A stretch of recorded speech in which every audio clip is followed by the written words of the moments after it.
Check.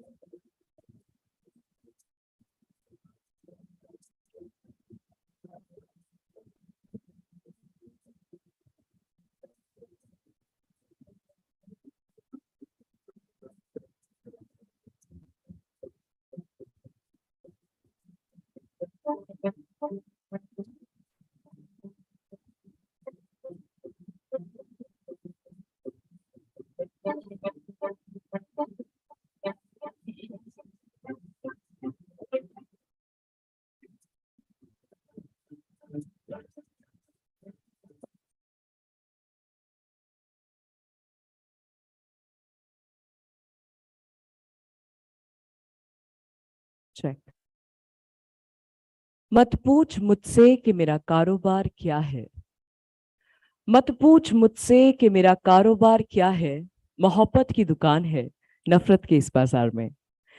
Namaskar, a very good morning, ladies and gentlemen. My name is Sahibjeet Kaur, and I will be your host for this fine day. Welcome to the day 2 of Diversity Presents BW Hotelier Indian Hospitality Summit and Awards IHA 2023 at Peacock Ballroom, Pullman Aerocity New Delhi. Since its inception in 2015, BW Hotelier has occupied pole position in its domain, leading with its rich editorial offerings, be it print, online, events, on ground and virtual, social media, and now through its top drawer web shows with thought-provoking content. Well, before we can start, I would like everybody's kind attention towards this big, beautiful screen. I would love to share the BW Hotelier AV with you all.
To give you all a glimpse of what the day holds, I would love to cue the event AV.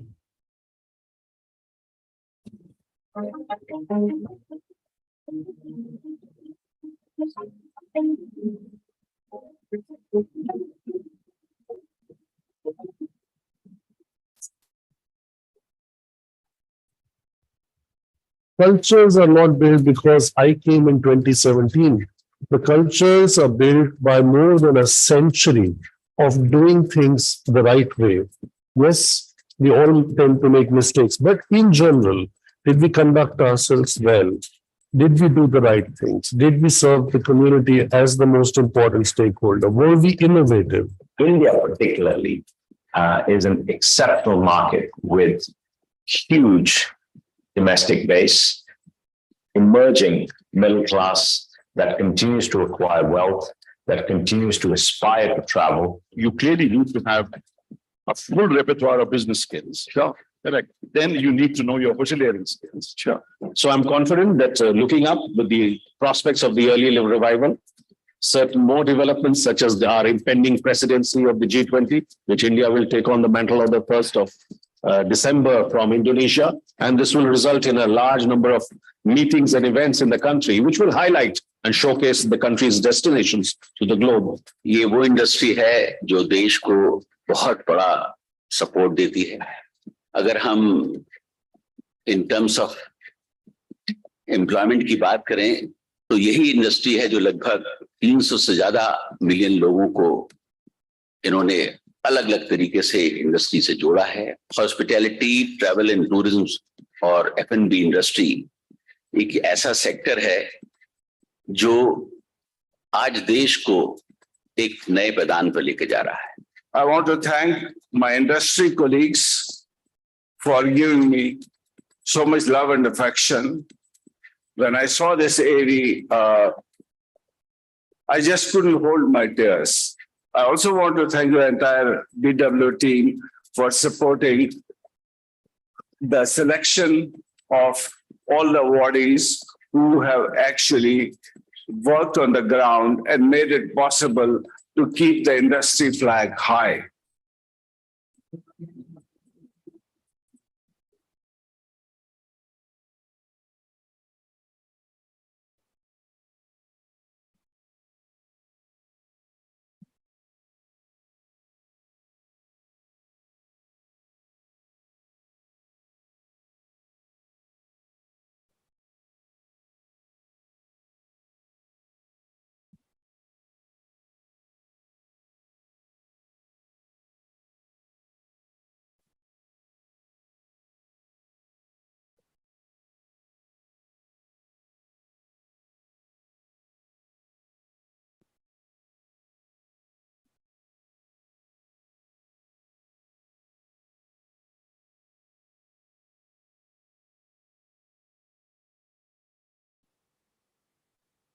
We would also like to take a moment and express our heartfelt gratitude to our sponsors and our partners for helping us turn our vision into reality.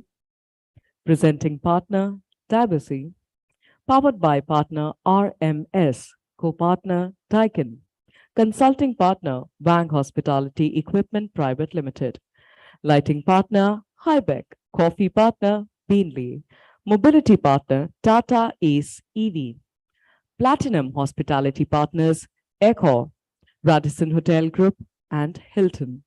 Gold Hospitality Partners, Wyndham Hotels and Resorts, Royal Orchid Hotels and Regenta Hotels, ITC Hotels, Chalet Hotels, The Fern Hotels and Resorts, Panchil Realty, CG Hospitality, and Atmosphere Core. Silver Hospitality Partners, Sarovar Hotels and Resorts, Host Hotel, Pullman Hotels and Resorts, Knowledge Partner, Indian School of Hospitality, Celebration Partner, Johnny Walker, supported by HPMF, Awesome, GHTP, Hotremai, IPHA, IWH, ICF, IFCA, NRAI, MEPA, and Leclerc Tour. Wine partner, Four Cousins, beverage partner, Budweiser, media partners, The Sunday Guardian and NewsX, travel partner, joytravels.com. Before we proceed, let's quickly take a look at the sponsors and partners AB.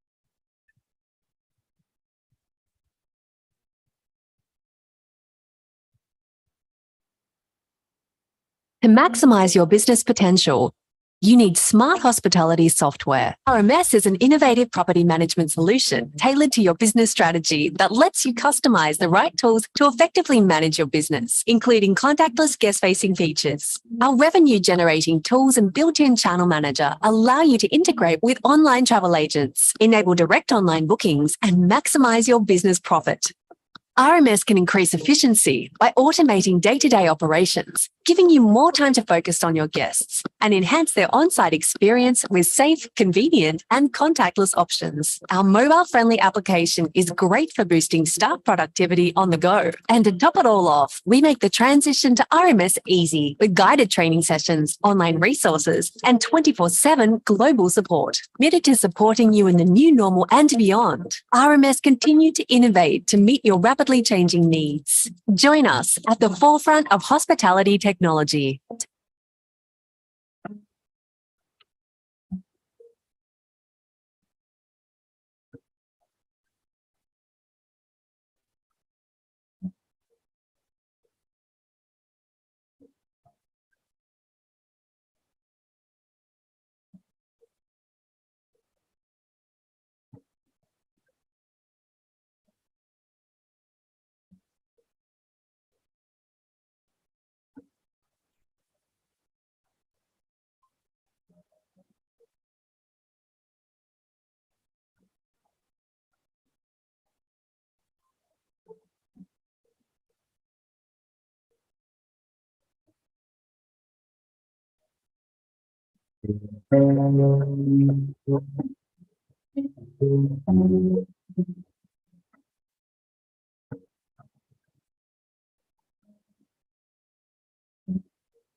Wow, loyalty. I think for me, loyalty is not only about giving promises to each other, but it's also about keeping the promises that we make to ourselves. I mean, if you expect loyalty from someone, then first you have to show it. And I really think that's the only way to have lasting relationships.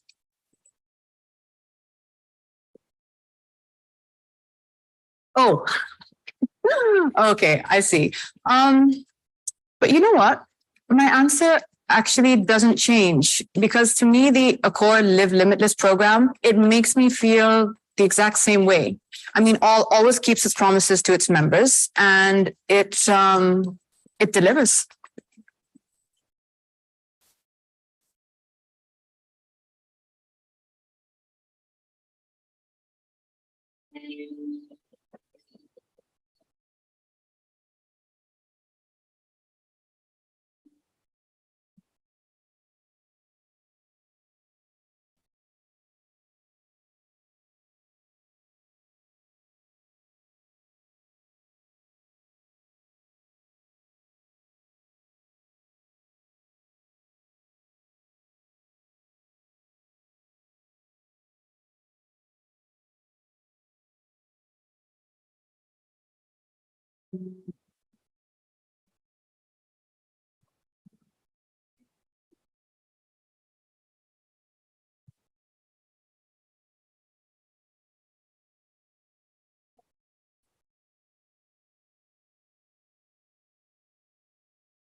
He needs pants. Got it. Come on, let's go. Hustle. Stroller. Double stroller. So.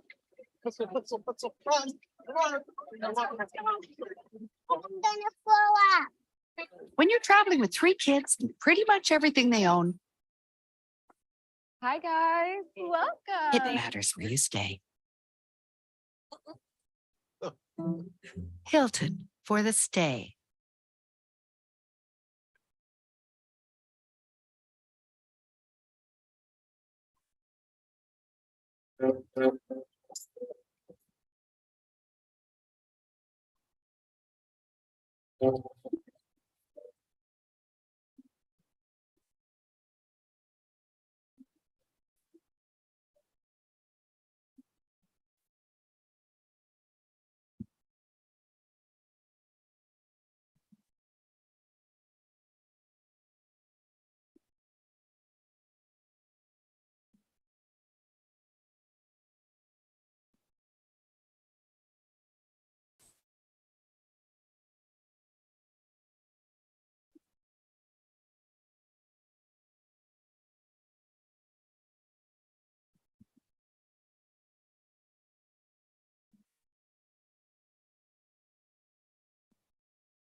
Since its establishment in 2002, Panchsheel Realty has emerged as one of India's most esteemed real estate developers, leaving an indelible mark on Pune's landscape. With an impressive development portfolio of over 29.5 million square feet of completed projects, 1,506 hospitality keys, and an additional 27.5 million square feet currently under development, Panchsheel has played a pivotal role in catapulting Pune onto the global stage. Central to our portfolio are our exceptional office spaces encompassing a staggering 19 million square feet. These integrated workspaces offer cutting-edge facilities for enhanced productivity and foster an inclusive environment that promotes a work-life balance. Our office parks feature state-of-the-art gyms, spacious food courts, and exclusive amenities, encouraging occupants to take a moment to unwind.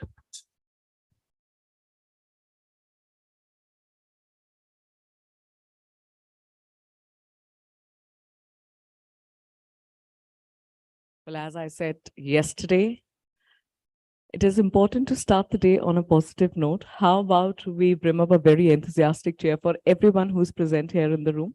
On the count of 3, let's clap for everyone who took out time from their schedules to be here with us. Thank you. India is a land of culture and traditions, and we believe in seeking the blessings of Lord Ganesha as we begin any auspicious occasion, much like this one. So let's start the day with the lamp lighting ceremony. Joining us, ladies and gentlemen, is Mr. Bhuvnesh Khanna, CEO, BW Communities, BW Business World. Let's welcome Mr. KB Katru, Chairman Emeritus and Principal Advisor, South Asia Radisson Hotel Group. Mr. Nakul Anand, Executive Director, ITC Limited. Could I please request these gentlemen to kindly join us up front for the lamp lighting ceremony?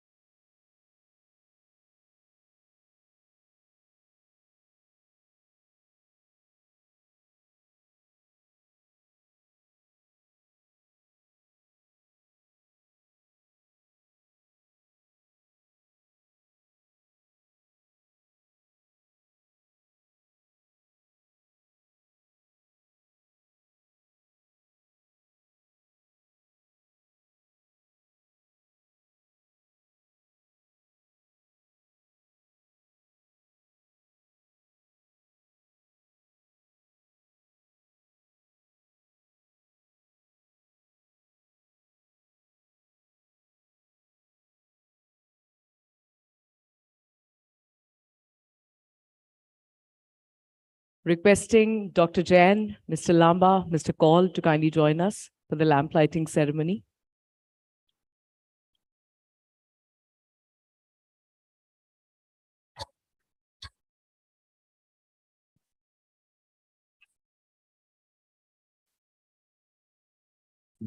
गणनायकाय गणदैवताय गणाध्यक्षाय धीमहि गुणशरीराय गुणमण्डिताय गुणेशानाय धीमहि गुणातीताय गुणाधीशाय गुणप्रतिष्ठाय धीमहि एकदन्ताय वक्रतुण्डाय गौरीतनयाय धीमहि गजेशानाय भालचन्द्राय श्रीगणेशाय धीमहि एकदन्ताय वक्रतुण्डाय गौरीतनयाय धीमहि गजेशानाय भालचन्द्राय श्रीगणेशाय धीमहि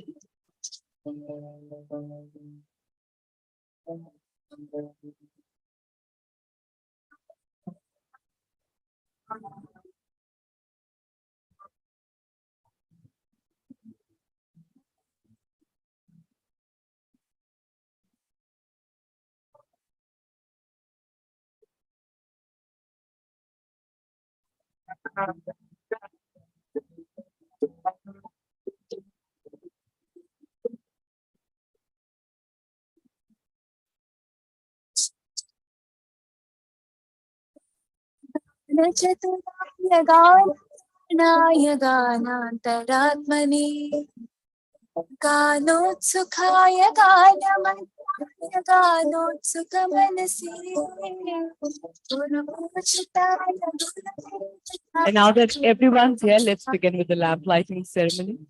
गुरुविक्रमाय प्रियप्रभुः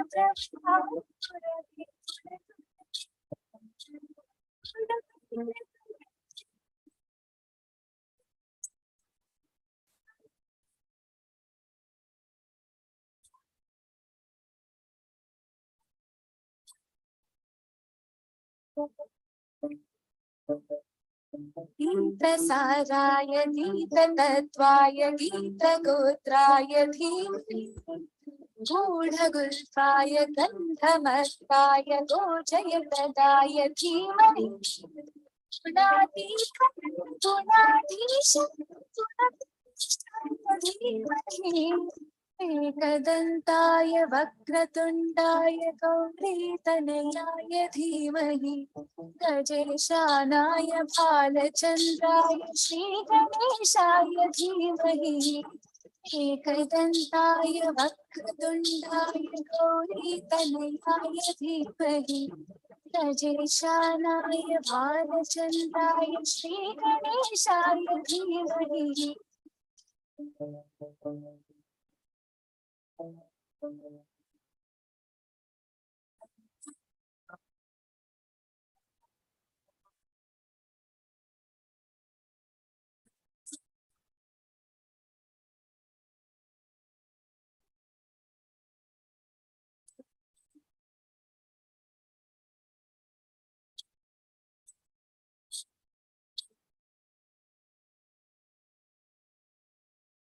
Thank you very much. Thank you. And now, to give you all a warmer, happier welcome, to deliver the welcome address and the introductory address, ladies and gentlemen, please put your hands together for Mr. Bhuvnesh Khanna, CEO, BW Communities, BW Business World.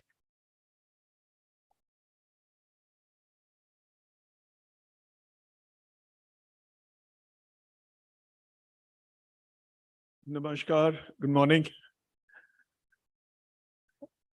It's such an honor to have Mr. Nakul Anand here today.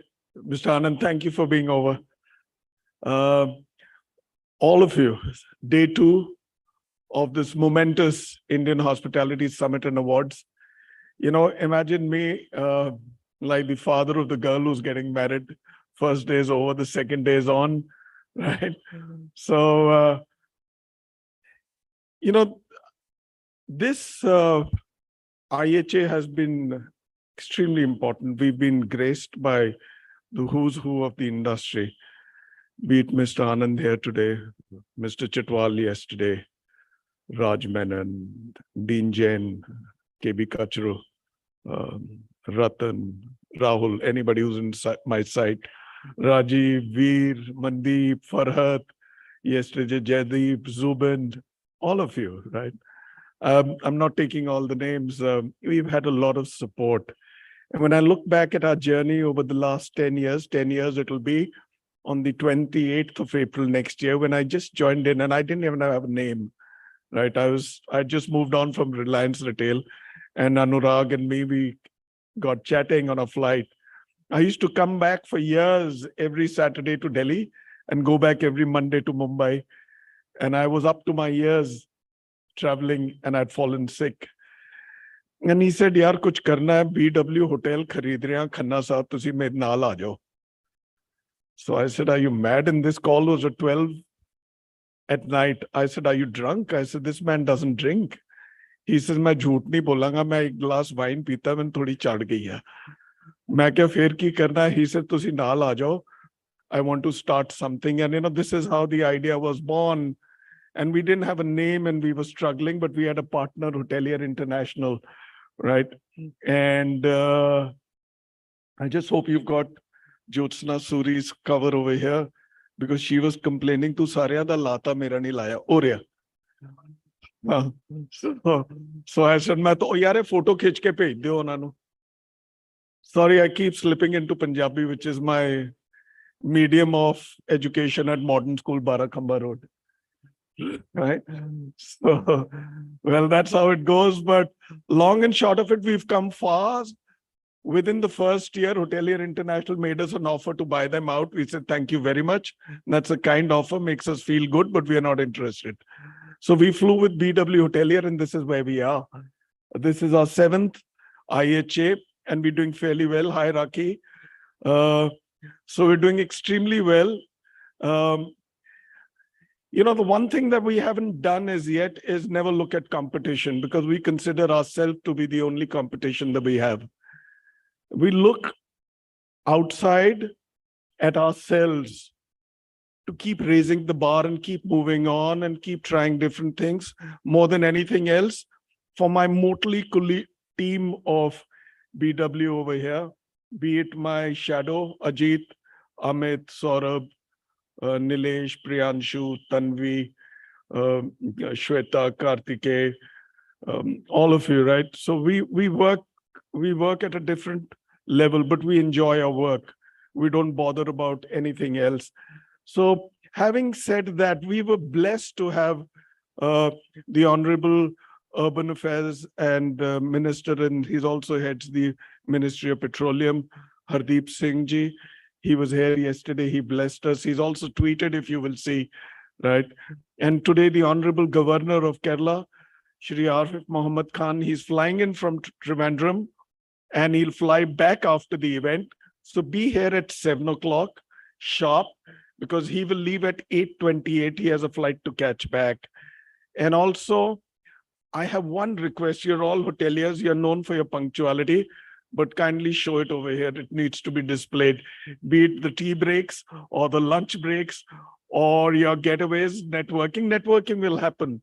Your colleagues are not going anywhere, but then this summit will end at 12 tonight, all right? Because the party begins at 10 after the awards are over. And be there and put your hands together for all the winners, right? All the first amongst equals. And also, if you may please, we have support of various brands over here. Just walk across and encourage them. They've all displayed their best act and wares. Without much ado, I won't stand between you and the session that we've done with Mandeep and Raj. So let's get on with it. And thank you again, and be there. Bye.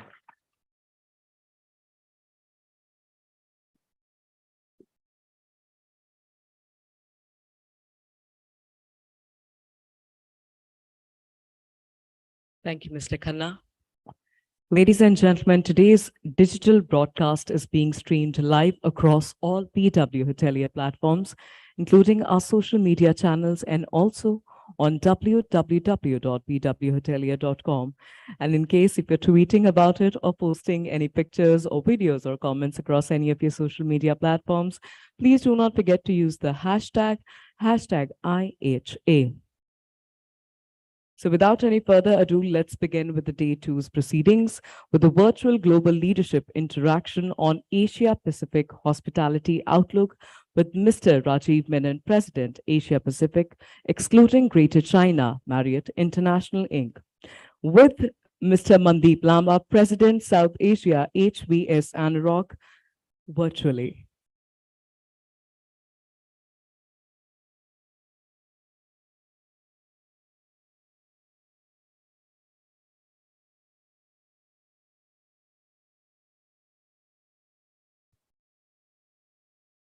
Very good afternoon, ladies and gentlemen. We are here today at the 7th edition of the BW Hotelier IHA 2023. the magnificent summit that is put together each year and attracts the finest leaders from the hospitality and the travel segment. I'm, of course, privileged today to have as my guest someone who's been a poster boy for the Indian hospitality sector, a great ambassador for the sector with his fabulous leadership, his lovely persona and his endearing nature, someone who manages close to 550 hotels and counting across 21 countries with over 125,000 keys. Ladies and gentlemen, I'd like to introduce you to Rajiv Menon, President, Asia Pacific, excluding China, Marriott Hotels. Rajiv, welcome. Thank you, Mandeep. It's always such an honor and privilege to chat with you. I'm delighted to have you here. Let's start with putting some history into perspective. Marriott first came to India in 1999 with the Goa Marriott Hotel, if I'm not mistaken. Correct. And at that time, you were probably still not in the system. That is and correct. You came a couple of years later at the Renaissance in Mumbai in 2001 as a general manager. And then it's history from there. It's been 22 years and counting. You now have more hotels that you manage than the number of rooms you had at the hotel that you were the general manager of. India has 145, 146. It's so dynamic. The number keeps changing. Hotels, you're the largest hotel operator in the country. And of course, the large portfolio that you manage in Asia Pacific.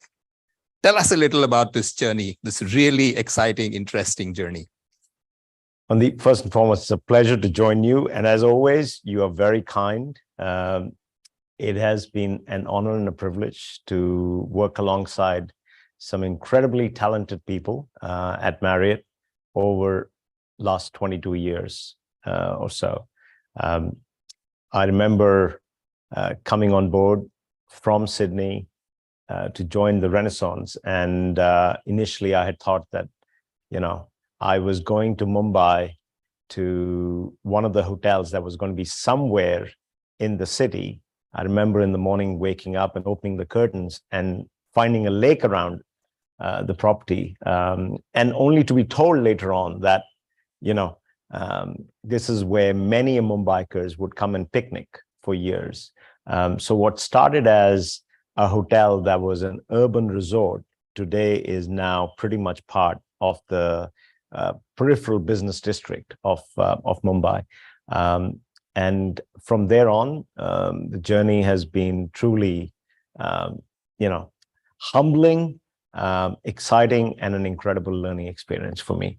I've been back and forth between Australia, here in India, running the region, became COO in 2015, and then president in October of 2019. So just about 4 years. And as soon as I became president, I went straight into COVID.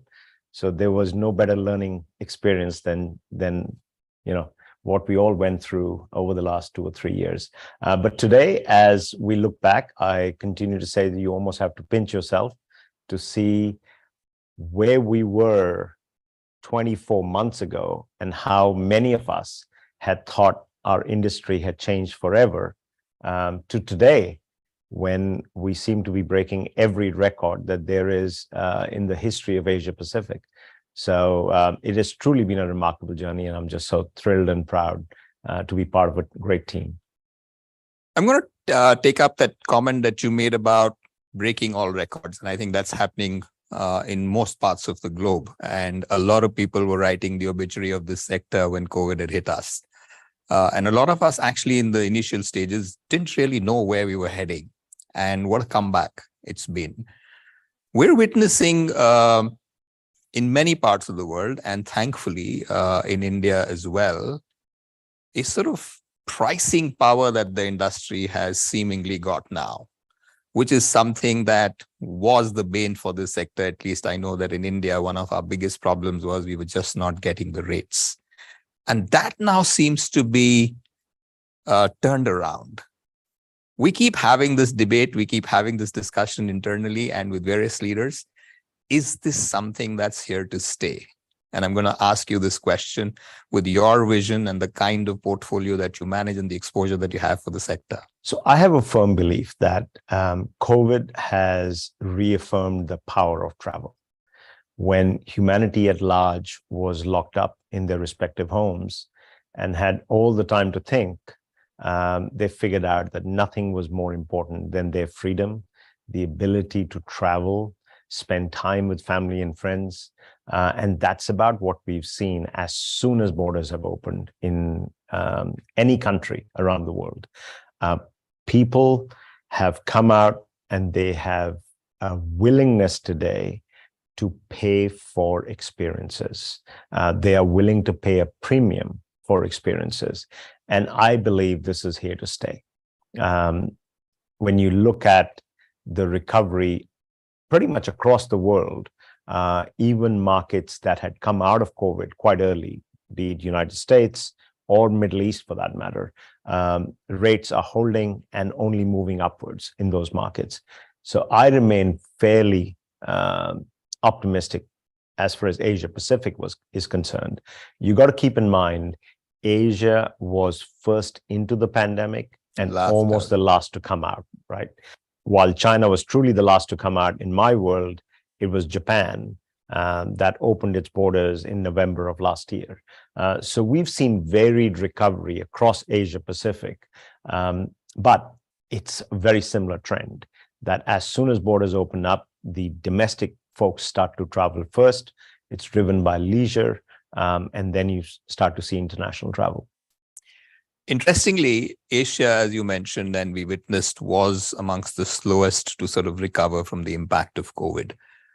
Having said that, it seems to be clearly one of the regions that's going to be the fastest growing region across the world in terms of overall investment, and not just for the hospitality sector alone. And it has several fabulous destinations which are gaining in popularity, many countries which are becoming economically much stronger, and the sort of turnaround that you're seeing in India as well. I know Marriott recently had their investor forum, and out of that, I think circa 250,000 rooms are going to be added over the next 2 years. I wanted to get a sense from you on how important is Asia Pacific in the whole story, and especially India. How do you see India mapping out in the growth story? Give you a little bit of perspective on where Asia Pacific ex-China is at for a minute. Just this year, APEC, as we call it, as a region will contribute 33% of world GDP contribution. We see as the geopolitical situation kind of, being so dynamic that there is definitely shift with supply chains and other investments coming into Southeast Asia, India, and other markets around Asia Pacific. So what we have been seeing for some time is growth almost in every market across Asia Pacific. Now, if you'd asked me 10 years ago, the Asia story and where was the growth, I would have said to you, China and India. That was pretty much it. The other markets were growing, but at a relatively slow pace. Today, when you look at where we are at in APEC, which is ex-China, we just opened our 550th hotel last month in Singapore, the largest aloft in the world, 785 keys. Wow. We have today in India 145 hotels. Japan has been another stunning market for us. We today have 93 open hotels and a very strong pipeline. When you look at Southeast Asia, we have a total of 210 operating hotels and a pipeline of another 110 hotels there. You look at Korea, where 7-8 years ago, we used to have just about 6 hotels. Today, we have 34 and growing at a rapid pace. And same with Australia, New Zealand, and Pacific. We just opened 44, and next year we'll hit the 50 mark. So what is really happening? The intra-Asia travel is growing at double digit year on year. And coming out of COVID, we see that this travel pattern is only going to excel as we continue to move forward. So when you look at pipelines of any major hotel companies, and Marriott included, there is, when you start including China and APEC, we have a very, very strong pipeline. As you know, we just opened our 1,000th hotel in March of this year, which is all of Asia Pacific. And we have another, I would say, 800 to 900 hotels in the pipeline. So that is phenomenal growth. And I believe Asia Pacific represents decades-long opportunity. India is one of the strongest markets within Asia Pacific ex-China. I'm so glad to hear that. And I think India's time has finally come. I think a lot of work that happened over the last maybe a decade and a half is now going to give us dividends in India. And I think all the spend that we're seeing on the infrastructure side and the geopolitical situation and the China plus one and the many things that are happening, putting India in the right spot is going to be a big growth story for India. We got to know that India for you in terms of top line revenue crossed $1 billion this year. It's taken you probably 22, 23 years to get to the first billion. I'm going to ask you to hazard a guess on how long it's going to take you for the next billion. Well, let me say this, that India growth story for us has been remarkable. We have always believed that India is a strategic market. It's now today 4th biggest market for Marriott in the world, which is exciting. And I think given our growth pipeline of 65 additional hotels and the number of deals our teams are signing, I expect the next billion could come within the next 10 years. I would have thought that myself. If I was to hazard a guess, I would have said, 10 years, maybe earlier. The scale is already there. The distribution is there. Critical mass is there. And India is, of course, shining. Having said that, what's your take? What's the segment that you see growing the fastest within your portfolio or within any portfolio for that matter?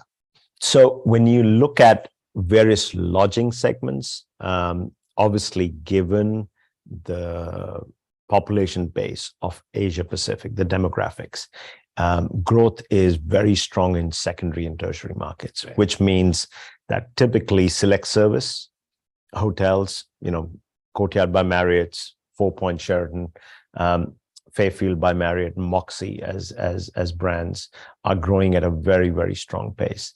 But to put it into perspective, luxury for us in APEC is 20% of our total portfolio and provides us an incredible halo, right? And it's growing at a very, very strong pace.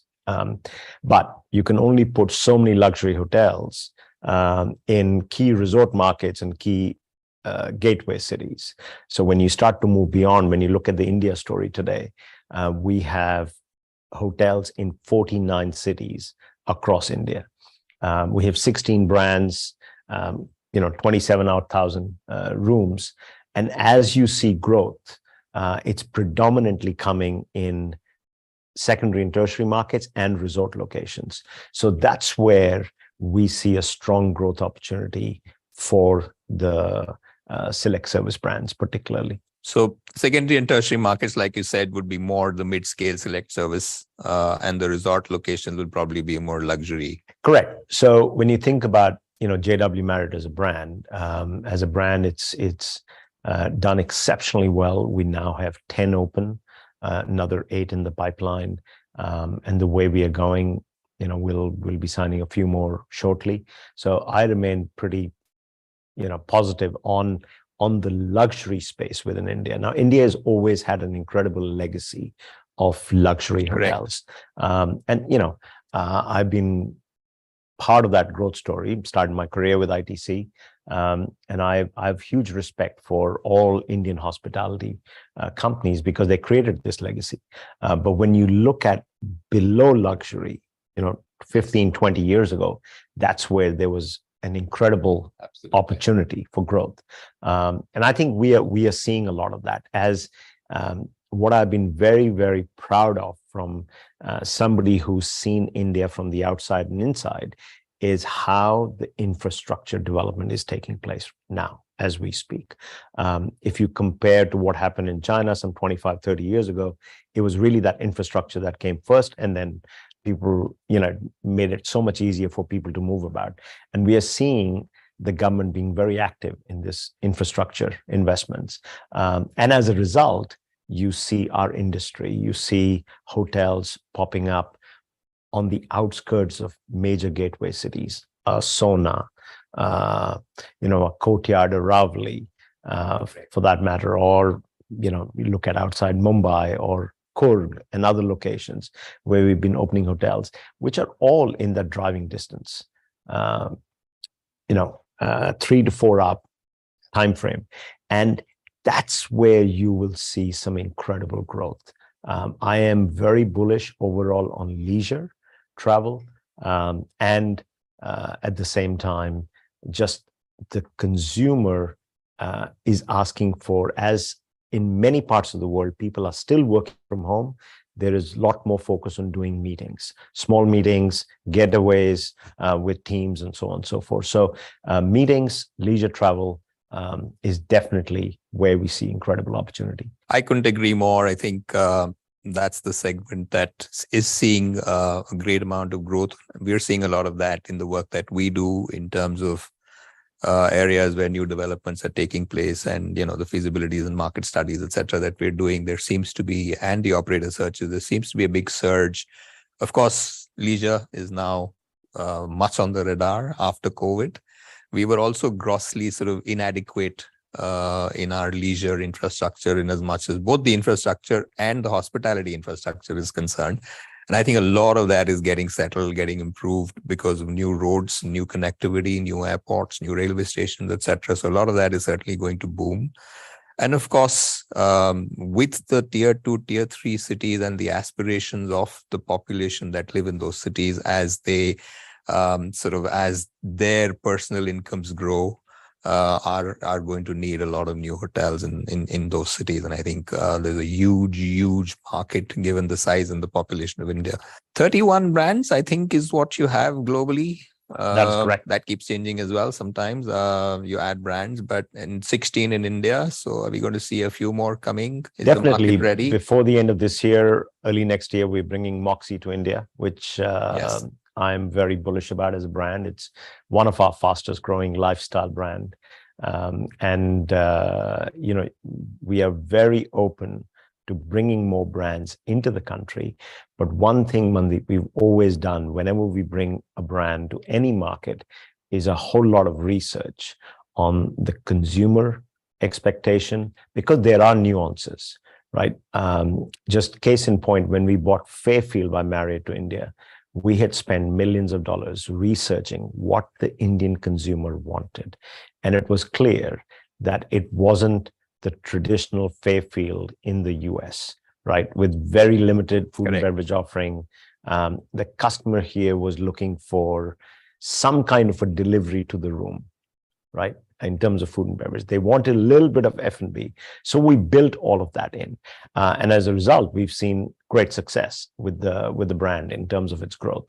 So for us, it's very important to respect the customer, to understand what the nuances of each markets are, and then, fold them into the development of the brand as we bring the brand into the country. So Moxie is next, and I'm sure there'll be a few other along the way in a couple of years from now. I'm sure there will be as the market opens up. There's still a lot of brands still to come from your portfolio. Moving on a little towards performance of hotels. One of the things that I've noticed while sort of doing our work on various brands is that non-room revenue seems to be gaining some traction. I think everyone's talking about various terminology, ancillary revenue, or whatever else you want to call it. But I think there's a greater focus today in the sector that there is money on the table, which the sector was probably not, was leaving on the table, and there's an opportunity here. I think Marriott has moved from around 5% to 20% in the last maybe decade and a half. I think there's some work in India. I think you're launching a card with HDFC, the Bombay HDFC we card. did actually 24th of August now. Right. And so is that something which is we're going to see more of, on the focus on non-room revenue and ancillary revenues? Absolutely. I think the key there is to understand the thought process behind, some of these adjacent revenue streams. First and foremost, our core pillar is our loyalty program, Marriott Bonvoy. And as you probably know, globally now we have 186 million members. We're growing at a phenomenally strong pace, particularly here in Asia Pacific. And as we bring new members, it is not just about giving them hotel experiences. What they are seeking out for is, beyond hotels.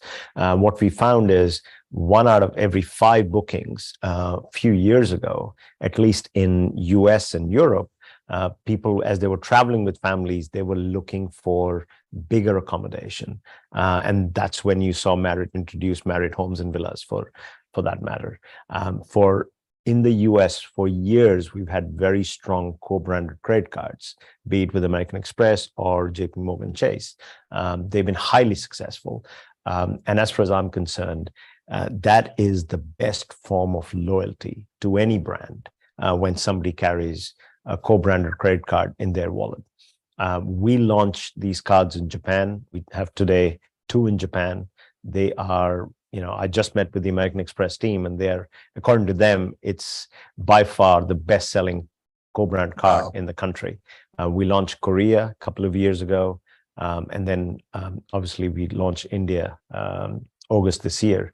And a big part of the focus there is to continue to bring members into our ecosystem and then be able to offer them experiences. In some cases, money can't buy experiences. So as you probably know, Marriott sponsors Mercedes in Formula One.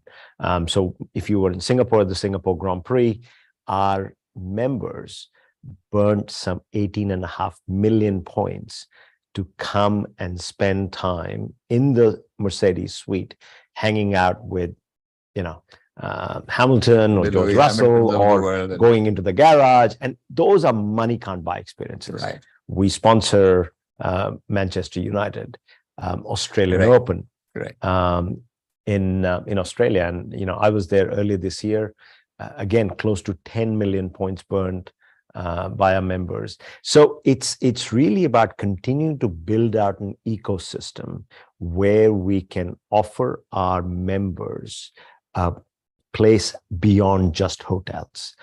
So today in the US, we're offering insurance services, and so on and so forth. So I genuinely believe there is opportunity in this space, and it serves 2 purposes: additional revenue, to your point, but also create an ecosystem for your loyal customers that keeps them very engaged with the brand and the program. One question I missed asking you when I asked you about brands is we're seeing a movement towards branded residences in India as well.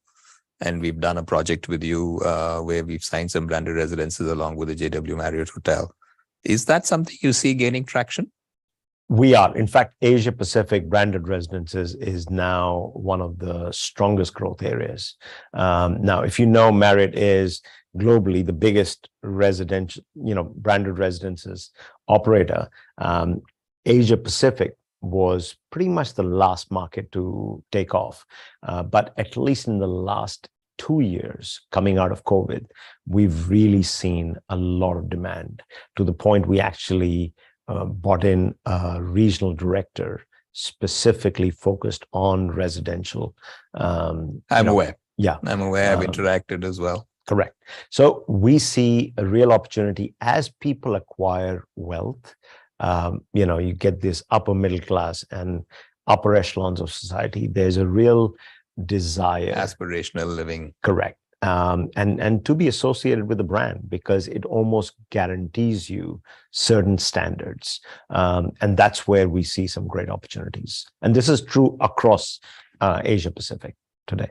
Fabulous. And before we sort of end, I think there's always this question about technology, and generally the feeling is that the hospitality sector has been a bit of a laggard on adapting to technology. Is that changing? Are you seeing the whole world is talking about AI? Is that something which Marriott is seriously looking at? And is that going to be a game changer? Yeah, so Marriott is currently in the midst of a $1.5 billion plus tech transformation process, which will start getting implemented in a couple of years from now.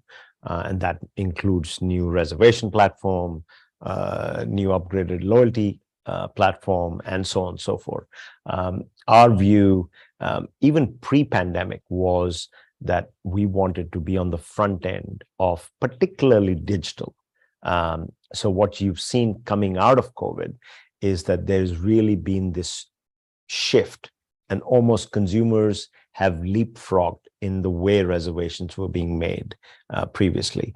What we've seen is, while we were always strong on Marriott.com and our app, the direct bookings have really gone grown at a serious fast clip.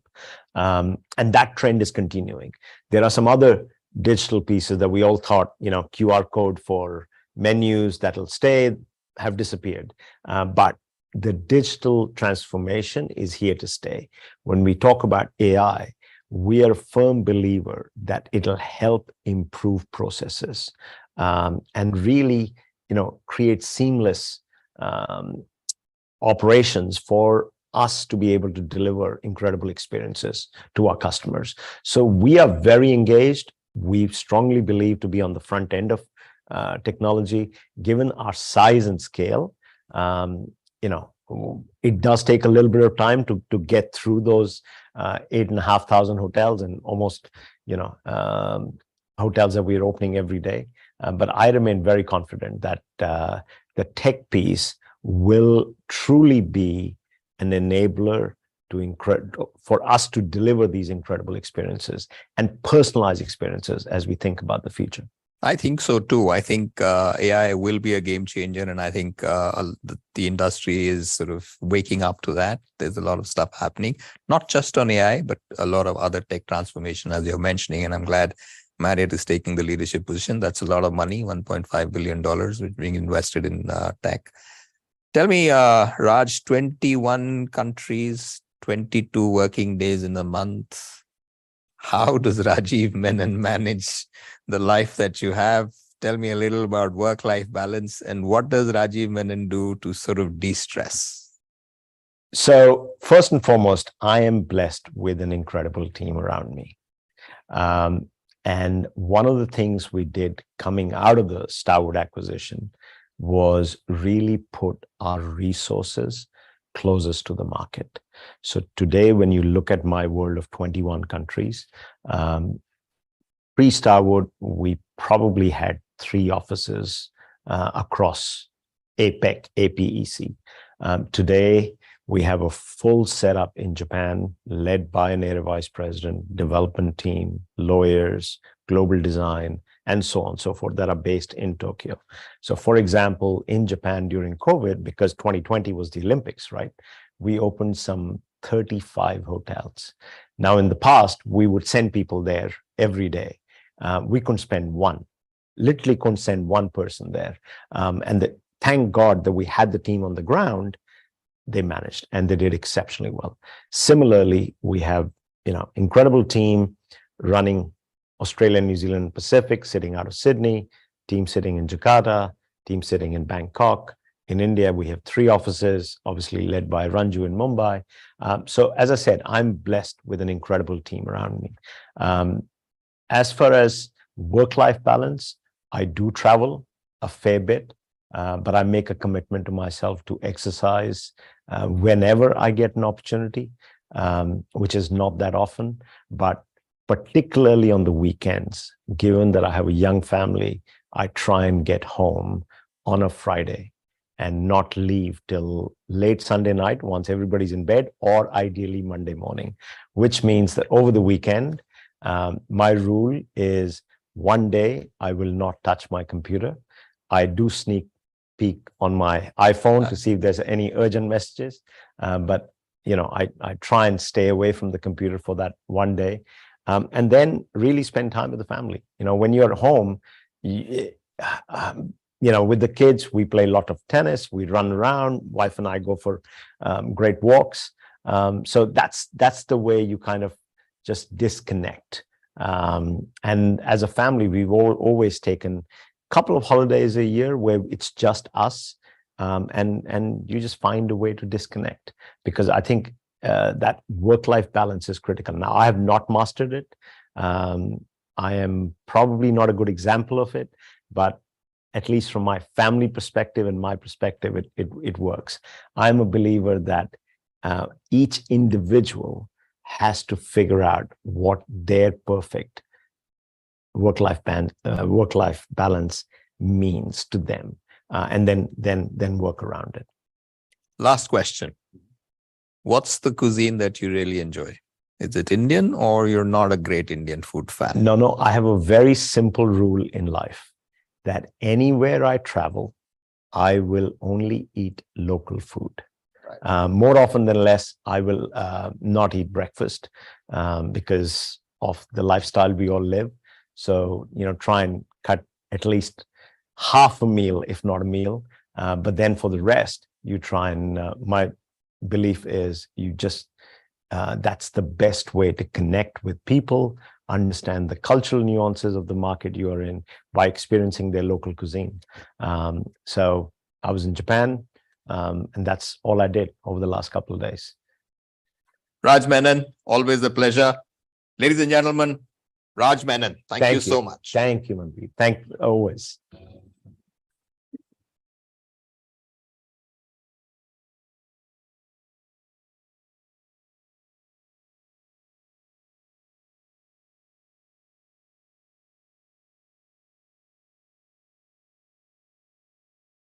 With this, ladies and gentlemen, we move on to the next session. A leadership interaction on journey through time. Wisdom from the pioneers, past, present, and future of Indian hospitality. Ladies and gentlemen, it's an absolute privilege to welcome these people on the stage, stalwarts of the industry. Let's bring up a very enthusiastic, louder, bigger round of applause as I welcome Mr. K.P. Kachru, Chairman Emeritus and Principal Advisor, South Asia Radisson Hotel Group, in conversation with Mr. Nakul Anand, Executive Director, ITC Limited, and Chairman, Faith.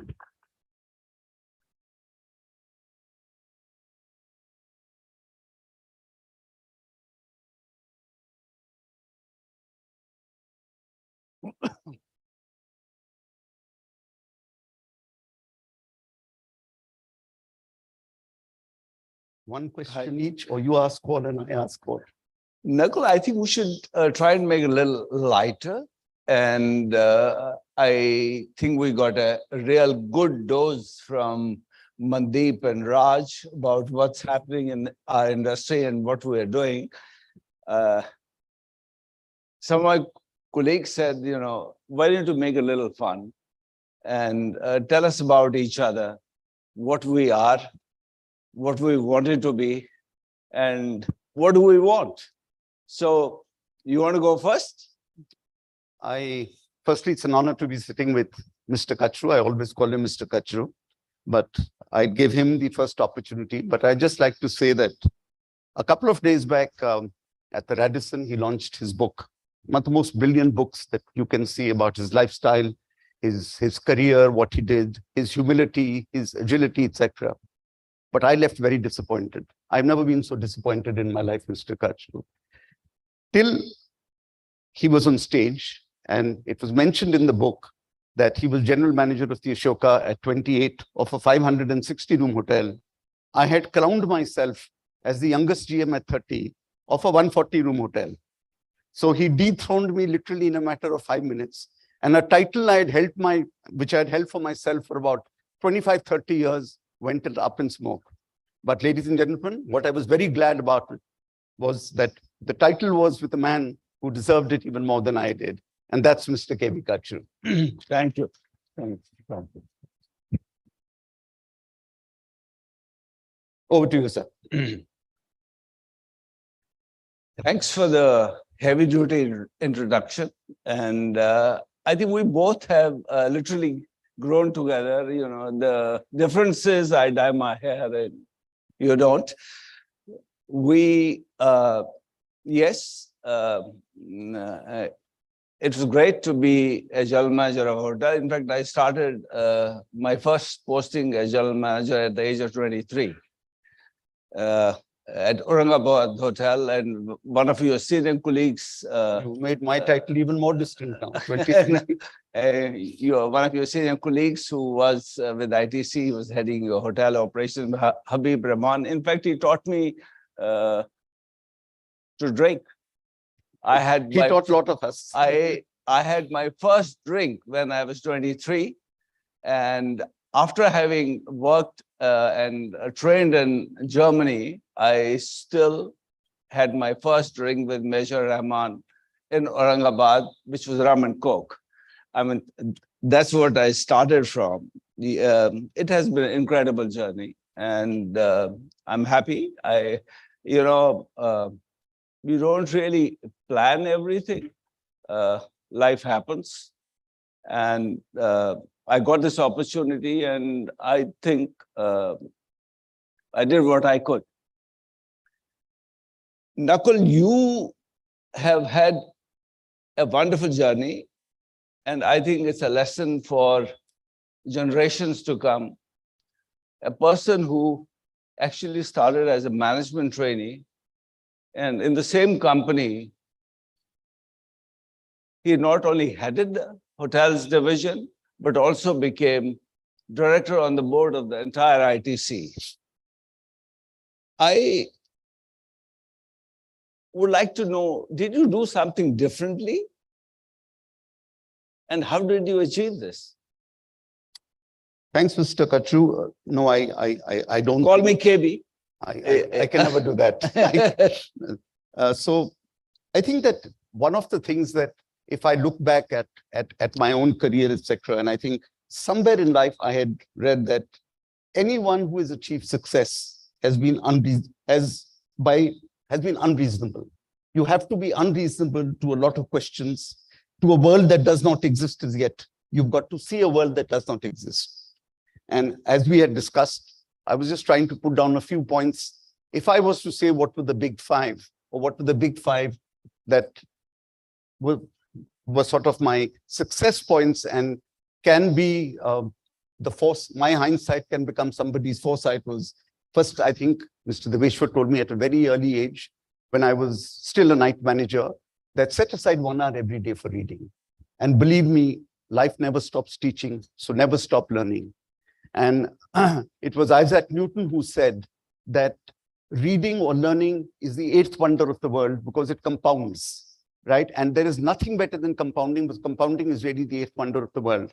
And if you really look back and see all that you've read, you don't take everything literally, but somewhere or the other, everything connects together.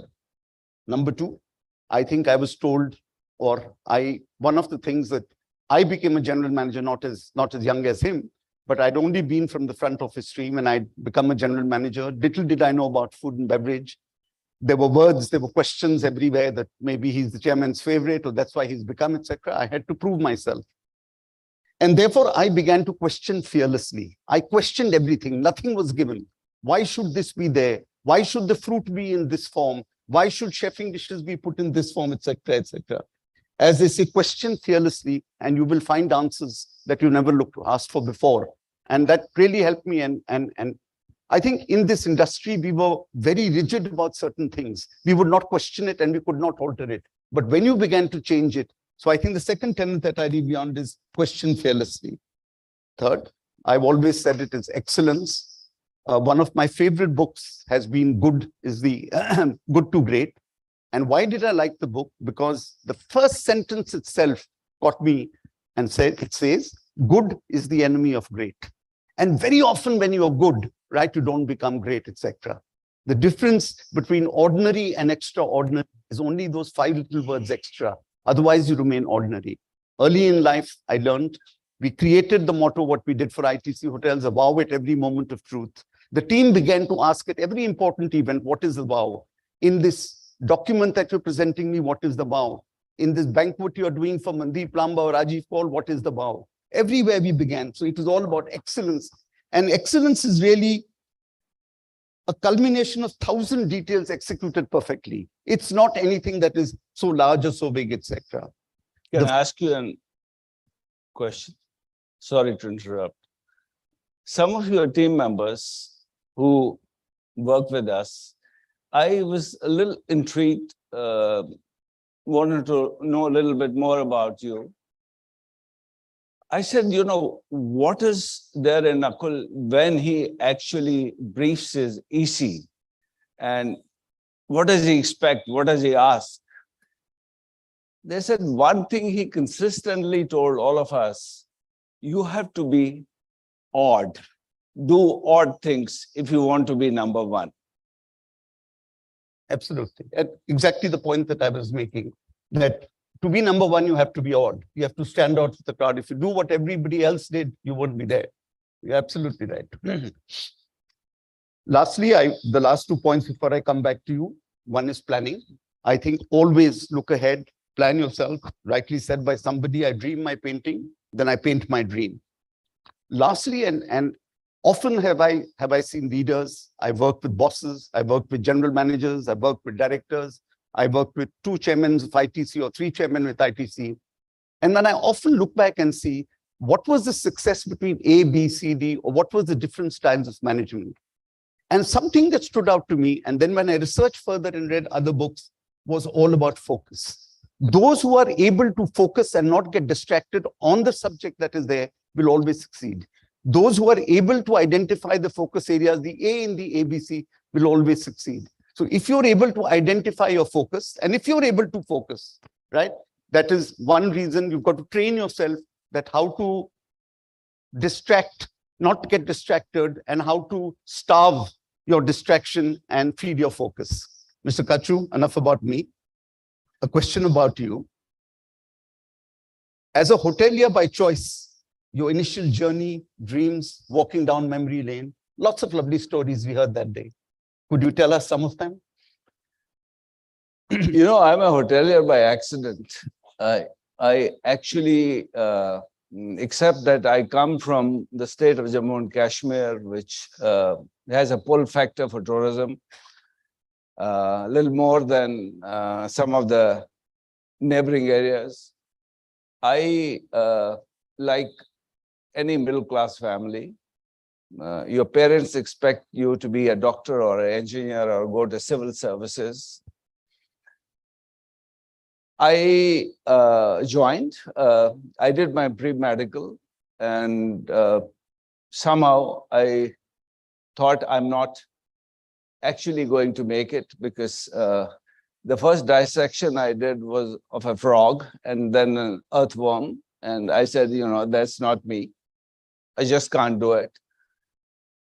So I didn't know what to do. You know, as you said, was it by choice? No, it was certainly not by choice. I came to Delhi to stay with my sister, and I've written in my book, I just saw a hoarding, hotel management. So I thought, you know, this may be interesting and thoda kam padna padega. So I thought it would be that easy, that, you know, you don't have to work so hard. I you know, applied for it. I, as the luck would have it, I managed to get in, and I found everything what I wanted there, including my wife. So I was happy, and early years were difficult. You know, I heard yesterday and this morning, you know, we need to be very strategic, plan. As far as my career is concerned, I would say it's important to plan. I only started planning once I joined the line I am in now, very passionate about it. But, life itself plans what you are. I didn't expect so many things to happen to me. To be a general manager of the first hotel, it happened by accident again. Nobody wanted to go there. So I was sent. I came to get engaged in Delhi. My training manager told me, since you are in Delhi, there's a scholarship interview happening tomorrow morning at German embassy. It was Carlson, serious scholarship. Those days, Government of India used to offer, and every company used to nominate. So I applied for it. I got it. I went to Germany, came back, started working for ITDC. For some reason, I was asked when I was doing well. I thought I was doing well. Within a couple of weeks, Nakul, I was asked to go to Calcutta, move to Calcutta to take over a hotel, which was, if I may use the word, infested with localized union problems and what you had those days. Don't want to sound that old, but yes. So went there. Luckily, the hotel turned around and did well. I had a boss who, like Mr. Deveshwar, got fond of you. Mr. S.K. Mishra, who was those days tourism secretary. Chappie Mishra. Yeah, he started liking me, and he offered me a position to open a new hotel here. And it again happened. One day, our Prime Minister came to Ashok Hotel midnight on a round. That was Prime Minister Indira Gandhi. Yeah, Mrs. Gandhi. So she came, she visited the hotel, and she was very particular. She was a great host. So she came and she found something in the lift and called... She found a cigarette butt in the lift. A cigarette butt in the lift. And she sacked the GM. And am I right? I would like to use that word, it can happen to any one of us at any time. And hotel, that hotel is built over 26 acres of land. So you can imagine anything can happen anywhere at any time. But she said, we can't accept a situation like this. At midnight, she called my then boss, Rajan Jaitley, and told him that, we must make changes. At 12 in the night, I got a call to take over Ashok Hotel, 586 rooms, 29-year-old. I was very nervous. And today I can say this, probably not at that time. And there were many seniors. Actually, there were some people who had interviewed me to get into ITDC, were working in that hotel. So I said, how could I manage? And now when I reflect back, I think I did no differently what MS Dhoni did when he became captain of the Indian team. He had likes of Sachin Tendulkar and Dravid. He had to carry them along. So I had no choice. I actually was part of them. They were part of me, and we together made it. And I think it was a great story for me and great learning for me.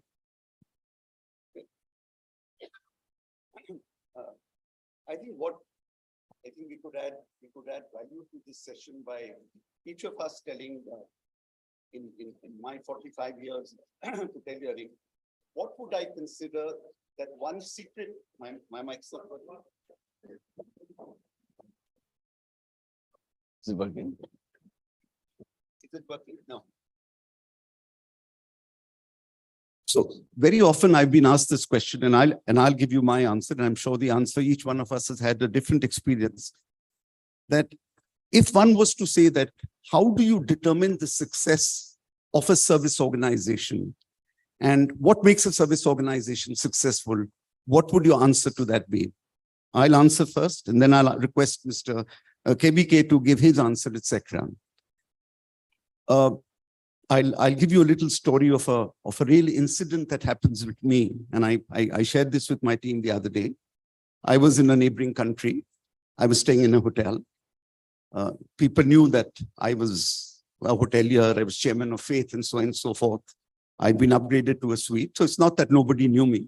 Everybody knew me there. And we were about to open there. We're about to open a hotel there. So everywhere that I would go, people would give me their visiting cards. Sir, good evening, Mr. Anand, and here's my visiting card. I'm F&B manager. I'm so and so. It always happens to all of us when a new hotel is opening. Anyway, early next morning, habit of making my own tea, as most of us do. I love my Earl Grey. I have sugar-free. So I noticed that the Earl Grey was there. They'd obviously researched on the guest history card. They normally don't keep Earl Grey. And there was no sugar-free there, or no sweetener there. So I rang up I rang up housekeeping, which is the thing to do. I said, could I have a sweetener? So they said, sorry, sir, there is no sweetener. I said, but last night I had coffee at the coffee shop. They had it. There's no, so housekeeping doesn't have it. So I rang up the coffee shop. The hostess picked up. She immediately recognized, oh, my number must have flashed. See, Mr. Anand, we've got your breakfast table ready. I said, no, I'm not calling for breakfast. What I would like is a sweetener. And I saw it there. She said, of course, Mr. Anand, it will be there in your room in 5 minutes or 10 minutes. 20 minutes, it still didn't come. I then rang back. The same hostess picked up. She says, but Mr. Anand, I'm surprised it hasn't come up. I told room service 20 minutes back. So I rang up room service. I said, I haven't got my sweetener. So-and-so must have called you up. This is, sir, we told housekeeping to do it. Right? Housekeeping has been told they should be coming up any moment. I rang back housekeeping. And housekeeping tells me, sir, but housekeeping doesn't have any sugar-free. So I did not get my sugar-free. Now, we can reflect back and see that 4 different people in this interaction failed. Who's responsible for this? I came back. I put this question to my general managers and said, who would you put responsible for this? This is culture. This was the culture of the organization that had said, right? Many years back, Tom Peters and Bob Waterman wrote a book in Search of Excellence.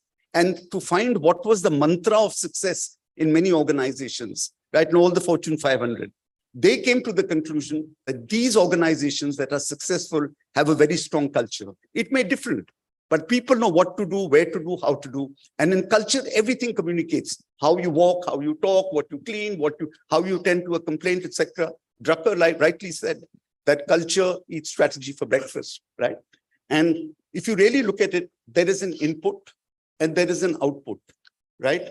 The whole purpose of life, or whole purpose of work is that the output must be multiplied from the input that comes. In engineering, you call it a machinery. X unit gives you 3. In the army, you call it a force multiplier.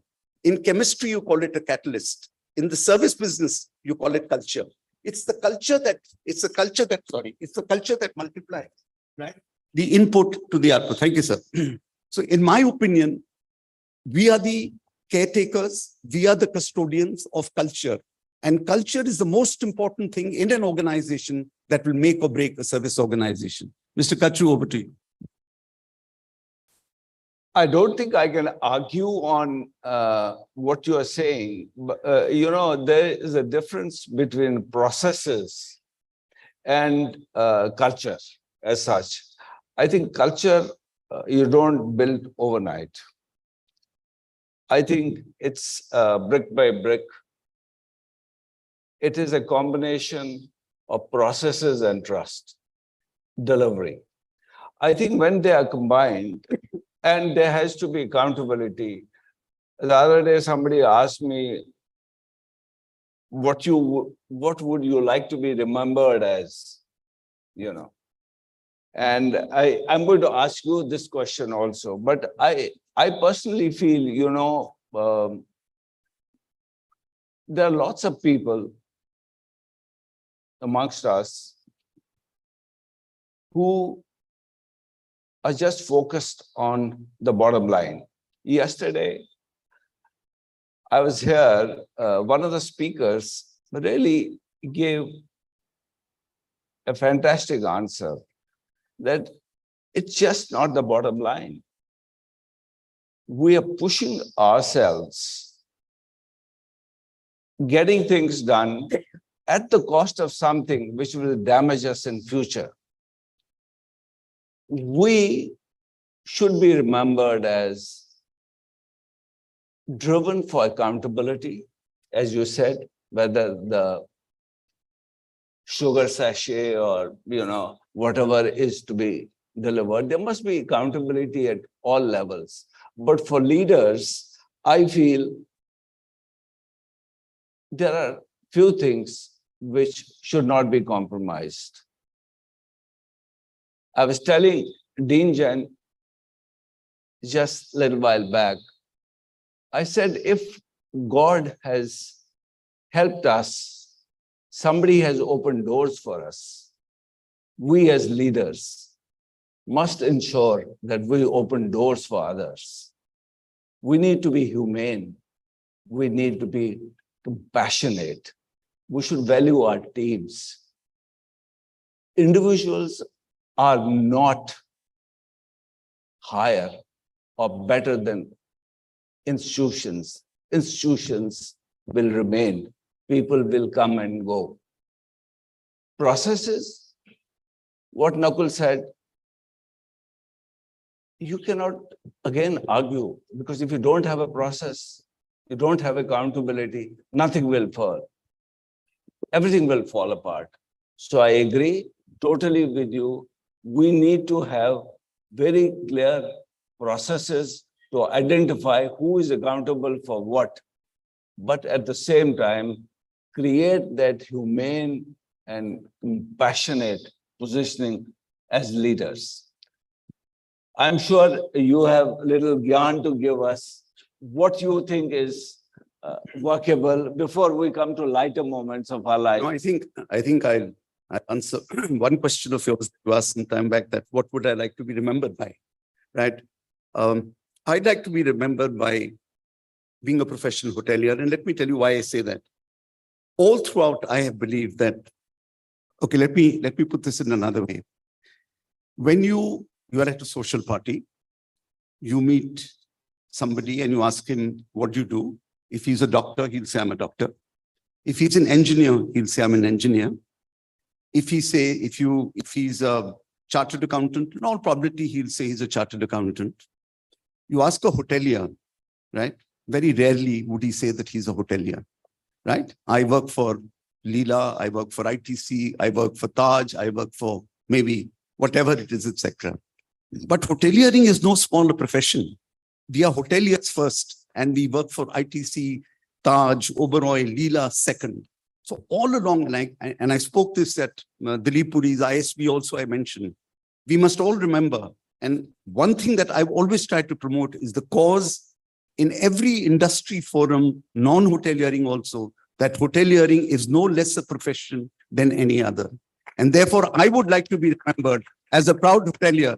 And believe me, anytime anybody asks me, what are you? I may have been a director on the ITC board. I introduce myself as a hotelier first, ITC, etc. comes second.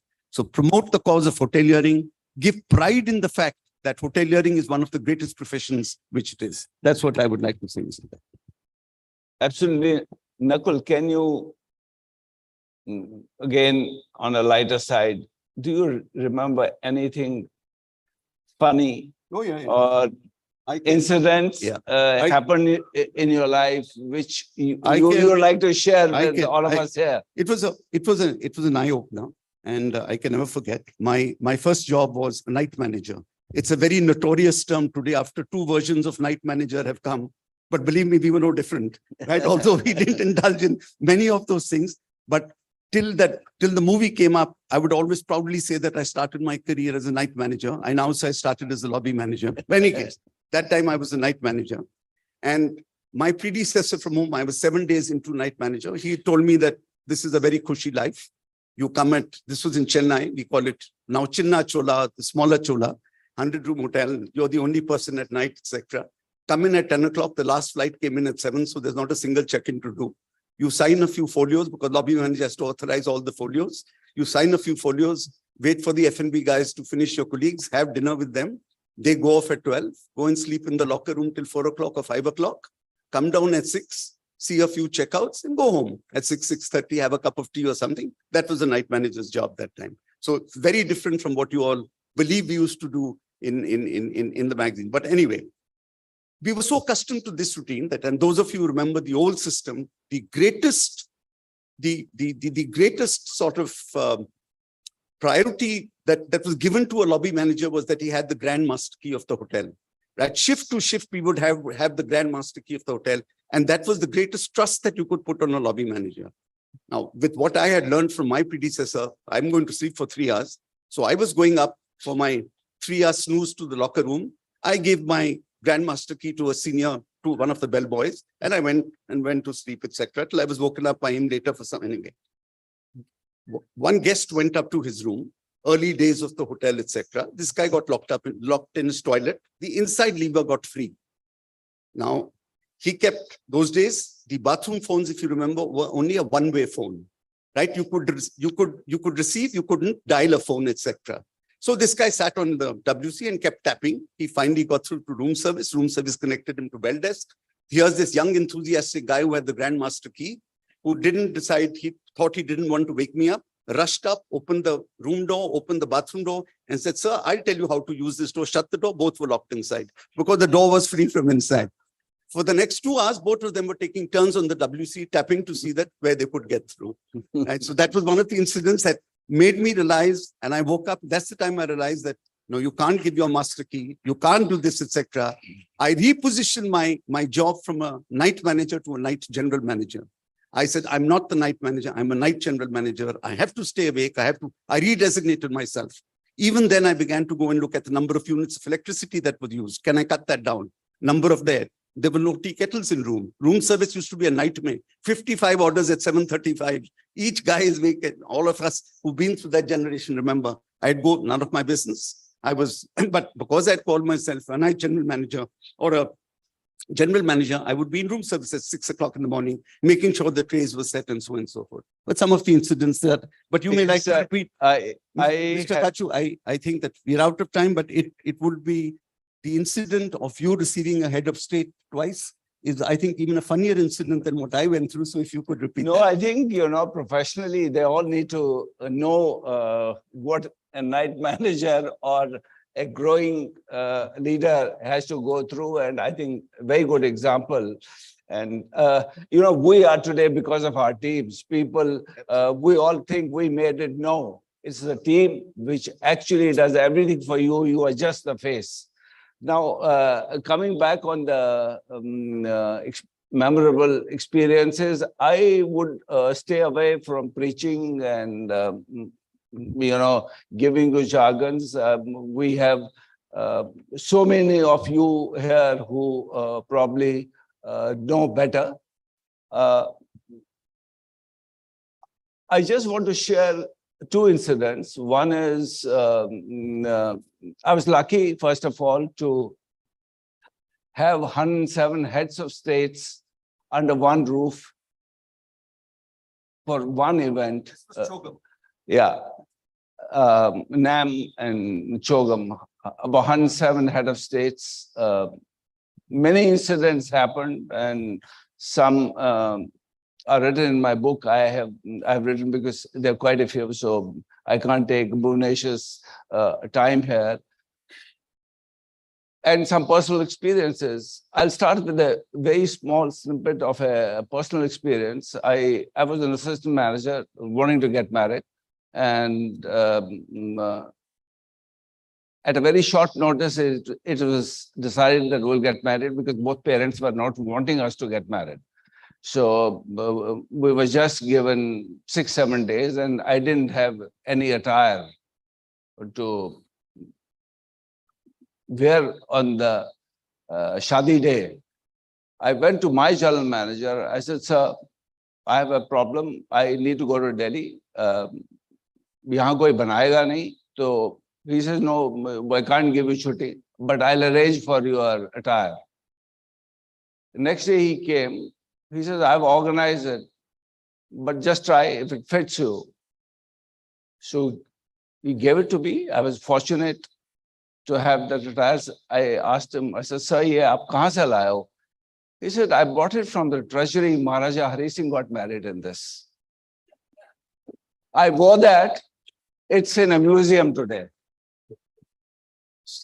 So, you know, these are kind of personal things which have happened. I'm sure all of you have lots and lots of stories, because every general manager, every vice president goes through something or the other. The incident Nakul is referring to was the president of Cuba. Fidel Castro. I got a call from our previous vice president, who was then chief of protocol, Hamid Ansari. He said, Bhushan, he used to call me Bhushan. He says, Bhushan, he's coming. Just ensure that he's received properly. So I received him, took him to his suite and got juices and welcome drink and all that done. And when I came down to the lobby, there was a call that secretary from Minister of External Affairs wants to talk to you, because there were no phones or mobile phones those days. So I went there. So I have Mr. Natva Singh, who was Secretary External Affairs. So he told me, Mr. Fidel Castro is coming. Please receive him properly. I said, sir, I've just received him and he's in his room. He said, kya baat kar rahe ho? I said, I have just. He says, no, he has just left the embassy. He was with me. He's on his way. Please receive him at the gate. So I had received a double. Made him sit there, and the real one came later. So we've gone through all this. Mr. Kachu, I think that we are getting very dirty looks from a very pretty lady, right, who's telling us that our time is out. And I think on that happy note, we'll call it a day, but always a pleasure to share a podium with you. Thank you, Nakul. Thank you so much. We all learned, and must compliment Mr. Anand. What he has achieved, he has really made our fraternity proud. And I wanted to talk about sustainability. He's our champion in India for sustainability, but some other time. Thank you. Gentlemen, could I please request you to kindly stay back? Check, check, check, check, check. Gentlemen, I'd like to request you to kindly come up front for a group picture. It's not often that Mr. Nakul Anand comes, right? So this is a special day for me, for BW Hotelier and the IHA. मेरी photo नहीं लगाई थी। थोड़ी photo लाई हो इसी देखो अरे वो है दूसरी वो मैगजीन में नहीं लगाई मैगजीन तो लाई हो यार so नहीं अब देखो मैं आया हूँ और ये मेरी खिंचाई कर रहे हैं दोनों so I usually talk. We'll have some photo put there in the evening. Say ले आके उनको भेज दे. So Dean Jain, me and Mr. Kachru, we were talking in the morning. So Dean Jain was telling me telling Rajiv, KB and me, कि 2003 और 2004 में he was at the Kellogg's Business School and he says, मेरे को एक phone आया, एक बंदे का. He says, listen, I want to meet you. I want to have your time. He says, I am a lawyer. I've done so-and-so, so-and-so. That's my education. And he says, "Bhai tu kaun hai?" He says, "Ji main jo bhi hu, main vakeel hu, and I have a political ambition, but I have a problem. How do I achieve that? How to market myself. How to market myself?" Yeah. And the man was Barack Obama, right? And Dean Jain struck a deal with him. He's not here. He's just going to meet somebody before he flies off tonight. And he says, I do a deal with you. I give you 1 hour, 10 to 11 on the weekend. Both of them are in Chicago, by the way. So he says 10 to 11, I give you time. But 11 to 11:45, you have to take a class with my Black Student Unions group and teach them. And he said the deal was struck and I worked with him to his presidency. He told us about his time with various presidents, which Mr. Kachru will tell you, but he's coming back, by the way. Phenomenal story. Phenomenal story. He's a saint. All right. So Okay, so let's do the formality. Mr. Khanna, I'm just wondering, how would the panel go if you're moderating one? Me? Don't worry, it'll be in Punjabi. Ladies and gentlemen, let's give a big round of applause to the stalwarts of the industry. Thank you so very much for taking out time, gracing the occasion, and sharing your wisdom with us.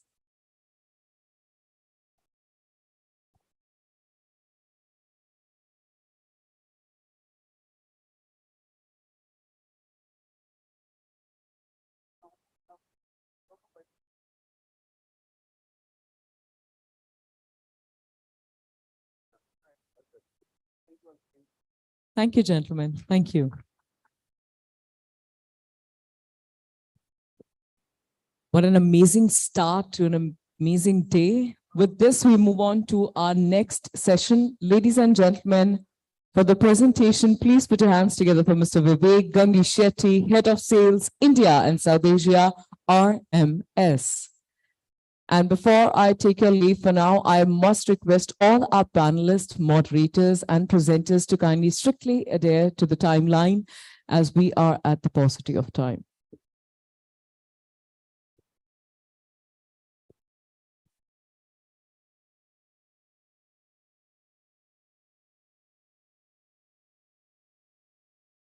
It's actually such a shame to cut off such a brilliant conversation. Mr. Anand, Mr. Kachru, thank you so much for that. Actually, very insightful conversations. Namaskar, everyone. I hope you had a great day one. I've learned a lot over the day one. Day two is going to be even more better. Thank you so much, BW Hotelier, the entire team. A special thanks to the hospitality leadership team. Honestly, we do these events worldwide, and we've not seen such a camaraderie across the world. And thank you so much for this. Also, everyone present here, thank you so much for taking time out. Coming back to what we do in terms of RMS Cloud. RMS Cloud is a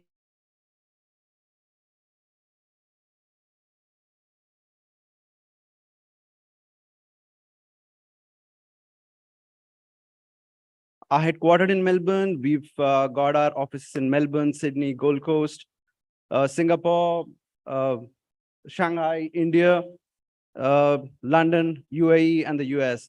So we've got about 7,500 hotels that work on our platform. We give a sort of seamless PMS integration with POS. We've got about 150 people working with us in terms of our team members. We've got about 40 years in the industry. India, we've started about 11 years back. We're getting the traction right now. We have about 300 clients working within India, likes of the Sterlings and the Royal Orchids, etc. So where we headed to and what sets us apart, very honestly, is the way we look at hospitality as an ecosystem. We've learned a lot over the COVID. We were the first ones to move probably to a cloud-based platform. A cloud would enable at least 50% reduction in the way you get your redundant IT infrastructure. So you do not have to have servers. You do not have to have any connectivity from servers. You do not have any PMSs on-prem. We primarily wanted to take it to the cloud. What happens when you take it to cloud is very interesting. The cloud enables you to look at scaling up from a management standpoint. It also gives you a leverage to manage your day-to-day operations by getting the entire sort of your local partners onboarded. I'll give you a couple of examples while we go ahead, and then we also have the screen that shows we've this was built primarily for COVID, where we used to take the declaration, and we've understood that it's not just the COVID. We've got a lot of requirements post-COVID as well in terms of declaration, in terms of taking the photo IDs before the guest comes in. So what we've done is we have created a comprehensive guest portal where you can do a complete pre-check-in, like how you do it in the flights. So your time at the front office cuts down considerably. So that's how we've been delivering technology. We've been able to understand what the industry requires, and that's how we've been able to reinvent ourselves. What we deliver is a complete ecosystem. We believe in giving one-stop solution, which is end-to-end, which is property management system, which sits in between, and then we've got ancillary products like a point of sale system, a revenue automation system, a distribution system, which is channel manager, which is inbuilt. What we believe is we should have the entire source of truth at one place. And I think that is where we're working to. And that's where we've been delivering these hotels that would want the technology to encompass the entire ecosystem at one place. Now imagine if you've got a pick up and drop included in one of the packages that you take. I usually see that the journey sort of breaks down. The reservation agents take the reservation. They'll have to pass on these details to the concierge to put the pick up and drop. Now, what if we say that do the reservation, an automated triggered message goes to your concierge services, the pickup is reminded, the task goes into PMS, and somebody needs to click to say that yes, this this task is completed. Now you're not going to miss out a lot of pickups and drops. We also, that gets into the rate codes. For example, if there is a honeymoon package that somebody sold, this needs to be some goodies placed in. It becomes really difficult for somebody to keep managing that and looking out and saying that, look, these goodies need to be placed in. While our systems speak to each other and your housekeepers get to know and get a message that these are the goodies that you need to place in. So when we look at the industry, we probably want to consolidate all of them together. And I think that is where we talk about the full ecosystem. Also, what we've done is we understand that we're not a perfect system. No system is perfect at all.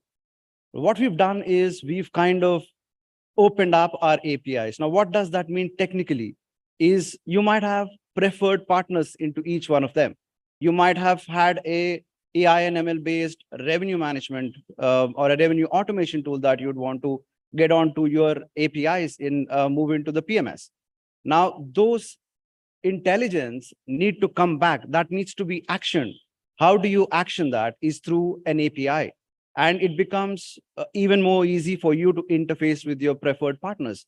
So you've got PMS at the core, and you've got APIs that connect to each one of them. So you're giving your preferred partners that you'd want to work along with the PMS that you'd want to work it. Works very well if you're looking at a long-term digital transformation as a policy. That's how we look at it. And in terms of enterprise module, we've kind of at Ethos, we've got an enterprise as a product offering. We've got enterprise, and then we add on properties. While you look at other PMSs, probably not now, a little later, probably about 4 or 5 years back, would work in complete silos with guest profiles not flowing from each property. So we've got that streamlined into enterprise. From a technology standpoint, we've got multiple environments, so the hotel teams can test themselves and say, look, these are the environments that we would want to give it to our staff, and these are the environments that we would want to give it for testing within, so that you can understand and complete your ecosystem. From a security standpoint, because we moved to cloud, we are probably the only ones who've got FedRAMP and Azure got in. So as far as the support is concerned, we've got a 24-hour support.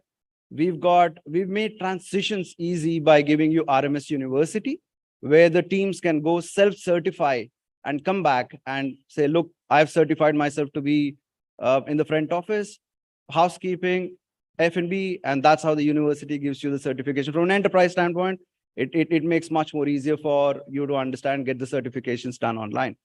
And this is where we based at. And I'd like to end the presentation, a quick one, saying that, look, we're not here to sell products. We are here to give you solutions. And anybody facing issue with any of these solutions, we've got about 90% of them covered. More than happy to help you along. The team is here. Thank you so much again, BW Hotelier, for giving us this opportunity. And thank you everyone for staying tuned. Thank you.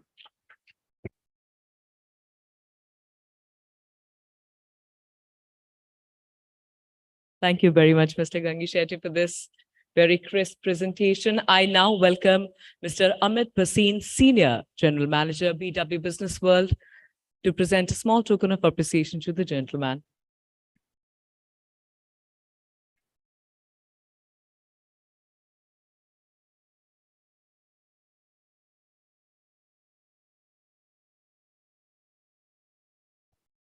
Well, the third table in that row would be my favorite table for the day. Vivek. Thank you.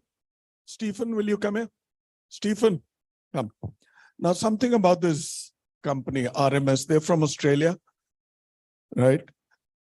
Stephen flies in from Sydney and he spends a couple of nights every year. Feet on ground, humble, but completely focused on this and a sport, cricket.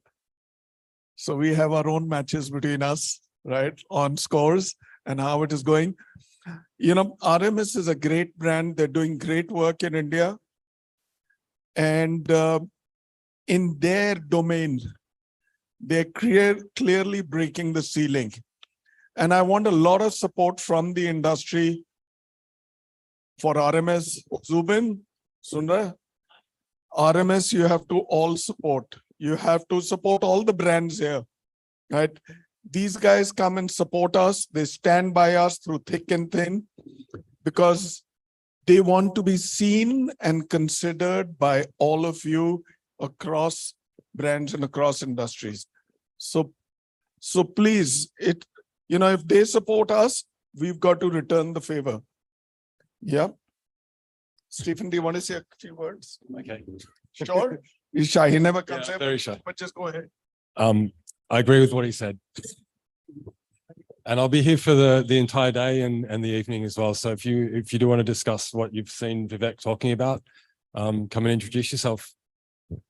There you go. So time for pleasantries. Can you get a gift even for Stephen, please? And a picture. Amit, come.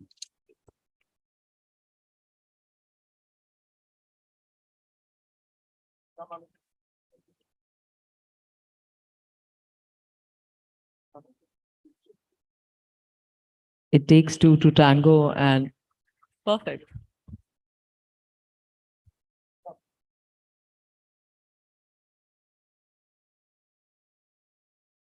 Click se yaad aaya, in case you're planning to post any of your pictures, videos, or any comments about this event across any of your social media platforms, please do not forget to use the hashtag IHA.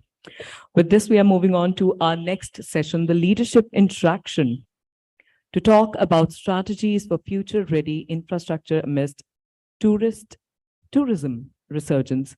Ladies and gentlemen, joining us on stage, please bring a very enthusiastic cheer for Mr. Zubin Saxena, Managing Director and Area's Senior Vice President, South Asia, Radisson Hotel Group. Please welcome Mr. Samir MC, Managing Director, Fortune Park Hotels Limited. Let's welcome Mr. Nikhil Sharma, Market Managing Director, Eurasia, Wyndham Hotels and Resorts. Please give it up for Mr. Navjeet Ahluwalia, Senior Vice President and Country Head, India, Hilton. And completing this panel is our moderator for this one. Please give it up for Mr. Rahul Pandit, Chief Executive Officer, Horizontal Industrial Parks.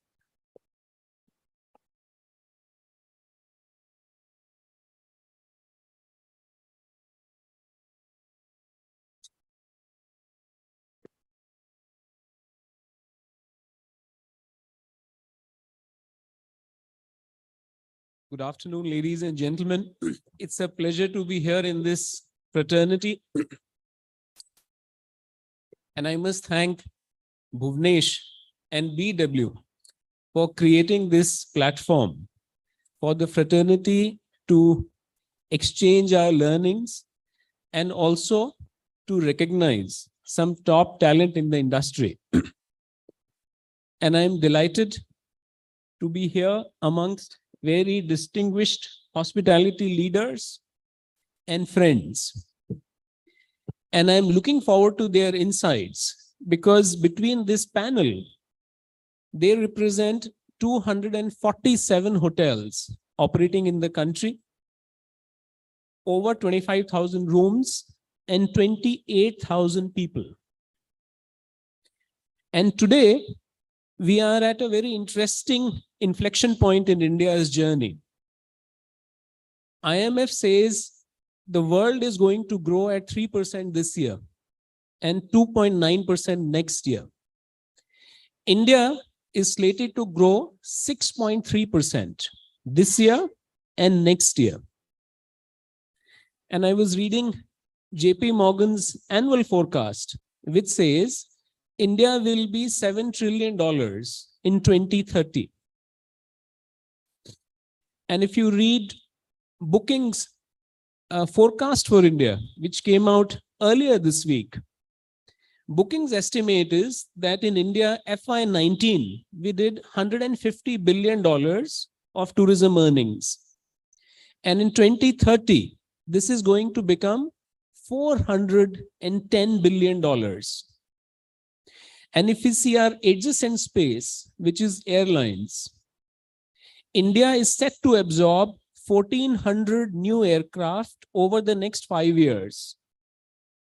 And Airbus says that our traffic volume of FY19, which was 165 million passengers, is going to become 685 million passengers in the next 20 years. And I was looking at, how are we comparing with the rest of the world?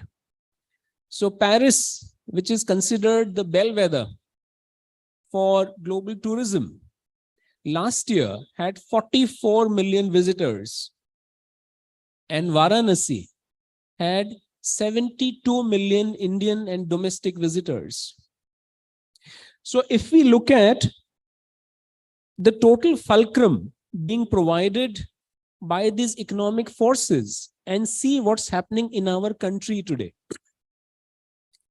we have very big macros of urbanization, digitization, and our demographics at play. In 25 years, 1/5 of the world's global workforce is going to be Indians. Within India, 85 million people, which is like the population of Germany, have moved to our cities over the last decade. 34% of India stays in our cities today. And in the next 25 years, 50% of India is going to be all urban. So where is it going to lead us? 30 years ago, India's per capita was $368 and China's was $319. Today, India is $2,600 and China is $13,000. So what explains it?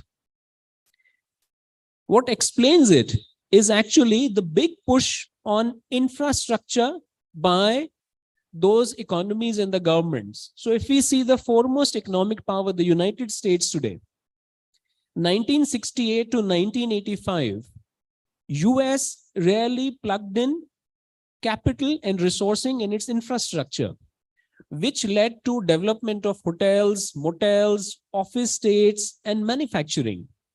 So those 15 years underpinned the United States. Similarly, 30 years starting 1990, China did the same. And what are we seeing in India today is a big positive, which is with the government's push on infrastructure and logistics. So India has last year started, actually the year prior, started a very ambitious program.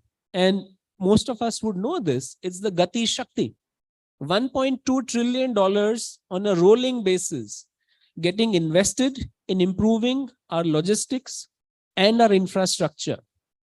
So with all these forces at play, and given the massive demand supply gap in the industry today, it will be good to get a reading from the room and my distinguished colleagues to see how do they see the future of the industry and what are the learnings that we can imbibe. So first, I'm actually going to turn to somebody who's made the entire industry proud. Navjeet Ahluwalia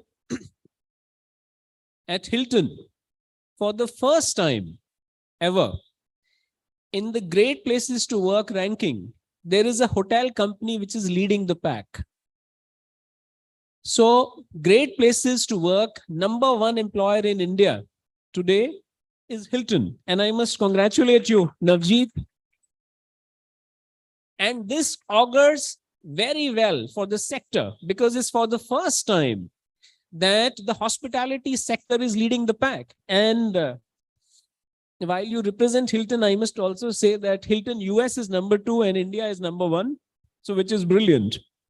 And Navjeet has an ambition to get the entire universe of 19 brands of Hilton to India, and by 2030 of hitting a double century, of creating a portfolio of 200 hotels. So I must ask you, Navjeet, given this background, how do you see brands evolving in the country going forward? And also your global experience, what do you think should hospitality brands be thinking about and doing for it right now? Thanks, Rahul. And I think you set the stage correctly. India is poised at such a fantastic moment in its history, a moment that for all of us, I think comes once in many lifetimes. So I think people in this room, some of us are, have worked much longer, and some of you are just starting out. But I think that this moment will never come again. And the growth that's going to happen in India, to many points you pointed out, for the next 20 years is going to be extraordinary. It's the growth that we saw in China. It's the growth we saw in the United States in the 1960s when the infrastructure push happened in the United States. But as I flew from Bangalore yesterday and I was at the T2 terminal. And every time I've crossed the T2 terminal, there are new changes. And I was amazed at what that terminal is turning out to be. And it didn't feel like an airport. It actually felt like a mall. And, some of the best restaurant brands, there was a live performance, dance performance going on. It is representative of India. And I think we spoke many years ago when we spoke about the opportunity for hotel rooms in India. We always say that day our truck drivers stop and start staying at a hotel like they do in the United States, we know we have become a mature market. And that day has not come in the last 20 years, but I was very proud to hear Nitin Gadkari ji speaking the other day when he's now making it mandatory for all trucks to have AC cabins, so that the drivers is going to be a manufacturing mandatory requirement. So it is very much in the realms that in the next 5, 7, 10 years, we will have these hotel truck drivers stop and they will stay at a Hampton or Fairfield or any brand of that nature. And that's the time I think that we would have seen the kind of growth opportunity. And that's happening because of technology, infrastructure, the demographic that's happening in India. So I think we are at the very formative, like we heard Raj speak earlier, the growth market in India represents one of the largest markets for all brands and for all levels of accommodation.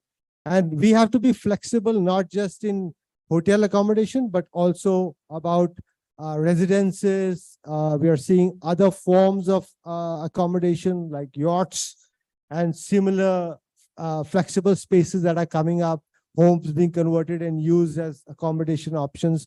So there's a huge plethora of opportunity available for all of us.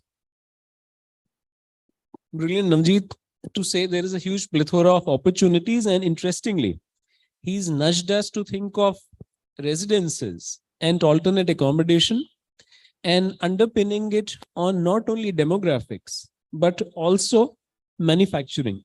So thank you for that push. And when we think of this, the leader of this is going to be the youth in the country today. And our customers today are increasingly cash rich and time poor. Yet within this dichotomy, they are trying to balance work and family. And I saw a very recent example. So I was speaking to a dear friend, Samir, 2 weeks ago. And this was over a weekend. And I said, Samir, where are you? He said, I am in Bombay. I said, Arey, what are you doing in my city? So Samir was being the Sherpa of a school group, which had him as the representative of parents and one teacher. And both these Sherpas were guiding school students where a band was performing and his daughter was there. So he was being, a very adorable father, I must say, getting them to Bombay. And he said that, look, my elder daughter is in Pune. I invited her also over here so that I could get to spend some time with them. So to me, this was a very interesting psychographic of the typical new consumer we are dealing with. One who's trying to blend time with family, given the pressures of work. So from the perch you are at, Samir, can you help us read the tea leaves of consumer behavior? How do you think the customer expectations and behavior is going to evolve going ahead? And what should brands be doing today to implement some of those thoughts? So, good afternoon, everybody. It's indeed a pleasure to be here. Of course, Bhuvnesh, thanks for inviting me, and of course, my peer panelists.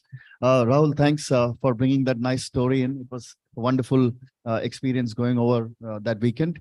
But yes, in terms of expectations, I think there are some changes which have happened over the last few years, and we've probably spoken about it in various sessions or discussed it in various ways. One of the biggest changes in behavior is about how do you spend time with your loved ones, right? So how do you do that, and how do you mix work and time with your loved ones? So probably that's something which has been a big change. The second one is, of course, the use of technology. So I should be able to work from anywhere, and hence, if I go to a hotel, the importance of technology has just magnified a lot more.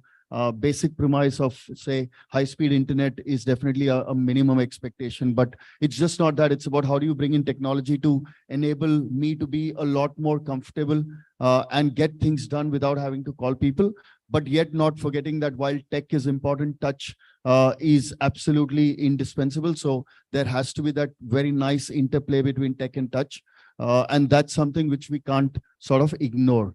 The other sort of element which I see is how dining is changing over a period of time, because I guess one of the things which we are all grappling with as we sort of handle life pressures, stress, etc., is the focus on wellness, which of course was a good reminder to us in the pandemic. So that focus on wellness is also sort of trying to get into what we do with our dining options as such, as a consumer, and hence hotels will have to start adapting to that as well. So probably that's just a broad way of looking at that. Thank you, Samir. So 2 critical points, what I have gathered. The marriage of high tech and high touch, and consumers experiencing that seamlessly. So how do we deliver that? And the big opportunity for brands to incorporate wellness in their solutions to customers. And as you rightly said in the beginning, that people want to weave in family time with that. Thank you. But when we think of this paradigm of evolving brands serving consumers, it can only get delivered by the most important constituent in our business, which is our people, our employees. So when I see on my right, I have somebody sitting whom Virat Kohli would be very happy to get into his team, because he's just scored a century and he's still continuing.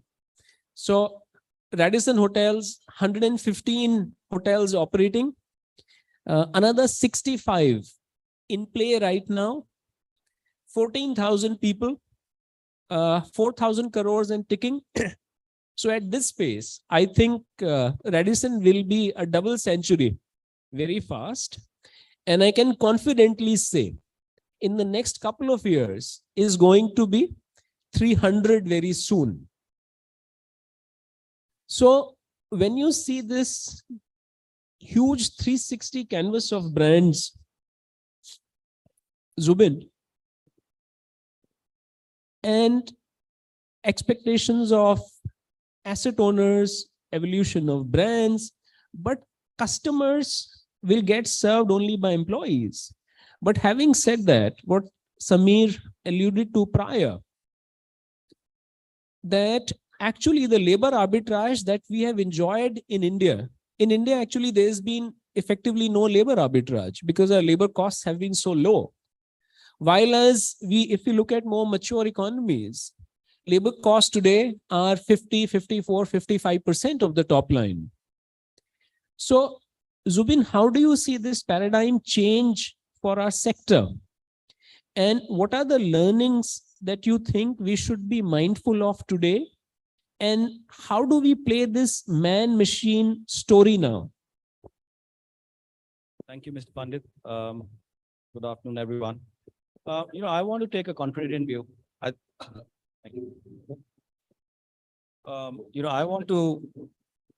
think as managers, we are all paid to look at it bottom up.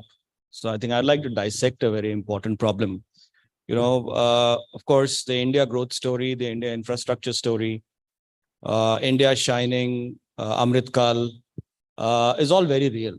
I mean, I think most of us here on this panel, many of us are leading high growth organizations, and which forces us to travel across the length and the breadth of the country. And I think many of us would agree in the room that India today is one big construction site, be it in terms of real estate construction, be it roadways. And I think the economy clearly is poised for huge upside, I think, and that's going to be, that's quite obvious to all of us for the next, I think it'll be, this is the next 20 years of India. And I think we are all in the right place at the right time. So I'll not go about repeating what has been stated already. I think I just want to offer my affirmation that I think, yes, we are poised for huge growth, and I'll leave it at that. And not only sectoral growth in hospitality, I think this is going to be across all industries, because with growth will come increased consumption. With that will come, increase the spending propensity, and that will naturally lead into a higher consumption for service products, i.e. hospitality for us. I would like to highlight a very important issue that I see coming up. And I hope, this is raised and we do something about it. Now,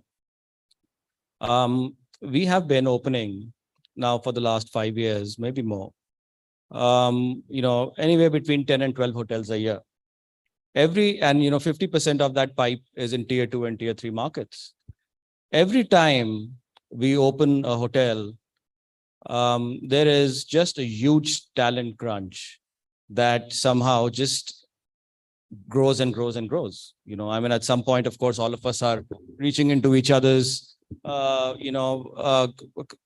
companies, maybe, I don't like using the word, but poaching talent from each other. It's not a very elegant word to be used. But, to what end are you going to be able to do that? Our industry is poised to grow double, triple in the next 5 to 10 years. I don't think we are producing enough general managers.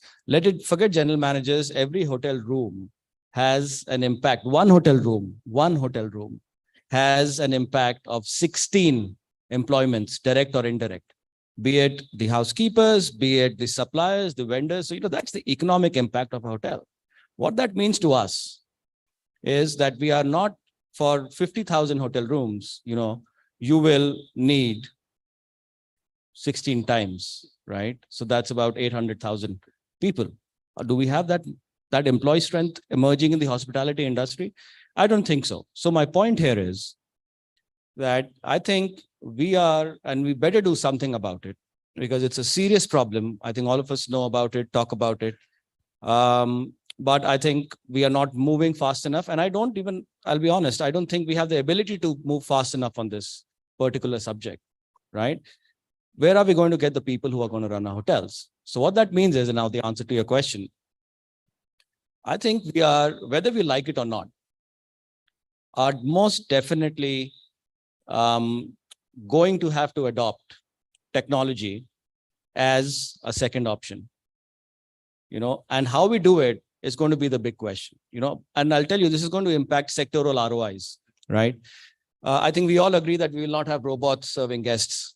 That's not the expectation. When you move into a hotel or go into a hotel to dine or to stay, you wouldn't want, you're not seeking automation, you're seeking warmth and love, right?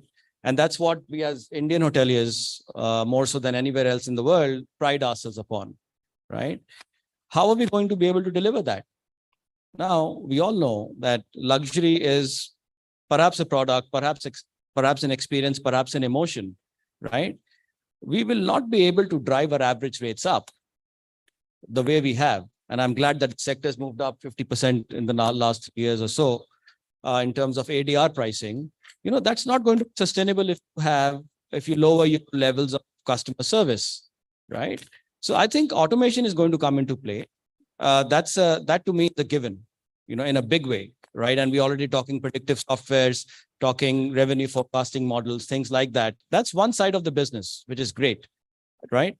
I think from a customer experience point of view, if you're not able to deliver the service, two things will happen. One, I think we are all bound to be moving into a westernized model. We have a 500-room hotel in Frankfurt, and there are all companies in the West are like that, being run by 50 people, right?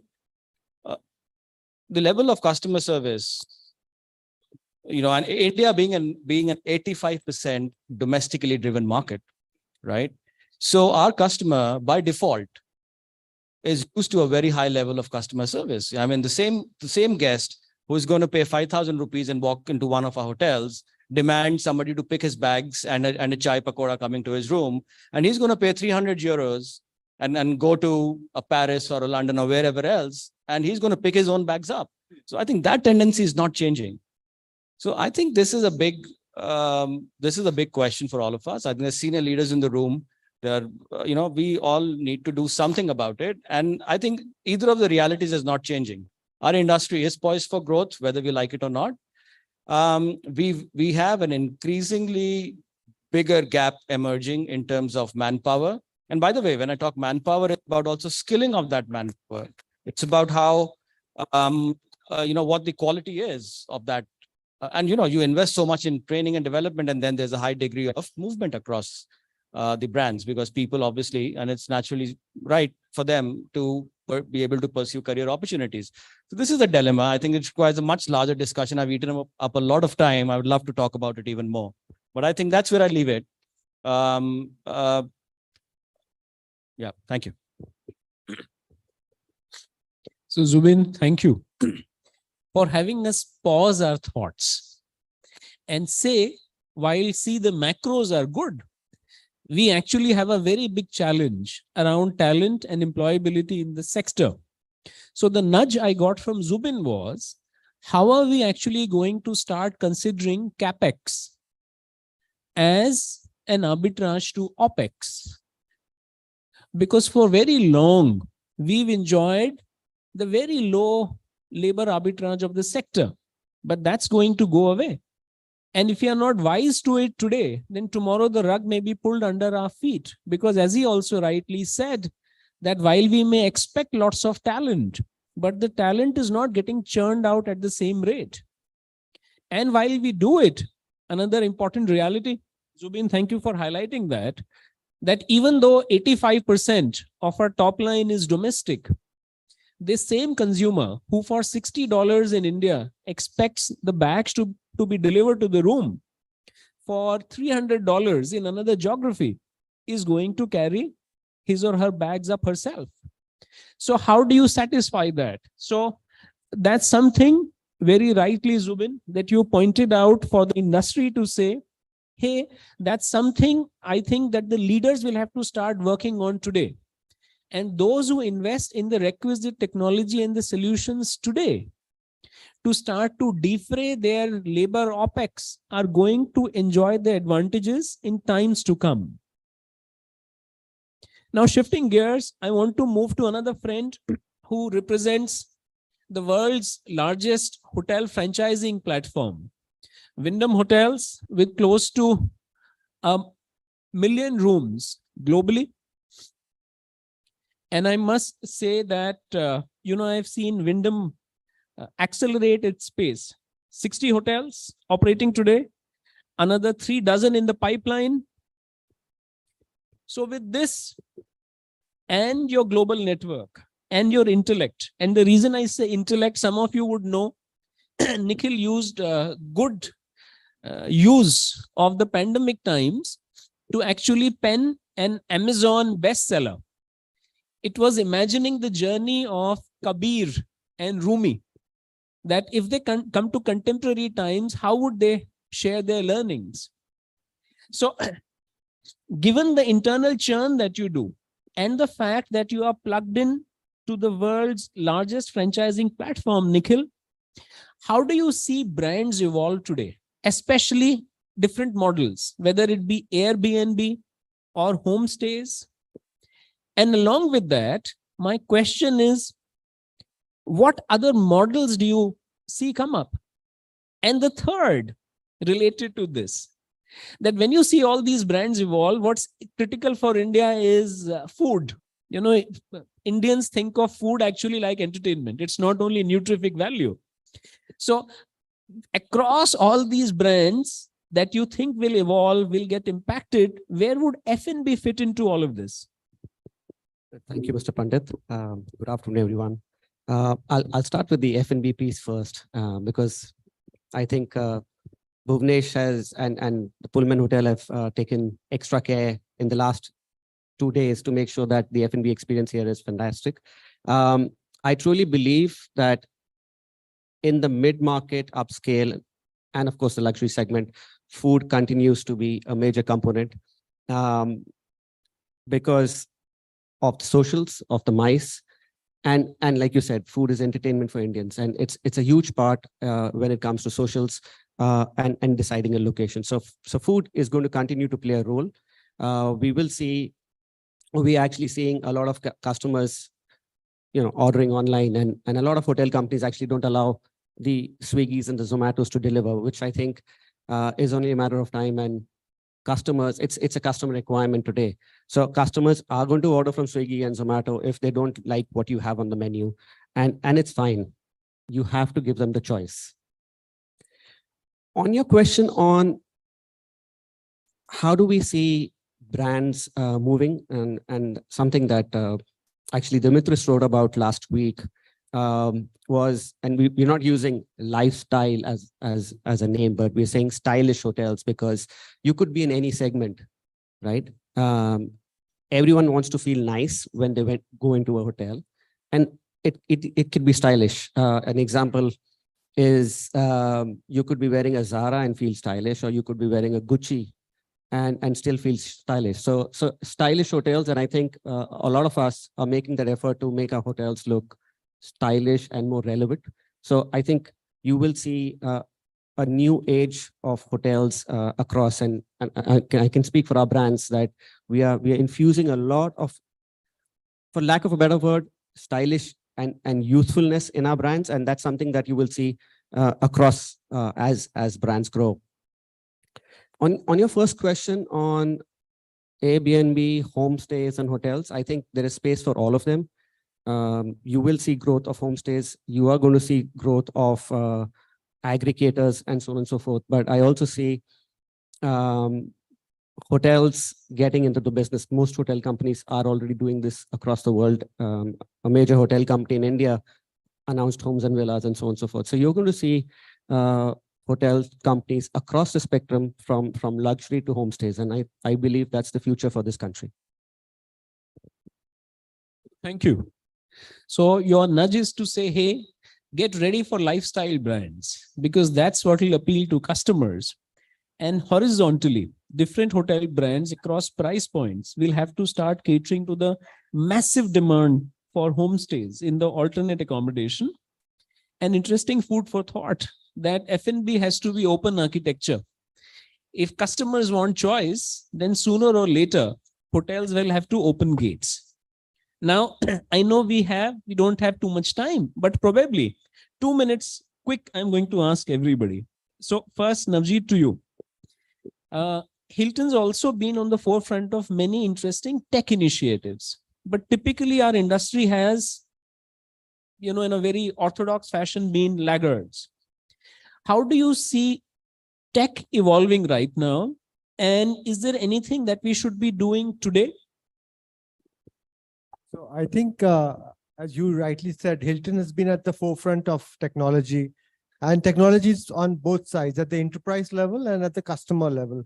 So obviously at the enterprise level, we have upgraded our technology platforms from our reservation. We have our own unique reservation system on queue, which we have just upgraded to PEP. We have our app, which is, everybody's proud of their own app, but I think if you view the Hilton app, it is capable of a lot of things that many other apps don't allow consumers to do. So all the technology platforms that's on the enterprise level. And on the consumer side, obviously, we are leading on digital, which is all contactless services. So you're able to enter your room digitally with a digital key. And a vast majority of our hotels around the world have this capability as well. And also the connected room, so that when you enter your room digitally, it automatically understands your preferences on your TV and connects your TV to your personalized accounts on Netflix and Spotify and so on and so forth. So I think on both counts, we are kind of industry leading. So giving consumers a digital experience, which is actually a carry away of what they are used to in their lives. Not having consumers relearn technology when they're in a hotel. So if they could have a seamless experience of tech in a hotel room, then hey, the hotel becomes, the preferred choice. So Samir, similarly here, if you look at the hotel product, what do you think is going to be evolving in the product? And what should we be doing about it today? I think one of the biggest changes we are seeing as we sort of get into more hotel investments is the cost of real estate, right? So clearly what used to be a standard many years back of saying, I want a 350, 450 square feet room in a mid-scale is definitely going to change. I think investors and hotel operators both will have to be more conscious of how investments go into every square meter utilized in the room. So I think that's probably the biggest change, the willingness to sort of make the room more efficient with better usage of space. The second is, of course, looking at opportunities to bring in more hybrid spaces.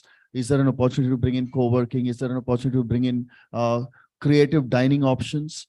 Is definitely something which we as hoteliers will have to look at. And probably the third one is moving away from the traditional approach of how we operate hotels or how we plan hotels. So for a long time, hoteliers have said, I want 2 restaurants, I want a bar, I want X amount of meeting rooms and a large business center, probably not even requiring it in that particular market or micro location. So the willingness for a hotel company to say that, look, I'm willing to be flexible on how the layouts work. Do I need to be insistent on X number of F&B outlets versus can I bring in some flexibility to it? Because eventually it's about delivering returns on every square meter we build. So probably those are the big changes I see. Great mantras for maximizing returns on real estate. So first, what Samir is saying, that the most expensive item in our hotels, that will have to get reduced.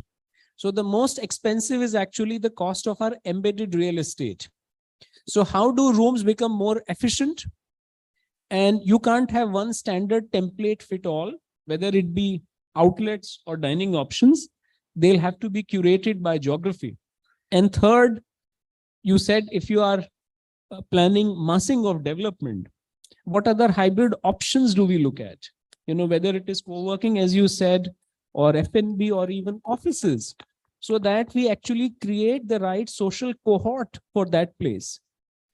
Quickly, Zubin, you personally been like the general leading Radisson's charge for development and growth.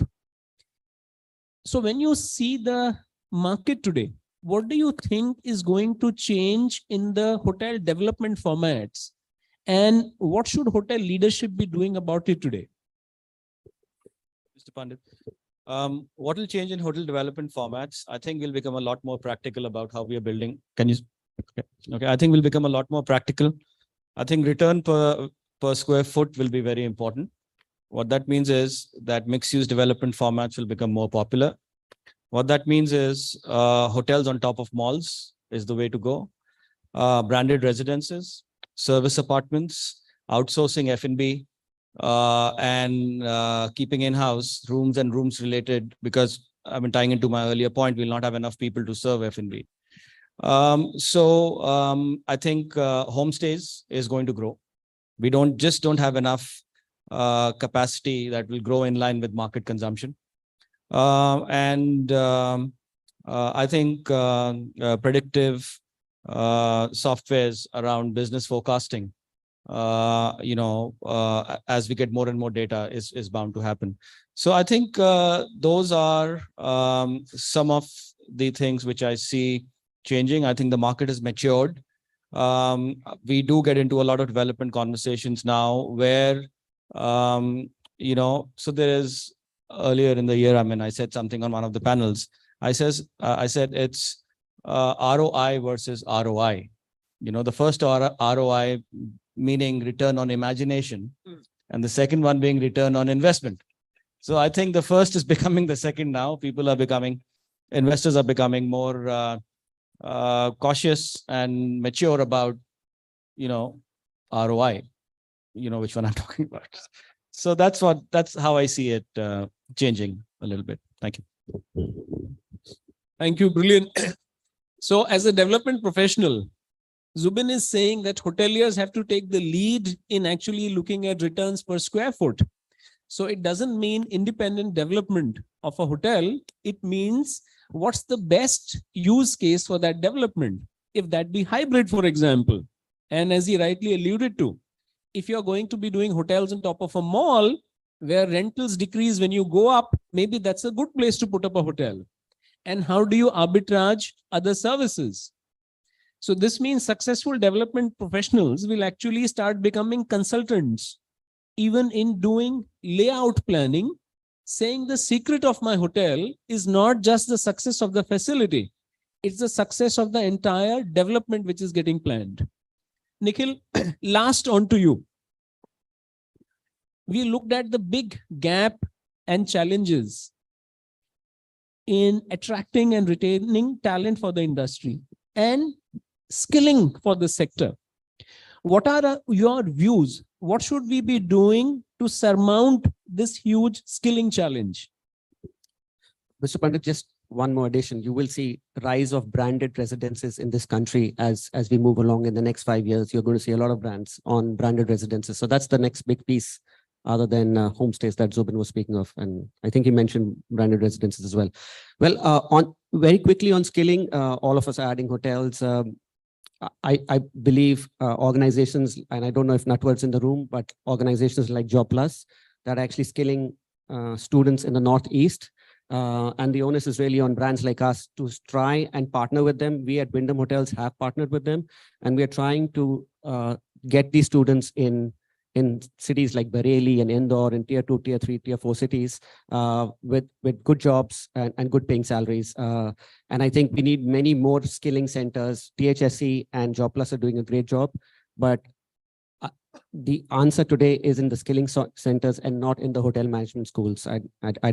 My request would be to partner with these skilling centers so that we move forward. And of course, Mr. Kachru is on the skilling center board nationally, but yeah, we need someone like him to steer that forward.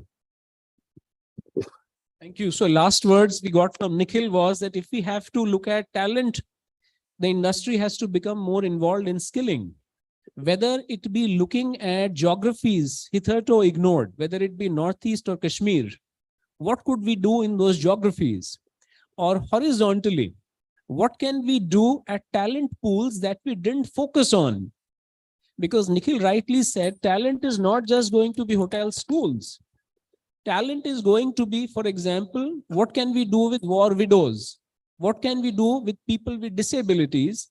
And what can we do with people who are not regular hotel school grads? So lots for a panel that's been generated for the room to munch on. And I am so delighted. I was sitting with these four stalwarts, and it was better to have spent these 45 minutes than read a tome on what's going to happen in the industry. So thank you, Navjeet. Thank you, Nikhil. Thank you, Zubin. Thank you, Samir. It's been wonderful. And thank you for being very patient and wonderful participants. Can I please request everyone to kindly come up front for a group picture? Also requesting Mr. Bhuvnesh Khanna, CEO, BW Communities and BW Business World, to kindly join us on the stage.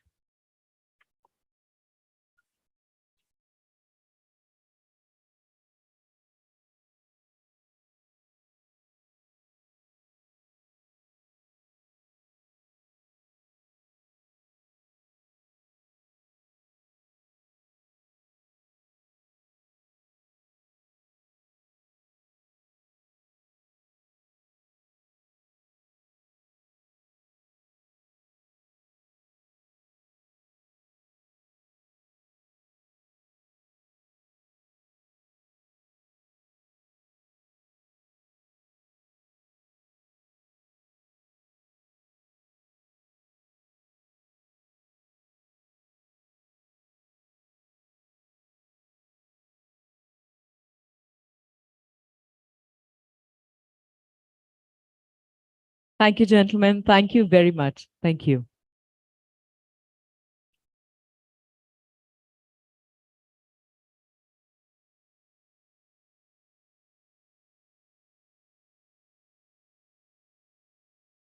Are we all awake and in the best of our spirits, or do we need a quick energizer? Proceeding with the next session, ladies and gentlemen, insights and strategic views on Indian hospitality renaissance and how it can forge a sustainable future. Joining us on stage, the panel, our country's two experts. Please give it up for Mr. Mandeep Lamba, President, South Asia, HVS Anrock, and Mr. Jaideep Dung, Managing Director, India Hotels and Hospitality Group, Jones Lang Leslie. Completing this panel, a unique session with one of the world's leading hospitality chains, Managing Director and Area Senior Vice President, South Asia, Mr. Zubin Saxena of Radisson Hotel Group.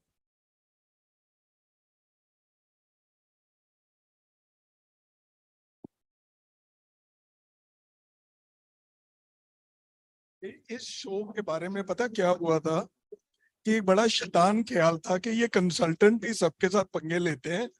इस बार एक brand head जो CXO है वो consultant से पंगे ले, है और रह तो चुका है बट अब नहीं है। तो ये था कि ये लोग तो हर किसी को स्पिन देते हैं, आज इनको कोई स्पिन दे। नहीं सुन? Yes, absolutely. What went behind this? You know what went behind this was the very simple thought that, every time we're in a conference, all us poor operators are sitting on one side and, we have the gurus of the business, bashing us left, right, and center. So I requested Mr. Bhuvnesh. I said, Mr. Bhuvnesh? I've requested Bhuvnesh. Thodi respect to deni padegi na, sir. No, heart genuinely meant. So, see, this is what they always do. This is what they always do. They don't let us speak, the brands. So I'll give him this, but then it's my chance. I think I'll stop the timer and resume it once you're seated. पहली बार हुआ इन 17-18 सालों में कि हम इधर आए और आप उधर हैं। चलिए, ये शो आपका भाई तो स्क्रिप्टेड था ये सारा, आपको नहीं पता? Okay, good.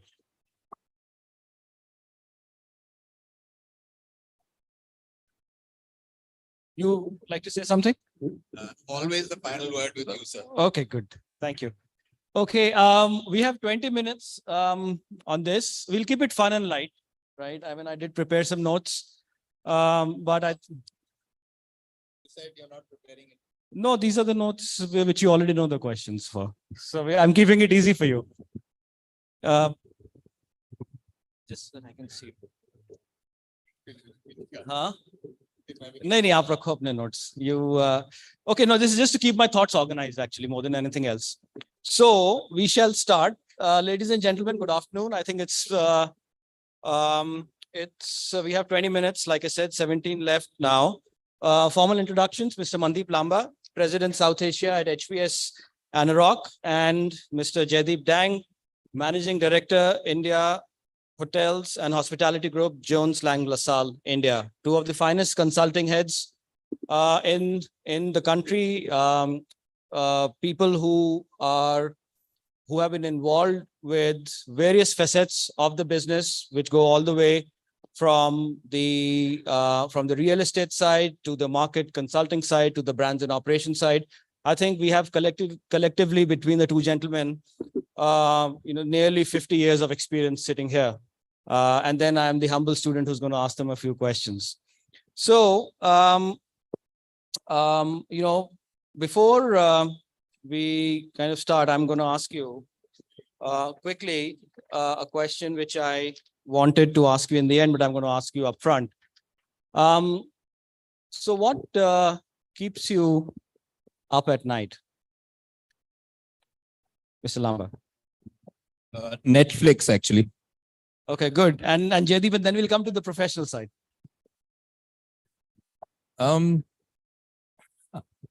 अच्छा क्या देख रहे हो Netflix पे वैसे? What's trending these days? I've actually forgotten what I watched last night, but yeah, Netflix is mainly what it is. No, I'm actually watching on Apple TV a book that I read, amazing book. It's called Lessons in Chemistry, and that's now turned into a serial. So I've started watching that. But so tell me, Mr. Lamba, I'm sorry, we'll discuss business. We've been talking about it, so we'll talk about it, right? Do you think Star Trek, being transponded from one place to the other, could ever, become reality now? Of course, we're not churning out enough, talent to be able to service our hotels. Guests would come in and say, hey, I want a cappuccino, and the machine produces a cappuccino for us. Do you think that's going to ever be a reality? Honestly, I'm very scared to talk about tech, because if you really look back and you start reading some of the, the fiction that was written, or science fiction, as they call it, many, many years ago, a lot of that has turned into reality. So I think we need to be careful on comments we make on technology. But the answer to what you're saying is yes. I think it's immensely possible. I do think what you were saying a little earlier in the panel, I think we have a huge issue on talent in the sector. And part of that, I think, will need to get sorted through automation and, technology. But I'm hoping that we don't reach a stage where, the human sort of contact and, the service levels of hospitality. I think a lot of people are going to get more and more lonelier with the passage of time, the way things are. And they will be struggling to be able to meet people, because meeting people is going to be a luxury in the future. So I think hospitality is one sector where I'm hoping that technology doesn't take that turn where we're checking into hotels and not seeing people. Okay, thank you for that, Mr. Lamba. JD, I will extend that question. Do you think moon travel is going to be a reality for us in the next 15 years? All of us, where are you going? I'm not going to go. I'm going to the moon for a holiday. I'll be back on Monday, going on Friday. You think that'll happen? You're asking me? Yeah. So put hotels on the moon? Yeah. How are you going to value that real estate? Isn't it out of syllabus? Yes. See, we are actually, listen, we are actually eating into people's lunchtime, technically speaking. So we got to give them some entertainment, There's always has to be a give and take. Mr. Kachru actually said, says Bhuvnesh, agli baar na program ke andar entertainment bhi hona chahiye. I didn't realize that he was. You're going to be the guinea. Yeah, right here. Yeah, so yeah, of course, put hotels. We are anyways looking at newer markets, captured India, Asia Pacific, globe. Where do you go next? Moon, sure, why not? Yeah, And we're in the business of real estate, so maybe it starts from there. Zubin, and you in your previous session mentioned about the importance of real estate and how one should calculate your revenue per square foot and profitability per square foot. So maybe whatever mistakes we've done on Earth, we should not do that on Moon, and design better, more efficiently. Yeah, agreed. So never say never, glass always full or half full. But are you asking me that question, what keeps me awake, or you're stopping at the Netflix? You would like to answer that? I was trying to give you a rain check on that, but yeah, yes, go for it. Yeah. Okay, well, I sleep well, as I told you personally. Yes. It's always good to sleep well, and I make sure that I sleep at least 7 hours, because then the brain works better, and especially in the field we all are in. I don't know as hoteliers you get to sleep that much, but I do, thankfully. Professionally, I think, Zubin, I question myself many times that when was the last time you did something for the first time? Right. So how do you make it better? Business that we are in, how do you bring in that innovation, and also the ecosystem around us? It's not only the business, but life around us, people around us. So I think that keeps me awake, that how do you improve? And especially when you're kind of working diligently towards your goal, and in a way you kind of get there, next is what? So I think that's what keeps me awake, and I'm sure it's a similar feeling across industries. Just quickly, I'm just, just to answer your question very quickly, is basically what we are saying, the two of us, is that while all the hotel operators are awake at night, we are fast asleep. It's good. That's good for the business. That's good for all of us. So I think we're doing a good job. Okay, on a serious note now, we'll start with you, Mr. Lamba.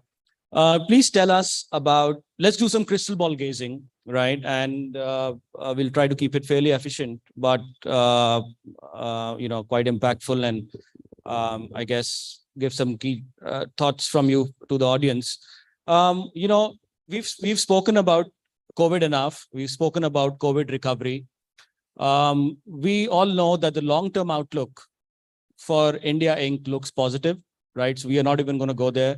Please tell us, what do you think is going to happen to our industry in the next, I'm talking demand, supply, occupancy, ADR,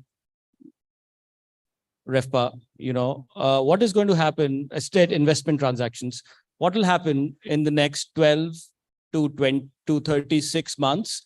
12 to 24 is the period I'm more interested to know. Why? Because I think that's the period which we are going to be living into right now, next, as soon as the year starts. We'll start with you, Mr. Lamba. We have a slide at the back. I don't know if you want to, it talks about various trends. Here, clearly, it is showing some forecasting, which is going from 2023 to 2026. So, this is your data. I mean, I'm sure you'd like to talk about it. So data is there for everybody to see, but I think let's just put some, method around it, or just thoughts around it on what we think, at least.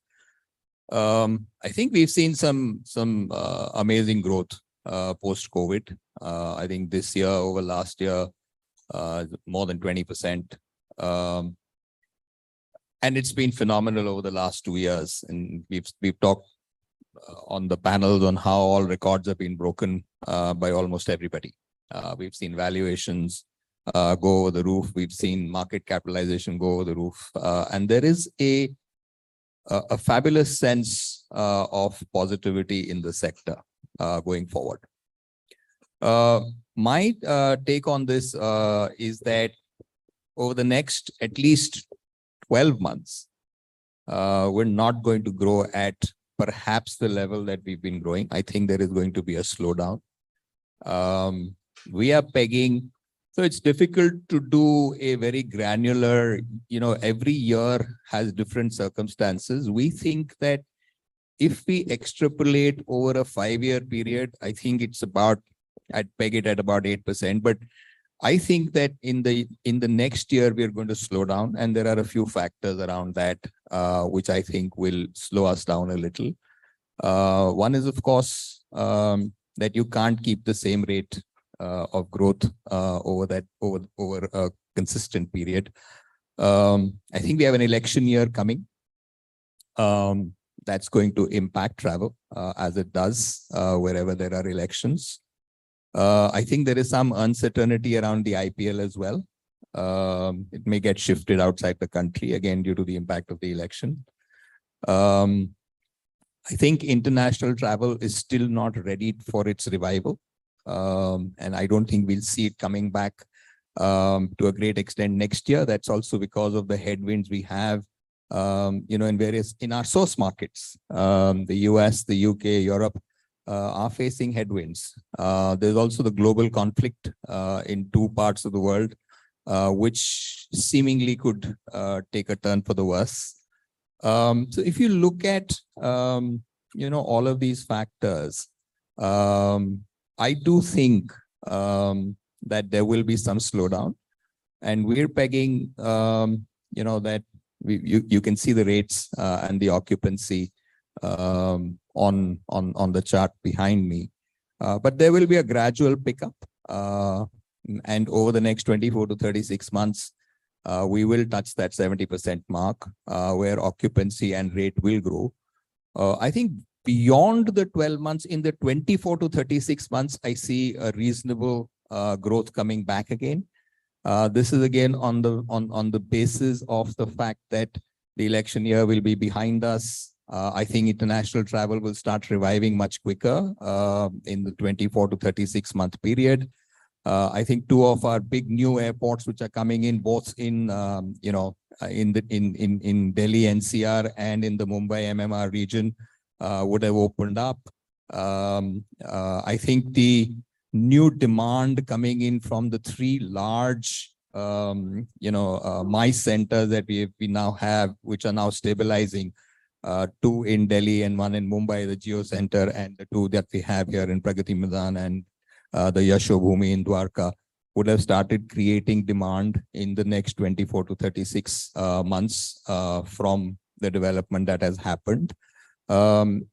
These will continue to be, pushing demand, and we know what is happening on the infrastructure. We know what is happening on the sort of China plus one that is taking place. The thrust on manufacturing, the thrust on infrastructure, new airports. Lots of new, we've spoken about that. A lot of the new aircraft supplies will start coming in.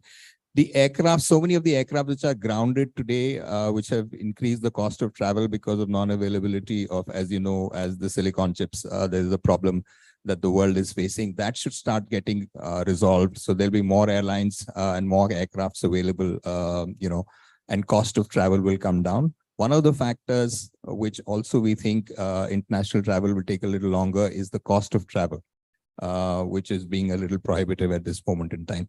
So if I look at all of these, and just to summarize, I think the next 12 months, we're certainly going to see a little bit of headwinds, and we're going to start seeing some pressure, which will slow us down a bit. That doesn't mean that we're not growing. We're still growing, both at least on the rate front and marginally on occupancy as well. But on the 24 to 36 months, I think we're a lot more optimistic, and the ecosystem is going to be much more conducive to better performance. Great. So if I was to summarize, the rate, we will continue to grow. The rate of growth will not be double digits. It will potentially, and I agree with that myself. JD, let's come over to you.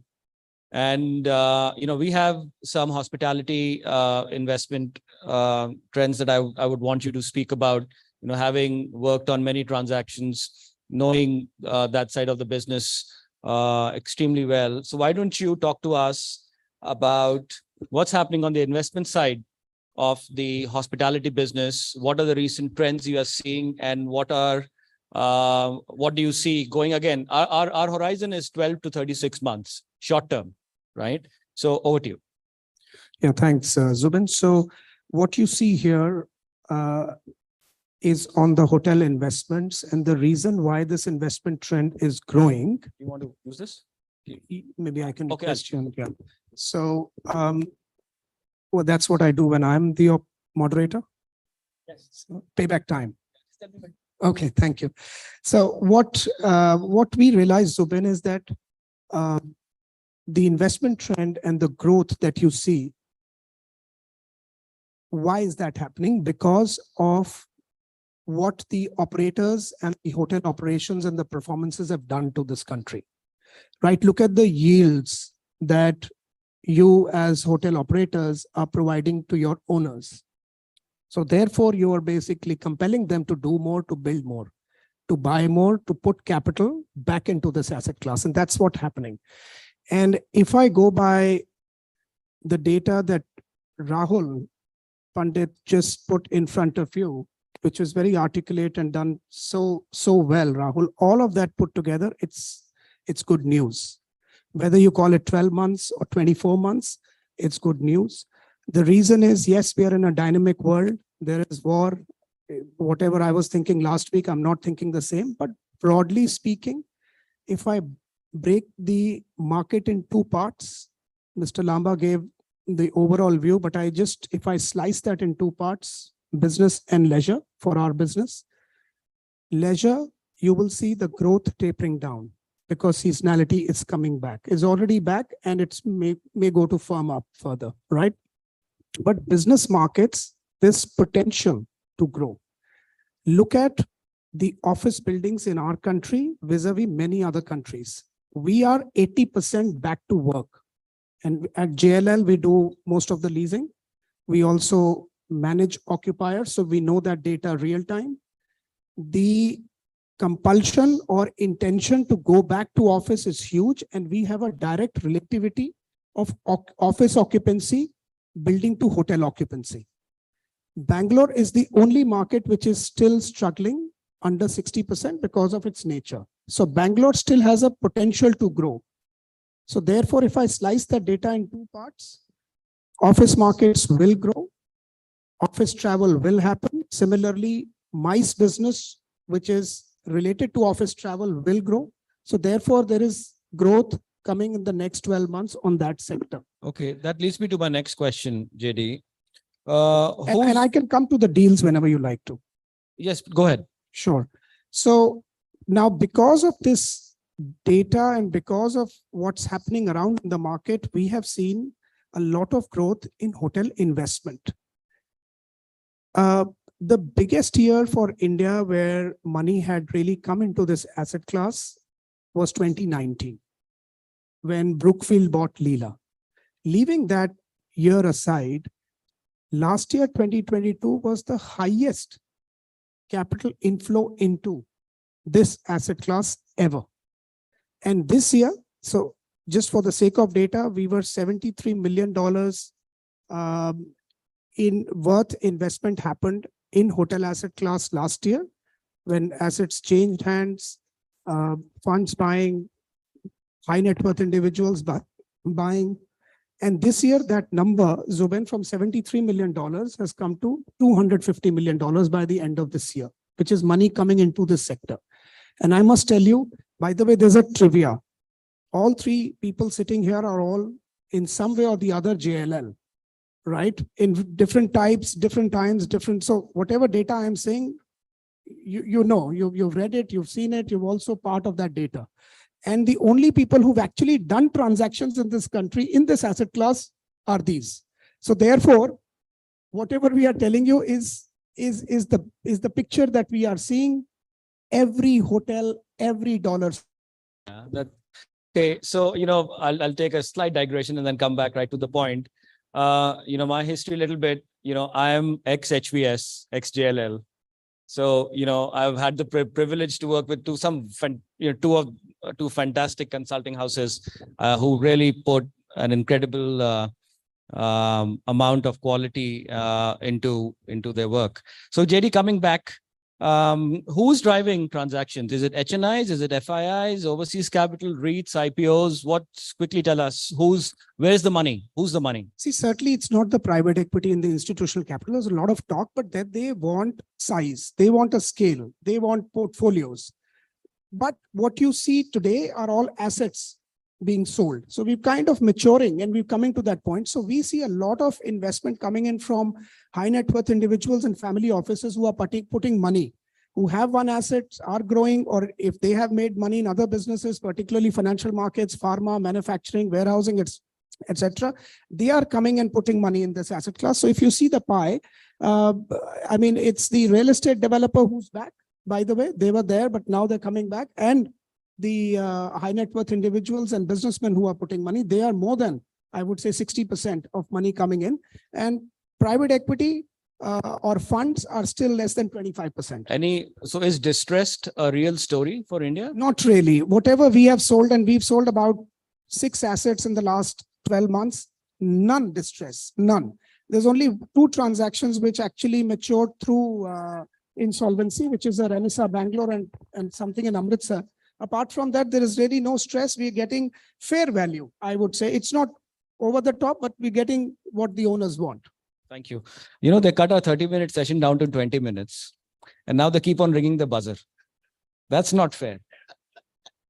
So you have to give us 5 minutes, and I assure you it's going to be a nice close. Well, we wouldn't want you to starve, no. We do have to break for lunch as well. But I must let you go on.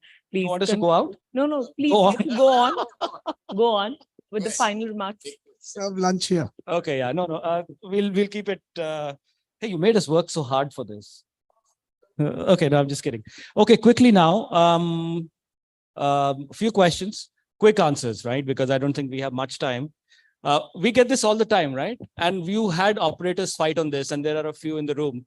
You know, put them across 2 sides of a panel, and have them debate hours on this. And I don't think there's a clear answer. Now I'm going to put it back on you. Okay, Mr. Lamba, management or franchise?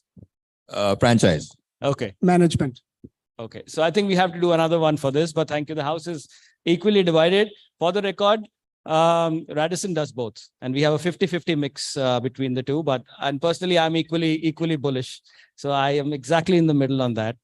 Okay, quickly, if you had to invest in a hotel property right now, what segment, budget, luxury, mid-scale, would you choose? Boutique luxury. Boutique luxury. Luxury and upscale. Given that the construction times for hotels is 5 to 7 years. Look at the real estate values, Subin. Land prices has gone 3 times. You will talk in any market, any city that you're living in. Oh, gee, aaj itne rupees ekar tha, aaj 3 guna ho gaya. How do you make sense by doing a hotel development in a mid-scale? Unless you go back to your conversation, which you said in the previous panel where Rahul asked you that question, mixed use. Unless you start moving up, you can't make sense on budget and. So you're saying because of escalated land pricing, unless you have a historical pricing on the land, which development cost also 30% up. Yesterday, Sanjay Sethi mentioned that, and they are building big boxes. Yeah. I mean, unless you really build scale and build a category to be able to get the room rate and the RevPAR and the follow through to your GOP, you will not make sense. Okay, fine. Thank you. I'll leave it at that. Complete the sentence for me. Mr. Lamba, the key to a successful hotel investment in India is? Always managing the capital cost. Always managing the capital cost. You want to explain that in a sentence? You know, the problem in India on hoteliering is that, we've not had too much of institutional capital. We've had HNI capital largely in this sector. And there is always that emotional involvement that tends to happen, with hotel development, and many family members tend to get involved. The cost at which you build is the most critical factor for the success of the hotel. I'm assuming that your, other factors being what they are, that it's in a decent location and a decent market. It is the cost at which you will build, which will determine your ROI later. Agreed. Agreed. JD, you want to? Yeah, it's very similar. Cost and efficiency in area program. Build well, build right. What Mr. Oberoi used to say is still relevant. He used to say, cut waste, don't cut cost. Okay. Okay. Favorite Bollywood hero? Favorite Bollywood hero? Shah Rukh Khan. Always Amitabh Bachchan. Devaran. So that's okay. Good. Now that was. Do we have to act like them as well? Yes, we can do that right after Mr. Lamba. I think we should wrap up. Some of us sing very well on this panel. So maybe that's going to happen some other time. Okay, last question, really. How would you explain your job to a 5-year-old? Mr. Lamba, how would you explain your job to a 5-year-old? I actually did it. Yeah, but to my grandmother, but I'll tell you after Mr. Lam. I get paid for a lot of fun that I have. Okay. My grandmother asked me once that, what do you do? So I said, we arrange debt. We also do equity. By the way, there is a lot of real estate, a lot of, efficiencies, design, too many things to look at. She said, no, but what do you do? So I said, then, the money comes in and then there is an owner and then we try and make things work. He said, oh, so you're a broker. Yes, life needs to be simple, has to be simple. Yes. In one word, that's what one could do. I think, in success lies in simplicity. So it's important to do that. Okay, ladies and gentlemen, I would have loved to go on more. I clearly have more material here. I think time is short. I don't want to keep you away from lunch. I'd like to thank the two wonderful gentlemen. Thank you for your time. It was a nice Thanks, Ruben. session. Thank you, gentlemen. Thank you very much. Could I please request you to kindly come up front for a group picture, and also requesting Mr. Bhuvnesh Khanna, CEO, BW Communities, BW Business World, to kindly join us on the stage.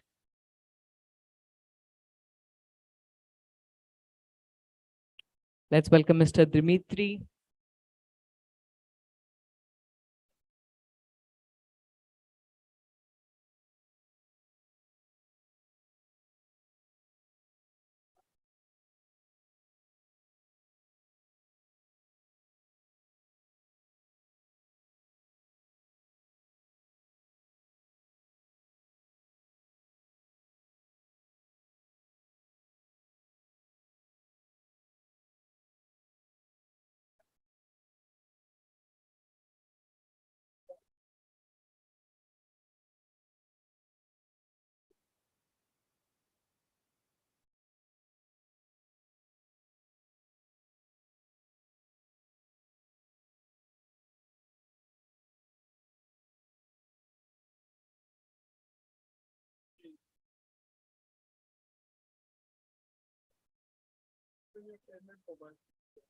Okay, hang on.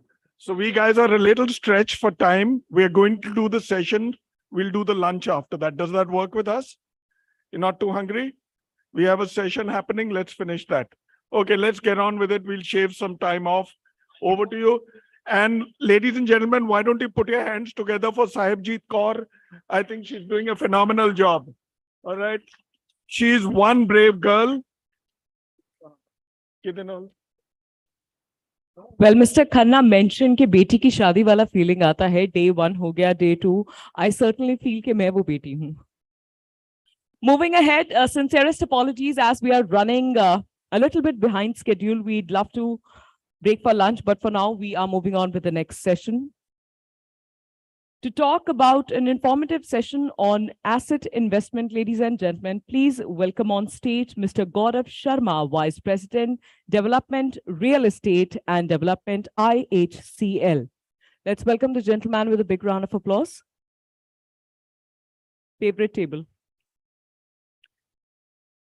Please welcome Mr. Suhail Kanampilli, Managing Director, The Fern Hotels and Resorts.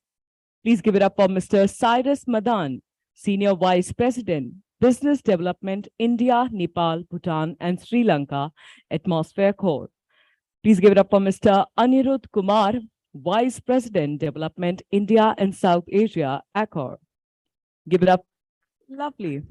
Please welcome Mr. Philip Logan, COO, Royal Orchid Hotels and Regenta Hotels. And completing the panel, once again joining us on stage as the moderator for this particular panel, Mr. Jaideep Dang, Managing Director, India Hotels and Hospitality Group, Jones Lang Leslie.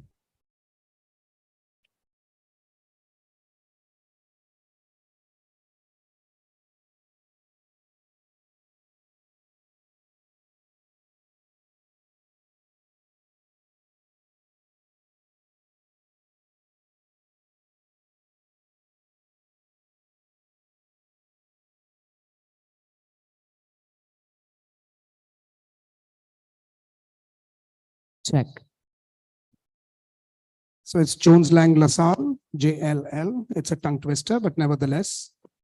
Gaurav, you know this and the brand. And Gaurav and I, we worked together many years ago looking at different businesses at that time. Gaurav now is with Taj. Welcome, Gaurav. Welcome, Suhail. We are back again, but in a different city, in a different format.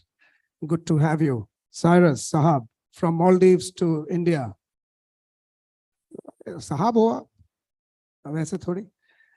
Welcome, Anirudh, the numbers man. And also, I've learned a lot from you when it comes to maths on the projects. Anirudh, welcome. And welcome, Philip.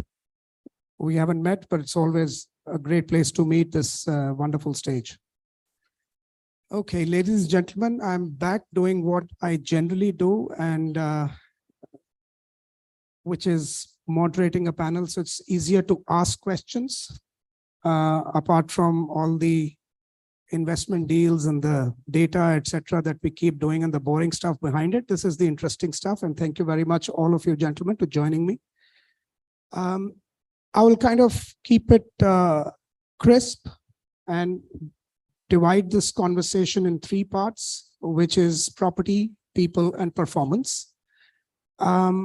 Maybe we can start with performance, because what we've seen, the roller coaster in the last couple of years, ever since we came back from COVID, the performance of the hotels, and all of you have done phenomenal job in your own segments, in your own cities, is off the roof. Taking us, a leap from what Zubin asked us, may I ask you, 2022, great year. We were still there was invisibility when you were planning your business for the next year. Come 2023, we've grown phenomenally on back of G20 and many other factors, pulling India. We are chugging along. 2024, how does it look like? Is it similar? And this question I may ask you, and I know you're in different segments, but in the same business, different cities, but in the same business, how each one of you look at, very quickly, Gaurav, how 2024 looks for Taj.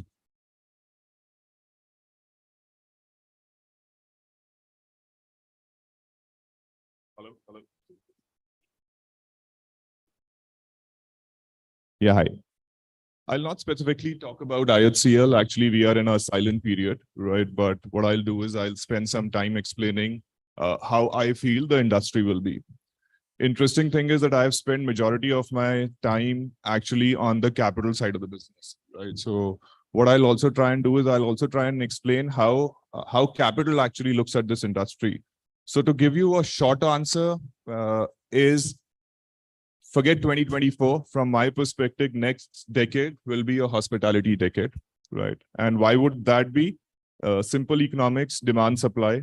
Again, a lot has been discussed about it. So I'll focus on something which people have not touched upon, or at least have touched upon a little.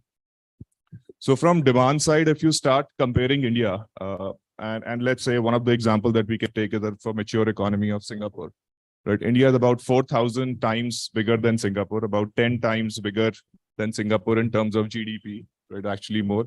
But in terms of hospitality space, it's not even 3 times, right? And of the 3 times, the 2x actually has been created in last decade. So this kind of tells you the scale at which India was and scale at which India still is. Also, you talked about a lot of hospitality transactions are happening in the market. You talked about 250 million is what you're expecting, which is a big number compared to historically, but that's size of one hotel, which is get traded in Singapore. That's so from that perspective, the scale of what we are seeing in India is very small, and thus the base effect will trigger in, and India will continue to grow substantially. On supply side, that's where I want to focus more. That we are saying is that growth or the market will grow because there's a demand supply mismatch. On supply side, what is happening is we talked about capital again here, but of the 7 listed companies which exist, 3 of them got listed in last 4 years. So capital is still maturing in India. Of the private equity you talked about, there's one private equity transaction which has happened in last decade, and that was on the chart. And that year, I would say the bar was through the roof. Yeah. So from my perspective, I'm saying demand will continue to grow. supply will be very little because of issues like cost of capital. Banks are still not willing to give debt to greenfield projects. And purely because of this mismatch, 2024 and beyond, I see huge growth in hospitality space. Yeah, actually, you're right. There's one thing that I couldn't touch upon in the previous session, given the paucity of time, is the tapering down of supply. So therefore, the hotels which are operating or will be operational next year have a good runway because demand continues to fill in the hotels and there's not too much stock which is building. Certainly, we are very different today to where we were in the last, when we were emerging from the last crisis. Sohail, question to you. It's very interesting when a couple of weeks ago we met in Bombay and you showed me the chart.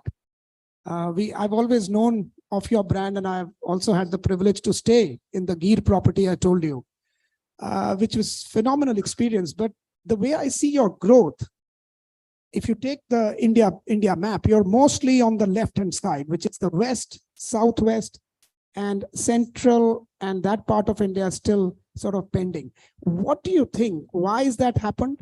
And I know you're up against many other global brands, heavier Indian brands. So what sort of makes you pick in this situation, and why are you particularly clustered in certain, and what are the plans ahead?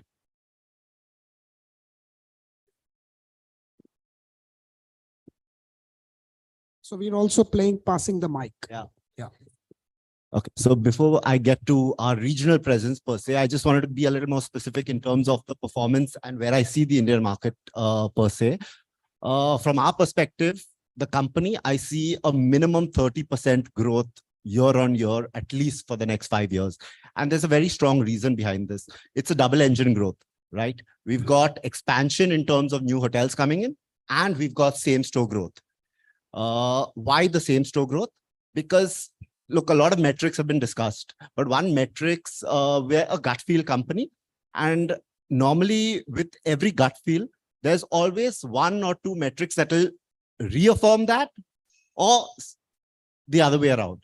So what I looked at is, if you look at the per capita income in India, and Rahul touched on it briefly, for the last 5 years before COVID, it was flat. Okay, the per capita income growth was at about 5%, your inflation costs, so there's no discretionary income spend increase. Just the last year had a 15% growth in the per capita income in India, right? And that immediately reflected into the discretionary spend in India and the growth in the business. McKinsey has predicted a 6x growth till 2030 in that factor. So in the next, even if we factor it by 50%, I mean, you're talking of a 25% growth in per capita income annually, which is going to see the industry boom. And till 2030, there's no question about growth in the industry. Now, coming to the part of the regional development, it's actually much higher. 80% of our inventory per se sits in the west of India right now. And the region, I mean, that's just how any business grows. You start by growing locally, then growing regionally, then nationally, and then internationally. And that's the natural growth of how the company has grown as well. So we've got a very, very strong regional presence now, extending it to a national presence, and then to an international presence. Fantastic. Cyrus, you're new to the country in terms of the brand. What made Atmosphere think of India? So Atmosphere in the Maldives has been there for about 10 years, and we are a luxury brand. And for us, it was a natural progression because many of the stakeholders at Atmosphere Maldives are from India. And we have a strong client base in the Maldives and a partner base around the world. So they have been prompting us to come into India because they feel that that brand can now actually, not divert, but encash the goodwill and the momentum of the brand in the Maldives, in the subcontinent. So is it only the people who are behind the brand, or is it also the craze of the market, or what you see as what Gaurav and Sohail mentioned and so many data points? Do you think the Indian tourist, which was moving out, the outbound, is also you're going to give them similar avenues in this country and they're going to stick around? Is that also part of the thesis? Absolutely. So the brand is an uber luxury brand at the top end. And we fill up 200 rooms every day with the Indian market alone. So if you're filling up 200 rooms with the Indian market alone, that means that we have a very strong brand recognition within the subcontinent itself. So apart from just wanting to come into India, the idea is that India also has a market, and we've been discussing it over the last year and a half. India is also maturing into having products at that scale and that price point. So it makes a natural fit to come into India at this point in time when things are ramping up. And Indian travel is supposed to hit a figure of, I think, $410 billion in the next decade or so. So it is the right time to come into India and have these products available for the market to spend in. Sure. Anirudh, again, coming back to first the performance, and you're doing a few underwritings moving forward, Anirudh, on various projects. Where do you see the markets heading in terms of performance, and how are you backing up with your, let's say, with putting more flags into those markets which are important to you? So the performance for us in the Maldives has been phenomenal. Is it for me? I'm sorry. Oh, I'm so sorry. No, but you can tell us about your performance in Maldives. That's fine. Yeah, so we are just seeing like the average performance of the market currently at sitting about 65% occupancy and about 7,000 rupees ADR. So we as in portfolio, we are performing better than the market right now. We are sitting at about 72% occupancy at about similar kind of ADR, right? So definitely for the market perspective, is there a scope of the growth? Yes, because from 65 we need to reach 70%, 70% we probably needs to 75%, but most of the mature market is sitting at that level. Personally, I feel that probably a lot of growth has already been happened from 22 to 23. The growth is about 30% for our portfolio, but the impact was 30% because of like first quarter of 2022 is not comparable, right? But there, I really think that there should be some consolidation and some sort of hold at this moment, probably in 2024, and then we definitely will be on the growth trajectory. In terms of where we see the growth, so I can give you some data point. We discuss and we hear many people that the tier 3 and tier 4 market will grow, right? And India will grow exponentially. But why tier 3 and tier 4 market will grow? So I just want to give you some data point on that. So currently in India, we are sitting at about 150,000 rooms, branded segment. And there is an estimate that this represent about 6% or 7% of the total accommodation which is available in the market, branded and unorganized sector. So that's make about 3 million room in India overall, right? And so our percentage of branded versus non-branded is about 6% versus the global average is about 40%, right? So that means we have the accommodation available in the country, right? Which is being served currently by unorganized or unbranded segment, right? But there is a long way to go to catching up to the global averages in terms of the branded hotel accommodation. Second point is out of this 3 million rooms, where these rooms are sitting, right? So these rooms, around 65 to 70% are sitting into the tier 3 and tier 4 market, right?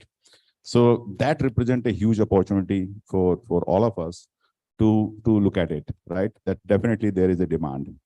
Now, why there is an opportunity for us for converting these hotels into the branded hotels is threefold. Number one, the infrastructure is improving, right? So the accessibility to these locations and people traveling for the business is increasing significantly.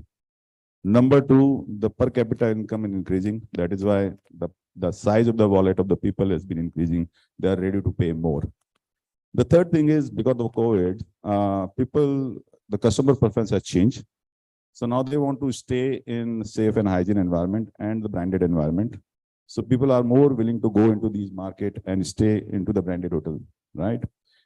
So that represents a huge opportunity for the conversion itself. So if we have to basically match the global average, right? So there is already inventory available in the market which can be converted, right? And huge inventory. So let's see, like 40–50% of that may not be suitable, maybe file and life safety issues, maybe like not suitable in terms of the building, may not be like having the proper licenses and approval. So even if we take 50% of that, that says about 1.5 million rooms, right? I would say even if we capture 10% of that in next 4 or 5 years, our overall supply will increase and it will be double, right? That represents huge opportunity. The challenge is that we need to understand how to operate this efficiently, right? So like what Fun is doing, the Clarks is doing, they are very efficiently operating these hotels because these hotels are small, 50, 60, 80 room hotels.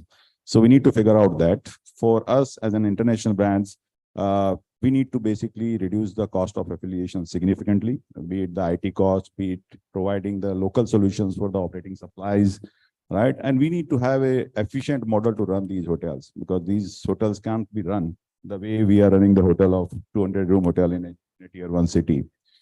So definitely there will be growth in greenfield project, organic growth will be there, but this segment itself has an opportunity to make the inventory double in next 4 to 5 years. Sure. No, so almost 3 of them, now 4 of them for you, Philip, have just told you that there is so much growth, so much building. It's going down to tier 2, tier 3, perhaps tier 4.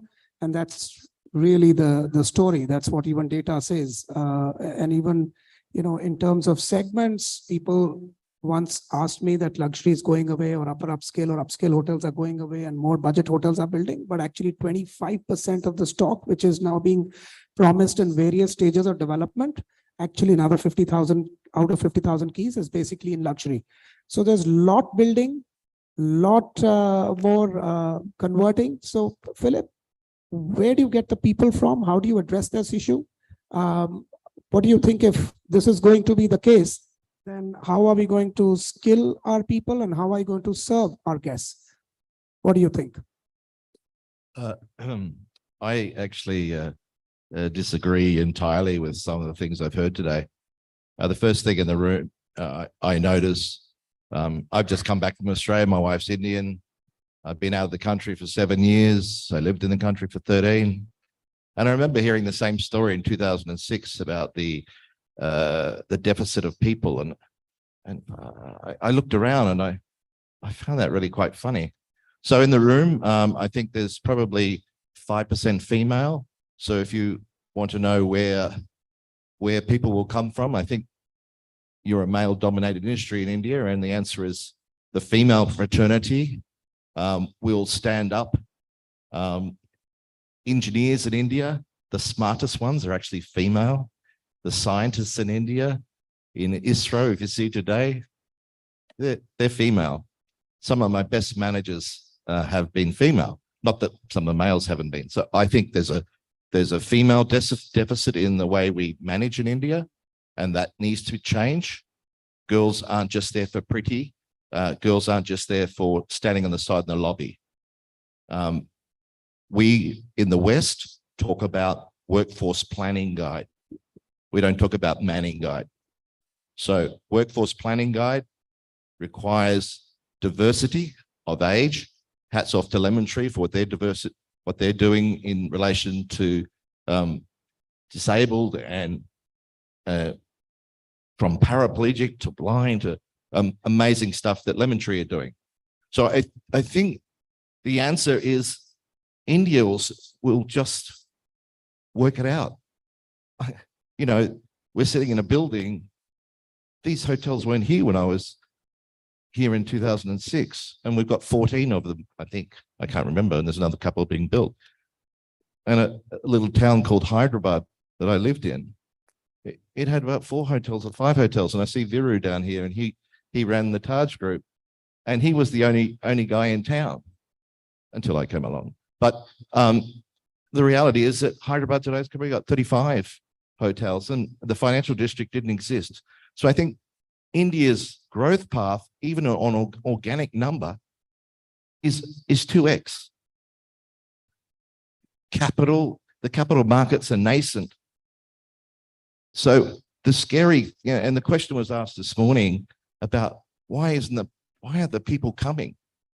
And that's because I can say this to you. I'm an OCI. I'm married to an Indian. India is damn scary. Not from health, but just the overall market is just scary before you come here. And it's the same feeling when I went to China. China was scary, but then Chinese broke it down into one city after another. So it's not an India-wide strategy. It's a city strategy. And so for my little brand, it's actually very simple. The organic growth of H&Is in tier 2, tier 3, tier 4, the phone is ringing off the hook and I can't believe it. And we haven't even got a brand that's known. So you can imagine what it is. Sure, thanks. I'm turning the page on investments. Now, we've all heard that a lot of growth, great data, excellent, India is the place.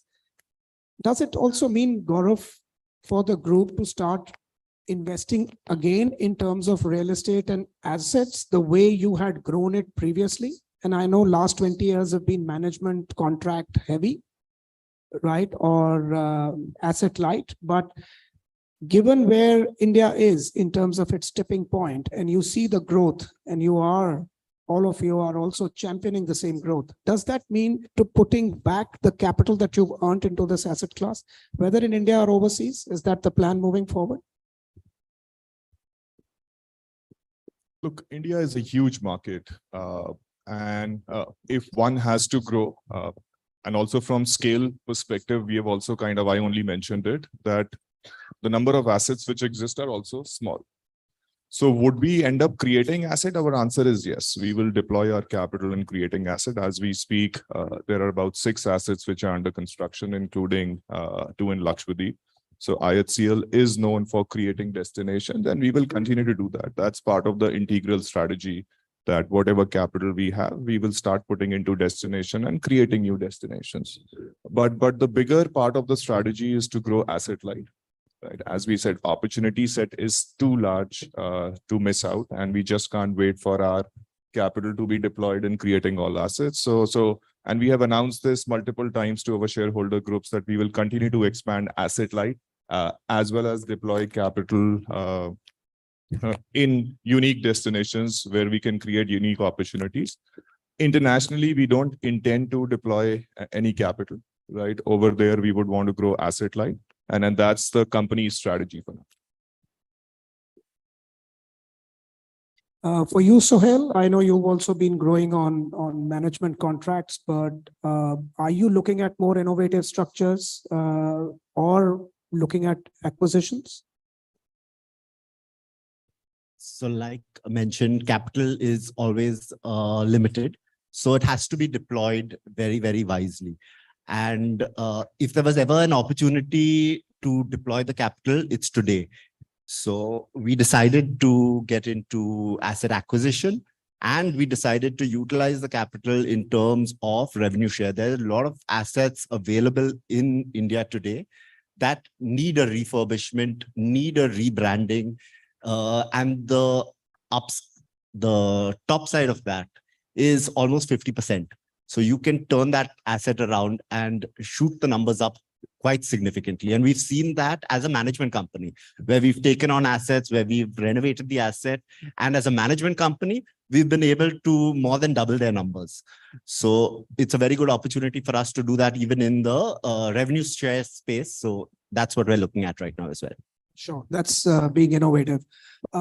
Cyrus, for you, I know when you're new in a country, the first thing people say, gee, have you built one on your own? And then if you have, how is it running? And then you start replicating. So does that question come to you? Can you just repeat the first part? I missed out that part. So I said, would you look at investing on your own balance sheet? Once you're new in a country, generally owners ask, what have you done in this country? Have you done it before? If yes, how's it running? So that becomes kind of a pilot for other owners to replicate. Do you get this question when you go in for your development pitches? Yeah, so a lot of questions that obviously get asked with a new brand coming into a market is that, so what is going to be your skin in the game? It's a very typical question. There's a lot of queries for saying, will you put in money? Will you invest? So we have clearly thought through this, that in some cases where the location is unique or it's a asset which can be easily converted into a brand fit, we will have the investors to put in the money. And we are doing that in 1 or 2 cases already. But as a general policy, we are an asset-light company. We want to go to the management route only. Sure, thanks. Anirudh, Accor Invest has shown this path to many others in various markets, and the way you have made investments in certain strategic markets, including India for that matter, through a couple of platforms, and you've been, we believe, fairly successful in the way you have kind of scaled up. Does that mean the time has come to build more, invest more, or you are happy doing the management contracts only? Probably like historically, yes, Accor has grown from the investment mode. But since 2010, I believe that we have stopped doing that.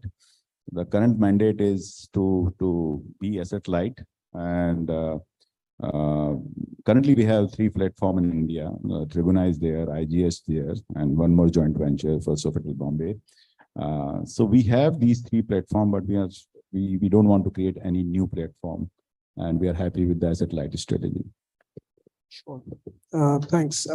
Philip, I've had a couple of conversations with Mr. Balji for the last 6-7 months. And, he keeps telling me that, we need growth. We have to grow. There are more opportunities coming in tier 2, tier 3 towns, and also expanding in your existing markets, because each market is becoming a set of sub-markets. Now, at Royal Orchid, do you also see that one could do more leases, one could do some revenue shares that Sohail's just talked about? How do you sort of engage with an owner and grow with him? So it's quite an interesting company. It's listed. Its PE is running around 19.5 points. The average market's running at 28. So there's a bit of an upside there. Leases, management, minimum guarantees, revenue shares. If it doesn't work out, HMAs. There's lots of ways to skin the cat. Internal accruals. But there's no doubt that still a light approach is the quickest way to leverage. As far as locations, while tier 2 and tier 3 are the case, it's absolutely, we have 11 hotels in Bangalore and own 4 of them. If you've ever been in Bangalore traffic, I think we could build another 40 because it's only 1 kilometer. So Bangalore traffic is itself an opportunity for hoteliers. And the market stacks up. Every building sticks another 4,000 people in it. So I think Bangalore is an amazing market. Mumbai retains its preeminence in terms of the way it's controlled, the way it flows. It's always busy, but it always works. And I went away 7 years ago, came back, and Navi Mumbai is a city in itself. From Vashi to Panvel is just amazing, the growth there. So I think there's great opportunities for densification for all brands in the urban capitals, while geographically spread out across for pipeline. Sure. So good infrastructure is good news, and not so good infrastructure in certain cities is also good news. Yeah. So remember, like when Bangalore Airport used to be next to the Leela, it was great. You have coffee in the Leela and go to the airport. But when they stuck the airport an hour and a half away, suddenly that whole, that great JW at the other side is now on the other side of the airport and created a whole new submarket. So I think in Beijing, they have about 6 outer ring roads. And I can see, and that happened over 20 years. Now, India's a bit slower than the Chinese model, but I can see an outer ring road in Bangalore, and that's another 10 years of development, just because there's no space restriction, unlike Mumbai. True. So look how, urban development helps. 10 years ago, when we were mandated to take the leasing or this transaction structure, Gaurav, you were part of that deal team here at Aerocity. people would question us, why would somebody have 5,000 rooms next to the airport? Who would come and stay? And today, this is the most rocking district, hospitality district in the country. Look what GMR did to all of us, frankly, by creating this whole micro market at the edge of the airport. And you'd have to say that Navi Mumbai is an obvious location to do that. And then Bangalore on the other side for another dial. The Bangalore government keep talking about Connecticut, keep talking about a convention center, but no one's going to put one there because it's too hard to get there. So you can bang up dial Mark 2 on the other side of the airport and Mark 3 at Navi Mumbai, and I think they'll be rocking from day one. Right, absolutely. And then there are many other examples, including Goa, which is again going to be a phenomenal airport district that GMR is creating. So I move. Sorry, I just want to add to it. Airports are close to me because I have ended up advising all the airports. And as you mentioned, this Aerocity was completely divested and sold by me. The thing that I have learned about India is that India is a growing country, growing economy. And the CBD destinations itself are also changing. When I was young, Chandni Chowk was the CBD, right? Then Connaught Place became the CBD. Right, then obviously SBD came and we had Bikaji Kama Place, Nehru Place growing up. And today, if I take example of Delhi NCR, Gurgaon is the new CBD, right? Gurgaon is the new CBD. So as the country will continue to expand, the economies will continue to expand, more opportunities will keep on coming, and more opportunities like this will come. You look at Bangalore Airport. It was out of the city, but now the direction of growth has moved towards the airport, right? That entire highway, there is no. Oh, hello. There is no. He's talking sense. Hello.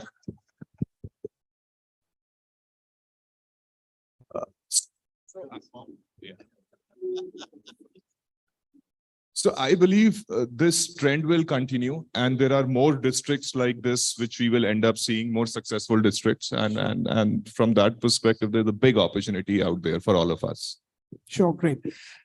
Turning the page on owners, and this perhaps is the last subject for this discussion today.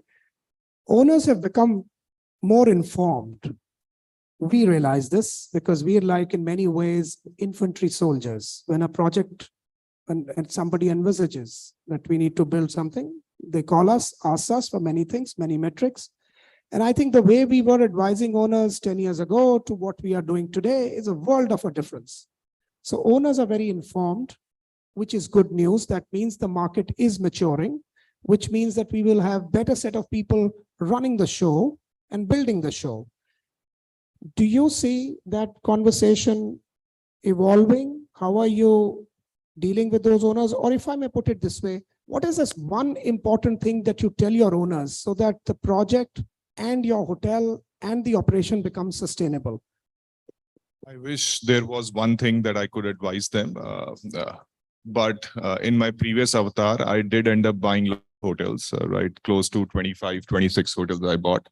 And I realized that the problems were very similar, right? And most of the assets that I bought were from first-time owners, right? So to let's say make one or two statements, I guess one will not be sufficient.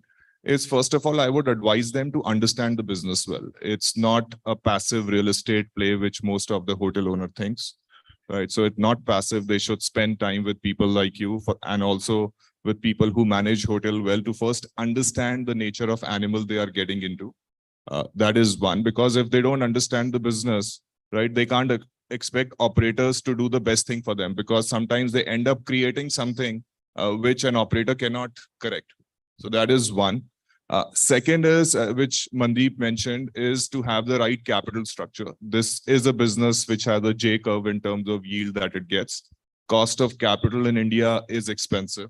You don't get cheap capital unless you have money bags lying around. So second is that they need to be very careful on how they create the capital structure of the asset. And third, and I'm saying it on a lighter note, keep their wives out of the business, right? They're purely symbolic.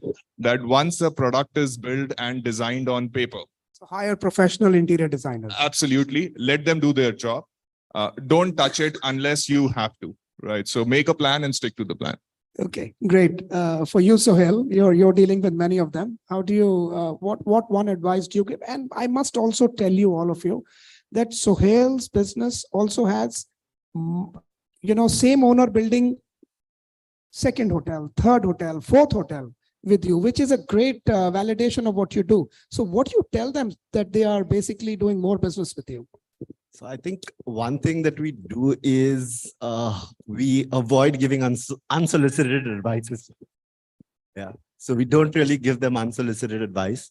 We listen to them. I think it's more important that from an operator perspective is what we do is we listen to them.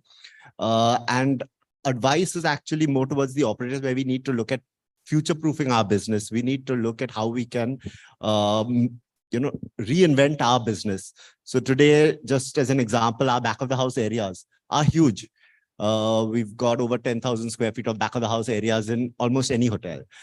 We need to figure out how, space is an issue. It is a cost. So we need to figure out how to bring that down to under 5,000. And by automating a lot of the back-end processes, you want that front-end impact of your staff with the guest, but they're not needed at the back end. So we need to look at how we can automate almost 90% of our back of the house processes. Sure, efficiency. I know we're running short on time. Maybe I can ask one rapid fire question to all of you, yes and no, or either or, right? And then we will I think all of us are also hungry. They don't want to see us more, but the food. Since all of you said management contracts and asset light essentially is the way forward, what do you choose out of the two, owner or the asset? Just one out of the two, owner or the asset? Asset. We have had a lot of difficult owners and we have learned to cope with them. So asset for sure. Asset as well. Currently for us, we'd want an informed owner. Clearly assets. Impossible question for me on a public stage. Asset.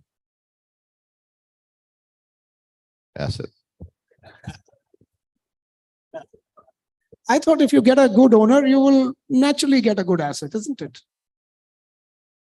All of you. I think the personality comes out in any product and you can't hold that back, but it still doesn't pay the bank balance, right? Okay, so all the good owners sitting here, it's actually your asset and not you. But nevertheless, thank you very much, ladies and gentlemen, for being such a lovely audience. And you were very quiet despite waiting for lunch. Oh God, we were the only people between you and lunch. And thank you, gentlemen, Gaurav, Sohail, Cyrus, Anirudh, Philip. Thank you for a lovely session. Fantastic. Thank you very much, gentlemen. Could I please request you all to kindly come up front for a group picture? Requesting Mr. Puneet Dhawan, Senior Vice President, Operations, India and South Asia, Accor, to kindly join us on the stage to present a token of appreciation to these gentlemen. Ladies and gentlemen, the next session will begin at sharp 3 p.m. Requesting everyone to kindly proceed to the courtyard for the lunch.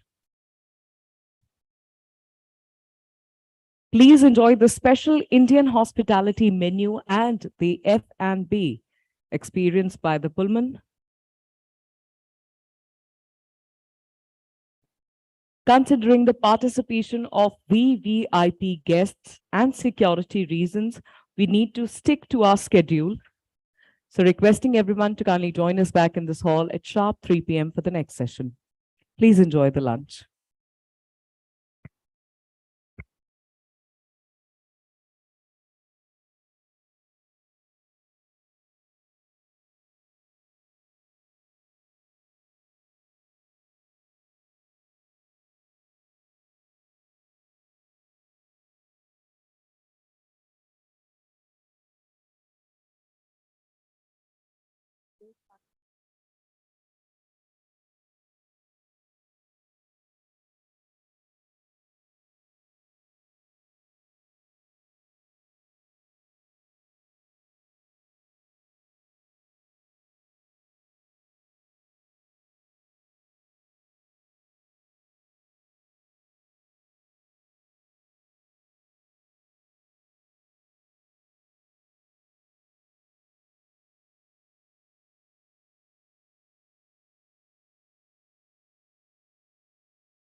To maximize your business potential, you need smart hospitality software. RMS is an innovative property management solution tailored to your business strategy that lets you customize the right tools to effectively manage your business, including contactless guest-facing features. Our revenue-generating tools and built-in channel manager allow you to integrate with online travel agents, enable direct online bookings, and maximize your business profit. RMS can increase efficiency by automating day-to-day operations, giving you more time to focus on your guests and enhance their on-site experience with safe, convenient, and contactless options. Our mobile-friendly application is great for boosting staff productivity on the go. And to top it all off, we make the transition to RMS easy with guided training sessions, online resources, and 24/7 global support. Committed to supporting you in the new normal and beyond, RMS continue to innovate to meet your rapidly changing needs. Join us at the forefront of hospitality technology.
Wow, loyalty. I think for me, loyalty is not only about giving promises to each other, but it's also about keeping the promises that we make to ourselves. I mean, if you expect loyalty from someone, then first you have to show it. And I really think that's the only way to have lasting relationships.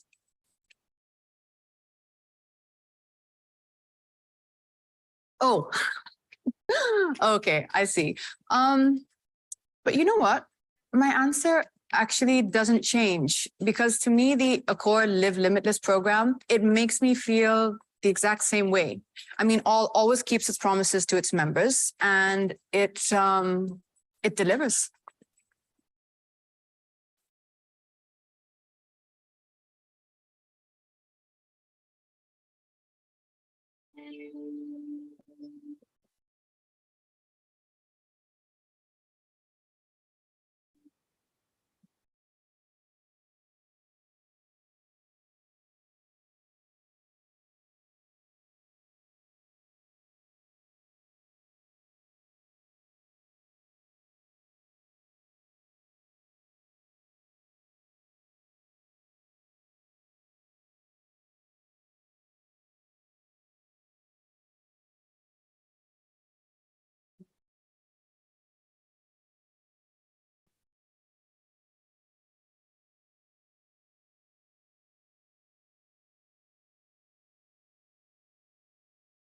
I'm like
that. I'm like that.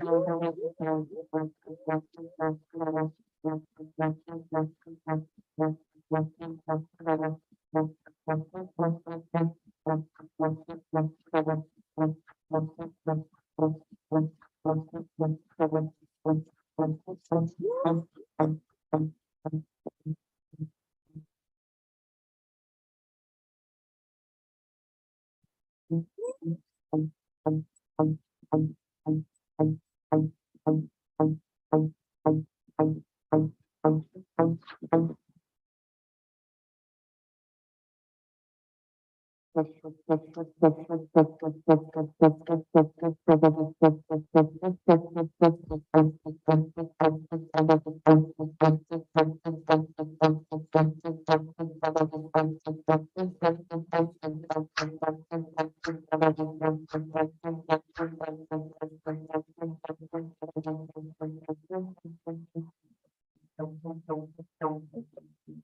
I'm like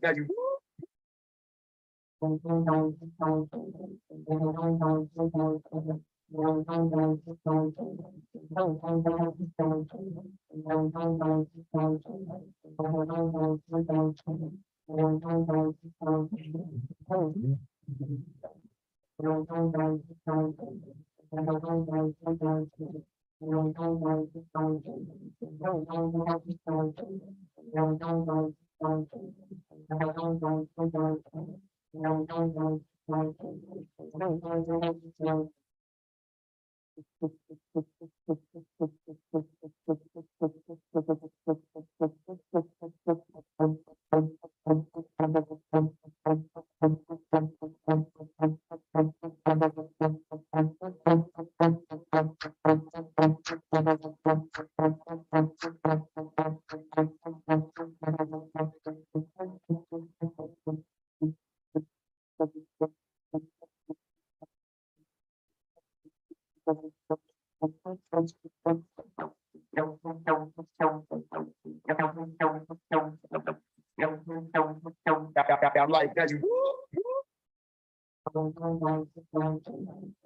To maximize your business potential, you need smart hospitality software. RMS is an innovative property management solution tailored to your business strategy that lets you customize the right tools to effectively manage your business, including contactless guest-facing features. Our revenue-generating tools and built-in channel manager allow you to integrate with online travel agents, enable direct online bookings, and maximize your business profit. RMS can increase efficiency by automating day-to-day operations, giving you more time to focus on your guests and enhance their on-site experience with safe, convenient, and contactless options. Our mobile-friendly application is great for boosting staff productivity on the go. And to top it all off, we make the transition to RMS easy with guided training sessions, online resources, and 24/7 global support. Committed to supporting you in the new normal and beyond, RMS continue to innovate to meet your rapidly changing needs. Join us at the forefront of hospitality technology.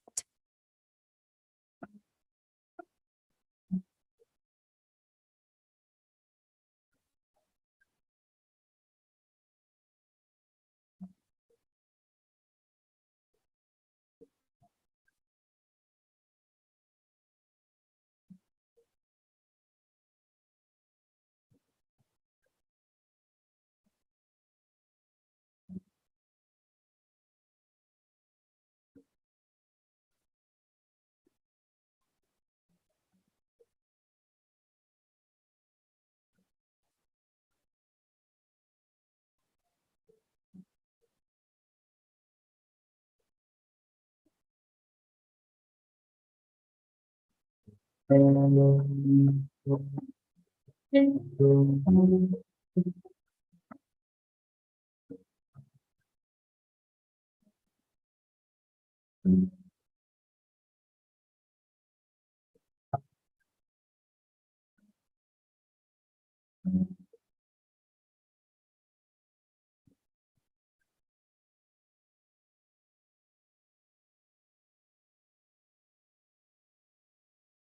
Hello.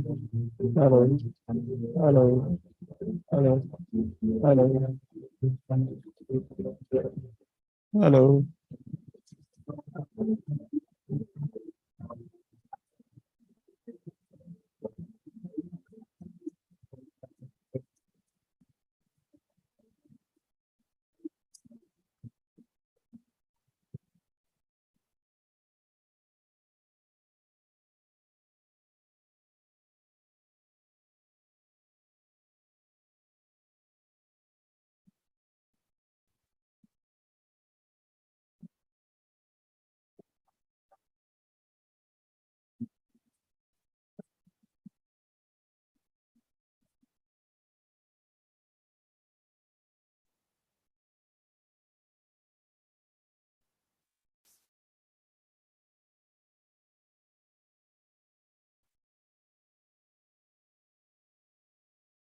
Wow, loyalty. I think for me, loyalty is not only about giving promises to each other, but it's also about keeping the promises that we make to ourselves. I mean, if you expect loyalty from someone, then first you have to show it. And I really think that's the only way to have lasting relationships.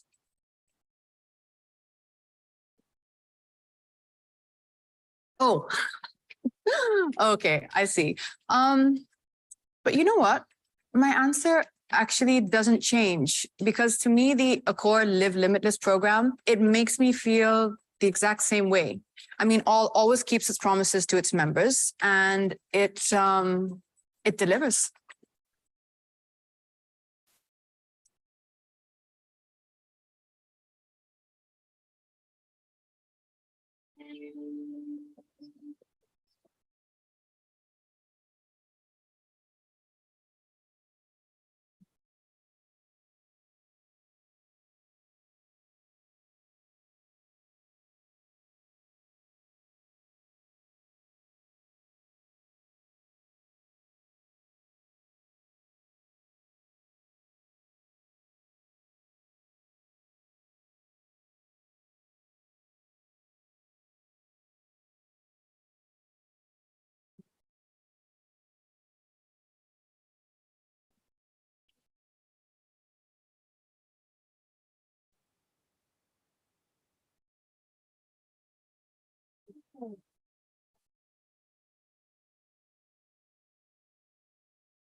We need pants. Got it.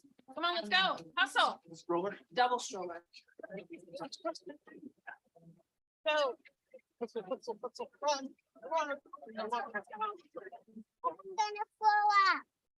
When you're traveling with 3 kids, pretty much everything they own, Hi, guys. Welcome. it matters where you stay. Hilton for the stay.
Since its establishment in 2002, Panchsheel Realty has emerged as one of India's most esteemed real estate developers, leaving an indelible mark on Pune's landscape.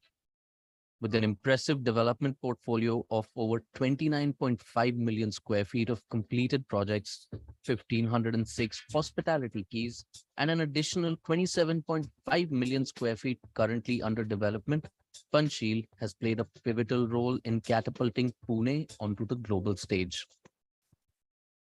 Central to our portfolio are our exceptional office spaces encompassing a staggering 19 million square feet. These integrated workspaces offer cutting-edge facilities for enhanced productivity and foster an inclusive environment that promotes a work-life balance. Our office parks feature state-of-the-art gyms, spacious food courts, and exclusive amenities, encouraging occupants to take a moment to unwind.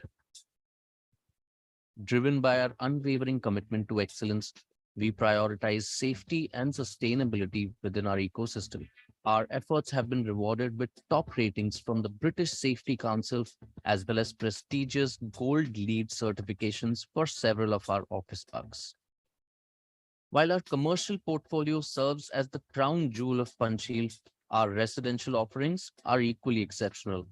Collaborating with renowned designers and developers from across the globe, we have crafted exquisite residential landmarks spanning 9.8 million square feet. From the iconic Trump Towers Pune, Pune, to the luxurious U villas, our residential spaces redefine elegance and sophistication for a discerning few. Complementing our diverse portfolio is our hospitality division. We have brought world-class luxury and hospitality to Pune through venerated properties such as the Ritz-Carlton Pune, JW Marriott, Marriott Suites, Doubletree by Hilton, and Oakwood Residences, amongst others. We've expanded our portfolio with Aloft Bengaluru Whitefield and are excited to announce our first hospitality project overseas, the magnificent Amari Raya Island Resort in the Maldives. Speaking of expansion, we have stepped into Navi Mumbai with the development of data centers. At Panchsheel Realty, we have been at the forefront of quality construction, innovation, and collaboration, consistently setting new standards in architecture, design, hospitality, and integrated workspaces with one vision: to enhance your living experience and redefine excellence. Welcome to Panchsheel.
Where there's business, there's a time crunch. We help you manage it.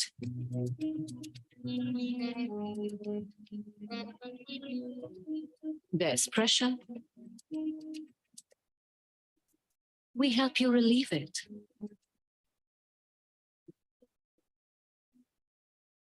There are customized solutions. We help you deliver them. There are strict deadlines.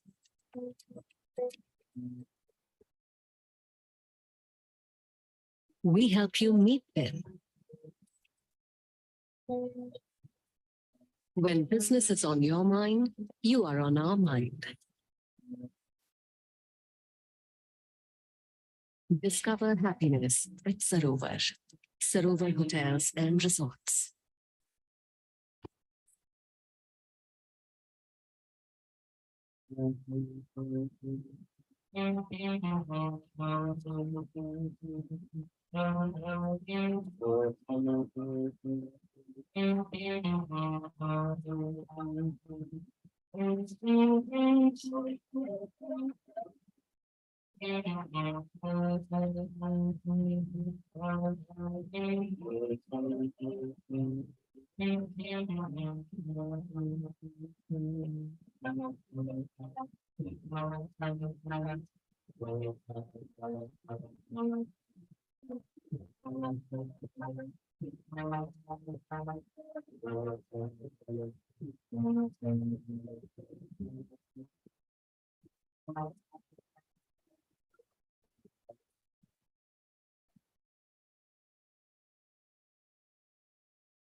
To maximize your business potential, you need smart hospitality software. RMS is an innovative property management solution tailored to your business strategy that lets you customize the right tools to effectively manage your business, including contactless guest-facing features. Our revenue-generating tools and built-in channel manager allow you to integrate with online travel agents, enable direct online bookings, and maximize your business profit.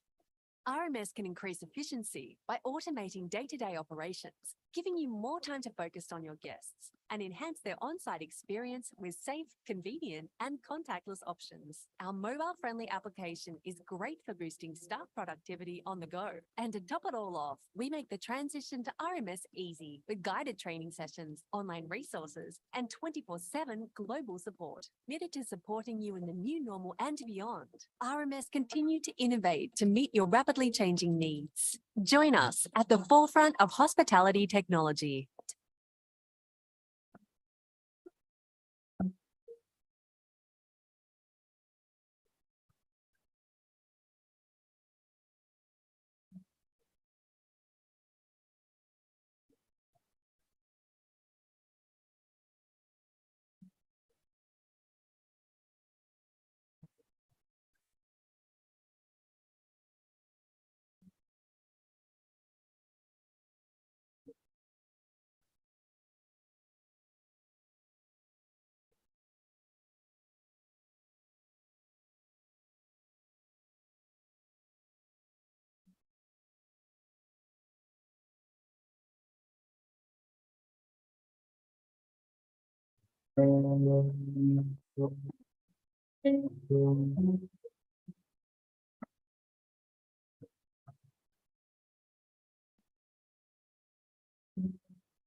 Wow, loyalty. I think for me, loyalty is not only about giving promises to each other, but it's also about keeping the promises that we make to ourselves. I mean, if you expect loyalty from someone, then first you have to show it. And I really think that's the only way to have lasting relationships.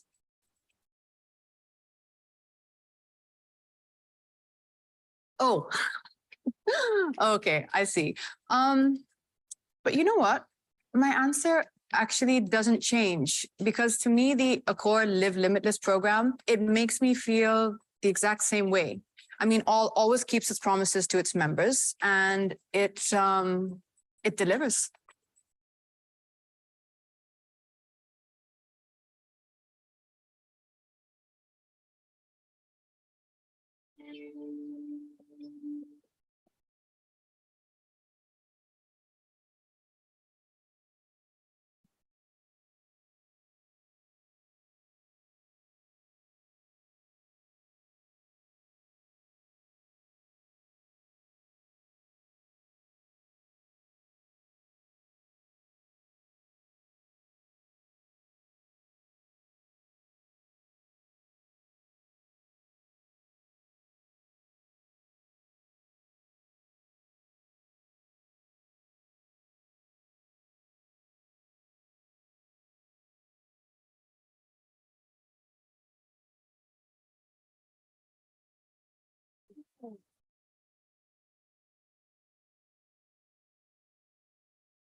Who needs pants? Got it.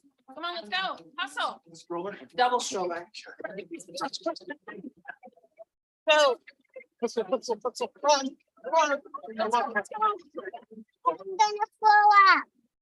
When you're traveling with 3 kids, pretty much everything they own. Hi, guys. Welcome. It matters where you stay. Hilton for the stay.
Good afternoon, ladies and gentlemen.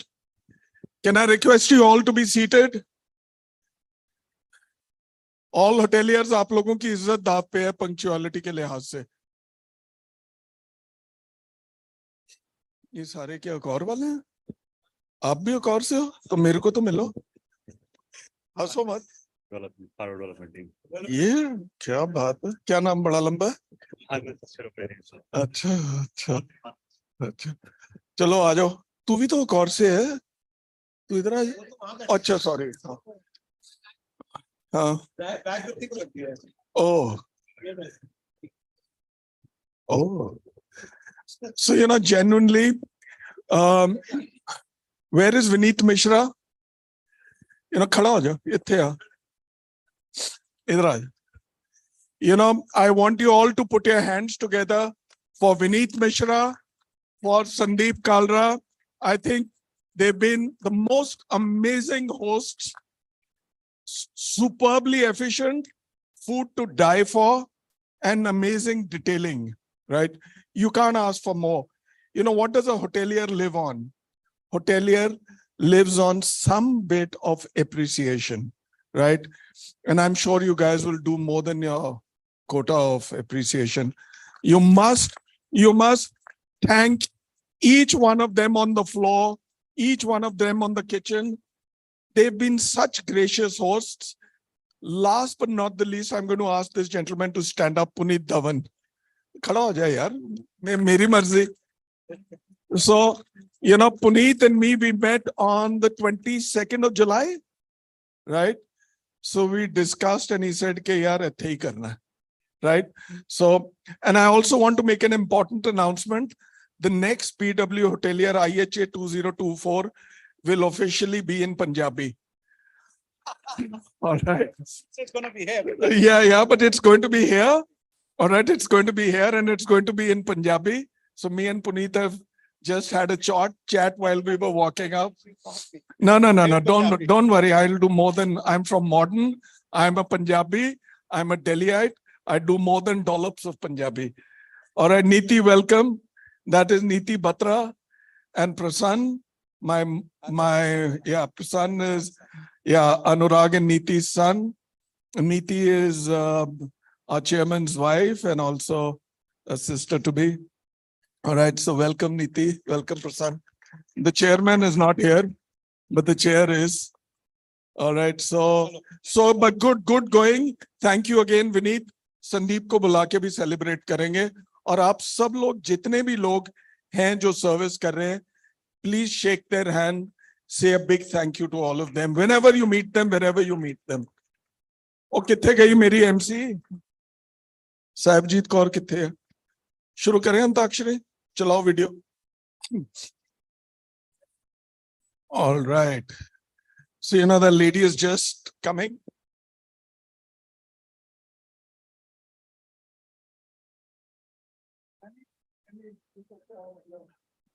On हो गया.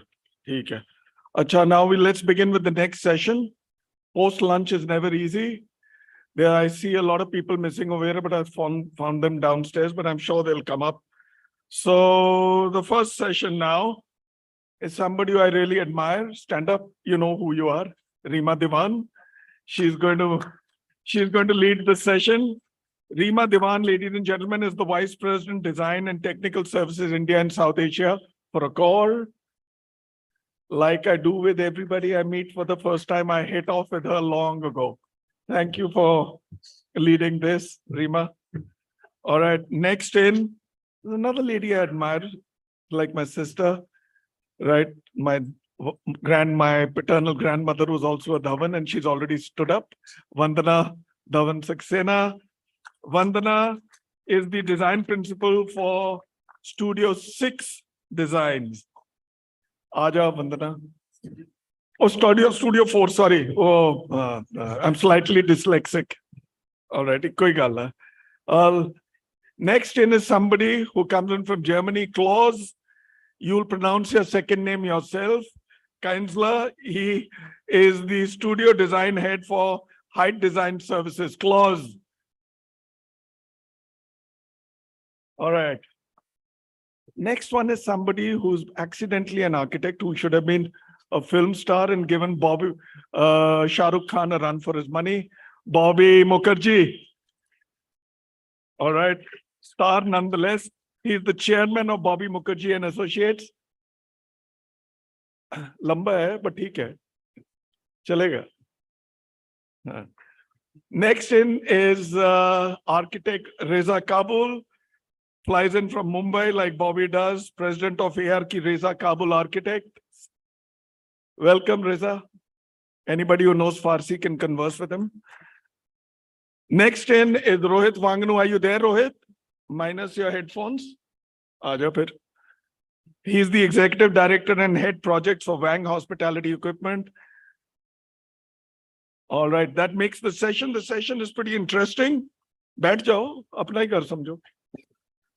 It's called Innovative Design Revolution, Crafting Sustainable Hospitality Spaces for Tomorrow. Very interesting topic. It's going to be 45 minutes, but Rima has promised me, though she has not, it'll be 40 minutes. But नहीं कुछ नहीं मैंने बोल दिया तू अपने कर अच्छा ओ ये टाइमर मत ऑन करो अभी हाँ कोई नहीं जो करना कर अच्छा so I have a quiz over here, quick quiz. Architect Reza Kabul, where was he born?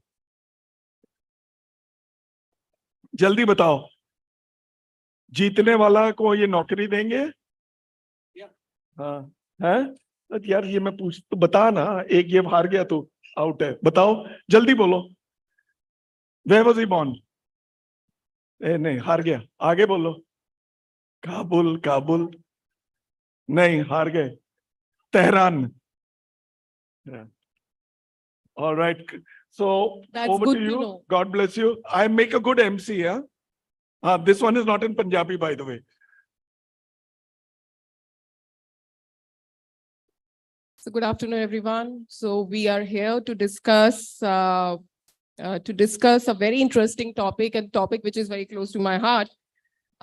Innovation, design, and sustainable spaces for tomorrow future. So exciting panel of architects, designers, and the interior designer, architects, brand, and execution and PMC. So let's start. My first goes to Reza. Reza, how do you think design can play a pivotal role in minimizing zero carbon footprint? Hi. Hello. Yeah. Hi. Thank you. Good afternoon. So, I'm sorry, I was not paying attention to your questions. Can you just come again? I was still with the question. So we know about innovation and sustainability, right? And how we can create a hospitality future combining both innovation and sustainability. How do you think design can play a pivotal role in minimizing zero carbon footprint? Because you're an architect, you can get great insight, to this topic. So basically, I would say is firstly, when we design anything, we have to keep in mind that we are designing something for the future, for the next 50 years, for the next 100 years. Keeping that in mind, we've got to design.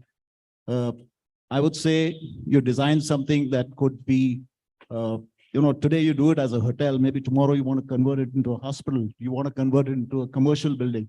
So you got to keep design in mind for the future and design in such a way that it can be converted. Maybe today it's fine or you design a building, a commercial building. So many times we've converted it into a hotel and it functions perfectly. So I think that's the best way to design. The other things is orientation of the building.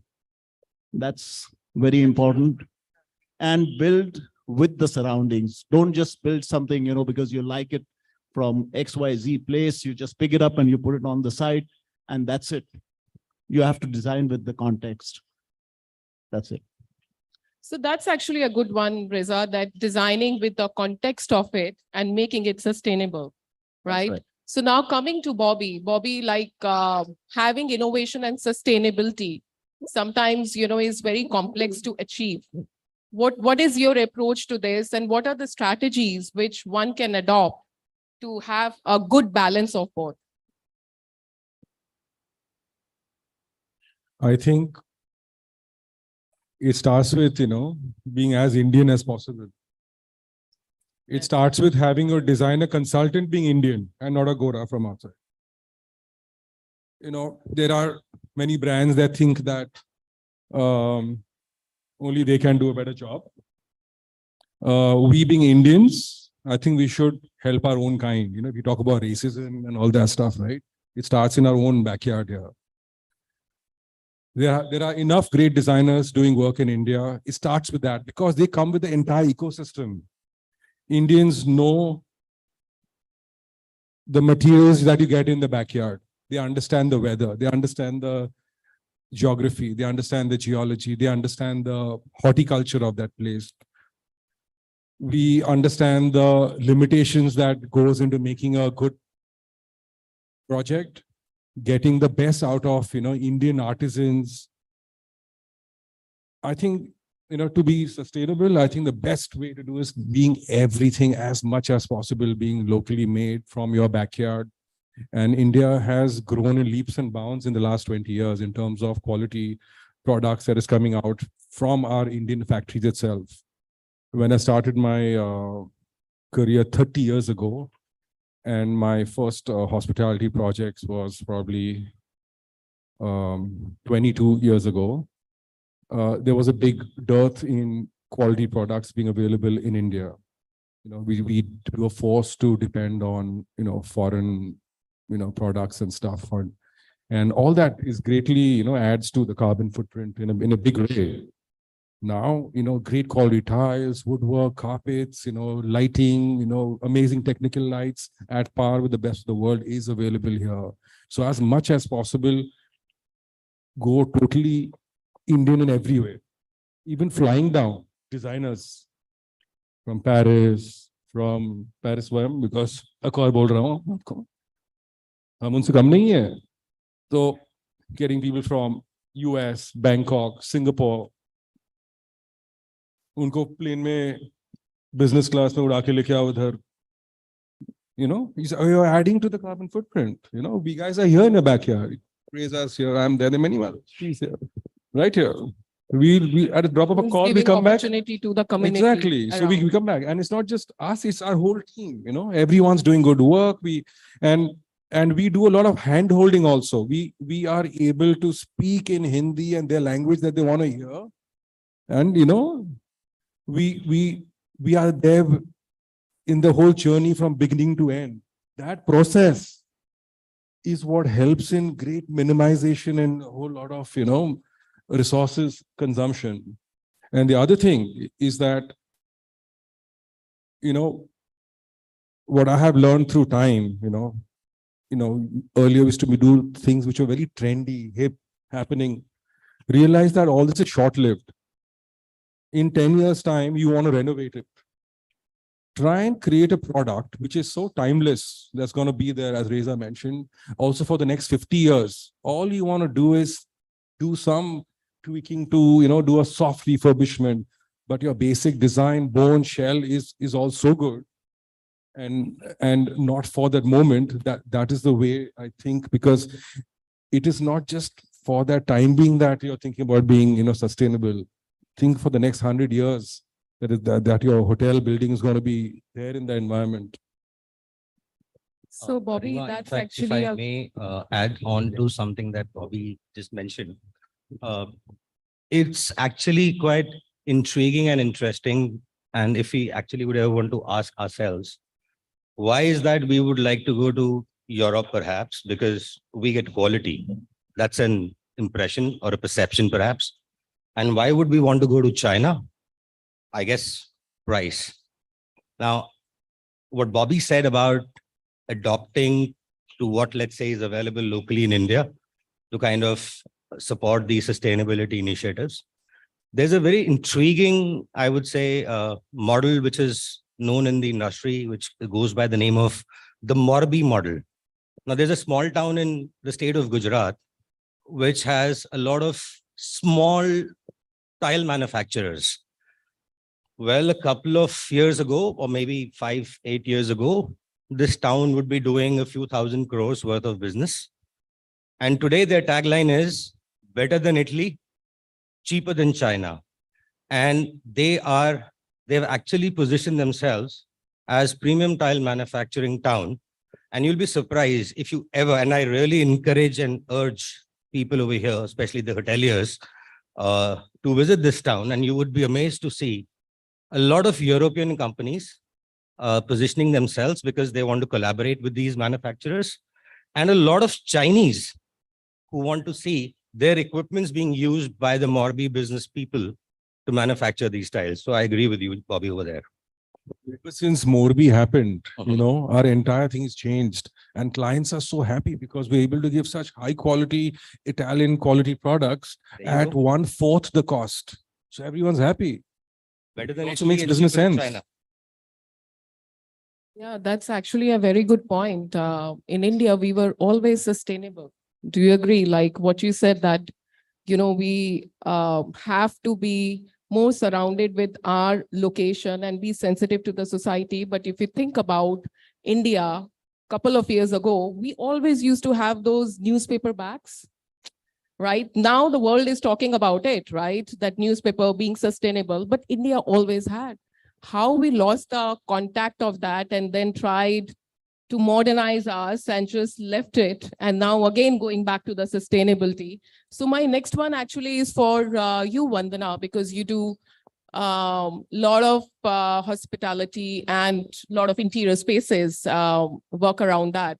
What are the local materials? What are the things which one can adapt or consider while keeping these sustainable options in mind and creating the spaces which can contribute to sustainability?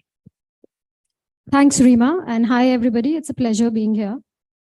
So, whenever we start an interior project, one of the most important things for us is to choose materials that will have a long life cycle. Because as Bobby said, that, what we typically see in hotels is, besides a lot of greenfield projects that are happening, you constantly see refurbishments in hotels. And the annual cycle of refurbishment could be anywhere from 5 to 10 years. So if as interior designers, we can push that life cycle ahead, we can, contribute in a very large way in creating sustainability. So if you can treat your hotel or an upcoming project as a material bank, is a word that I would use, because what should happen post you renovate a project is that whatever comes out of it could either be reused by somebody else, or you could reuse it in your own project, or it should be recyclable, or usable in some other form so that you can reduce the energy footprint.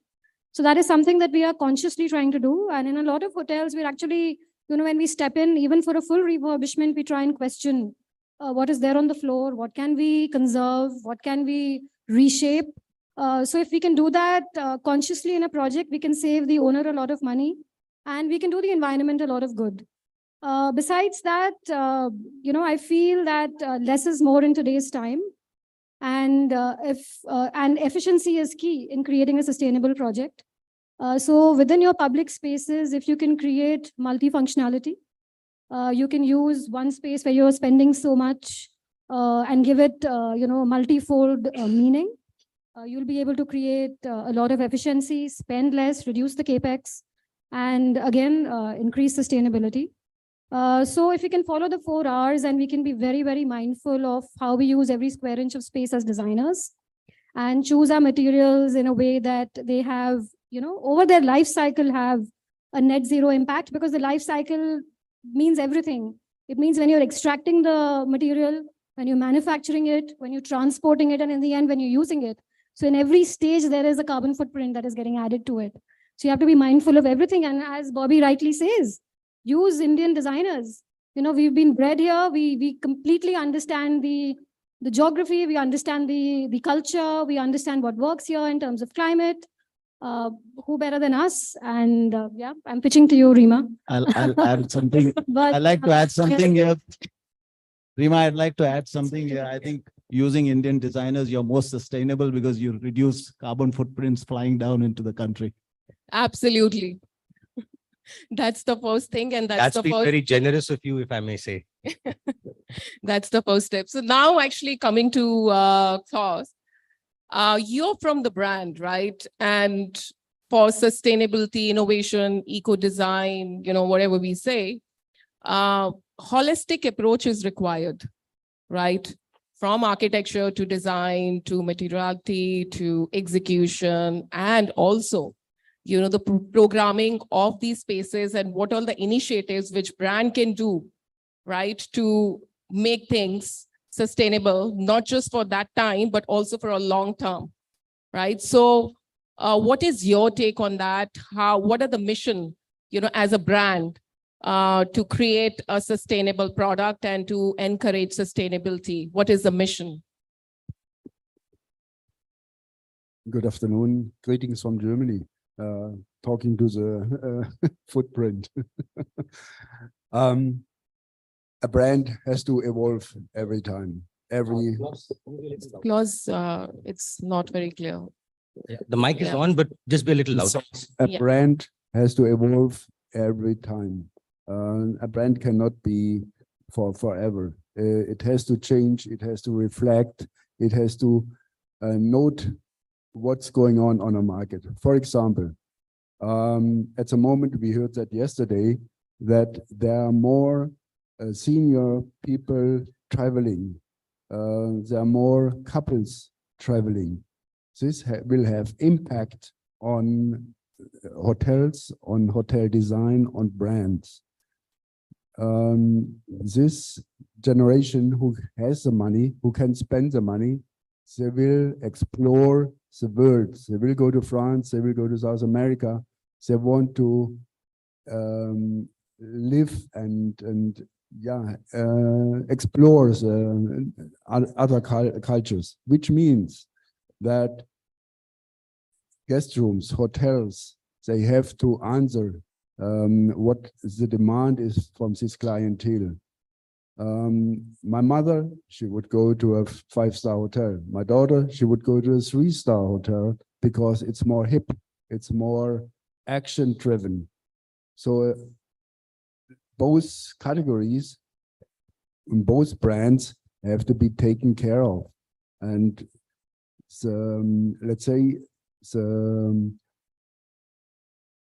hotel brand for the youngster, there are enough examples around.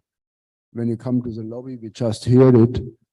The lobby has a huge screen, and the youngsters, they can communicate with their friend at the other part of the world, online.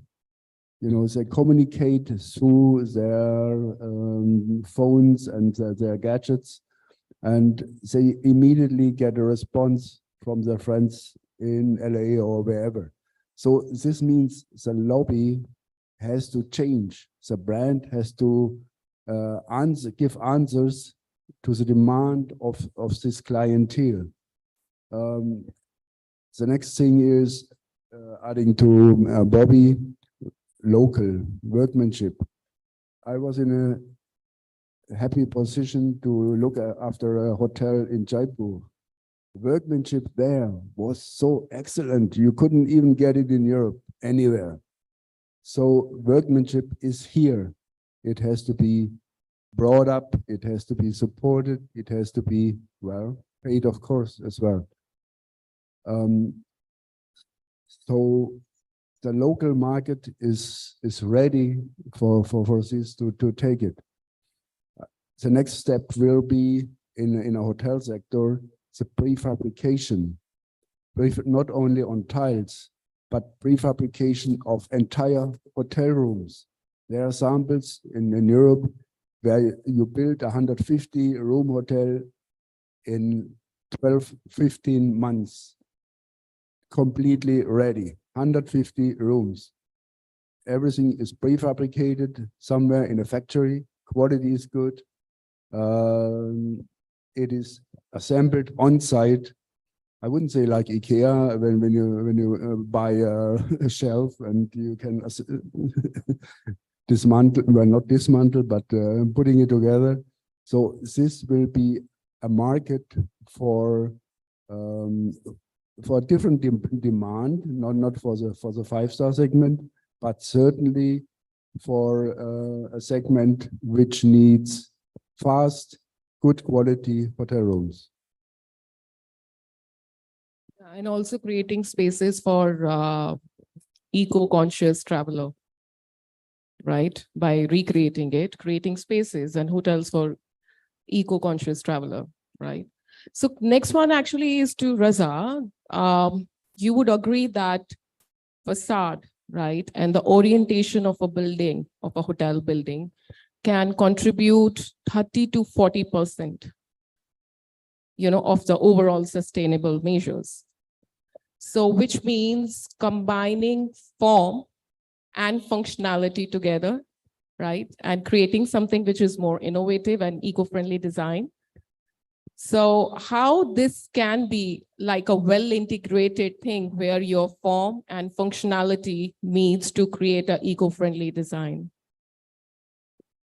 So, good question. I mean, in a lot of cases, what happens is we do not get the, the land parcel that is there. The land parcel is not, I mean, you just have a one-side road and you have it east-west, and still you got to do the construction because the location is such, and the client, that's his plot. So he wants to do the best out of it. But then we, although we keep the building that way, but still we try, and we don't try, we achieve it. We, place the windows in such a way so that we cut off the harsh sunlight. We use the glass that we use or the overhangs that we do. So by doing that, we keep on, we keep the radiation and stuff outside, so we can achieve the, sustainability angle of it. That's very important, I think. Yeah, actually, that's a good one, Raza, because 30 to 40% is your form, like your architecture. And then when you do like a glass building, not paying attention to the natural light, to air circulation and all of that, right? So then you're actually adding on to your MEP cost, which is like, again, going back to that, and that is also massive, 30 to 40%, right? Correct. But you remember we did the Taj in Ahmedabad where we worked together, and that was an east-west facing plot. We couldn't do anything, but the kind of overhangs, the kind of, the sunbreakers we did, we managed to keep the, sunlight out. We just get the light in, but keep the heat out. And we achieved a very good, accreditation on the sustainability. Absolutely. Absolutely. Bringing that all together. So Bobby, to you, whenever we talk about innovation, right, and especially eco-friendly design, the cost becomes a bit higher because innovation comes at some cost. And not every time we think about like less is more when we do innovation, right? So how can one bring brilliance of cost while achieving innovation and sustainable design?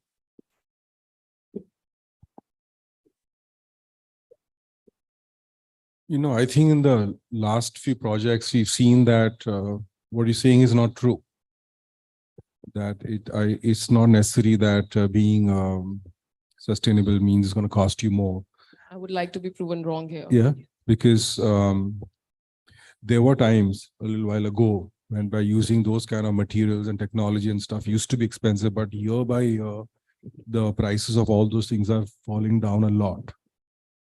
And so if you are able to identify who are the guys in the business who are giving stuff to you at the right price, and there are ways of doing it and achieving a high level of design as well. And also, I've also realized that, again, coming back to the same thing, being Indian, one of the reasons why our costs used to go earlier also haywire was because of the strong import component. I'll tell you about simple thing like lighting. Earlier, a large part of our technical lights, in order to create the right atmosphere and stuff, I was forced to buy from Italy, from the big boys, Ikuzzini, Airco, and all that. Then slowly through time, like a couple of Indian companies, totally Indian made. One was Delhi based and one's Bombay. One of them's right here, Highbeck. There was Artlight. They were able to produce, lighting effects. Lighting is not about how the light looks like. It's about what the light does to illuminate that atmosphere, to create the right atmosphere without blinding and all. They're able to do that in India now at minus 80%. One example, I used to buy it at 10 grand, 12 grand, 15 grand. I'm able to get it at 2 grand. And I'm able to achieve the same results. So, you know, and these are all locally made. And similarly, when it comes to fabrics, it comes to wooden flooring, bathroom fixtures and fittings, like Indian brands like say Jaguar, you know, for their bathroom fixtures, day by day, they are improving so much in their qualities that they are able to so much so that now they have like selling to Italy itself, you know, US, where not they've opening up. So like right now, I'm proud to be an Indian and see that earlier, you know, like we were known to, you know, produce stuff of only that, you know, those kind of say Purana cars, Ambassador, with Tata Indica days. But you see Tata now or Mahindra, the quality of products they're coming out with right now, same thing has gone into the entire ecosystem of products being made in India right now. So we are able to stretch that same rupee or the dollar a long way using all our local guys here. So we are able to achieve that. Yeah, and having the right specs also, you know, like you have to be aware of who's making what in the different corners of India. And these guys who are doing the job right, they're not necessarily only in Bombay and Delhi. They're probably sitting in some small town in Gujarat, or someone's doing something in Uttarakhand, in Himachal. There are a lot of bright people doing amazing stuff. You need to know them, and it's glad that there are big exhibitions now happening where all these products are being, you know, displayed, where we can go and find them than ever before. So it's basically getting more inward looking and looking at options inside, you know, in India than actually going and exploring outside and making it like really high specs. So earlier we depend a lot on China also. First was Europe, then China happened. We're going to overtake all that. You know, now Chinese goods are turning out to be more expensive than Indian made products. So there itself it starts. End of the day, it has to make business sense. Yes, you are doing sustainable, all that stuff, but all these sustainable ideas used to go out the window moment it came to costs, you know. So earlier, I would say in the same forum, I would say that, you know, brands, owners, they care a rat's ass about sustainability moment they heard. But now it is automatically happening. So that's good for everyone. Yeah, and earlier, like I'm talking about 10, 12 years, you will also agree, like a couple of projects which we have done together. We used to build the project and then think about, oh, let's just try to get, like Reza, you also agree, right? Like, let's try to get like green certification, now going backward. But now in today's era, we are talking about how we can do the first step right? And have more like a holistic thing. So now coming to Rohit, you bring that the back of house area, the laundry, which contributes actually, if it is there, 10% to sustainability, and the back of house area, kitchen, and all the equipments. What is your understanding, and how do you think these techniques actually having the right specification of the laundry equipments, whether the laundry should be part of it, and the kitchen equipments, what are the specs one should follow, and how that sustainable design can be executed in a correct manner? That's a good question, Rima. In fact, from the contractor's point of view, if I were to say, of course, this panel has discussed about, let's say, sustainability initiatives and let's say a lot of options that we currently have in our own country, which are not just sustainable, but cost effective, right? Fortunately, unfortunately, in the quote unquote kitchen and laundry space, we still are a few miles away, if I may humbly call that point out. And we do have to rely on not so cost effective products. So that would be my starting point, if I may. Now, having said that, I think it's prudent for us to understand that while as we would end up spending quite a bit of monies on buying some of these expensive equipments, but then we need to see what's the bargain that we are getting. Are we willing to invest in products which are, let's say, energy efficient, which, let's say, for instance, I may talk about equipments which help us save energy. So while as on the capex side, it might look like as a big bang cost, but from, let's say, the life of the hotel, we're talking about 50 years, 25 years, or at least 10 years before we go in for some kind of a major renovation. So from a hotel owner's and an operator's perspective, at the end of the year, we look at what's the kind of profit that we are making. And depending on the kind of investments that we have made on equipments, we would be able to save on something that we call as the energy cost. So prudent decisions around buying quality equipments would enhance the productivity and the profitability, in my humble opinion. That's the way I would like to put it. Thank you, Rohit. That's a good one. Just a time check. We have 5 minutes. So the last one, which goes to everybody, the last bite you would like to give, Reza, from you. How, experience, like creating the spaces and experience, right from the arrival to the lobby to all the spaces, right, to the back of house area also, how that can be achieved, right, by eco-friendly design. Like how we can enhance it I would say is build sensibly. That's the best way to be sustainable.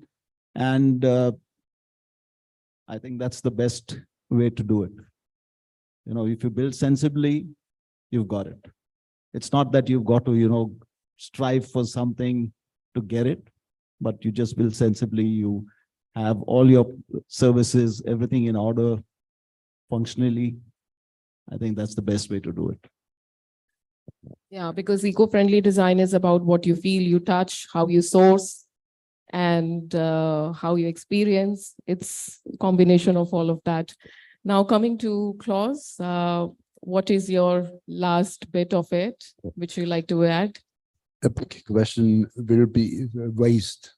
To avoid waste, to recycle any kind of material, again, on a local base. You can reuse. You don't need to have concrete all the time.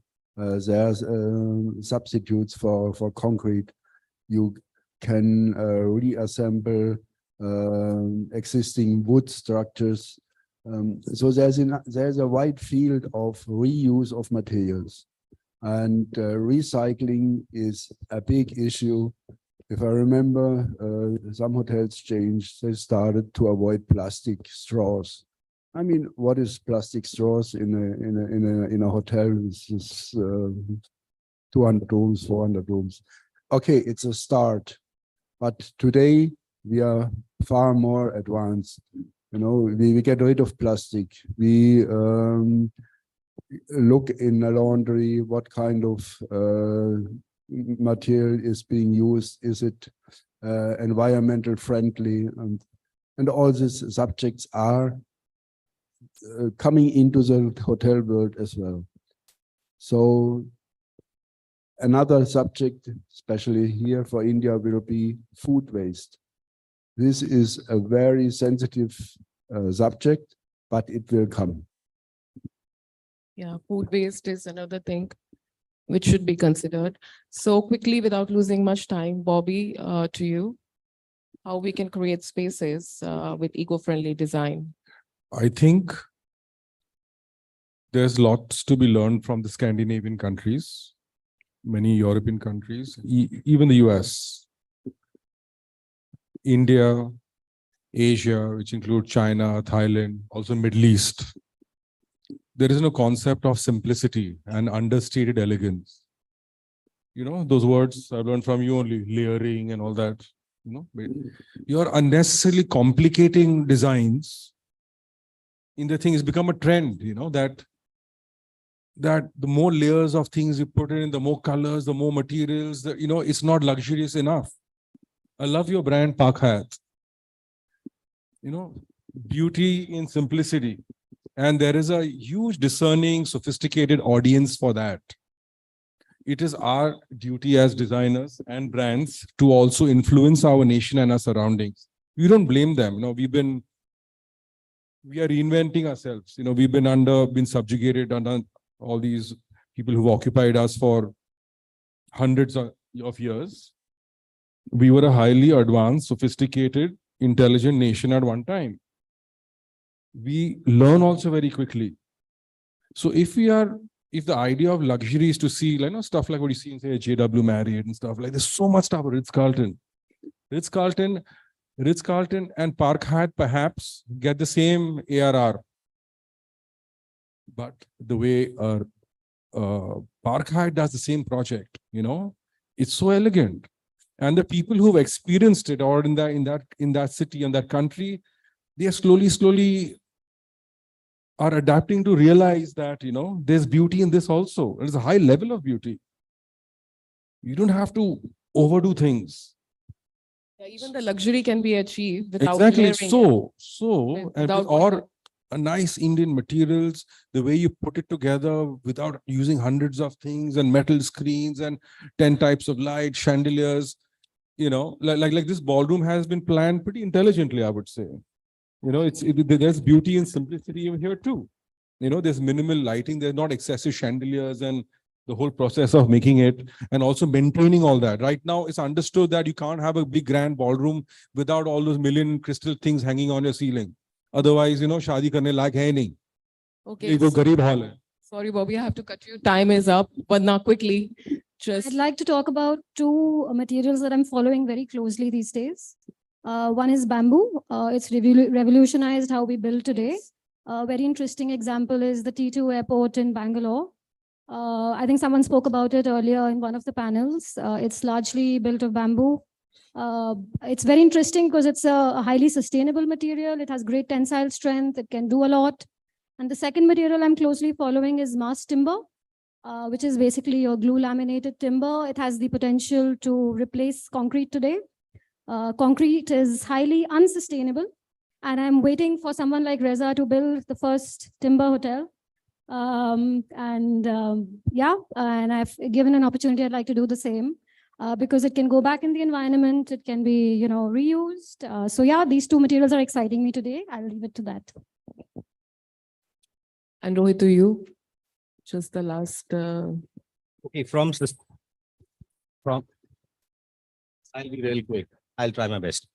Okay, from sustainability point of view, I think the panel has discussed lengths and breadths. And from where I come from, I really hope that all the hoteliers over here, the operators, the owners, I would say give emphasis to, let's say, buying the right stuff, quality stuff, energy efficient stuff, because that would not just add on to the profitability, but it actually would lead to happy internal customers, which are your employees.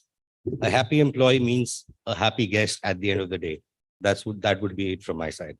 Perfect. So just to conclude, thank you, Rohit.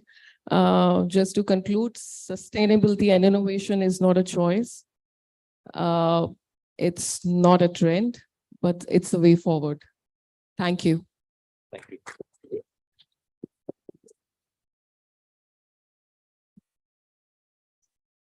A big thank you to the panel. Could I please request everyone to kindly come up front for a group picture? And please welcome on stage Mr. Harish Manchani, Director, HIBEC, to present a token of appreciation to them. Let's welcome Mr. Manchani with a big round of applause.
Thank you very much. Thank you. And with this, we are quickly moving on to our next session, presentation by Mr. Kumar Sneh Ashish, General Manager, Daikin Air Conditioning, India Private Limited. Let's welcome the gentleman with a big round of applause.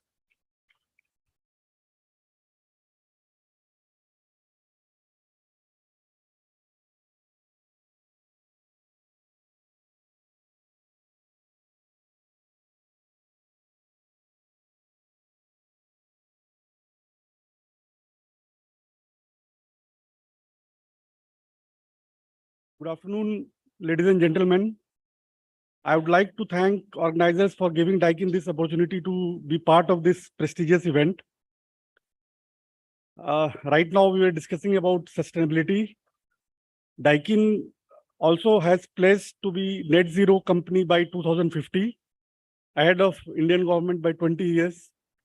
So yeah, we are very concerned about sustainability and energy efficiency parts. So I'll take you through a brief presentation about Daikin, the product offerings and the history of Daikin.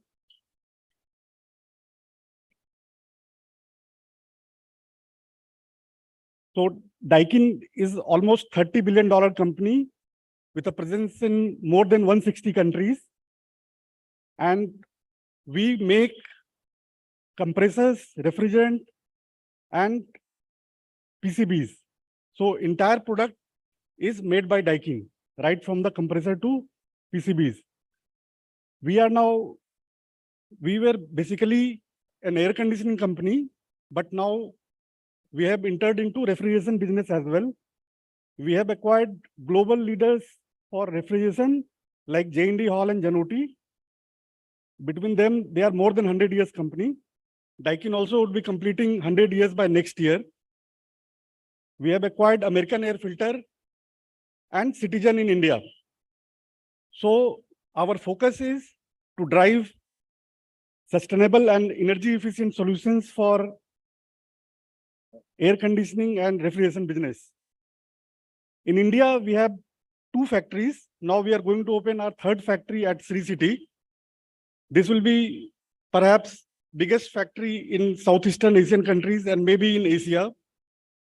With this, we'll be exporting to more than 40 countries from India now. We have 2 R&D centers, and 3rd R&D center at Hyderabad is being operated for artificial intelligence and IoT solutions. With tie-up with Indian government, we have opened Daikin Japanese Institute of Manufacturing Excellence, where we are imparting trainings to aspiring candidates, and this has been given only to 3 Japanese companies through Indian government. In India, we have 17 branch offices and we have more than 10,000 outlets and 22 warehouses.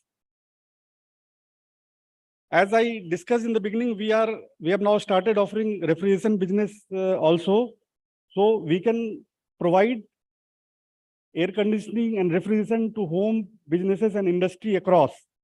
So whether it is a data center or pharmaceutical application or hospitality industry, we are providing refrigeration and air conditioning solution across the line. And we have low temperature solutions from -35° to cooling and heating solutions. We have product offerings which in air conditioning ranges from residential to commercial to industrial. In residential, we have products like room AC, air purifier, water heaters, and for commercial applications, we have solutions like chillers, VRVs, and fresh air solutions, ventilation solutions. And when it comes to industrial solutions, we have big range again, right from chillers to gas-based heaters and normal heat pumps. And we are developing and we are having our global R&D center in India, through which we are focusing very hard on control solutions, because future is all about sustainability. And through these connected solutions, we'll be able to offer energy efficiency, fast and safe installations. Recently, we have got this global cooling prize, which was constituted by Government of India. More than 2,100 companies participated from 96 countries worldwide, and we were awarded for this global cooling prize along with one more company. When it comes to hospitality industry, the key driving factors are comfort, energy saving, indoor air quality, low sound levels, and simple and easy maintenance. We cater to a small solution like B&B to bigger solutions where chillers and airside equipments are required. Mostly in any industry, whether it is hospitality or normal office applications, air conditioning runs on part load. So more than 80% time, our air conditioning systems runs at less than 50% load. And when it comes to partial load, the present inverter-based compressors are way forward. And we at Daikin have devised equipments which can perform and outperform our competition when it comes to part load efficiencies. So this again is a drive for sustainability and green energy.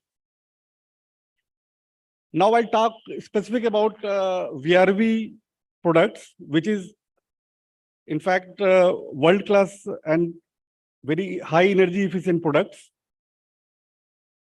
As I have told that most of the air conditioning runs at partial load, and in hotel particularly, we need to control temperature very precise, and most of the times during daytime, it is running at very low load.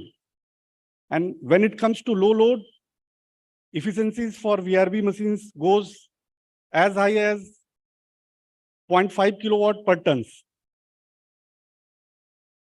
So while it is saving energy, it makes very simple to operate and maintain entire system as well. For ventilation, because in any hotel application, ventilation is a very important part where we need to maintain quality of air inside rooms and inside all different applications. So we have equipment which can be interconnected with our indoors and can maintain these ventilation mode for different areas. As I explained in beginning, we have acquired American Air Filter, through which we are now providing top class filtration solutions right from MERV 8 to PM 2.5. So for our different indoor units, we can offer you solutions which ranges from 0.3 microns. For bigger applications like lobby areas and bigger areas, we have VRV system which can be connected with air handling unit. So a lot of precision AC, lot of fresh air applications, and lot of areas where 100% fresh air is needed can be now controlled and can be operated through VRV. Specific to hotels, we have developed control system because hotels have different need of air conditioning. Functions like key guard, functions like window interlocking.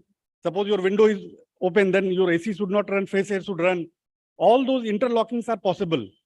So through these very, very cost-effective solutions, we can provide controls which is specific to the hotel needs. And let me tell you that these solutions can save energy in the tune of 20 to 30%. And return on investment is less than 2 to 3 months. So I request you all that you must install these control systems in all your applications, at least air conditioning applications, which consumes more than 50% of your energy. So any saving there, it will save a lot of carbon footprint for all of us. So through VRV solutions, we can cater to all these needs of any hospital industry. We are moving towards AI, IoT, and cloud-based systems through which maintenance of air conditioning would be very, very simple. Now I'll move to our applied products. In applied range, we have water-cooled and air-cooled chillers ranging from 20 tons to 3,000 tons. We have a lot of hotel installations. I'll run through those slides in my next slides, but we have very prestigious installation with our chiller. We have centrifugal, magnetic, and scroll chillers. Scroll chillers are normally on lower tonnage side, and centrifugal chillers we have up to 3,000 range. On air side, we have now air handling units, Eurovent certified, and indoor fan coil units. As I explained, refrigeration product we have tied up with, and we have acquired big brands, global leaders in refrigeration industry. Through them, we can offer you solutions which can be for cold rooms and can be of brine solutions as well. In filtration also, we have all the solutions available. And what excites us now is building management and plant room management. We are moving very fast on AI-based control systems. And I'm sure that that is going to change the way we do service, the way we provide service in HVAC industry. For any hospitality business, we need a lot of hot water. So now hot water through this heat pump, we can get at 30 rupees per 1,000 liter, whereas traditional system would cost you around 600 rupees per 1,000 liter. Through this system, this is not only cheap in terms of running cost, but also a sustainable solution. We have got this system installed in a lot of installations in India now. In refrigeration business, we cater right from farm to end user. So we have big chain here. I'll move fast as I'm running low on time. So all different applications in a hotel industry can be catered through Daikin solutions. VRV connected, I was talking, this is something related to AI-based, AI IoT-based technology, which again is going to revolutionize the way we give service and the way we maintain our machines.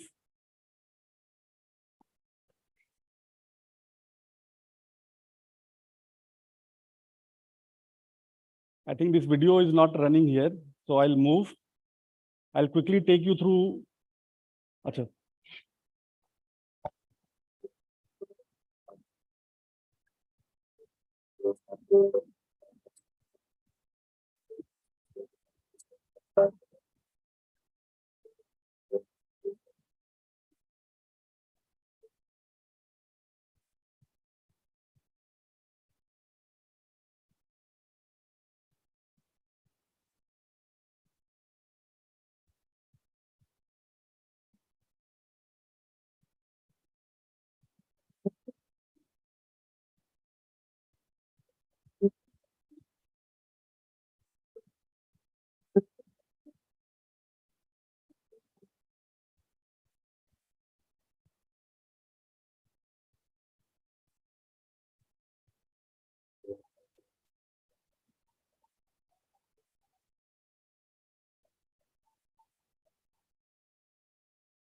Yeah, so this Daikin cloud system will revolutionize the way we do our services.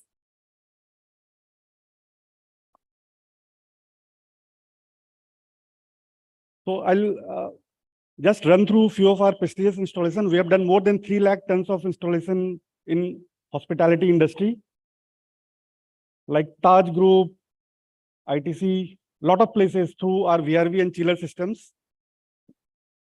So these are few of our prestigious installations. Yeah, thank you. The journey to Excel continues, and thanks for your listening, patience listening.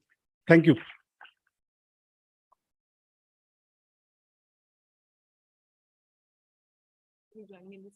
Yeah. I would like to invite Mr. Amit Bhasin, Senior General Manager, BW Business World, to present a token of appreciation to the gentleman.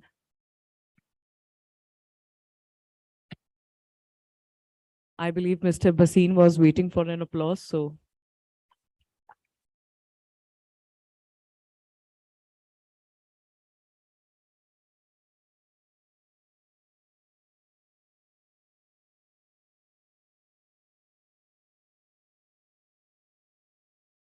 Thank you very much. Thank you. We are here at the day 2, day 1. We've talked about tourism. We've talked about AI. We've talked about most issues at hand, but now it is time to talk about the most talked subject in present times, achieving zero carbon footprint in Indian hospitality. Ladies and gentlemen, join me as I welcome our panelists. Mr. Vineet Mishra, Cluster General Manager, Pullman and Novotel, New Delhi Aerocity. I was expecting a louder woohoo for him, but please welcome Mr. Nishchal Bajaj, Area Engineering Director, Delhi NCR and Director of Engineering, Taj Palace, New Delhi. Please give it up for Ms. Gunjan Bisaria, Head Housekeeper, ITC Limited, House Hotel Divisions.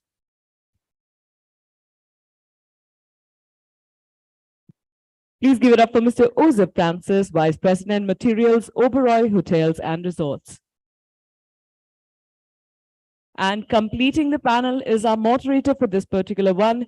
Please give it up for Mr. Niranjan Khatri, Founder, iSambhav.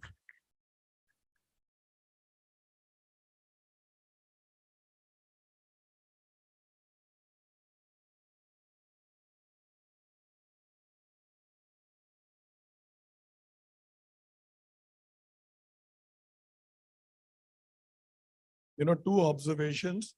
For those of you who know Niranjan Khatri, you know him. The ones who don't have an introduction, this is the man who led the sustainability efforts for ITC hotels. And that, so he is the man, he is the architect, he's now retired. He's based in Bangalore, right? And the loudest cheers were for you. Why is that? Apne log hain. Theek, unko bolo yaar. Lunch acha.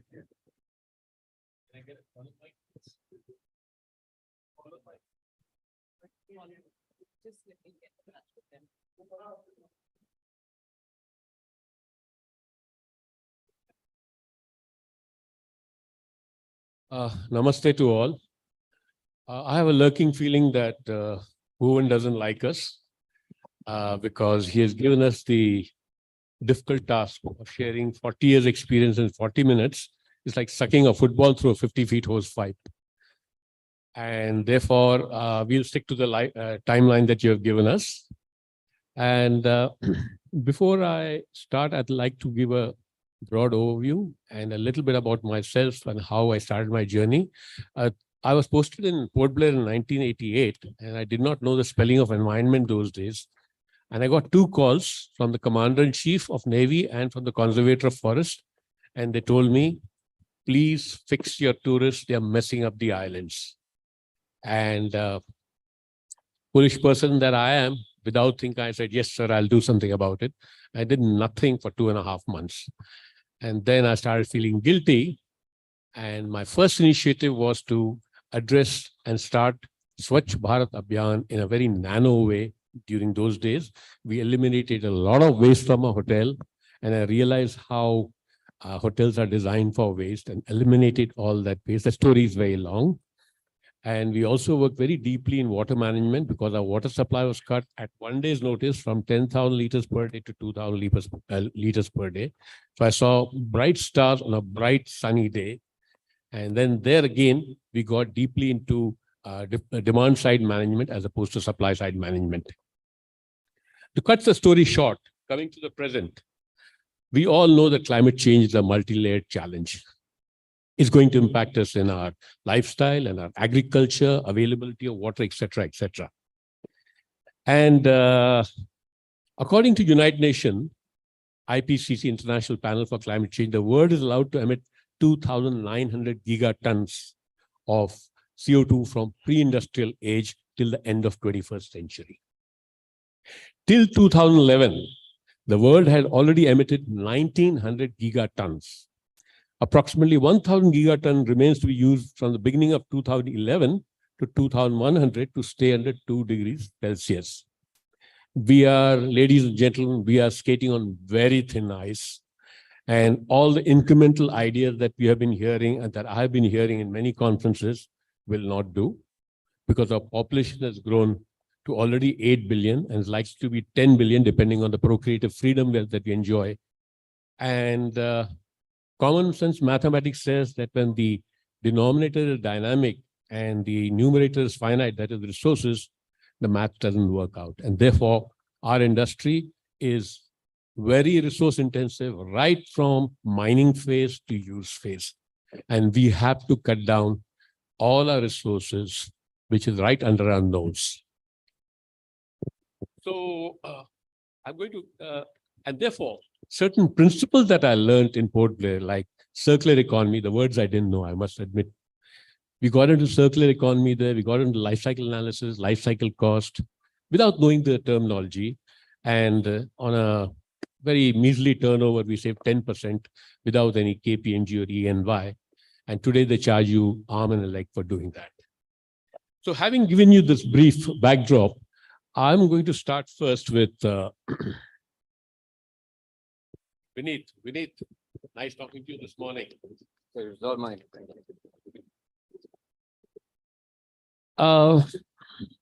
Vineet, very briefly, can you share some of the sustainability initiatives of your hotel? But please avoid rainwater harvesting, solar, and STP, because that's mandated. What else have you done and your chain plans to do in future? All right. So namaste and good afternoon, everyone. Like Mr. Khatri said, I will not speak about rainwater harvesting, STP, or the norms which are actually mandated towards us. Neither will I speak about the other initiatives such as bottled water or looking at a plastic-free environment, which you've already experienced in the last couple of days. I will speak about something else that we are looking at. As Accor, of course, by 2050, the idea is that we want to be carbon neutral. It's a big commitment. It's not that we've said something of this sort today. We've already been doing a lot of work on it. Now, at a hotel operational, at a Pullman level, we've been doing a lot of small initiatives from our end. And I think each one of them kind of stack up to the larger picture that we all are over here to achieve. A small one, which you may have just observed, may be this 6,000 square feet small garden that we have, a herb garden. It is beautiful. It's absolutely organic. And we use it to produce vegetables, some fruits. We also have a farmer's basket where you would see fresh produce being kept over there from our farmers who do sustainable farming. And the guest is actually allowed to choose this item, and then we cook it fresh in front of them. So of course, it's reducing wastage. Wastage becomes a very, very large part of our entire operation on the ground. And the hotel actually has a waste management program where our entire waste of the hotel actually goes to a plant where it is used for energy production. And I'm very happy to share that in the first quarter of this year, 95% of our energy came back from such a source, from where they actually use wastage into electricity. So this is something which we were really able to work with. Besides that, Mr. Khatri, I really want to emphasize on one thing. I don't think so it's just that by changing a straw or changing a bottle, we can make these changes. I think our own mindset has to change. And it is just not the operation team or the GM or the senior leaders. It's also our team on ground who need to understand this. As hoteliers, our responsibility also comes slightly larger, because when our guests come across, and in our hotel, every morning we have close to about 1,000 guests having breakfast. When they notice these changes in an environment where they're spending time, they also slowly start getting mentally conditioned to the fact that they should take these practices back home. And that's how we try and emphasize this across. Along with this, whatever gets measured gets done. So in Accor, and specifically under Mr. Puneet Dhawan's leadership, it's also been gold for us that we have to work on this. We have to achieve a certain number of targets, and that's a part of our KPIs. So when there's measurement, there's performance, which also gets equated, and it's working fairly well for us. Thank you. Good. I like what you said. We have to change our mindset. So there are some strategies which are under your nose, which does not require any capex. One of the mistakes the hotel industry makes is that they keep the curtains closed during daytime. Okay, and now it's winter time. In summer, if you close it, I can understand that. But in winter, it can be open and not put those 30 lights on. Right? A. B. Is the hotel industry considering reducing the GSM of the towels? These Turkish towels are 650 GSM. If you bring it down to 350 GSM, you'll use, instead of using 22 liters of water, you'll be using half the amount of water. And there are enough such opportunities in existing hotels where when you implement it, you'll be laughing your way to the bank. And yesterday when I checked into your hotel, the temperature was 18 degrees. I immediately switched off the AC. So can we have the temperature at 24 degrees or use smart systems so that if you know that somebody is coming at 1 o'clock, the AC kicks in at 1:30 or whatever. I'm just giving an example. Thank you very much for that input. Thank you. Now, the second question is to my friend Nishchal Bajaj, Director of Engineering, Indian Hotels. I know that IHCL is doing a lot of work on sustainability. You have schemes like Earth Check and Bhatia, and you're planning to become net zero carbon. So which is the year that you will be net zero carbon? I think I read in the papers 2040. Is there any plan to prepone that? Because today we don't have the luxury of time. As you know that 2 years back, it was said by IPCC that we will increase 1.5 degrees by 2035. Then about a year back, they said 2030. Now I'm reading that it's going to happen by 2027. So I think we have to have more ambitious strategies to reduce our emissions. So do you have any such strategies in place which we do not know of? Would you like to share some of that or anything else? Good afternoon, ladies and gentlemen. The organization is guided by the Bhatia of 6 pillars of Bhatia, and we have one pillar known as environmental stewardship. Under AS, our aim is to get involved with the sustainable vendor partners who will help us to get the path of the reducing carbon footprints. And we are working with multi-dimension vendor partners to reduce the electrical consumption, water reduction, and decarbonization. At Taj Palace, we elect a vendor which works us with the 2 projects. One is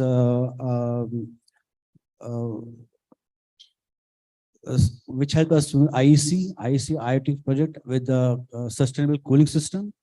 We had done 3 pilot projects where we had done a environmental cooling system, and we had saved tremendous amount of savings in terms of ROI and the savings in terms of reduction of the carbon footprints.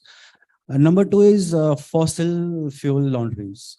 We had changed almost 6 laundries. These are also in the pilot thing going on, and there are tremendous saving in terms of carbon footprint reductions. So these are the small paths which are working towards the net zero emission, and hopefully we'll be having less amount of emission in coming years. Thank you. Gunjan, you belong to a chain which is ecological pioneer, and all your hotels are platinum rated, and 10 of your hotels are zero carbon, net zero carbon. But I'd like to hear from you, what work have you done in housekeeping to reduce your carbon intensity? You know it all, sir. But yes, I'd like to reiterate, we all know that LEED Platinum certificate focuses on energy efficiency and sustainable material procurement, sustainable sites, indoor air quality, etc. And in ITC, we complement all this in housekeeping per se, I would say, that we use chemicals which are friendly, user-friendly, environment-friendly. They don't harm any environment or human beings. Waste segregation is something that we do at source. So we have dustbins with partition, wet and dry. Even in guest rooms now, where we are educating the guests, putting 10 cards everywhere of what all efforts we are making, how they can help us in reducing air conditioning loads and helping us not change linen and save energy.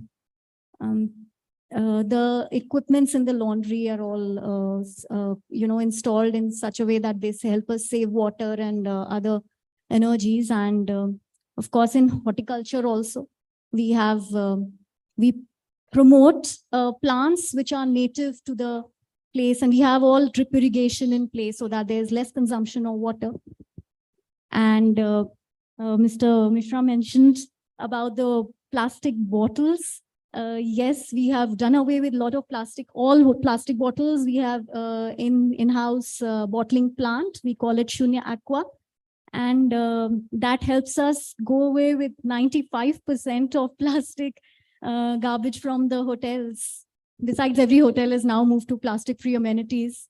So yes, these are the initiatives. Thank you. We are very lucky in the hotel industry that we have a very significant radius of influence and it stretches all over the world.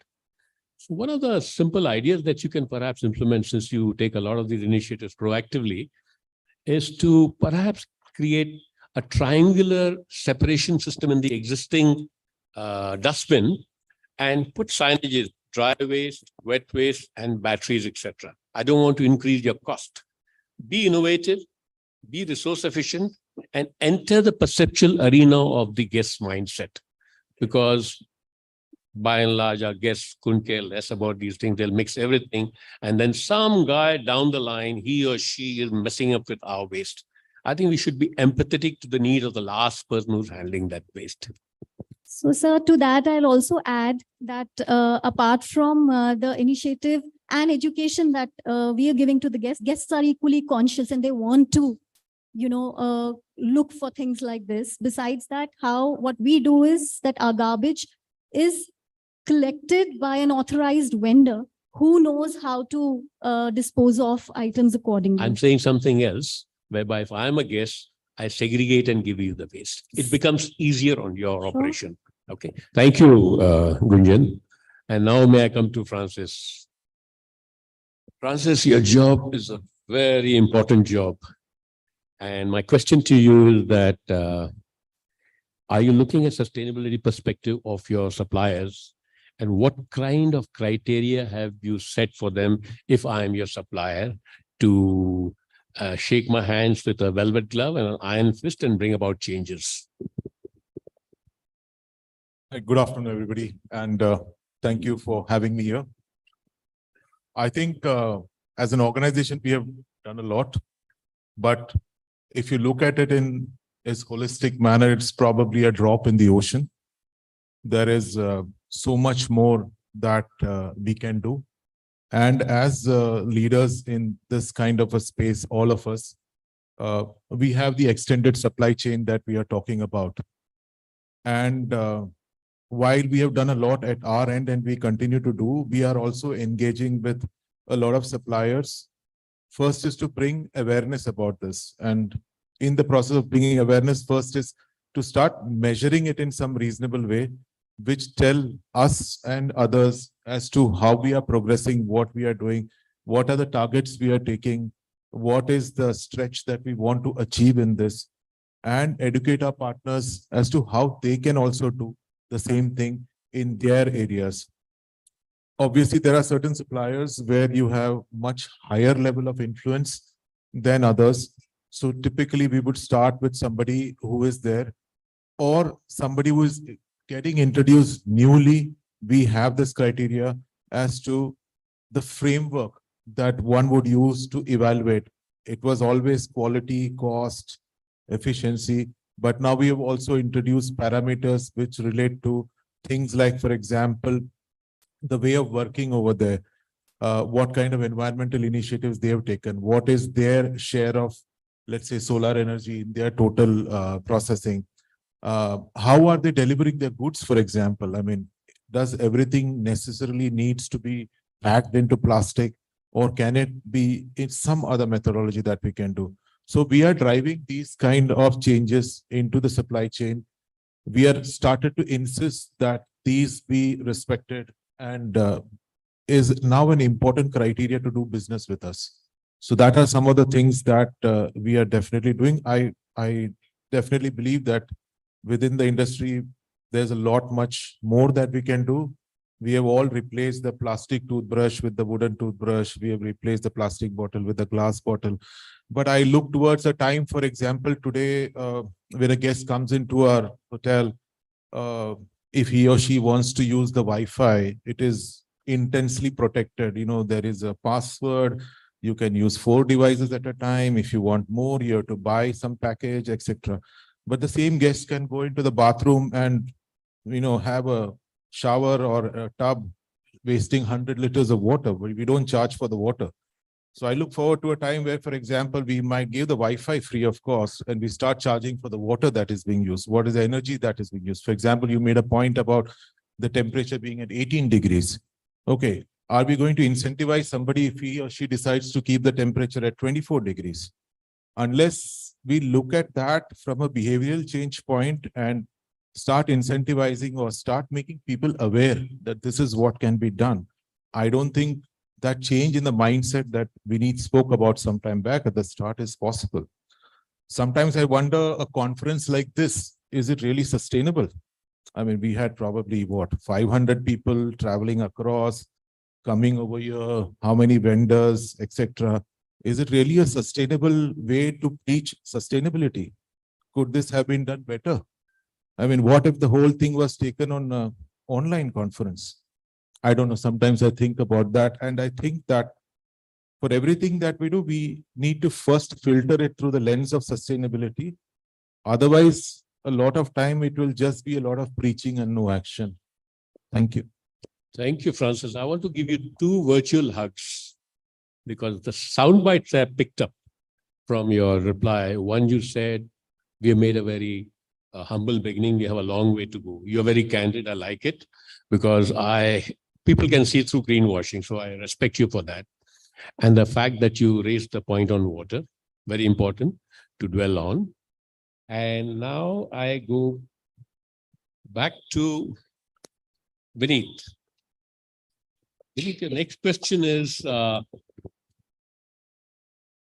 you engaging with the guest and making their visit a little more lively, besides telling them, go and see Qutub Minar, Humayun Tube and all that? Let them see all that, no problem at all. Because in every hotel, I know that there are some long-staying guests and they become friendly with you. And sometimes they are bored on Sunday or a few other days also.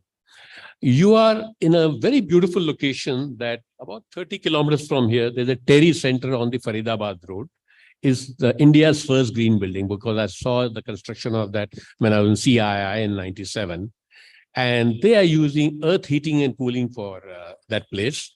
And you also have a larger version of that in Nimrana. It's a 90-acre land where the NIT campus is run completely on earth heating and cooling. Ladies and gentlemen, those who are not aware of earth heating and cooling, the ambient temperature is always 23 degrees, 3 meters below the ground. And if we pull in this air in summer, you get cooling. And if you pull in this air in winter, you're getting heating. And this has been very 0.0001% has been utilized in our country. So at least if you send your guests to see this, then you are populating more ideas. Number one. Number two, I spoke to one of your staff to ask them, where do you get your water from? She said, I'll get back to you. And she got back to me very promptly. And she said, we get tanker water and underground water. Now, I've also heard in the past that Aerocity, all the hotels are like that. So my concern is, are these hotels sustainable? Okay. And I decided not to ask this lady, at what depth are you getting the water from? Because she'll have gone for a spin again. So these answers must be available to your people who are the cutting edge. People like us sitting in the office, we are armchair strategists. They must have all this information on their fingertip. So here you have an opportunity to work collectively, because I don't know how many hotels are here, and see how you can set up X number of ponds in the villages of Haryana or Rajasthan. So if I'm a poor farmer, take 5% of my land from me and make a pond. And it costs only about 20,000 rupees to make a pond. And I'm saying this because I funded 2 or 3 ponds in Tumkuru district, which is water strips. So when we were making the first 2 ponds, people were laughing, there's no water here and these fellows are stupidly making a pond. And last year it rained so heavily that in 2 days these ponds filled up. So you have to lay the tracks and then only wait for the train to come. If you don't lay the tracks, you're not going to get water. So these are the opportunities that you need to work on. So if you're not taking your guests to these places, can you make it part of your menu? Sure. I think that's very, very valuable feedback, and we will try our best to stitch this into our itinerary. Just speaking a little off topic, you spoke about ponds, talab. There's a very nice book called Aaj Bhi Khare Hain Talab. It's been translated into at least 20 languages, the way I know it. It was written by a gentleman, late Shri Mishra, who happened to be Anupam Mishra, who happens to be my uncle. And environment protection, and he was involved with the Gandhi Smriti for a very long time. This book is available also online, and it has no copyright. So if you ever get a chance, it speaks about how villages in Gujarat and Rajasthan actually worked on rainwater harvesting, and how Indian societies for thousands of years have actually evolved on it. It's a very, very good read. It's not a very big read, so I strongly recommend if you ever get your hands on it, it'll be excellent. Now, to just come back to your point about tankers, there are times when you have to get them, reason being that the water situation forces you to do that. But at the same time, there are times when you are actually having excessive STP water, which is processed and can be used for various reasons at the property, because we do run a fairly busy operation over here. What we do is we actually reach out to the various construction sites near us and proactively offer this to them. So rather than them trying to source this from a 50 or a 30 kilometers out, trying to get some kacha water over here, we are actually donating this water back for usage as much as we can. To your point, Mr. Khatri, with regards to our guests, how are we engaging? And honestly, if you ask me today, a traveler is engaging with you more than you want at times. They really want to know how exactly and what are the kind of initiatives that you're taking care of. Our guest feedback system also has this very relevant question over there, asking our guest, did you see sustainable measures at the hotel that you stayed in? Which is also giving us feedback on how we can make it better, how we can engage with them. Today, we have excellent mint pudina, which grows with us over here in our garden. We have parents who come across and take their children there. They engage with our gardener who's been taking care of this, our chefs over there. They like to pluck those leaves out. They actually want to be a part of this whole journey. And the more you engage, the more you're able to spread this message out. So I think it's a two-way street for us. And we have to keep on, of course, engaging and speaking with them more and more, and also understanding from them.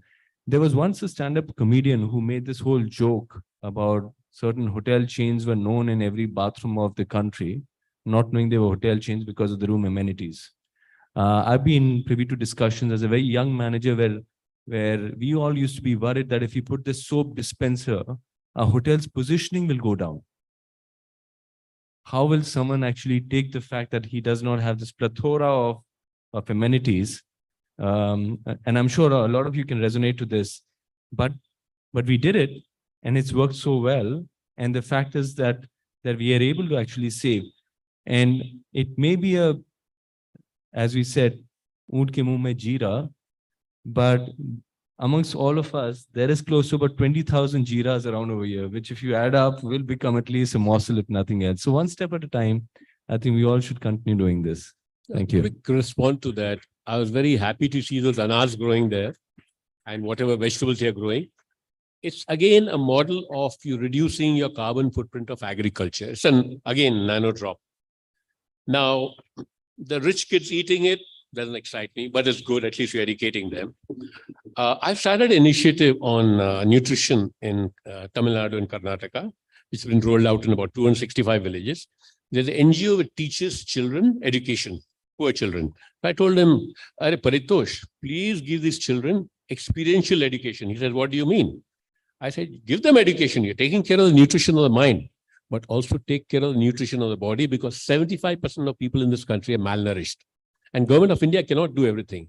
So what I suggested to him was to give these kids 6 saplings: moringa, papaya, guava, lime, a banana, and gooseberry. And these are superfoods. And let the kids dig the pits in their respective homes and plant it and take care of it with their families. So you're teaching them collaboration. You're teaching them to dirty their feet and wet their hand. And next year, they send me pictures of the fruits which are growing over there. And through the kids, they're putting money in the marginalized farmers' pocket. Now, you are also living in a region where Nu and Mewat is a very, very poor district in the whole state. How do we start this? Now you say, I don't have the time to do that. Use your supply chain. Don't do all the work yourself. Don't work hard, work smart. If I'm your supplier, step on my tail and say, Ki, tu wahan rehta hai, you do this. Help them a little. These are the ideas that we need to do across the country, because in India, we have only 28 trees per person. Canada has 9,000 trees. China has 146 trees. We have to increase the numbers. Okay. Thank you for that input. Thank you. Nishchal Saab, your next question. Is the chain working towards analyzing the energy-water nexus? It's a very nebulous subject and completely not even talked about consultants and architects. Unfortunately, all my architect friends have disappeared. I would have raised the point to them also. And many hotels are very happy. Oh, I get free water from my borewell. I said, okay, what depth? They scratch their head. How much energy are you using? They go to sleep. You don't have these answers. But when you do your calculation, you'll find they're spending a lot of money on that water, drawing it from that great depth. And when you draw water from great depth, you get hard water, you get salinized water, and then you buy all kinds of fancy equipment to clean it up. So we compound a problem by doing all these things. So is there any work being done in ISCL on energy-water nexus and to work towards being water-positive chain? Because it's not possible to be water-positive in a place like this because of the limited land footprint. So when you don't have the space, do something 30, 40 kilometers. So if you're in Mumbai, there's a lot of water hardship in Latur and other districts. Do these kind of ponds and these measures and take the credit for that. Undoubtedly, I mean, we are working towards, zero water discharge and water recycling things. We're also in the pipeline, getting the green energy. We're almost 35% of our hotels are using green energy, green electricity from production to the distribution. And out of some hotels, we are almost 100% green in Maharashtra belt, in West Bengal, transborder in Nepal. So these are the little steps which we are, taking towards the decarbonizing things, and our journey will be soon, as per the zero emissions. And in terms of waste management, like I think Taj Palace is the one hotel in NCR where we recycle our food waste, which comes from the kitchens. We are almost, producing 40 SCM of biogas and using back to our kitchens. And this is a major massive, reduction in terms of carbon emission, and hopefully we will implement all these in our sister hotels and the hotels which are in India. Apart from this, the in-house water bottling plant, we have almost 29 in-house glass water bottling plants in ISL, and as we talk right now, some are in partial stage and some must be in completion. The statics, we have a KPI, the statics under the leadership of our VP, Mr. Dharabir Singh, and he keeps track of all these things. And hopefully, I said 29 right now, it might be 50 in next hour. So yes, we are working towards zero carbon emission, yeah, and soon we'll achieve this. Thank you. Thank you. A sunflower tracks the sun and gives you sunflower oil. Gunjanji, in your hotel, you have a solar concentrator which tracks the sun. So can you please tell us something about how much steam does it generate and what do you do with that steam or heat? It's a beautiful example of biomimicry and the sunflowers tracking the sun. The solar paraboloid concentrator. This was installed in 2010. And it takes a space of about 320 square meters, generates 160 kgs of steam per hour. And it helps it helps this laundry and other areas of the hotel with steam and hot water generation. This is made in such a way that as the sun moves, it also moves with the movement of the sun, and helps with the steam in the hotel. And we have this solar reflective paints that we've done on the ceiling of the rooftop of the hotel, which is white in color and highly reflective, does not transmit the heat inside the building, and thus maintains the air conditioning also of the hotel. Good. Yeah. And can you please share some insights about the high albedo paint that you have used on the rooftop to reduce the heat gain in the building? Yes, so this paint is highly reflective, and it is white in color. It helps maintain the building approximately about the 50% of the load of the building. So I hope Bhuvan is here. Is Bhuvan here? So I wish, Bhuvan, you must use your, muscles. You have very strong muscles to work with the policymakers. You know them very well, and see how this can be a standard for the whole country. All the rooftops should be white to reduce the heat load. Because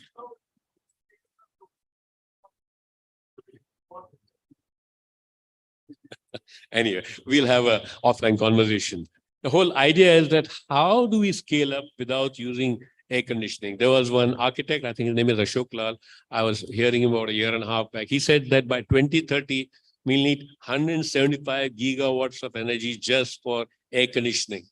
Can you imagine what kind of heat loads they'll throw in the city and how we'll enhance the heat island effect?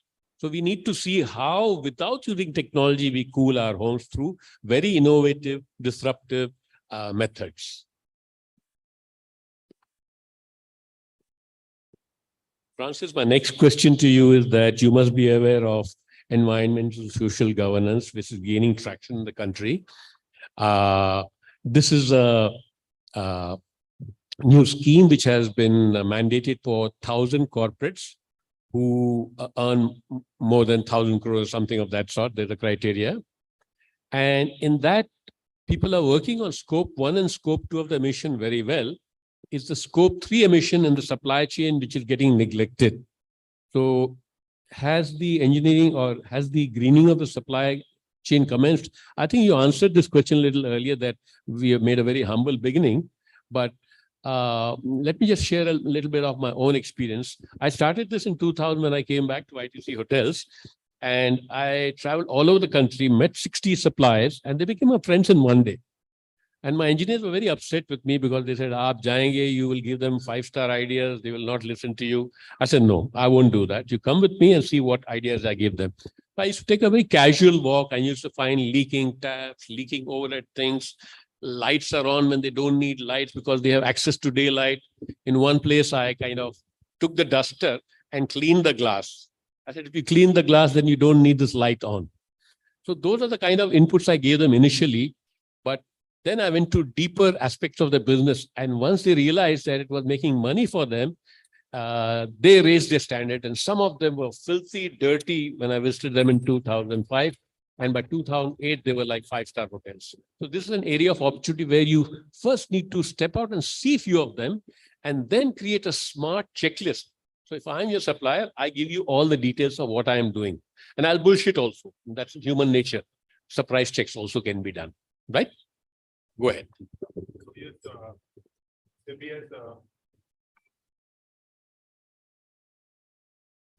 Yeah, so SEBI has mandated that the top 1,000 listed companies should start reporting their business responsibility and sustainability requirements, I think from year 2024-25. So as part of that, we have also started the process. First is, of course, a measurement process to understand where you are. So if you look at a score out of 100 based on whatever is the publicly available information, where is your score? So we were probably, when we started the audit, around 12 out of 100, if I remember correctly.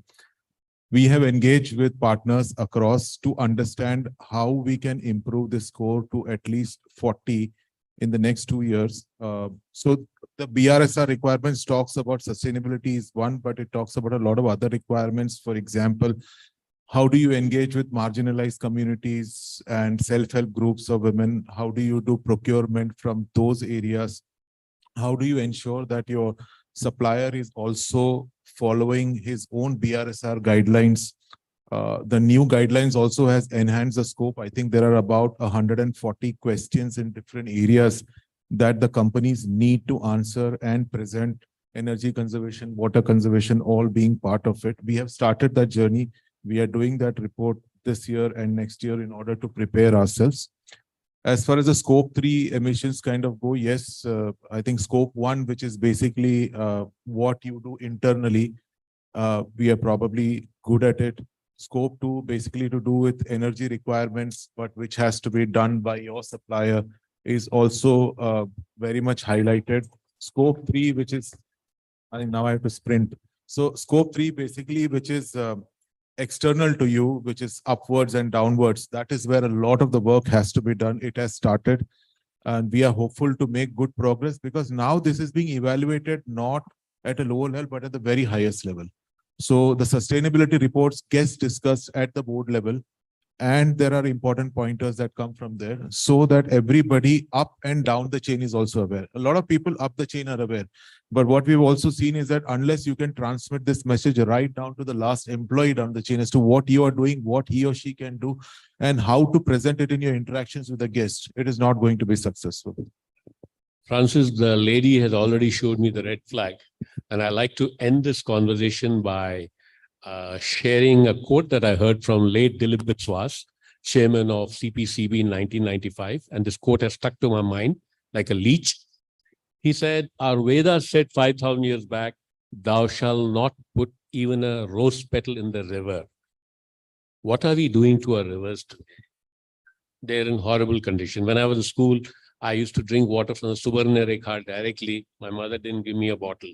So my submission to all of you is that please start offering small peg and large peg of water within your family, because we don't know each other's thirst quotient. And in hotels, when I come for a lunch or dinner, first thing they'll put water, then I'll order a nimbu pani, then I'll order a beer. The water gets left behind and is thrown.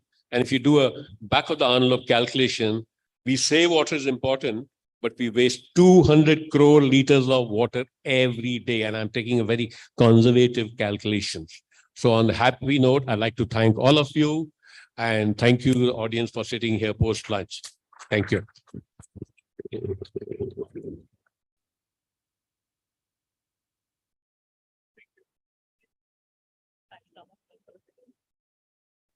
Ladies and gentlemen, let's give a big round of applause to our panelists for this very interesting panel. Could I please request everyone to kindly come up front for a group picture?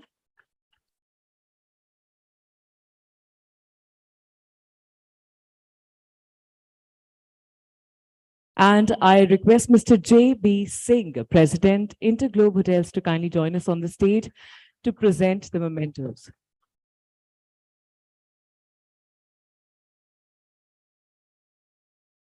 WhatsApp use करते हैं? WhatsApp? By a show of hands, can I?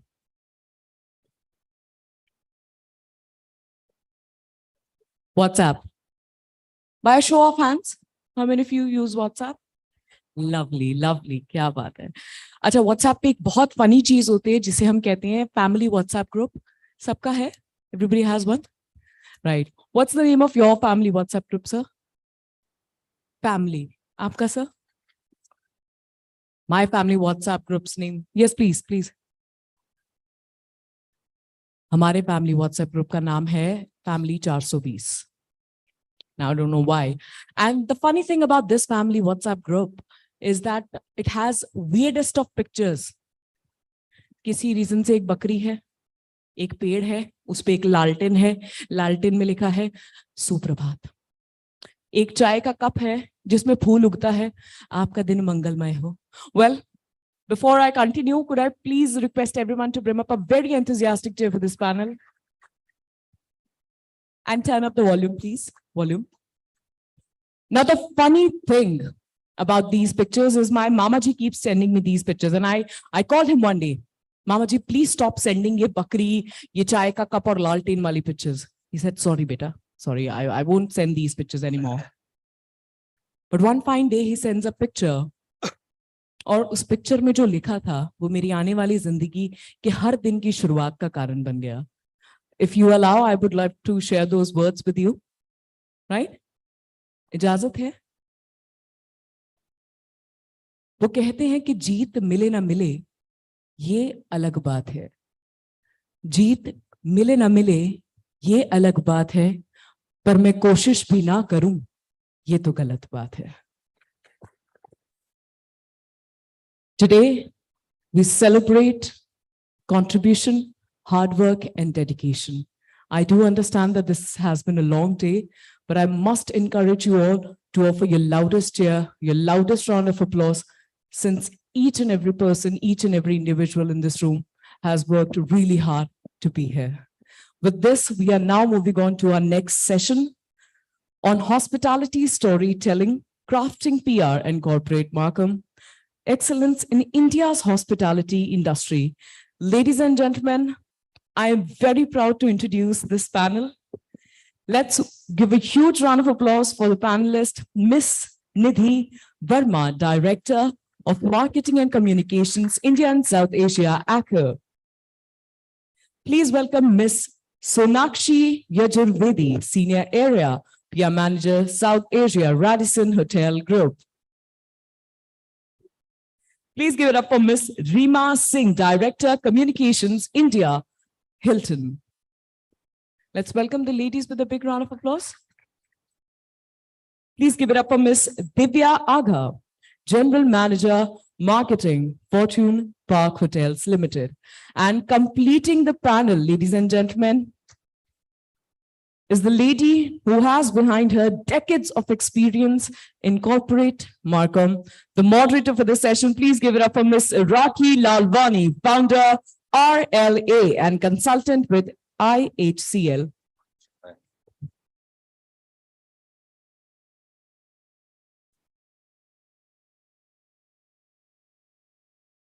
Well, I believe now you understand the reason why I said I was proud to introduce this particular panel. For the first time, I'm seeing an all-women panel up here on the stage. Well, that calls for a big round of applause, doesn't it? Over to you. Reverse diversity. We need some men on the panel next time. Okay, let's sit down. Thank you so much. So I want to start by saying that there are very few professions that are widely misunderstood. And I think public relations is definitely one of them. People often sort of ask us, so what do you really do? What is PR? Are you a PRO? You know, back in the day in the government, you had public relation officers. So we're like, yeah, something like that. Oh, you mean liaison? No, it's more than that. Or they'll ask you, oh, it's advertising. Or now, of course, they'll think that you're just doing social media posts. So, and also the classic is my mother, who's 89 years of age. And she turns around and tells me, you know, she thinks that I'm part of this big, grand rescue operation because every time she's trying to communicate with me, I'm like, I'm handling a crisis. So what do you think? There is definitely a gap in the understanding of PR. And it's such an irony because the people who really are responsible for steering public opinion, that's us, are not able to do that about their own function. So here we are today with a power-packed panel to talk to you about what PR does and how significant it is to business. So let's start. We've got Nidhi, Sonakshi, Reema, who's an ex-colleague, and Divya. So listen, we're master storytellers, and we're very good at elevator pitches, especially in today's world where everyone's attention span is like a fly. So I want to start by asking you to introduce yourself in storytelling style in just 60 seconds. Whatever you want to convey to this fabulous audience. Yeah. Thank you. Thank you so much, Rakhi, for this question. I think storytelling is something we went since I started my career from last 20 years.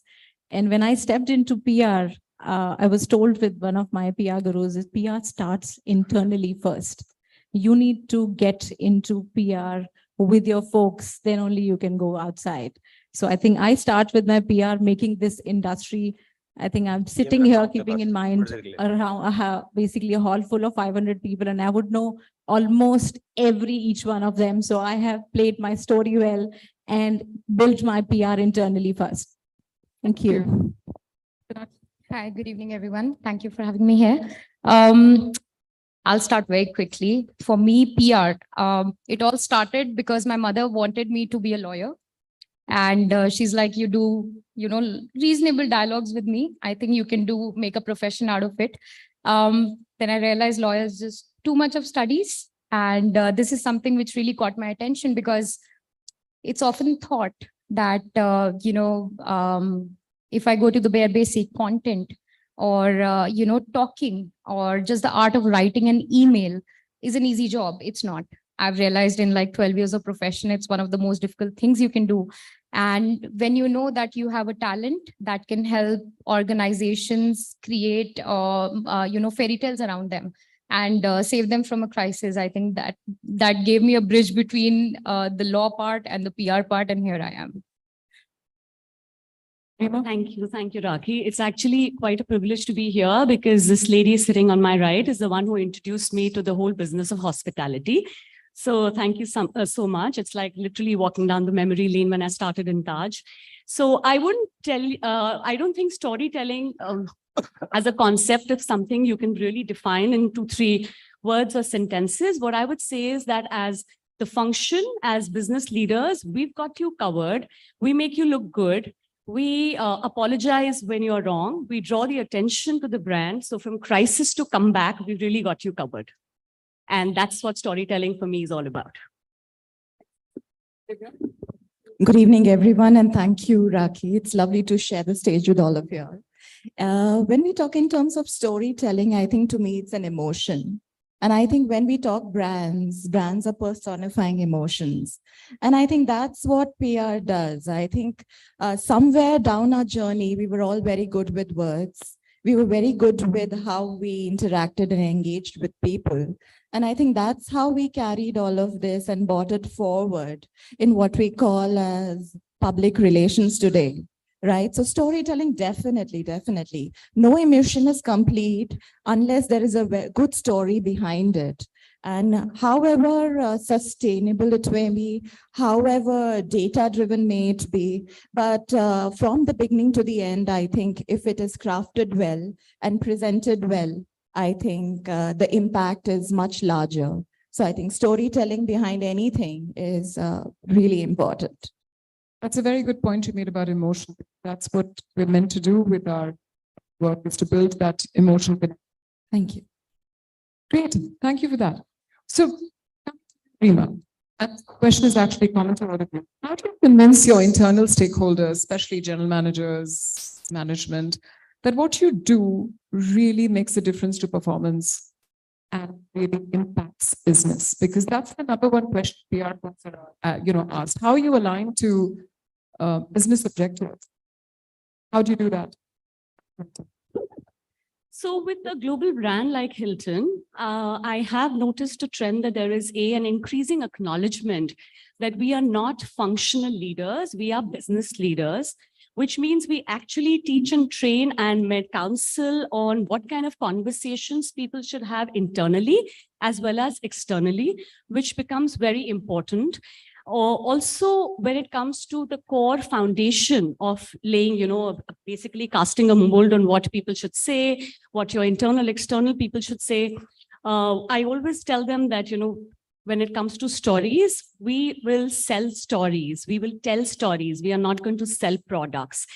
The product-driven communication is passé because it's dry, it is uninspiring, it is monotonous. Tell us how to build narratives, and we will tell us the business objectives, and we're going to align content to take the consumer on a journey. Now, the journey can have any medium. It can be a physical medium, it can be a visual medium, but the journey nonetheless has to be taken. An emotional journey, a purpose-led journey, a value-conscious journey. So the whole paradigm of the journey that we take with the consumers has gone through an extremely seismic shift now.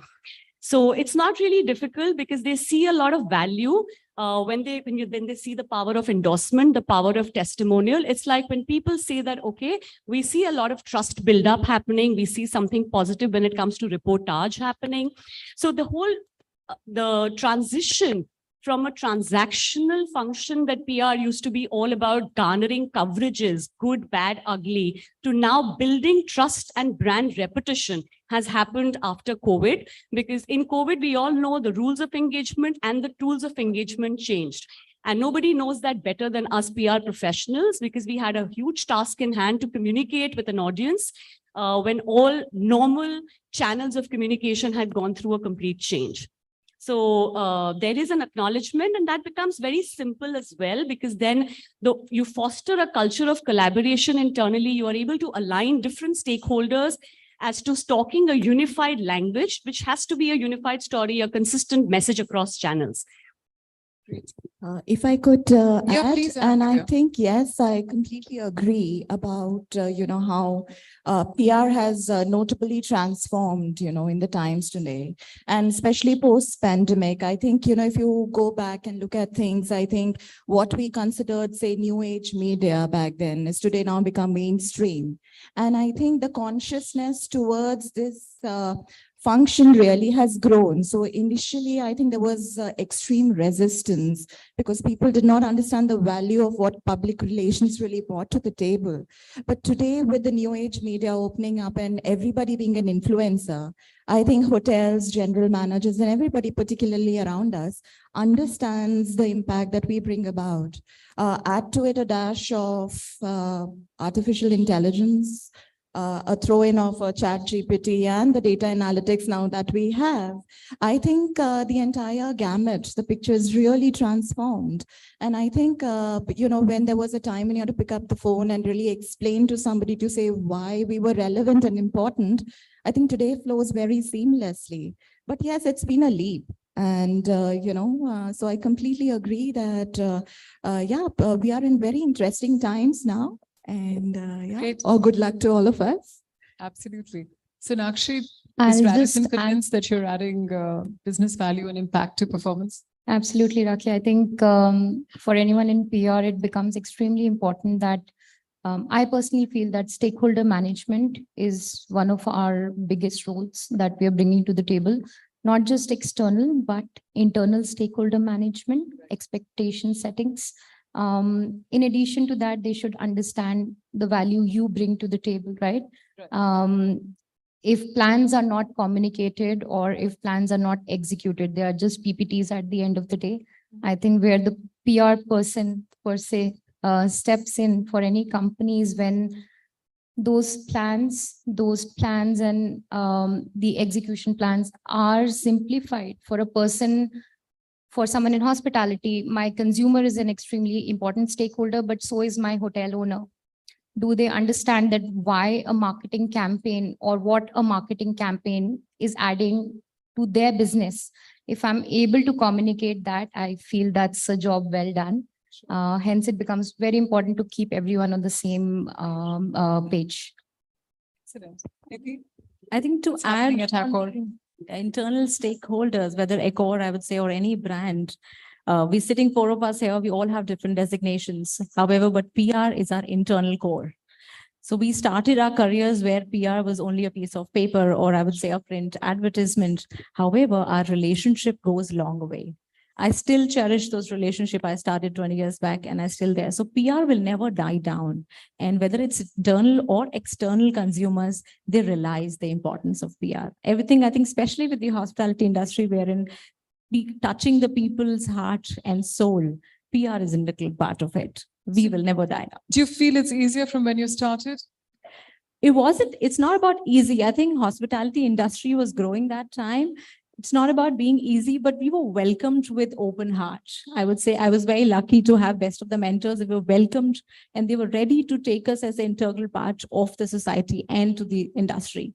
So I've always feel whether you're internal stakeholders or external, they welcome you, they understand the importance of you being there and standing still for them. That's very good to know. So as we all know, we are general managers and senior management's 3 a.m. friends, because that's when a crisis hits and that's when they call you, the first one to call you.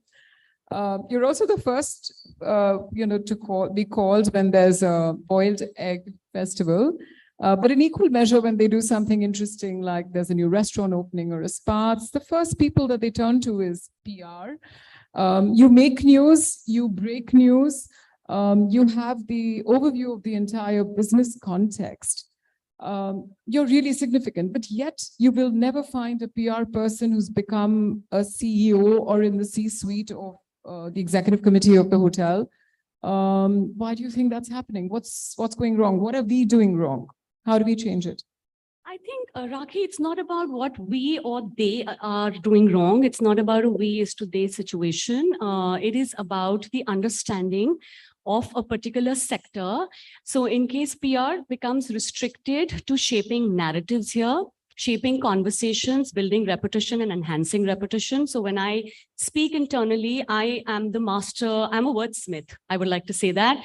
We don't sell rooms in hospitality as PR leaders. We sell imagination, we sell creativity, we sell value, we sell purpose. So come to me if you want to sell all these things. But if you want a hardcore operation-led communication or an operation-led conversation about revenues and ARRs and ADRs, that is a facet that that doesn't come naturally to me, and I don't enjoy that. So I am a storyteller and I would like to restrict ourselves to that, but we are business leaders, like I said before. And so our business leader, we complement the people who we work with, maybe not to take over the role what they're doing, but they will not be able to go and speak at a conference or to a media without the role that we play. So I think it is very important what we do at the end of the day. Let's accept it. That's a fair point you make, but I think there are lots of PR people who would be aspirational and they need to see some sort of positive momentum there. Nidhi, do you want to add I think to that? Like you mentioned, the 3 a.m. friend. Yes, we are the 3 a.m. friend and we never switch off our phones being PR and communications manager. It's always there. And when there is a light blink in the night, we all sync a beat as well. But I think the trends are changing. In operations, we used to see the general managers only from front office and food and beverage. We see director sales and marketing moving into general managers now. And there are a lot of positions I see is being given to the PR and communication, but because what we bring to the table is eye for detail. The kind of level of communication which is required, whether it's internal or external to any stakeholder, we bring that expertise on the table. And I think in the time coming, we'll see the powerful positions being held by any one of us as well. I do hope so. Sonakshi? I'll just add to that, and a lovely question, Rakhi, because I've actually done a media briefing at 3 a.m.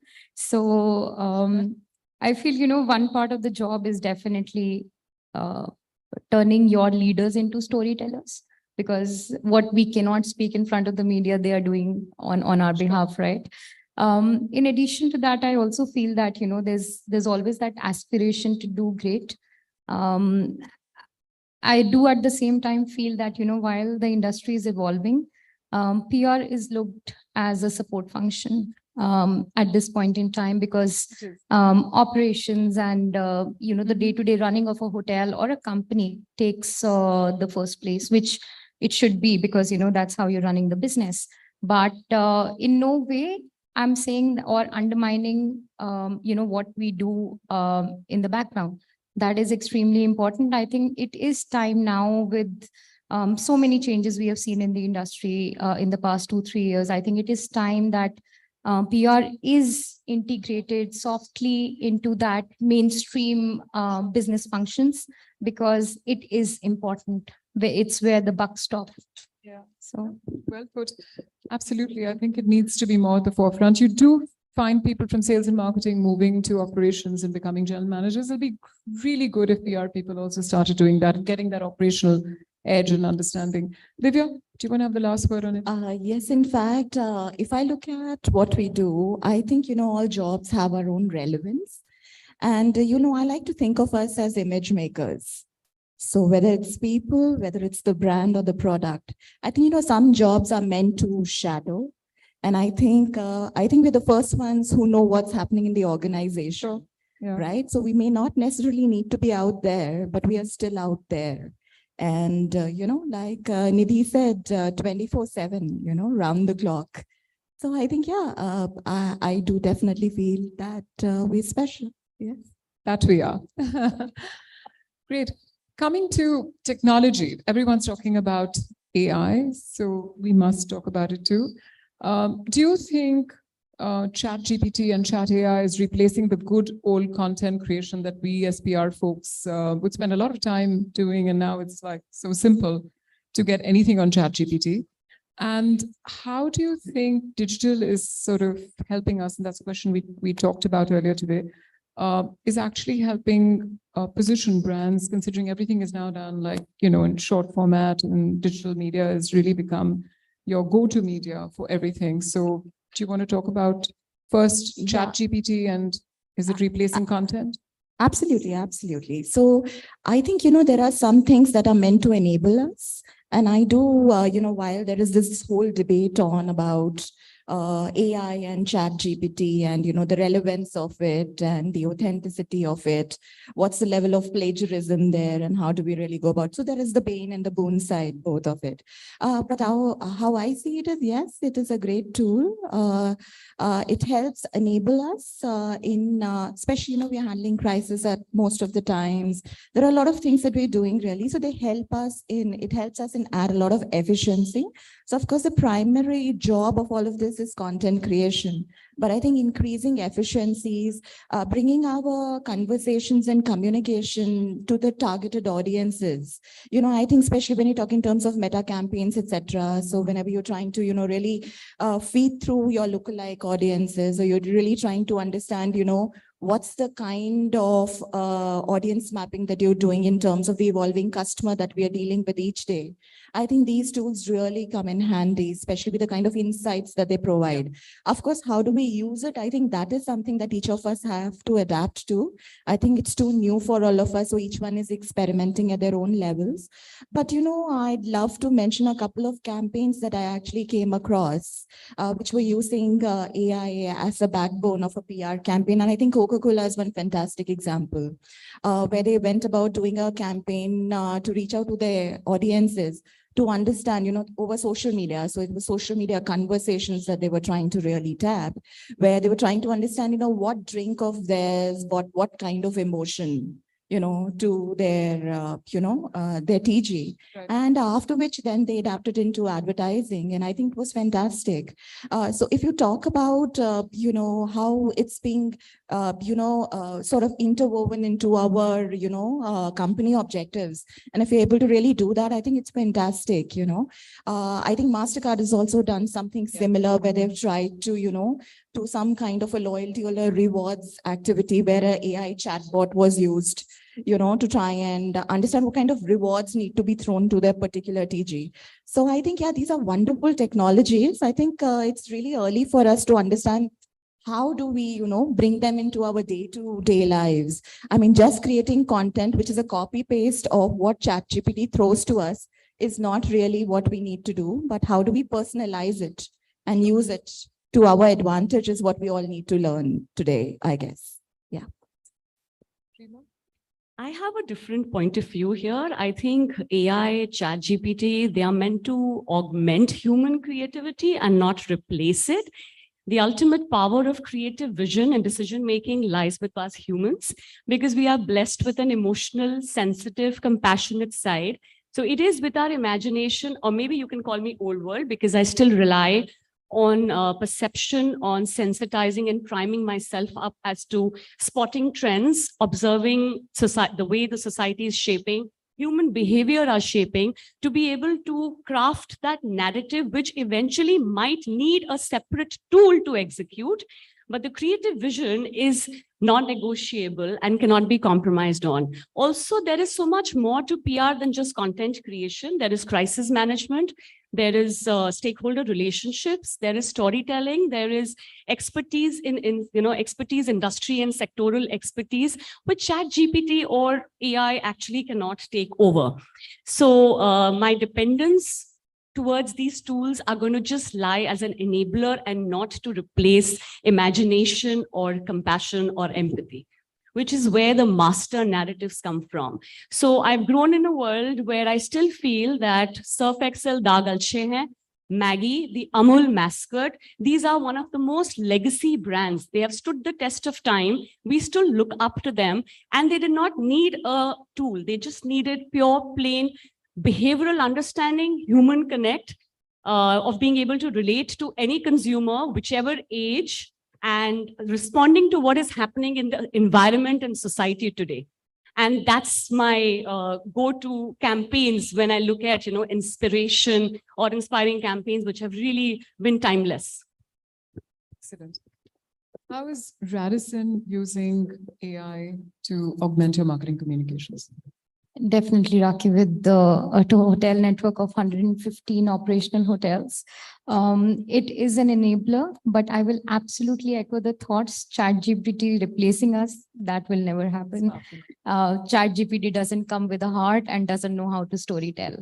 So coming back to Radisson, definitely a lot of digital push when it comes to PR and marketing both.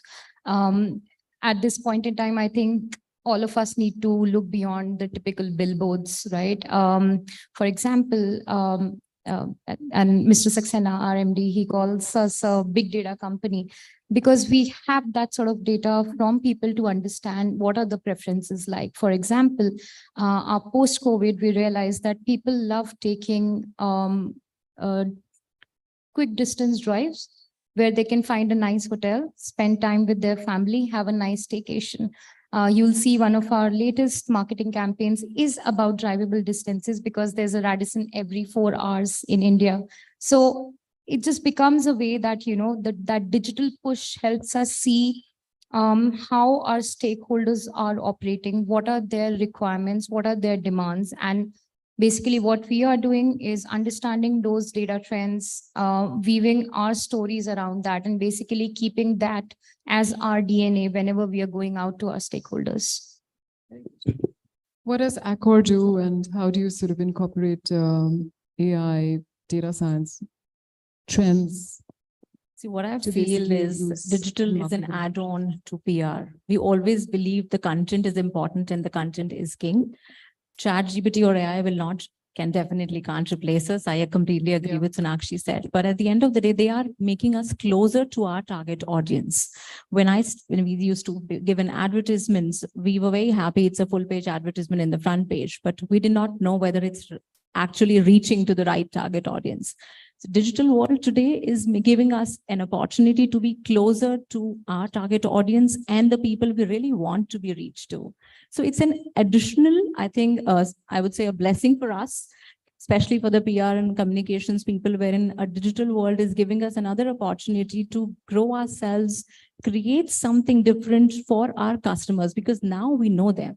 We know exactly what they want to hear from us. We know exactly what they like for our brand. So we develop the content as per required. We're not shooting in the dark.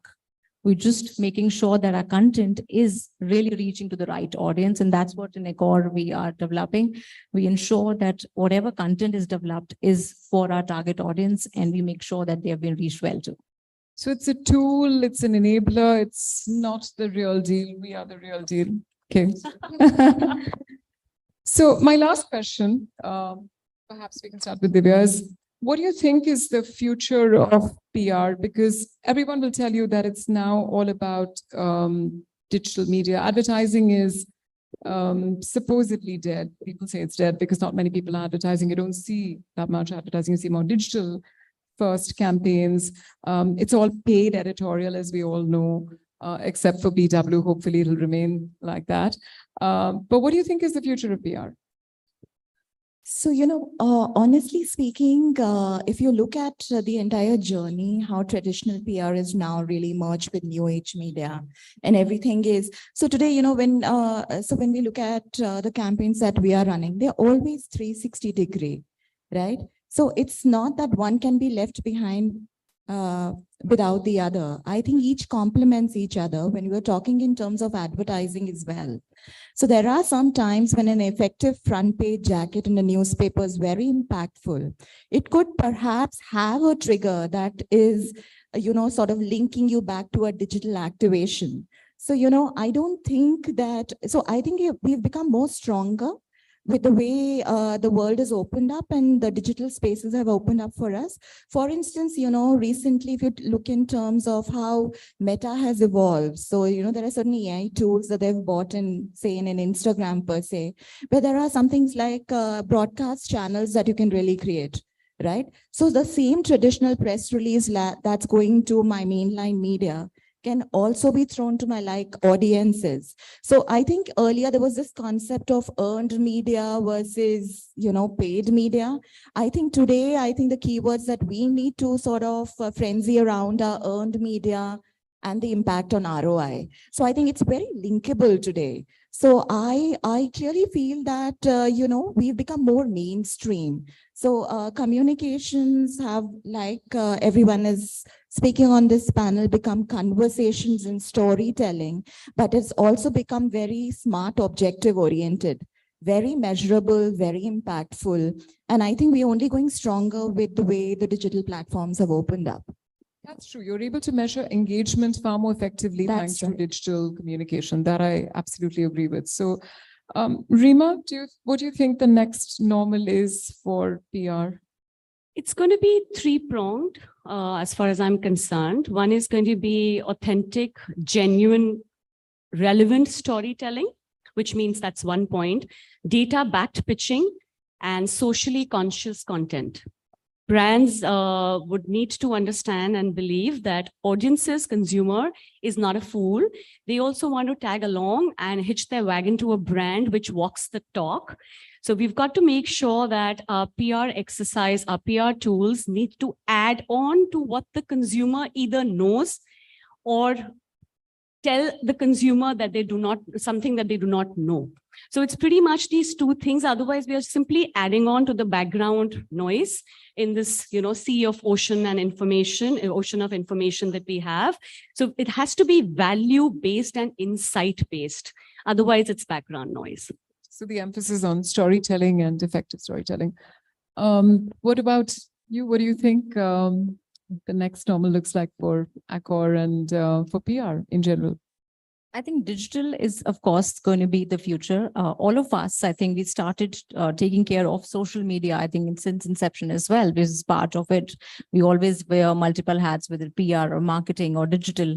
So I think it is giving us basically a platform to learn and grow more and strengthenize our own effective PR, because storytelling is not dying whether you take it on a social Instagram reel or a press release.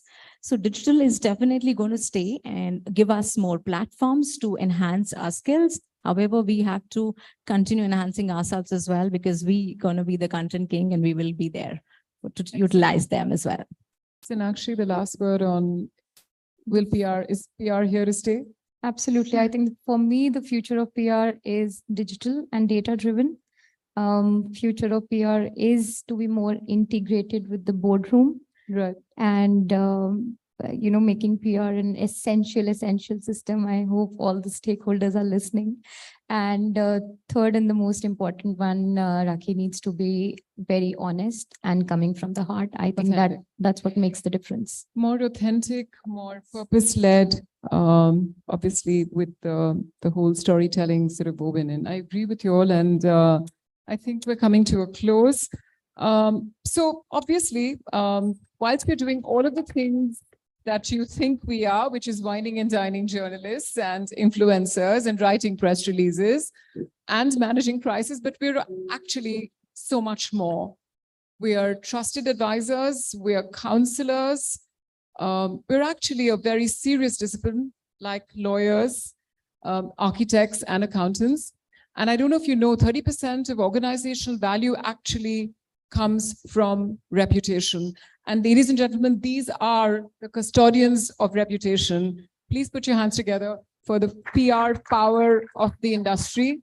And clearly, very clearly, PR people too need spokespeople. So we're counting on you to do that. And I know I have to acknowledge that I worked with some wonderful people who understood PR, and they're sitting right here. Veer Vijay Singh, Farad Jamal, Mr. Varti, and of course, my rock star boss, who I still work with, Mr. Puneet Chatwal, these people really got PR. So thank you for that. And please be our spokespeople from now on. We need you. Thank you very much. And we ended on time. Thank you. Thank you Rakhi. so much. Thank you, everyone.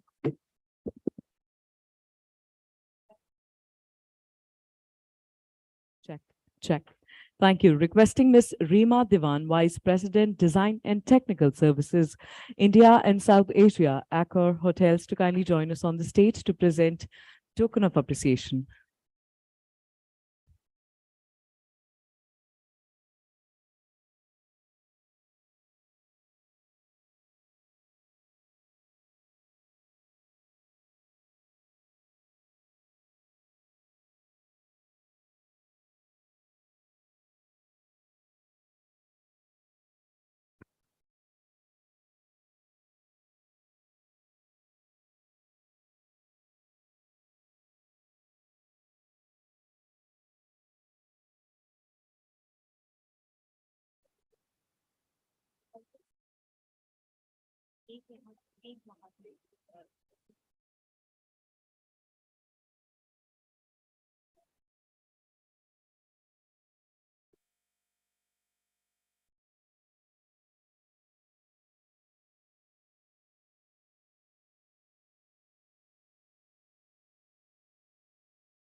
Thank you.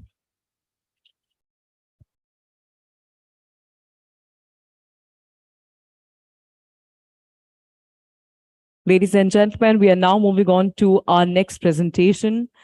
Please put your hands together for Mr. Rohit Wangnu, Executive Director and Head Projects, Wang Hospitality Equipment Private Limited. Rohit ji, एक second के लिए रुक जाइए. Ladies and gentlemen, let's give a big round of applause to Mr. Rohit Wangnu as he joins us on the stage for his presentation. Thank you very much.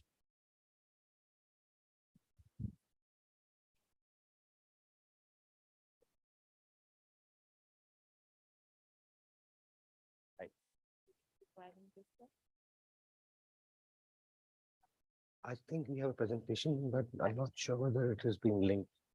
Yes. Surely. Oh.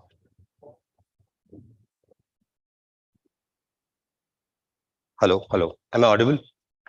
Good evening, ladies and gentlemen. I'll be honest when I say that I am developing massive cold feet while addressing all of you. This technically is my first presentation to such an august audience. And I wouldn't be lying if I say that for some of you over here, I've been a secret admirer throughout the last 19 years of my career in the hospitality industry. Well, I was told that I'll be given 10 minutes, and I was then subsequently told that I just have 5 minutes. So, let me do the other way instead of concentrating on the presentation. Please forgive me for using a cheat sheet. Did that long ago when I was in school. So let me start off by sharing with you three short stories. Story number one was the time I joined this industry, which was way back in 2003. And this story or this lesson in my life was given to me by none other than the promoter of our company, Mr. Vijay Vanganu, who also happens to be my father. He advised me and he said, Rohit, look, if you step out in the market trying to sell a product, you would actually encounter a lot more failures. However, if you choose instead a consultative approach, there are people who would perhaps accept you. So I've always remembered that in my life and in my career so far. The second story or the second learning that I actually got was from a client, Mr. Ilango Rajendran of Radisson Hotel. He used to be an executive chef back then, and currently he is the general manager for the GRT Radisson Hotel in Chennai. This is about 19, 20 years ago. And he told me that, look, Rohit, when you meet people in the industry, most certainly they will be perhaps a couple of decades senior to you. And if you are not prepared to add value to their selves, you may not be remembered, you may not be recalled. So that was an important lesson for me, which I've again remembered all these years. Story number three, as a matter of fact, has been perhaps the most humbling experience of my life. And you'll get to know why. Well, after having spent a few years, perhaps I would say about eight odd years in the industry, we were invited as an organization to bid for the JW Marriott project that was coming up by the Chalet Raheja group in Bangalore for their kitchen. I personally couldn't attend because of my prior commitment, so I requested some of my senior colleagues to visit the premises. They were quite literally thrown out of that meeting, saying that, and this was done by a consultant, a world famous consultant, if I may add. And we were told that, look, guys, we do not want a kirane ki dukan, we do not want a supplier. We want a freaking contractor, a contractor who knows their job and can give end-to-end solutions. Ladies and gentlemen, this was way back in 2010. I was furious. I was at a loss of words. Well, this insult, as a matter of fact, turned out to be an inspiration. And I have worked my backside off to understand what does it take to be a contractor. And over a period of last decade and a half, I realized that there was just about little that I could do by myself. And hence it was really important to build a team around myself, which would work shoulder to shoulder and help me achieve my dreams, my vision, and be one of the most admired companies in this domain. Fast forward year 2022, we bid for the Bangalore International Airport Terminal 2080 lounges. And again, as a matter of fact, we were not one of the shortlisted vendors. We were a wildcard entry, and we ended up winning that project. A year down the line, the consultant who had rejected us in year 2010 answers my phone in half a ring, and the consultant is none other than CKP Consultants for that matter. So these were the three short stories that I thought I would begin with. I would now quickly take everyone's attention to the fact that India, that we're talking of today in terms of the land of opportunities, as a matter of fact, has been like that for several thousand years. It is a fact that for several thousand years, India, along with China, contributed to roughly about 45% of the world's GDP. And then English happened to us, which means we were enslaved, we were ravaged, and we were looted by the British. That's quite sad. Having said that, today where we stand, and basis a little that I have read, we have managed to get back to roughly about 4% contribution to the world's GDP. If we were to look at certain other statistics, I would add that in the last fiscal, the hospitality industry's contribution to India's GDP was roughly about, I guess, somewhere in the vicinity of 68 to 65 billion dollars. This is expected to touch anywhere between 1.65 to 1.7 trillion dollars by the time we hit year 2047. This is an astounding growth on a conservative basis of roughly about 15% CAGR, which is enormous. I believe yesterday somebody was talking on aviation and perhaps spoke on the way the market is expanding, and basis again little that I have read. I expect, or rather the pundits expect, 1 out of every 3 Indian to be taking an aircraft by the end of this decade. Now, why all these statistics? Well, people, or rather, if I may say, the middle class in our country is rising. They are getting empowered. They are getting the money to spend. And where would they spend? They'll go to places, they're going to stay in hotels, and hence hotels would be doing a good business in years to come. And this is something which is sustainable. This is something which is structural in my personal opinion. Now, why all this? We as a company would love to see hotels thrive. We would want every hotel to make a lot of money. Why? Because we are associated with hotels.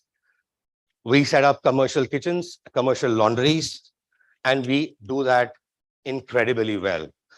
And having said that, our focus area, if I may say, okay, before the focus area, just a sec.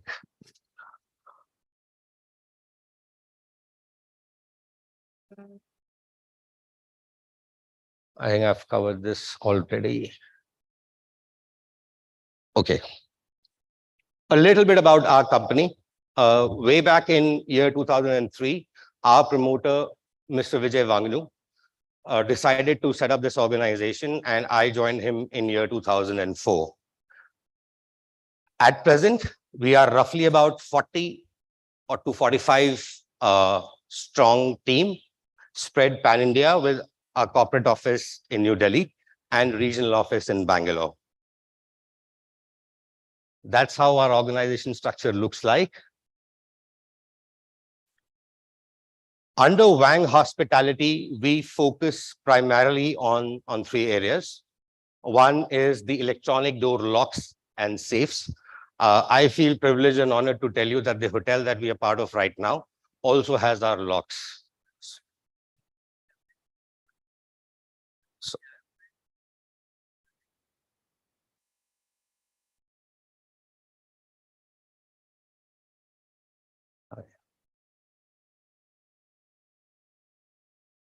Coming on to kitchen and laundries.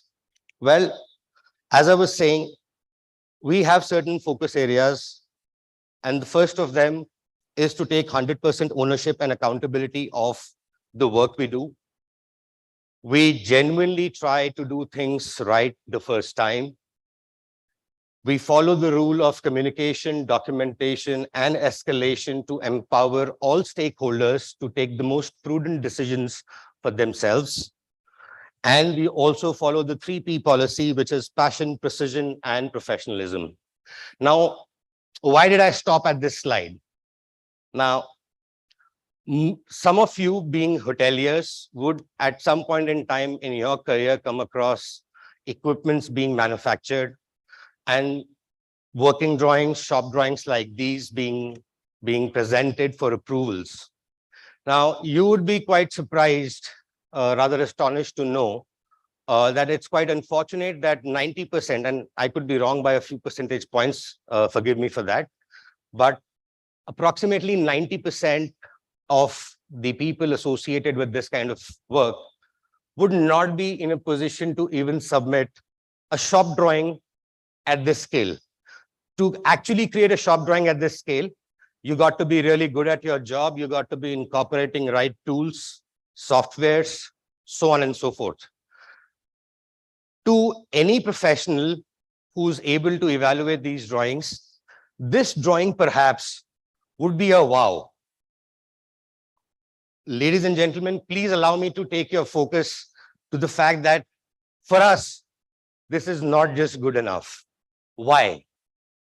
Because of these reasons. The shop drawing that you saw does not reflect the reinforcement details. So for instance, you saw a table, but how it would get constructed, the finer details are missing. It doesn't capture the precise dimensions. It doesn't capture the adjoining unit references, standard details, so on and so forth. So when we present our shop drawings to our customers, it looks like this. So you could be holidaying somewhere, you could be playing golf, and you would precisely know what is the product, how it looks like, in reference to what, so on and so forth, with precision and accuracy to the last millimeter level detail. Some of our clients that we've worked with, and some reference pictures.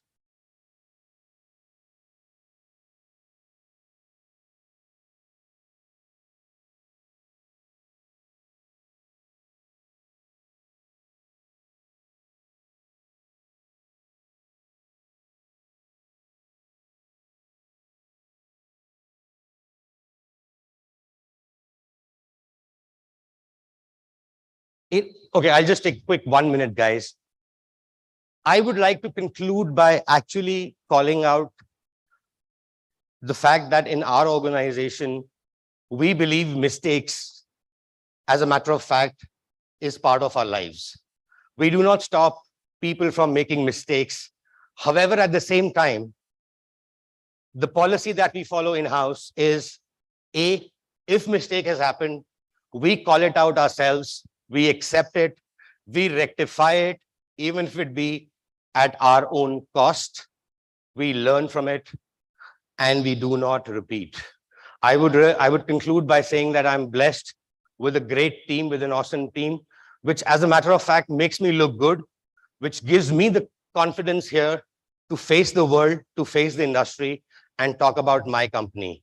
Thank you so much to my team who are here, and thank you so much, guys, for listening to me with a patient ear. Thank you so much. Mr. Bangnu. Mr. Bangnu, before I can say thank you and give you the memento of appreciation, I must say that it takes a lot of courage to stand on such a stage and admit that you take your mistakes into consideration and you accept them. I mean, that would be the best thing that I've heard in the entire day. Ladies and gentlemen, let's give a big round of applause to Mr. Bangnu, and let's welcome Mr. Amit Bhasin, Senior General Manager, BW Business World, to present a token of appreciation to Mr. Bangnu.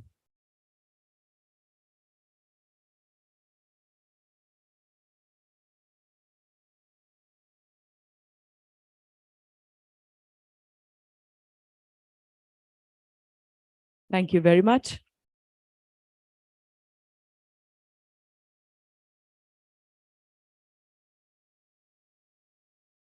Unlocking growth in hospitality industry. Ladies and gentlemen, the keynote address on ONDC. Please put your hands together for Mr. T. Koshi, CEO, ONDC. Let's welcome the gentleman with a big round of applause. Quality over quantity, we might be less in number, but we can still make good amount of noise for the gentleman.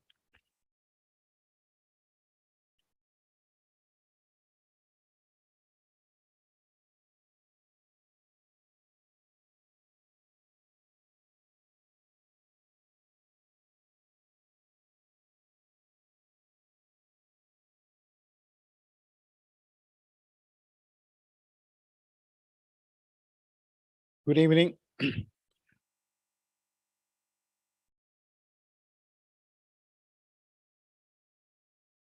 Good evening, and thank you for being here, and thank you on behalf of ONDC for giving us a chance to be here. I know I'm sort of standing between you guys and the award function. So let me be very quick in giving a big picture. I know that I'm not going to teach you everything about the open network. I'm sure that some of you might have, many of you would have heard about the word ONDC in the last few months. We have been making a lot of noise, and some of you would have experienced a little bit. But I'm sure that for most of you, it hasn't made an impact to your life, and you have not even probably been aware or even have given a thought of whether it is going to make an impact. For the people, some of you would have heard, you think it is like Amazon and Flipkart for consumer goods, or some you may think it is like, some food service platforms like Zomato or Swiggy, or some may even wonder, is it something about ride hailing? The answer is yes and no to everything. Because first and foremost, we are not any platform. We are not in competition with anybody. We are an inclusive network that is going to impact every segment of commerce. So let me just talk about, I'm sure that you might be thinking that it's all about B2C or something like that. But let me try to tickle your imagination by saying that it's going to take even your industry with a significant impact. Because in a few years from now, every product or service which can be cataloged will have their presence in the open network. There would be different buying enablers which will help their customers to buy whatever that is relevant. So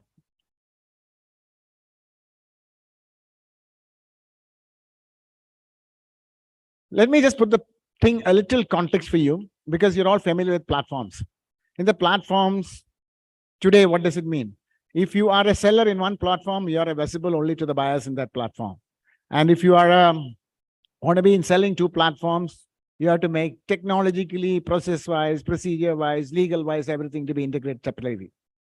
So that's why you would see, because of this proprietary nature, you would see in every domain, whether it's consumer goods, there'll be 2 or 3 large enterprises, large platforms. If it is hospitality in your business, there might be 2 or 3 large.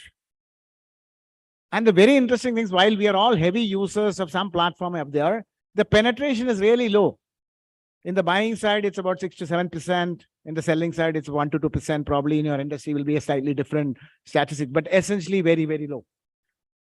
So if I just try to put the context, in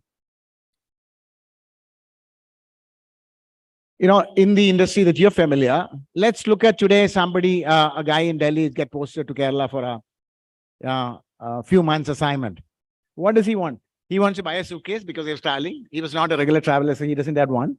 He wants to have a flight ticket. He wants to have live in a service apartment for a few months, and he may want to have some basic words in Malayalam.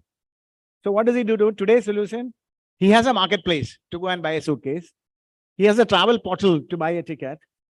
He has for a service apartment. He has an accommodation portal for his Malayalam course or something, whatever that is there. He'll search Google.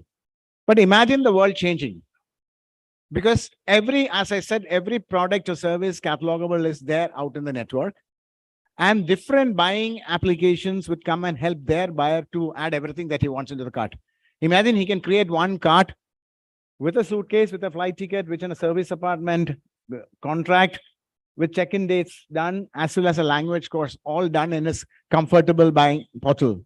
That's going to be a life-changing situation in terms of service delivery. And when you let your imagination run wild in an open platform, you would see that it is going to really change the world, the way the digital commerce work. Hospitality and tourism, whether it's accommodation, events, movie tickets, dining, anything, travel, transport, all being present in this open network, and different kinds of buying interfaces would help their kind of clients to buy whatever that is relevant in a single cart. And that is the expectation of ONDC. And we have just started in a few months ago. And we're seeing fantastic traction. And we started in a very limited fashion with grocery and food and then mobility. And all of them are sort of picking a fantastic traction. And we have started adding a lot more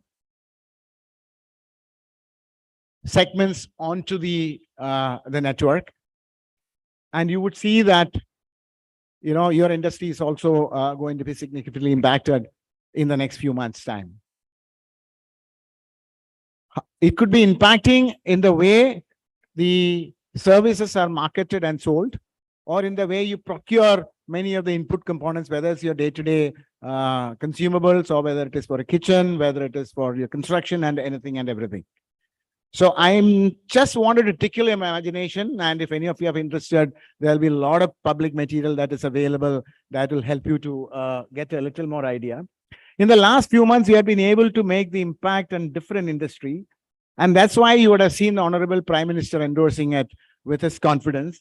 And that's why you would see the, the venture capitalists looking at the potential that's going to change, that's going to happen in the startup industry, or somebody like McKinsey coming and say how it is going to impact the way digital commerce is going to happen, whether it is in the area of digital products, digital transaction, MSMEs, gig workers, and everything. So I don't want to take, like I said, I promise, I don't want to be taking too much of time, but I believe that it is going to be one of the huge impactor with respect to building India in the digital world. And that's the reason there is a humongous interest from all around the world. So I would like to give you a lot more time without going too much of a detail. And I'm saying this is an idea which you can't stop. So I will only leave the thought with you to say, go look up in Google and try to imagine how the idea of an open network, when you break your mental models of platform and look at open network, how everything that you do, whether you're buying or whether you're selling, is going to be impacted. Thank you.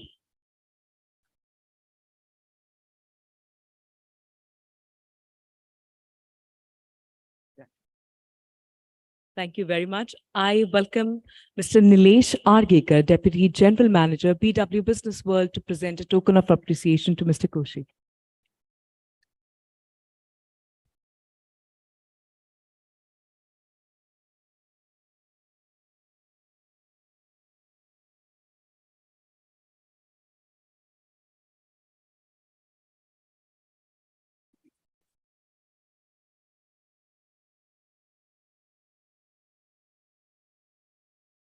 Thank you, gentlemen. Ladies and gentlemen, we are now headed towards the last session of the day on reclaiming heritage, transforming ruins into global treasure.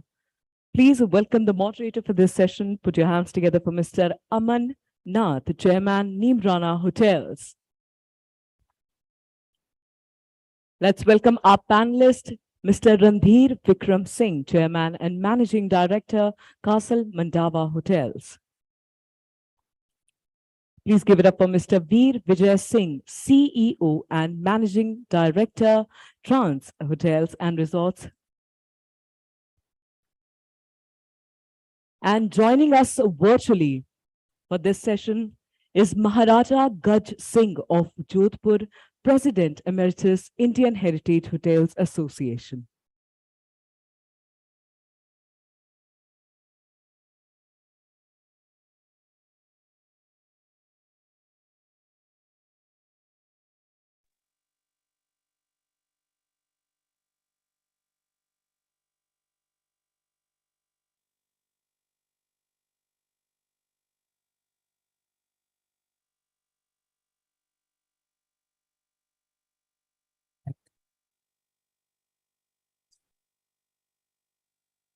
Nice.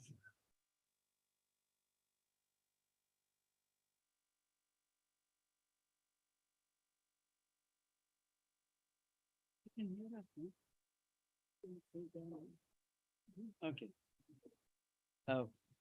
Welcome, Babji. Can you see us? Thank you. Thank you. Okay, well, you've got the two Shekhawats in front of you. Okay. I can only see myself. So I'll introduce the panelists one by one. And since this has become a Rajasthan-centric evening, I will just very briefly tell you a few things about Rajasthan, which you people think you know, but don't necessarily know.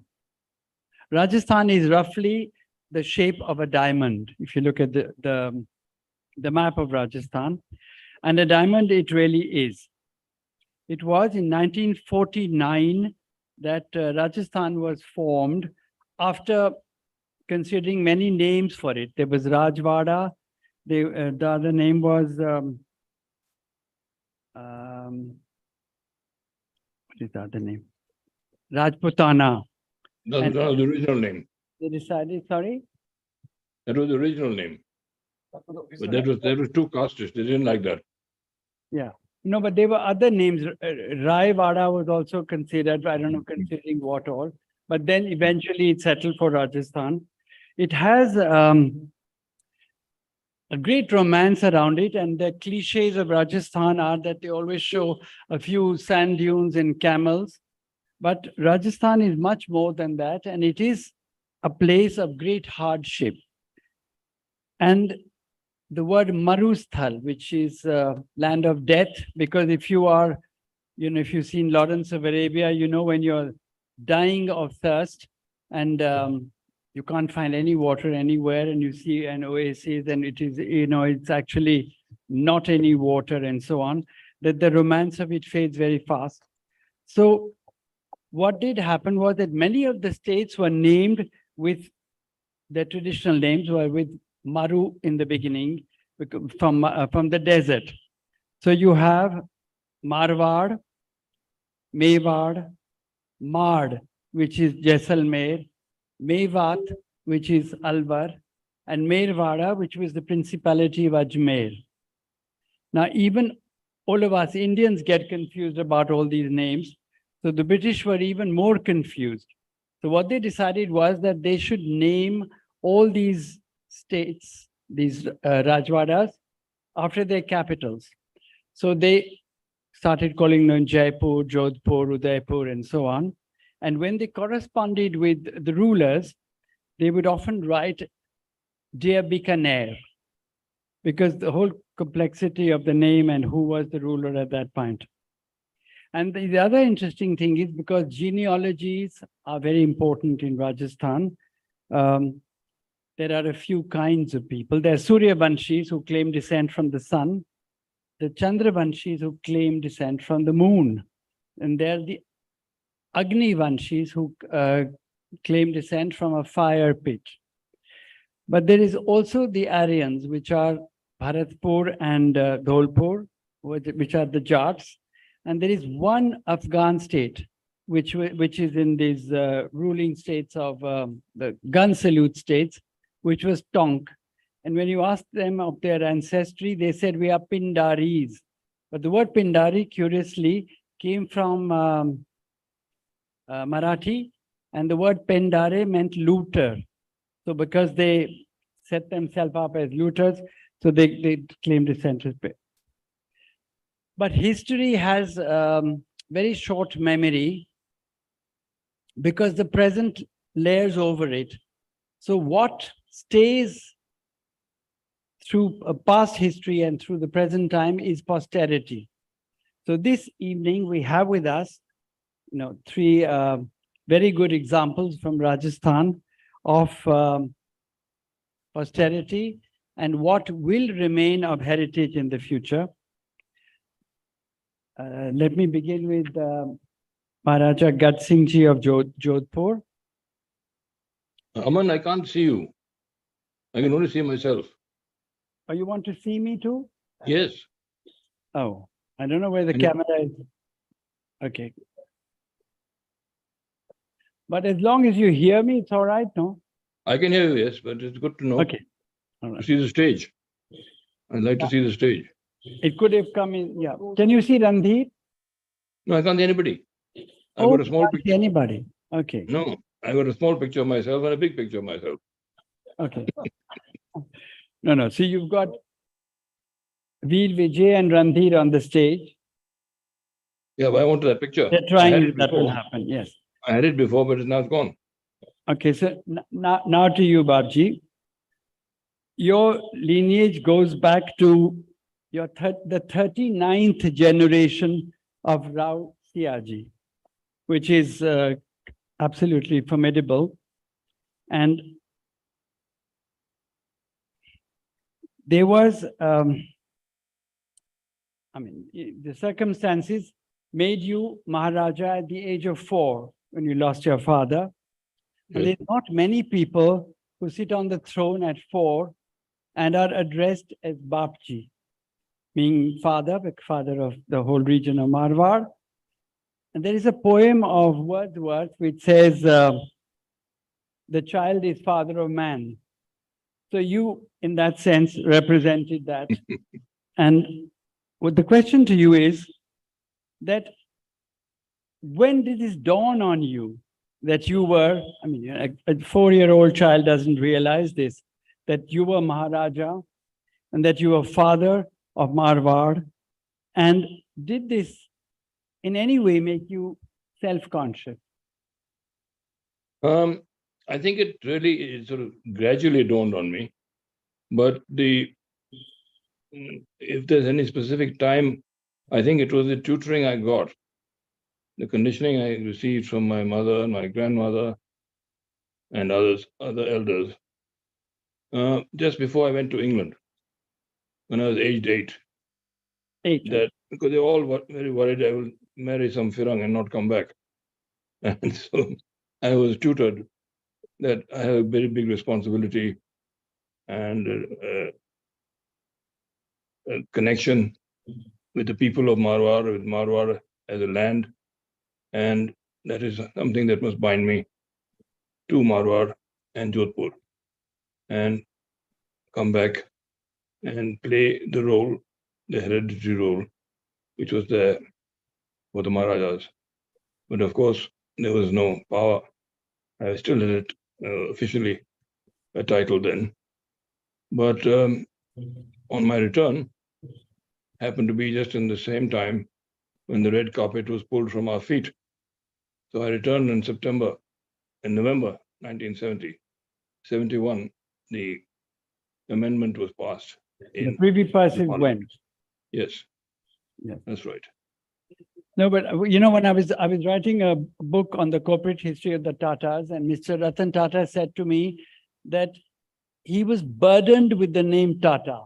And when he went to school, he couldn't hide his name. So when a limousine would drop him at the school, he would get off at the corner and walk to the school because he didn't want to be noticed. But for you, it's even more difficult because you were born in the world's biggest Art Deco palace, so you couldn't hide. So what was your... So basically, I grew with it because it was always there. And that is one of the reasons why my mother, very brave of her, sent me abroad. And in fact, when I came back, and I was talking about November, that's why I remember the date very distinctly, November 70, I had a tumultuous welcome from the people of Jodhpur. Yes, it took you 7 hours from the railway station to get to the palace because the people welcomed you. No, it took me 12 hours. 12 hours, gosh, can you imagine? We arrived spot on at noon at Jodhpur. Yes. And like in the old days, I was in the saloon. The saloon had been sent to Delhi to pick me up. We had the privileges then. And it stopped dead on, as they used to practice in the Jodhpur Railways was very famous for that, on the red carpet. And I got off, and there was no place to walk. The whole place was full, inside, outside, everywhere. And they wanted me to go through the old city. That's why it took so long. I went through the winding streets in the old city, then up to the fort to pay my respects to the Chamunda Mata, our East Devi. And from there, I went to the palace where my grandmother lived and greeted her, wished her. And then by the time I got back to Umaid Bhavan and to my mother, it was 12 in the night. Yes, we also acknowledge...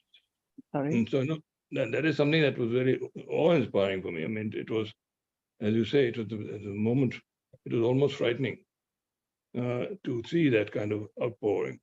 It was, of course, overwhelming at the same time. And then I began to think that what kind of expectations they have from me and what can I deliver? Nothing. But at the same time, I thought, but they don't even know me.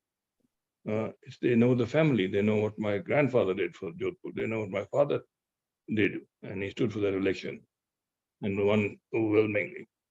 And the family's legacy. But at the same time, it gave me a lot of courage and strength that the people of Jodhpur were with me and with the family when the whole country was going through this turmoil and painting us to be the bad boys. And but that was politics of the moment, you know. I'll Yes. come back to you, how you then played a very important role in making Jodhpur a heritage city, because a person became the city. And I'll move to the other speakers, and then we will ask a few comment questions. I now come to Randhir Vikram Singh of Mandava, who is the president of the Indian Heritage Hotels Association, and Babji is our president emeritus. So I had the fortune or the destiny of arriving in Navalgarh with your cousin Sunny Singh of Navalgarh, and then discovering these extraordinary frescoes. And I arrived later again with Francis, and we started to work on this book. So when I did research, and those days I used to see a lot of the Maharaja of Jaipur also.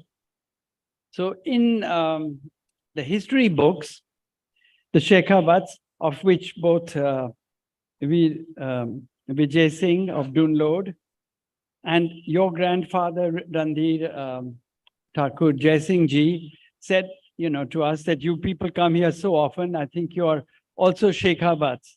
So I can call myself half a Shekhawat, having spent 7 years roaming around. So I want to say a few unkind historical things about the Shekhawats. The story of Shekhawati is that, you know, in 1471, Rao Shekhaji declared his independence from Jaipur. They were actually under Jaipur at one point. And then 500 Sunni Pathans who were discontented decided to go from Gujarat because they didn't want to stay any longer with the Sultan. And they were passing through Shekhawati, and Rao Shekhaji, who was a vassal of the Jaipurs, asked them to stay on. And he offered them 12 villages, which are called Bara Kotri. And then when they had to offer their allegiance to Jaipur, they decided that they didn't need to do it anymore because they had become military, very powerful. So they defeated Jaipur.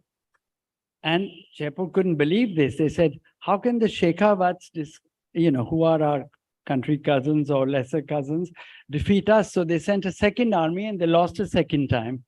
So then they decided to brand them as bad boys because they had challenged the royals. And the problems in Shekhawati began in 1650. There's a place called Udaipur Vati in Shekhawati, and there was a ruler called Todar Mal, whose younger son murdered his elder brother because he wanted to be a ruler. So he was very saddened, and he said, this whole nonsense of the elder brother getting everything, so the law of primogeniture should be abolished, and that every brother should get an equal share. This was in 1650. So you can imagine 100 years down the line and 200 years down the line, how many brothers and grandchildren, etc., the lands got divided. And then when you have small pieces of land and everybody thinks they're equal because they're brothers and they have common blood, so it became a land which was in war with itself all the time. And historians called them a rowdy people. And the British also found that because they were the Shekhawats were very good warriors, that they were recalcitrant, and they always opposed authority. So Jaipur went to the extent of saying that the Shekhawats would not be allowed to come into the city of Jaipur with their cannons. So the homes of the Shekhawats were just outside the walled city of Jaipur because they were a serious threat. But the Shekhawats were very clever. As you know, they carried the wheel of a cannon as a bullock cart wheel, and then they carried the different parts, assembled them, and then did bomb Jaipur. So as president of the Heritage Hotels Association, Randhir, we just had a fantastic meeting at Tijara. First, you can tell us about the journey of how Shekhawati became a destination, and what were the learnings that everybody had, because there was a very active participation. Everybody was there, and we talked about how heritage tourism is the real thing that people want to travel for. If you have a choice between a hotel or a heritage hotel, the chances are that especially the foreigners and now Indians also have a huge desire to go and see their own heritage. Thank you, Aman. Thank you, everybody. What happened, we're talking way back in 1980 when we started Castle Mandawa in Mandawa, which is about 4.5 hours drive from Daruheda and about 3 hours drive from Jaipur. Aman and Francis were doing their book, The Painted Walls of Shekhawati.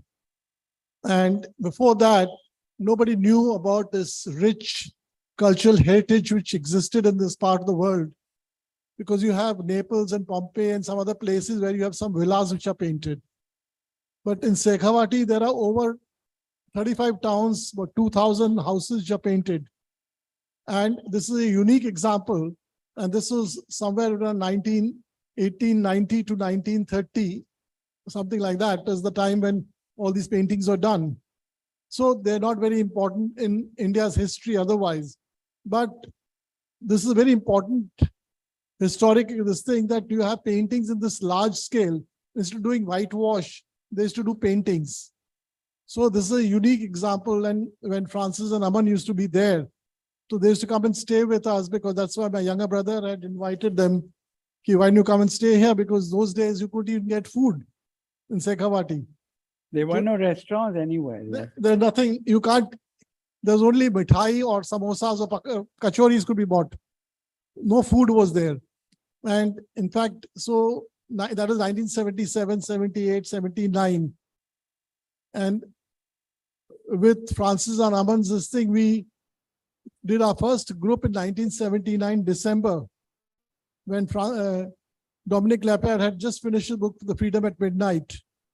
And Francis and Aman brought them there, and they were given a traditional welcome in Mandawa. And then they all wrote about Mandawa, and that is how the heritage tourism actually started in a very big way. Although some of our palaces like the Maharaja Jodhpur's palace, Jaipur Palace, Udaipur, they were already there existing. Palace tourism was there. But otherwise, heritage tourism was not there in a big way. So in 1980 is when people started coming in a big way to the Shekhawati region, and then it spread to the rest of the country. Today we have over 200 heritage hotels across the country in every state. Rajasthan dominates the tourism sector. But this is how we started heritage tourism. Heritage tourism is a completely different ball game, because you have a different experience. You go and stay in somebody's house, learn the culture, see what the whole thing is all about. And that was what people really relished. And there are different sizes, different types of heritage properties. Cuisine is an important part of that. You have different cuisines when you go to different parts of Rajasthan or India. And that has become the unique selling point today. The five-star hotels across the world are there. But to go back into time, stay in these, and have the flavor of the bygone era is something which is something unique for most of the tourists who come to India. And today, even Indians, after COVID, you find a lot of Indians wanting to go and stay in the heritage hotels. And that's become the new fad. And now lot of common this thing. We want to go and, the whole family wants to come and stay in one of these heritage properties. So that is how we started off. Actually, the one big learning from that group, they were all the nobility of Europe. They were received by the Maharaja of Jaipur in Jaipur and the Maharaja of Bikaner in Bikaner.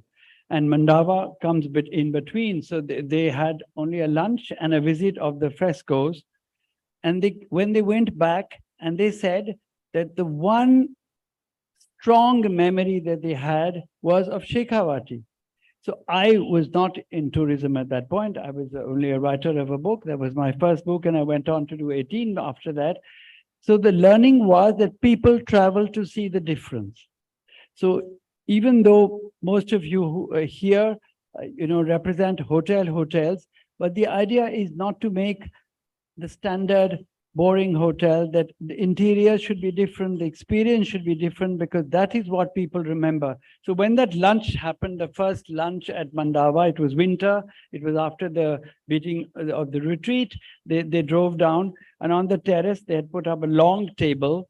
And as we sat down to eat, there come these eagles to, swoop at the food.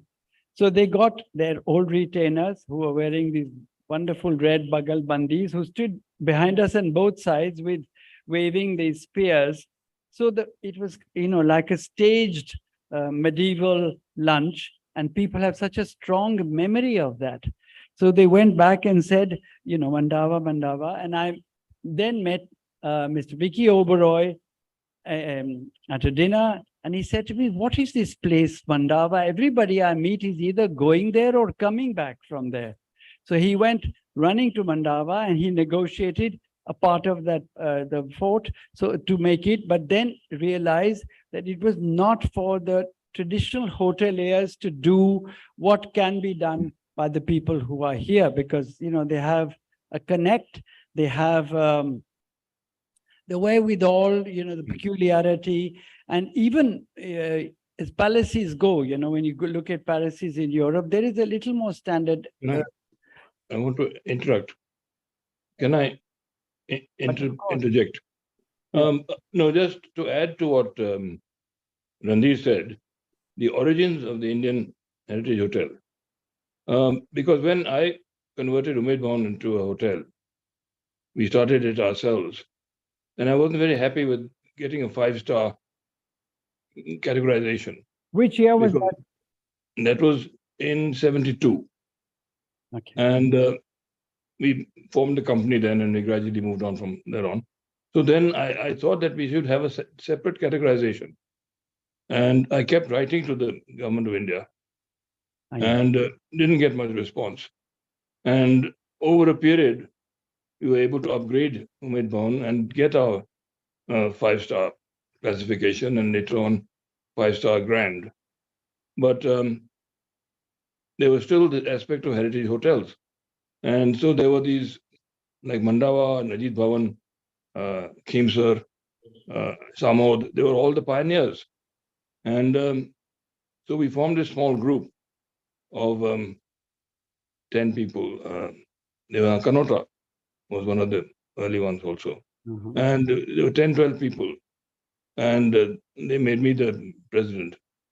And we continued with the process of trying to get at least the smaller properties, the smaller castles, havelis, and so on, classified.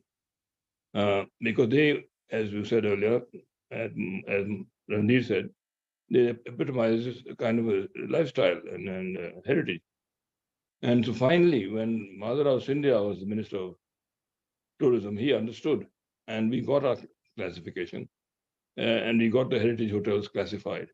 And that created a whole new chain of hotels, which took people into the interior or into the smaller properties in the cities. That was a fantastic and pioneering initiative. Yeah, and with that became the heritage movement sprung up. And then we decided to become a national association. And so we made ourselves a national association. And we started going to other states. And we started talking with people, the owners and the state government tourism ministries, telling them about the Rajasthan experience. and how they should replicate But it. how much more work needs to be done, you know, if you were And talking, not because when you think about it, when we have about 200 members, and Yes, 100 of 100 those are in members. Rajasthan, and the rest of the 100 are dotted around India. So there is so much scope in all these states. No, But they just don't to have put, because people are here from different parts of India, to put this to scale. Rajasthan is roughly the size of France. And France has a population of about 70 billion people, but it gets 92 million tourists.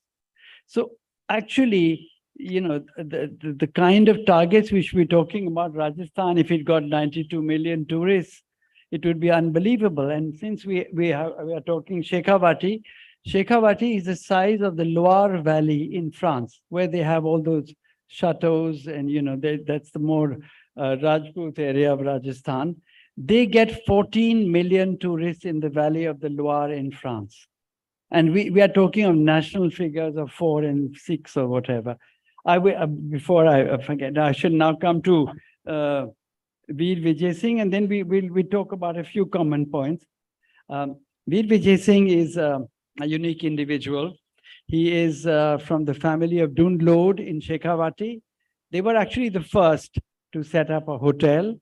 And curiously enough, you know, living in Delhi and meeting the many people that one does, I was very surprised when I went there to photograph this place, that I discovered, now that when we spoke to each other, that his grandfather was this wonderful gentleman called Harnath Singh Ji, who had written a book on Shekhawati. So for the writing of my book, I'd consulted that book because one of his maternal grandchildren was at college with me. And later I was to meet Veer Vijay Singh's father, who was a kind of peacetime army man, if I might say, because he didn't really fight any active battles. But the unique thing about him is that his mother was associated for 40 years with Maharani Gayatri Devi.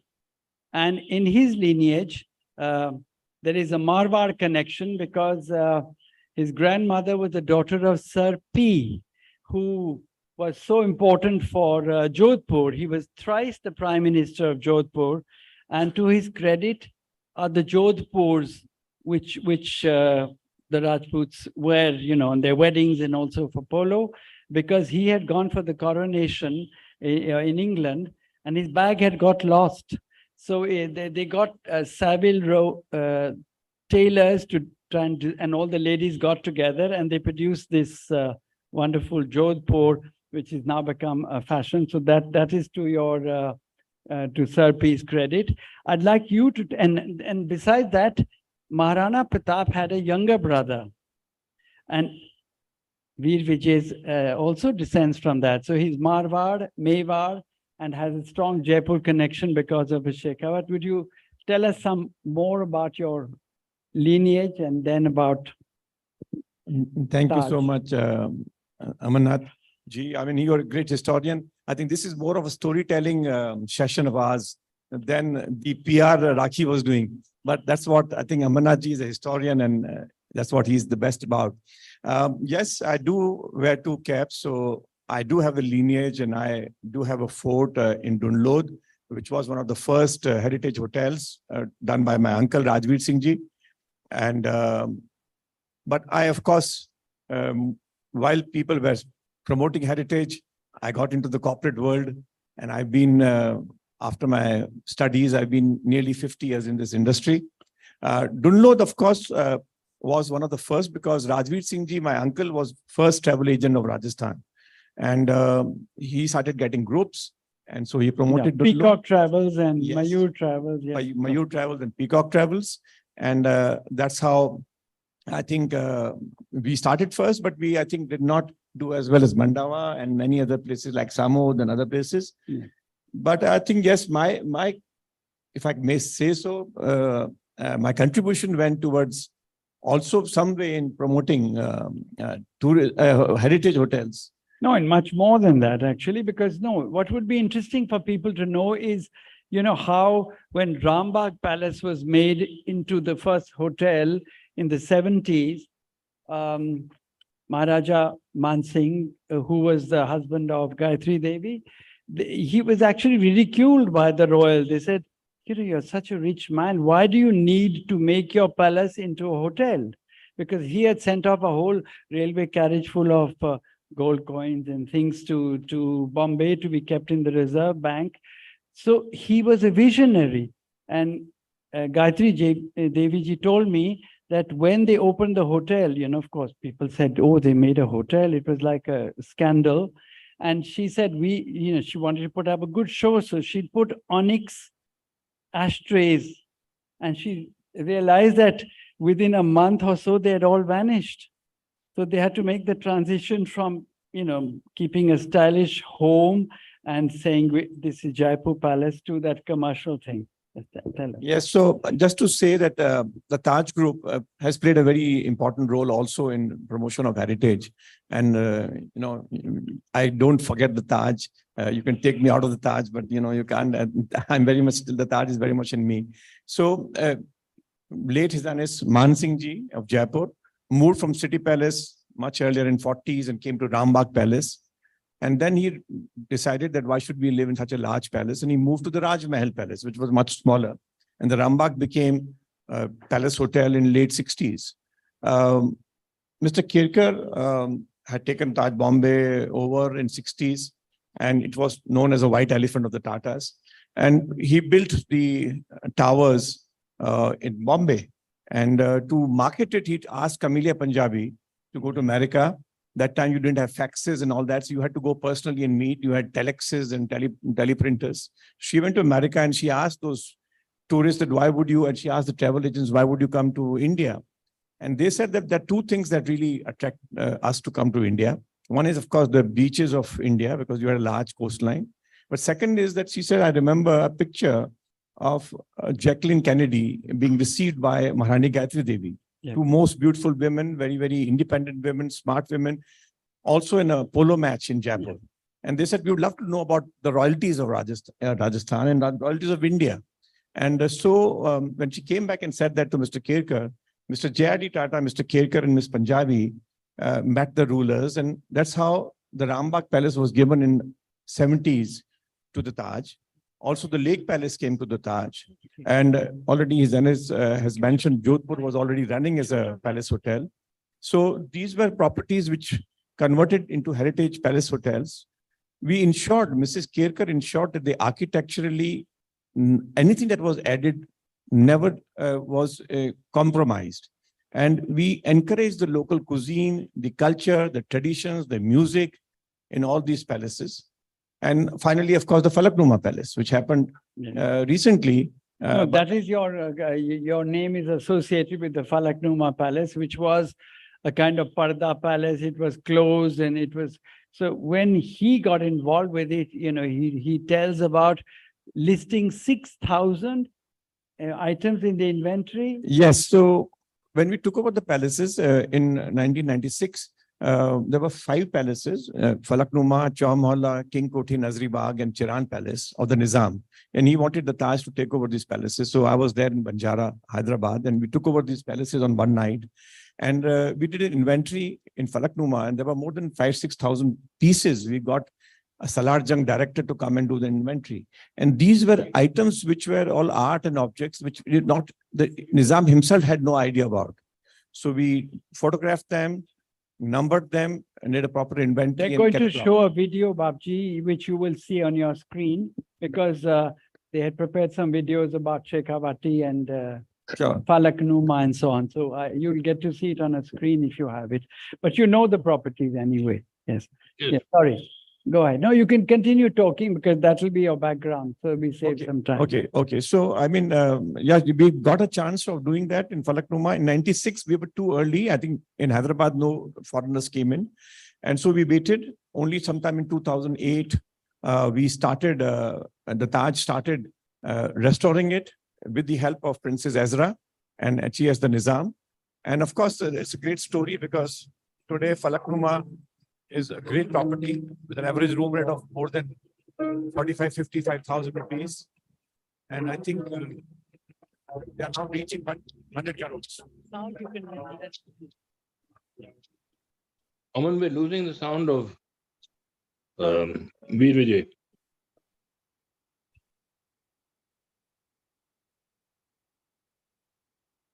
The Umaid Bhavan Palace cost 90 lakh rupees to make in 1930s.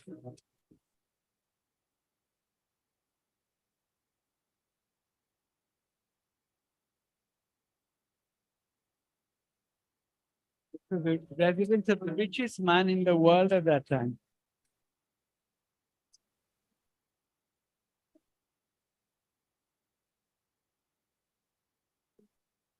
A hotel doesn't give you this ambience. That is the beauty of all this.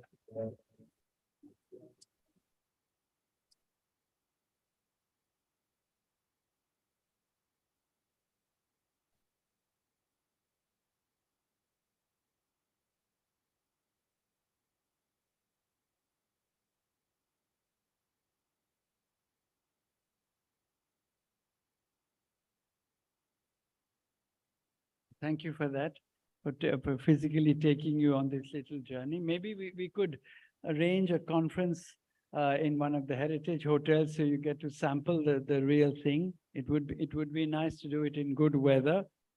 So can I just ask Bapji a question?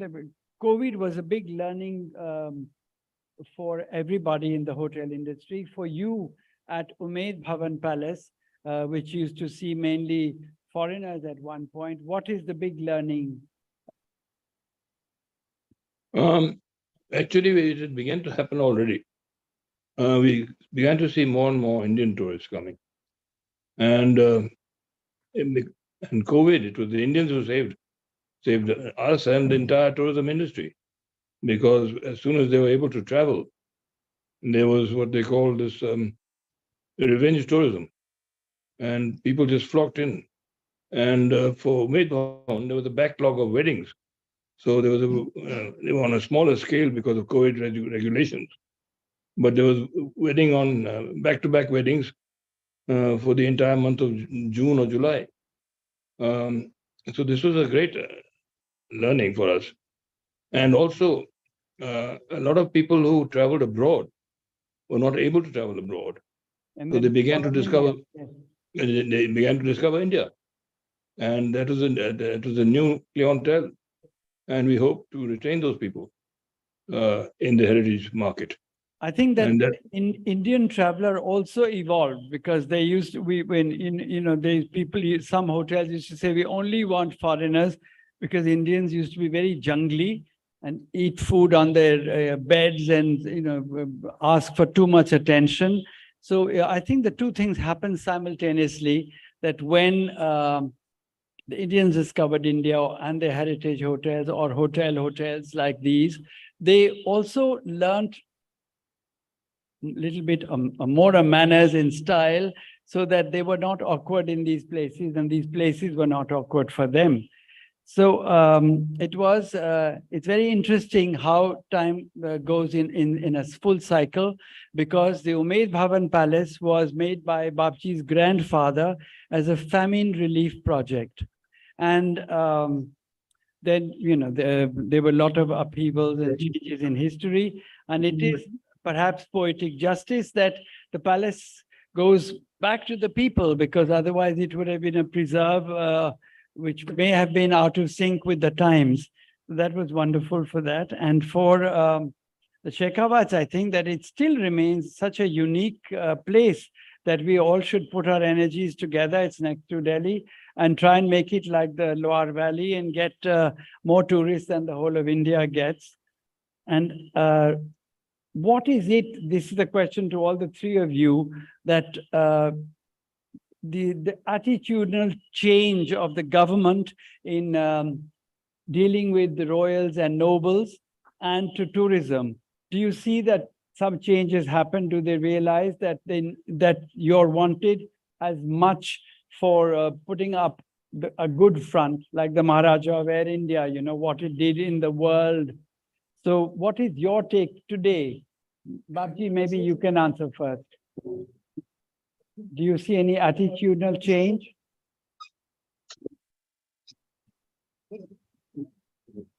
Should I say can you hear me, Bapji? Hello. Oh, for me. Sorry. Sorry. Yes, yes. What is the attitudinal? Yes. No, I do. There is a change. There was a time when the Rajasthan tourism brochures would not even show a private property on their brochures. So none of the palaces, whether it's Rambagh, Umaid Bhawan, or Lake Palace, appeared on those brochures. That was how bad it was. Yeah. Today, they hosted the G20 in our palaces, in Jodhpur and in Udaipur. So there's a big change there. And this prime minister, the first prime minister who's spoken about tourism. And whether a lot of policies that still need to be done, but his approach and his they has gone. You know that we are. You know. Yeah, and the Rajasthan government, the Congress government, has passed the most friendly heritage tourism policy that we've seen ever, just recently. So there is a big change. On this very positive note, I think the first bell is rung. Veer Vijay, do you want to say anything also? Both of you also. I just want to say that, yes, what happened immediately after COVID, they started with maybe Rajasthan government, which really realized that heritage tourism needs a special benefits. And in fact, even tourism for that matter, the benefits which have been flown out for Rajasthan, as for example, the industrial policy which was accepted, where you get a park discount over 30% in your power bills, and so many other things, taxations. In fact, that will be now followed by other states also. So there has been a realization after COVID that tourism is an important segment as far as the government benefits from it. And government is benefiting out of it. Well, I'll just add that the heritage tourism really started in 1970s when the late Prime Minister removed, prerequisites and privileges. And so it became a very right thing to do to convert these beautiful palaces and open the doors for people to come and see. But today, of course, it's a very important part of tourism in India. Randhir, as he just mentioned, he's the president of the Heritage Hotels. I'm nowadays spending a lot of time in Rajasthan. I see the Rajasthan tourism, the government is giving a lot of recognition to heritage tourism in terms of the licenses, in terms of the fee structure of the bar licenses, in terms of recognizing hotel industry as an industry. I see a lot of improvements that happening. You wear today. two hats. You represent both, royalty and the professionals. So on this happy note that if the government and the private sector want to put their best foot forward, there's no stopping India, and the figures that we are dreaming of will happen. Absolutely. Thank you so much. Thank you so much, Babji. Now you're getting some gift which will be sent to you, because I think Randhir will carry. You're getting some good coffees and other things. Aman, I'd like to just pay a special tribute to Ranvijay's uncle.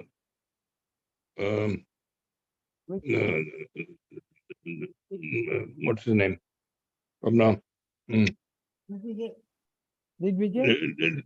Late Thakur, who created Mayur Travels.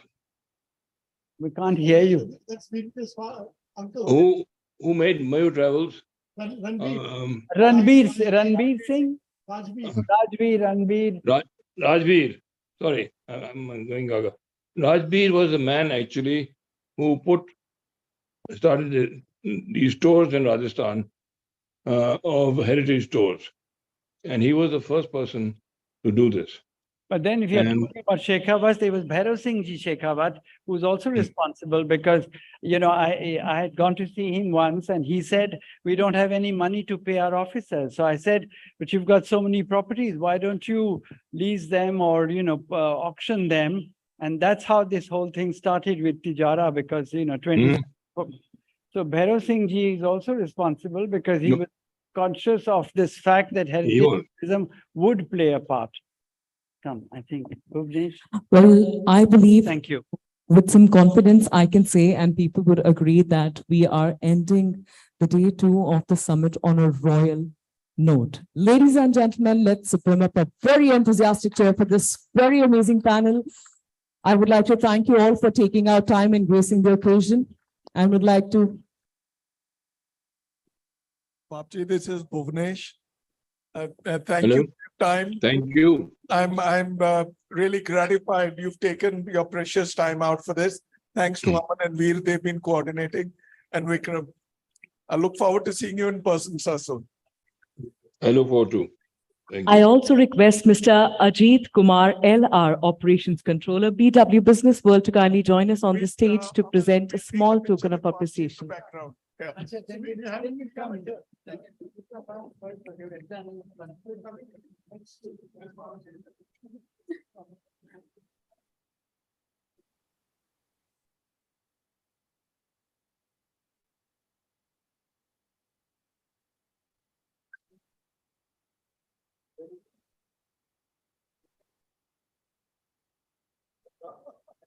Papji, we will reach you this.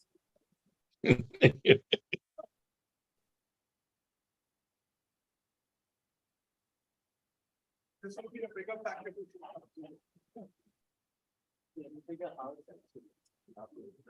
I must request Mr. Ajit Kumar LR to kindly join us on the stage for the final picture.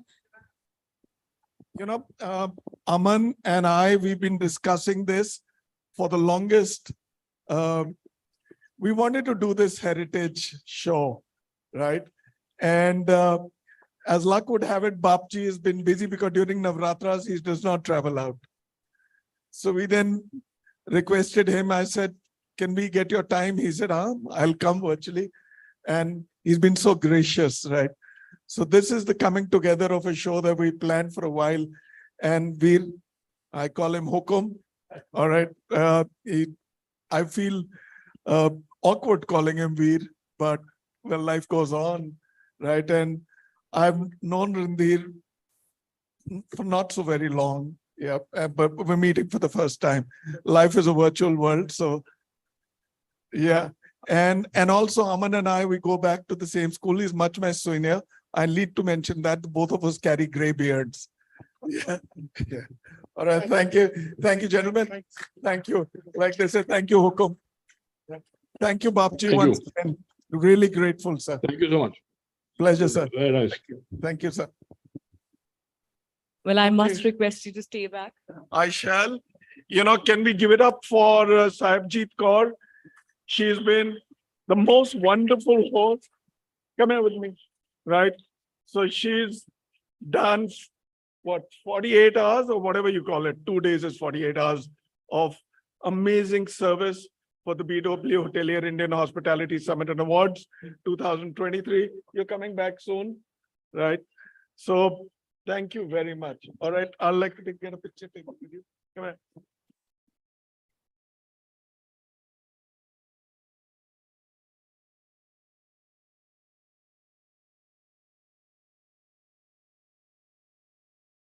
So just in case you thought कि ये लड़की की शादी खत्म हो गई है, नहीं, अभी picture बाकी है दोस्त, right? So we're going to take a short break of 30 minutes. The hall has to be sanitized. The security people from the governor's office are already here. So we'll all have to vacate, be there, grab your cup of coffee, grab your cup of tea, right? The other stuff will be after the awards, but it'll be there, right? So what even if it is Navratras, right? So thank you so much for being here, and don't go away, but the real action starts in a bit. For those of you who are crossing the door, Rakshanda Khan is going to be the MC for tonight. So she's flown in from Mumbai, and there'll be a lot of action. So thank you so much. All right, let's cap it for now and move on. All right. Thank you, Mr. Khanna. With the same, ladies and gentlemen, the summit has come to an end, but I must request you all to kindly join us back in the hall at sharp 7:10 so that we begin with the IHA 2023 Gala Awards Night. With the same, this is your host, Sahibjeet Kaur, on behalf of BW Hotelier, saying goodbye and offering my big congratulations to all the winners.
To maximize your business potential, you need smart hospitality software. RMS is an innovative property management solution tailored to your business strategy that lets you customize the right tools to effectively manage your business, including contactless guest-facing features. Our revenue-generating tools and built-in channel manager allow you to integrate with online travel agents, enable direct online bookings, and maximize your business profit.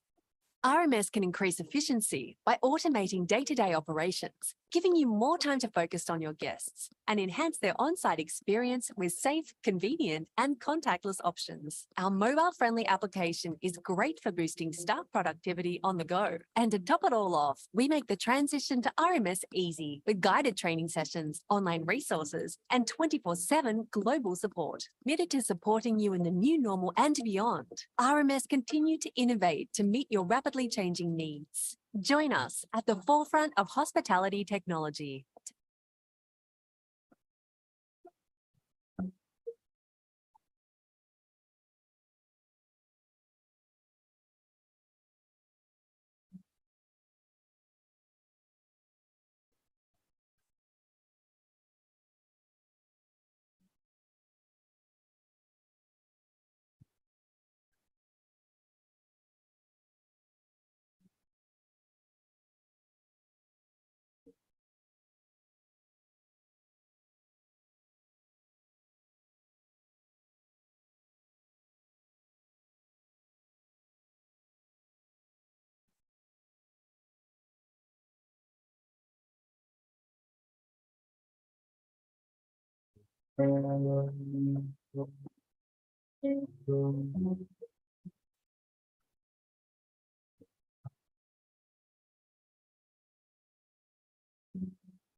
Wow, loyalty. I think for me, loyalty is not only about giving promises to each other, but it's also about keeping the promises that we make to ourselves. I mean, if you expect loyalty from someone, then first you have to show it. And I really think that's the only way to have lasting relationships.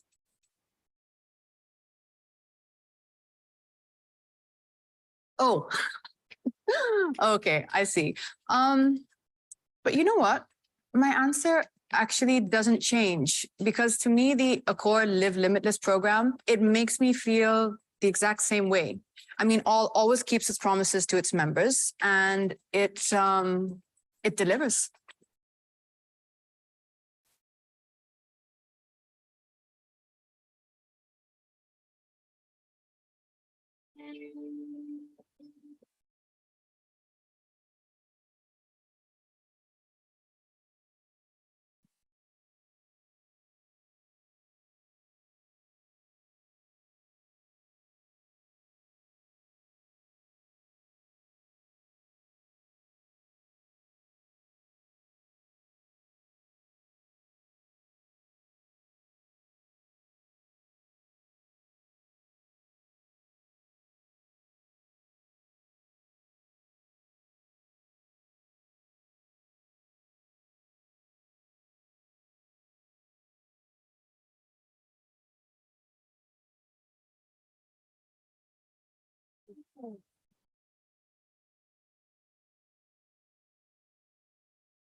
I need pants. Got it. Come on, let's go. Hustle. Stroller. Double stroller. Go.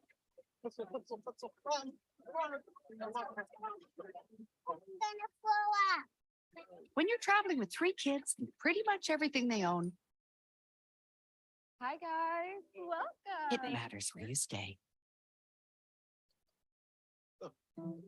Hilton for the stay.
Since its establishment in 2002, Panchsheel Realty has emerged as one of India's most esteemed real estate developers, leaving an indelible mark on Pune's landscape.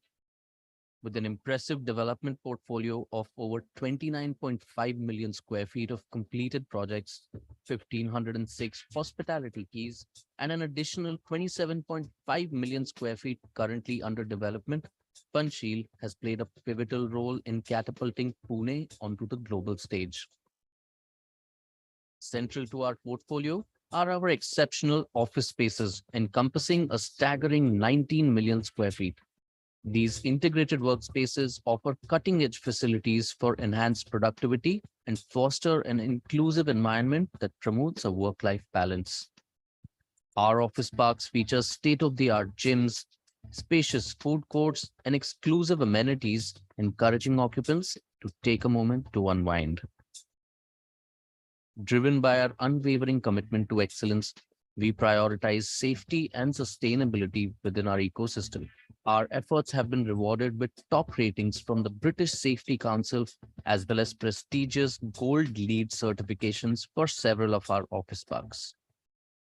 While our commercial portfolio serves as the crown jewel of Panchsheel, our residential offerings are equally exceptional. Collaborating with renowned designers and developers from across the globe, we have crafted exquisite residential landmarks spanning 9.8 million square feet. From the iconic Trump Towers Pune, Pune, to the luxurious villas, our residential spaces redefine elegance and sophistication for a discerning few. Complementing our diverse portfolio is our hospitality division. We have brought world-class luxury and hospitality to Pune through venerated properties such as the Ritz-Carlton Pune, JW Marriott, Marriott Suites, Doubletree by Hilton, and Oakwood Residences, amongst others. We've expanded our portfolio with Aloft Bengaluru Whitefield and are excited to announce our first hospitality project overseas, the magnificent Amari Raya Island Resort in the Maldives. Speaking of expansion, we have stepped into Navi Mumbai with the development of data centers. At Panchsheel Realty, we have been at the forefront of quality construction, innovation, and collaboration, consistently setting new standards in architecture, design, hospitality, and integrated workspaces with one vision: to enhance your living experience and redefine excellence. Welcome to Panchsheel.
Where there's business, there's a time crunch. We help you manage it.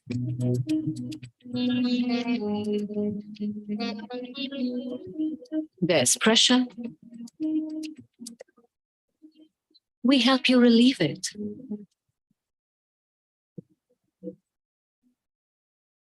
There are customized solutions. We help you deliver them. There are strict deadlines.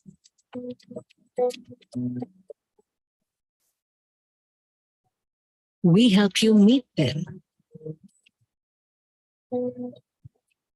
When business is on your mind, you are on our mind. Discover happiness with Sarovar. Sarovar Hotels and Resorts.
Good evening, ladies and gentlemen. A very warm welcome to all of you. May I request all the esteemed guests who are gathered here this evening to kindly take a seat. The governor is here. We would like to start with this evening's award ceremony in exactly 5 minutes. May I request everyone to kindly take your seat as soon as possible. We'll be starting in exactly 5 minutes from now. Thank you so much.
To maximize your business potential, you need smart hospitality software. RMS is an innovative property management solution tailored to your business strategy that lets you customize the right tools to effectively manage your business, including contactless guest-facing features. Our revenue-generating tools and built-in channel manager allow you to integrate with online travel agents, enable direct online bookings, and maximize your business profit. RMS can increase efficiency by automating day-to-day operations, giving you more time to focus on your guests and enhance their on-site experience with safe, convenient, and contactless options. Our mobile-friendly application is great for boosting staff productivity on the go. And to top it all off, we make the transition to RMS easy with guided training sessions, online resources, and 24/7 global support. Committed to supporting you in the new normal and beyond, RMS continue to innovate to meet your rapidly changing needs. Join us at the forefront of hospitality technology.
Wow, loyalty. I think for me, loyalty is not only about giving promises to each other, but it's also about keeping the promises that we make to ourselves. I mean, if you expect loyalty from someone, then first you have to show it. And I really think that's the only way to have lasting relationships.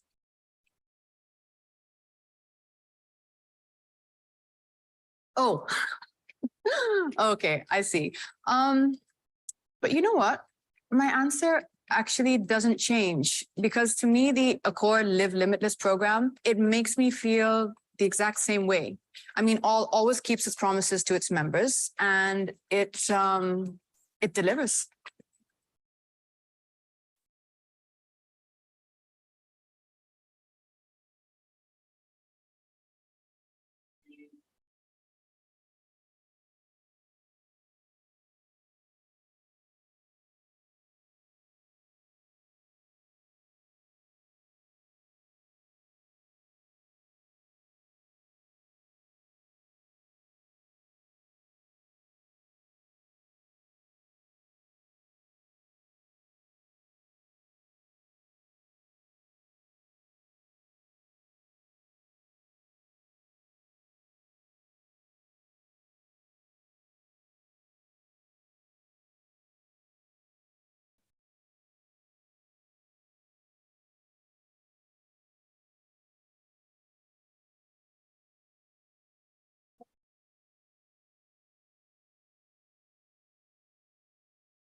Hands. Got it. Come on, let's go. Hustle. Double stroller. Go.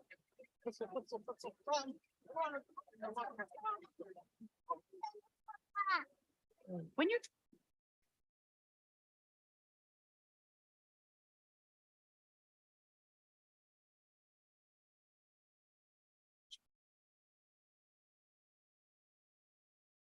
Hello, check, check, check.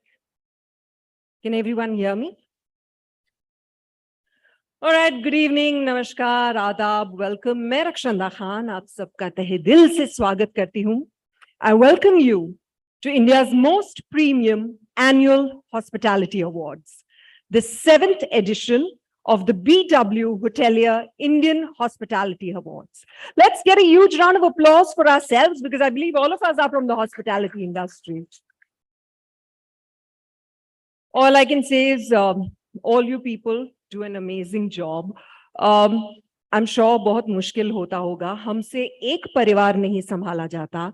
And all you people over here are looking after hundreds and thousands of families, individuals, groups, everyone with different temperaments. And all of you come out with flying colors. So from people like me, who are at the receiving end of your generosity, I would like to thank all of you for being wonderful hosts always. And trust me, someone like me, and especially my 8-year-old daughter, we look forward to staying in hotels, and it's all thanks to people like you. Let me take this opportunity to quickly thank all our sponsors, and we have a whole load of them. Our special thanks to our presenting partner, Diversity, powered by partner RMS, co-partner Daikin, consulting partner Wang Hospitality Equipment Private Limited, lighting partner Highbeck, beverage partner Beanley, mobility partner Tata Ace EV, hospitality partners Platinum, Accor, Radisson Hotel Group, Hilton, gold hospitality partners Wyndham Hotels and Resorts, Royal Orchid Hotels and Regenta Hotels, ITC Hotels, Chalet Hotels, The Fern Hotels and Resort, Panchsheel, CG Hospitality, Atmosphere Corps, Silver Hospitality Partners, Sarovar Hotels and Resorts, Host Hotel, Pullman Hotel and Resorts,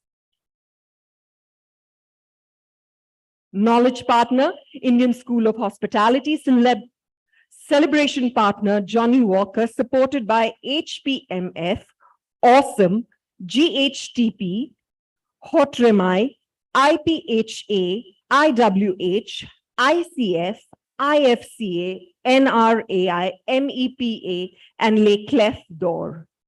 I think इतना ABCD मैंने एक साथ कभी जिंदगी में nursery के बाद नहीं बोला होगा. I just hope I got it right. Wine partner, Four Cousins, beverage partner, Budweiser Brewing Company, media partners, The Sunday Guardian, News X, travel partner, joytravels.com. And now, ladies and gentlemen, right at the start, may I request all of you to please put your mobile phones on silent mode as our chief guest for this evening, the Honorable Governor, Shri Arif Mohammad Khan Saab, who was supposed to be expected any moment, has decided to put in an appearance. Thank you very much, sir. हम बहुत शुक्रगुजार हैं आपके कि आपने इतना समय हमारे लिए निकाला. Thank you very, very much. And may I request the audience to kindly please stand up for the national anthem as the chief guest, the Honorable Governor Shri Arif Mohammad Khan Saab is here.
दोस्तों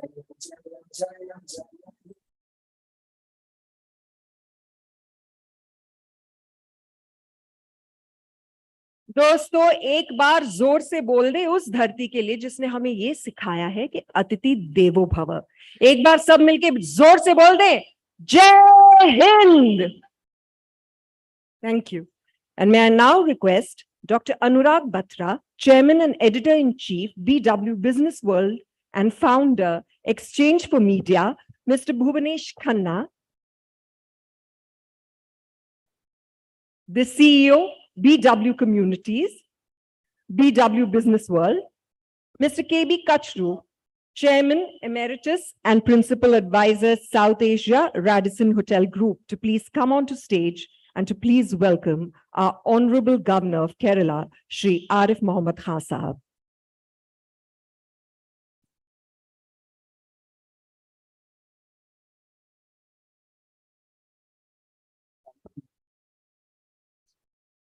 Good evening, sir. A very, very, very warm welcome to you from all of us. May I also request Shri Bhuvanesh Khanna ji, CEO, BW Business World, to please welcome our honorable chief guest. Thank you, Rakshanda. Namaskar, good evening. Welcome to this special ceremony. And we are delighted today to have amongst us the Honorable Governor of Kerala, Shri Arif Mohammed Khan ji. Welcome, sir. You've taken your precious time out today. Sir has come in specially, and after some time he flies back to Kerala. So imagine, this is the kind of commitment he's got towards the community, towards the industry, and towards this event. And to you all, let me request everybody to put your hands together for the governor and for all of you. All right.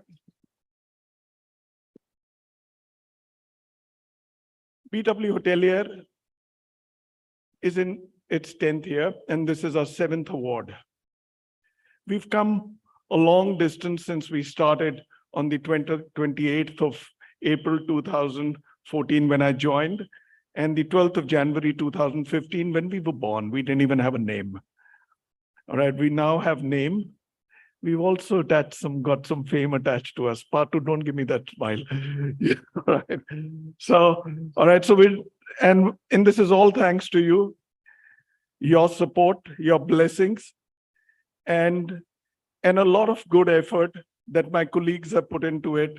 I won't name them, and a lot of brand support. The brands are all here. I'm not going to name them, and I'm going to stand between you all and the ceremony. Let it begin. We're going to today celebrate winners. Like I always say, these are first amongst equals, right? Everybody won, but the first ones got the award. That be it. Be invested in BW Hotelier Indian Hospitality Summit and Awards, not this year, maybe next year, sure enough. All right, and you've got the finest jury led by KB Kachru. We're about 40 plus of them across 4 regional juries and a national jury of 18. And most of them are here. I'm not going to take names again. You've all seen them across promos. They're all stars, right? Stars of this industry. They're gurus. And in that parampara of Guru Shishya, they have devoted long hours. When I tell you long hours, you cannot even imagine what we've got from them. And also today is a very special occasion. We should talk about that. Amongst us is Mrs. Anju Madhok, Rahat, Priya, the family of Mr. Anil Madhok. We shall celebrate this life in a bit. Ajay, thank you for all your support. Right.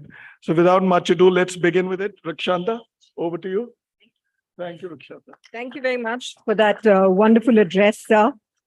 And I'd now like to take this opportunity to please invite onto stage Dr. Batra to give the introductory address.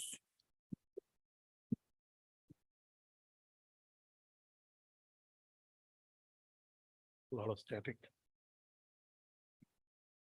Good evening. Ram Ram, Salam Alaikum. First of all, it's my honor and privilege to welcome our chief guest. Mr. Khanna has already welcomed him. And I must tell you, as you know, Mr. Khanna, I was telling the Honorable Governor that I suggested many names and Mr. Khanna shot down most of them. I won't tell you. And because he has admiration, like many Indians and many leaders, for Mr. Arif Mohammad Khan, the Honorable Governor of Kerala. And it's my good fortune that I've known him for many years and I was able to request him. And I can only tell you yesterday when I was speaking, I can't tell hoteliers more about what they can do in hospitality, but I spoke about three things that are top of my mind. I spoke about the quality of sleep one should have, because it helps you to be kinder. Second, sustainability with what's happening around the world in terms of wildfires. And then I talked about kindness. And the Indian hospitality industry is about kindness. As someone who stays in Indian hotels, as Mr. Chatwal said, and yesterday Mr. Hardipuri said, the Indian hospitality industry and the service and the spirit in which they look after you in Indian hotels is unmatched. I only want to say that Mr. Khan epitomizes the kindness that we have in India, that we exhibit towards others. I don't want to stay between you and his address and the winners. I just want to say that at a young age, he became a member of the Legislative Assembly. He was 26. At the young age of 31, he joined the Central Cabinet, and then multiple times he won Lok Sabha. But more importantly, there are very few politicians in this country who take a principled stand on something and stand by it for many years and give up on their political careers. You can count them on your single hand. Mr. Arif Mohammad Khan is clearly somebody who believes in principles and value. And you know, in this country, everyone talks about women empowerment and you know how to make sure there is a level playing field for women.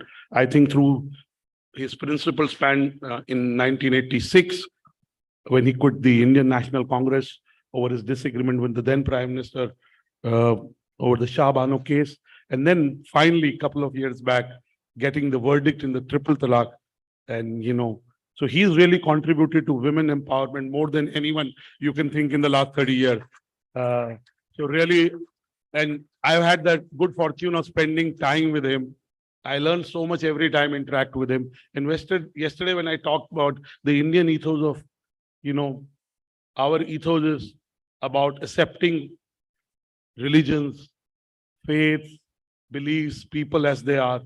And I talked about we are here to accept, not to change. I learned that from him because when one of my personal interactions with him, he told me a story how he learned that हम यहाँ लोगों को सुधारने नहीं आए, हम स्वीकारने आए हैं. With this, I welcome our chief guest for the evening, Shri Arif Mohammad Khan ji. Please give him a big round of applause. God bless him. And thank you for being here. We celebrate you. My senior most colleagues are here. Mr. Hoshi Gaswala, who's the CEO of BW Engage, is there. My whole business world team, our business world team is there. Mr. Harbinder Narula, who's the CEO of our healthcare, well-being, pharma, and a lot of my senior colleagues are there. But I can only tell you that BW Hotelier is the crown jewel of our community. We built it in 21 sectors, and we take BW Hotelier as a template for others to build the communities to that level. It has happened because of your support, your patronage, and I'm grateful from my heart for that. I look forward to celebrating the success that the Indian hospitality industry truly deserves, and all of you have deserved. As Mr. Khanna said, Mr. Kachru was the chairman of our jury. I was telling the Honorable Governor that he was the winner of our Lifetime Achievement Award last year, chairman of our jury. Our awards in any sector we do are about jury process. We do it absolutely honestly. We don't know who wins. We are only custodians of the process.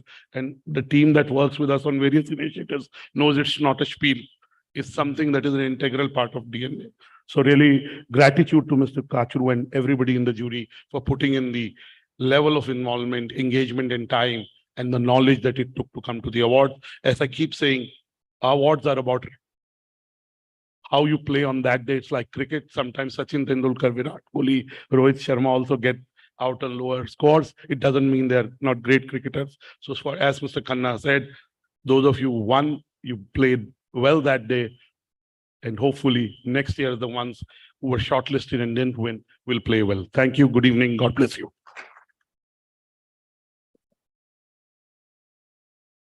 Thank you so very much, Dr. Batra. And I must say, as a compere and as a host, I do get the opportunity to share the stage with a lot of eminent personalities. लेकिन आज जिनके साथ मैं खड़ी हूँ, Dr. Batra, आपने हमारी आंखें खोल दी that women like us owe a debt of gratitude to him. हम सब की तरफ से बहुत-बहुत शुक्रिया sir. Thank you so much.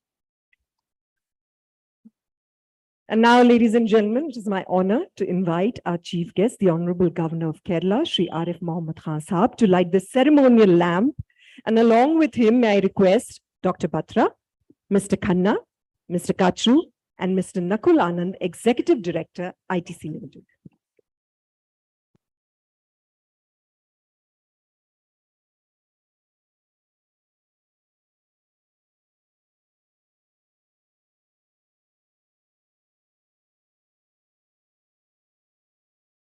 May I also request Mr. Ajay Bakaya, Mrs. Anju Madhok,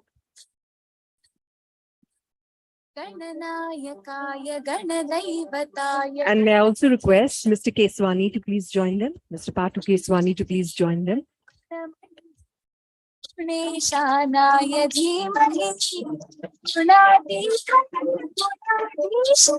I also request Mr. Vineet Mishra to kindly join us. एकदन्ताय वक्रतुण्डाय गौरीतनयाय धीमहि गजेशानाय भालचन्द्राय श्रीगणेशाय धीमहि.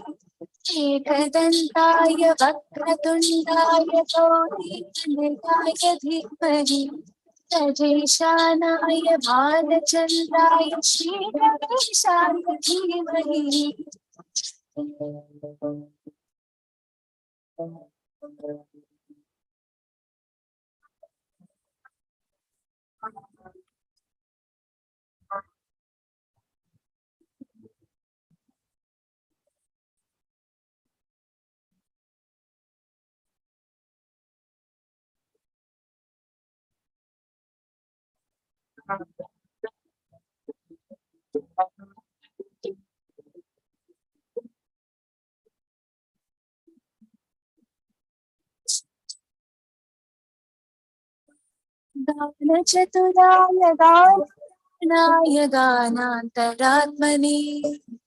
Thank you so much to all the gentlemen and of course the gorgeous lady for doing the honors.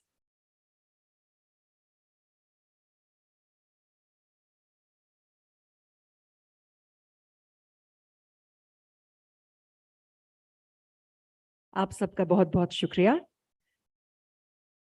May I request the Honorable Governor to please once again join us on stage. May I also request Dr. Anurag Batra, Mr. Bhuvanesh Khanna, Mr. KB Kachru, Chairman Emeritus and Principal Advisor, South Asia Radisson Hotel Group, to join us on stage to kickstart tonight's award ceremony. Today's award ceremony is being streamed live across all BW Hotelier platforms, including our social media channels and on the www.bwhotelier.com. And if you're tweeting about the awards, may we request you to please use our hashtag IHA, all capitals. And now, ladies and gentlemen, the moment that everyone's been waiting for, exams de chuke hain, results aa chuke hain. Obviously, everyone wants to know who's won. So let's start with the awards. Today's BW Hotelier is honoring the illustrious legacy of Mr. Anil Madhok,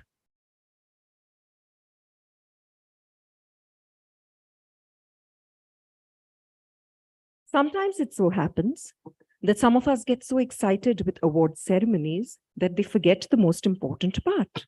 And therefore, hosts like me get reprimanded because we have extremely illustrious people on stage and some of us get very scared of them. We forget to invite them to say a few words. So 1,000 and 1,000,000 apologies, sir. But may I please very humbly request the Honorable Governor of Kerala, Shri Arif Mohammed Khan Sahab, to please say a few words.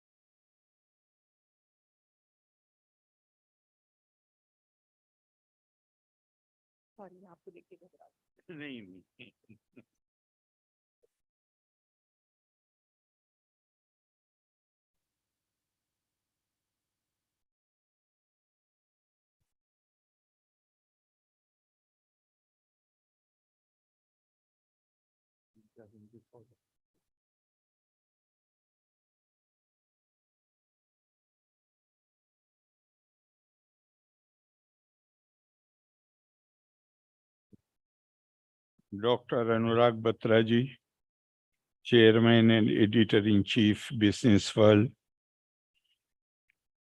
Mr. Bhuvnesh Khanna, CEO, Business World. Mr. KB Kachru, Chairman Emeritus and Principal Advisors, South Asia Reddington Hotel.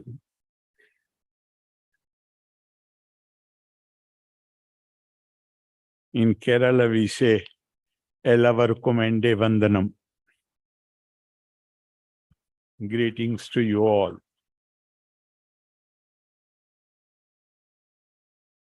I am absolutely delighted to be here at the valedictory meet of Business World Hoteliers Awards ceremony. First, I would like to congratulate all those who have won the awards and are going to receive them. I understand that this two-day event has been curated by the CEO of Business World, Shri Bhuvnesh Khanna, and the audience comprises the who is who of the hospitality industry in India.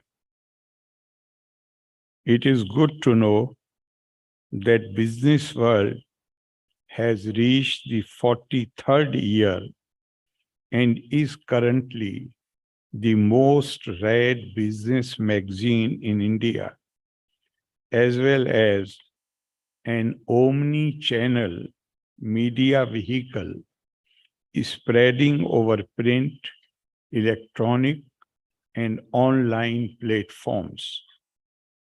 My gratitude to the organizers for their invite to participate in this program. But I ask myself, what qualification do I have to address the leaders of the hospitality industry? I hardly know anything about this subject, except that almost all my life I have been enjoying the hospitality which is offered by you, but I'm not really very familiar with you are all professionals. You have spent your life studying the subject and practicing it, and I'm only a beneficiary of that. The dictionary defines hospitality as the warm, cordial, and generous welcoming and entertaining of guests, visitors, or strangers. Its Latin original, hospice, means guest, visitor, or one who accommodates a guest or visitor. In almost all cultures of the world, travel and hospitality have enjoyed a special place. Though travel denotes freedom or an escape towards pleasure, in the present-day context, as Bernard Shaw has observed, he has said, the great advantage of a hotel is that it is a refuge from home life. But to the ancient people, travel represented suffering, even penance, and was tied up with human destiny. I think Dr. Batra or some previous speaker mentioned about Indian hospitality and kindness, I often wonder where it comes from. It cannot come only through education and training. There should be some cultural backing for it. And this is what I had told Dr. Anurag Batra, that I don't feel comfortable speaking on a subject with which I'm not familiar. But in the Indian context,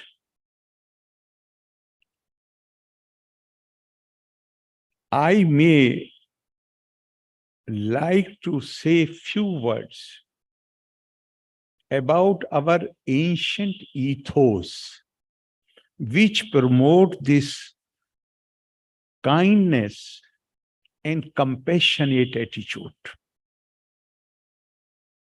All over the world, civilizations and cultures have been defined, or they were defined, they are no more valid, maybe except few pockets. But the cultures were defined either by the color of the skin, by the language which people spoke, or the faith tradition, or the manner in which they gave expression to their faith and belief. Human beings cannot live in isolation. They need society. And the society, that unity of the society empowers them. In olden times, they used this power which came from unity of the society to protect themselves against the vagaries of nature or other threats. Today, we need this power to move ahead, to progress towards development and prosperity.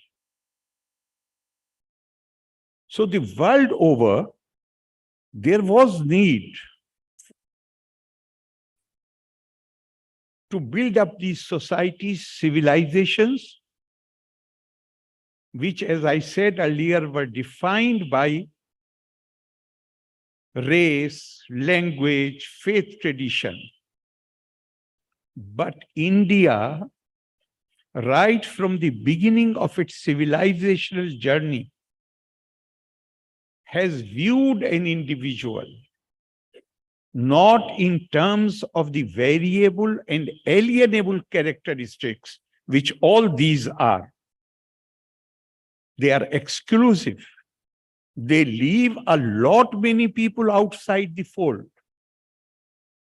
And the concept of otherness arises from that. On the other hand, the Indian civilization has always viewed a person in terms of the invariable and inalienable characteristic, that is the soul, the Atma, which is all inclusive. In fact, not to comparison is not to criticize anybody. Every society has right to develop according to its own genius. But we have democracies in the world much older than us. They started their journey by excluding women. And women had to struggle for decades, for centuries, to gain the voting rights.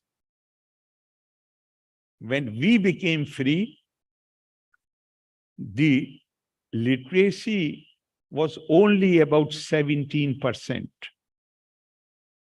But we started with a universal franchise. Why? Because our leaders were made of higher metal than the others? No. Our culture did not permit them to make a distinction between women and men. Not just that. When a culture is defined by Atma, and it's a, if you think about it, it's such a sophisticated and sublime thought. Then you do not leave out even animals, birds, or even plants. Those who had denied, societies which had denied women the right to vote, for a long time they believed that women and black people do not have the soul. Therefore, we have a right to exploit them. Here we were told, maybe earlier, but about 4,000 years, there is no doubt. We were told that we do not have right to exploit even animals or plants or birds or even rocks, and saw the earth as our mother. The state I come from, now I have the good fortune of heading that state. More than 1,000 years back, Shankaracharya came on the scene, and he was a great expounder of the Advaitva.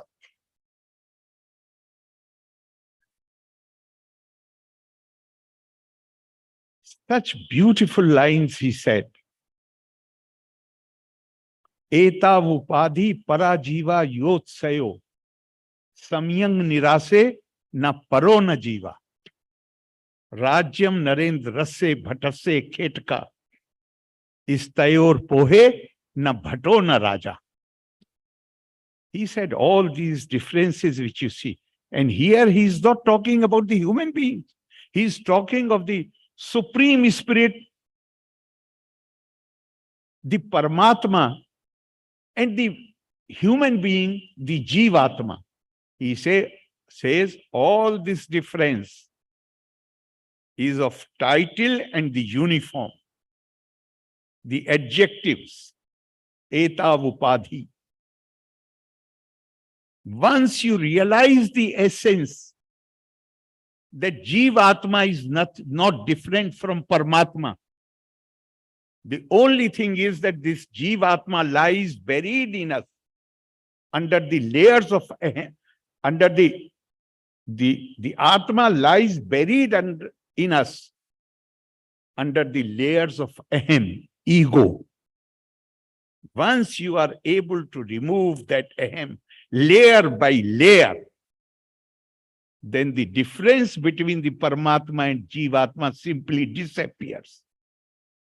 And then he gives the simile that there is a ruler, he has a title, and there is a soldier or the watchman who is standing there on the gate. Both are matter of title and uniform. Remove the title and uniform, and all differences between the two, they simply disappear. So the highest Indian ideal has always been oneness of being, ekatmata. We have always believed that what goes around what goes around comes around. One thing I hope everybody will appreciate, that human beings, there is an element, and quite dominant element, of self-interest, self-preservation.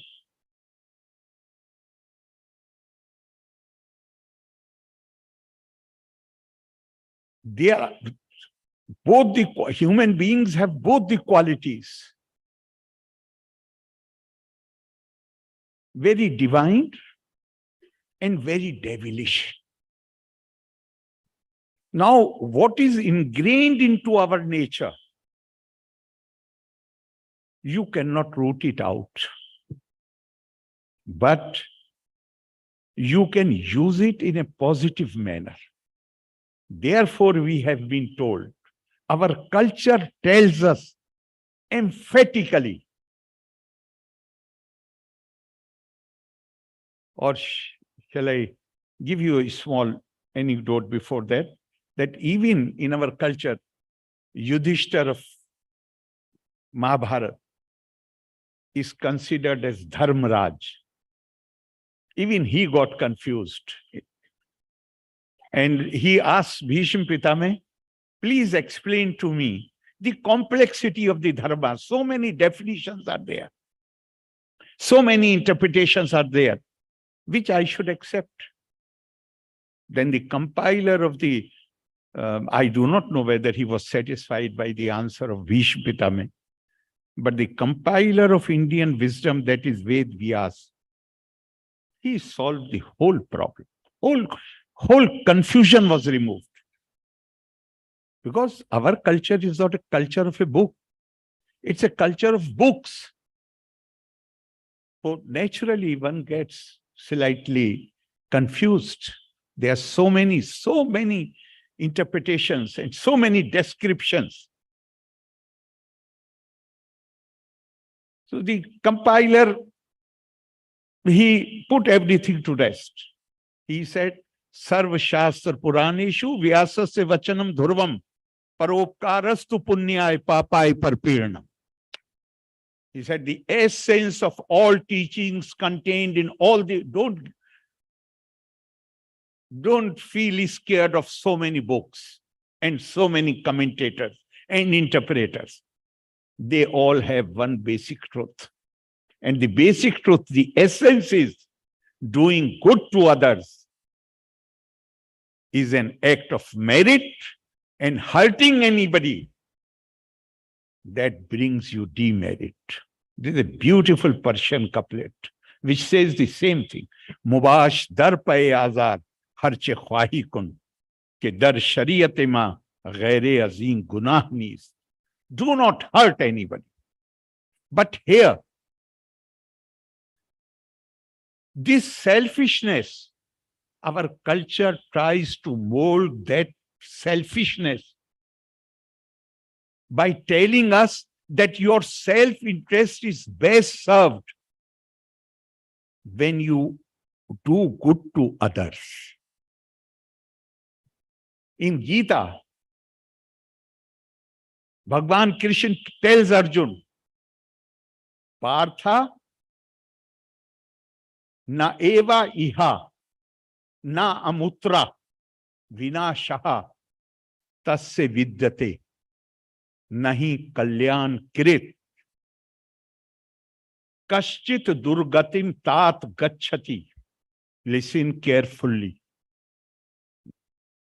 One who is engaged in doing good to others, that person, he is not the correct, politically correct word. That person does not come to grief, never comes to grief, either in this world or in the hereafter. Ramakrishna Mission, founded by Swami Vivekananda. The motto which they selected for the organization was Atmano Mokchartam Jagat Hitaicha. If you want to achieve salvation, what is salvation? You want to live in peace with yourself, with the society, with the Supreme Spirit. That is what salvation is. It is not only after you have died. If you want to live in peace with yourself, with the society and the Supreme Spirit, then that can be achieved by doing good to others. What is hospitality? Hospitality is when you take care of the other, when you look after the other, When hospitality is nothing but expression of love.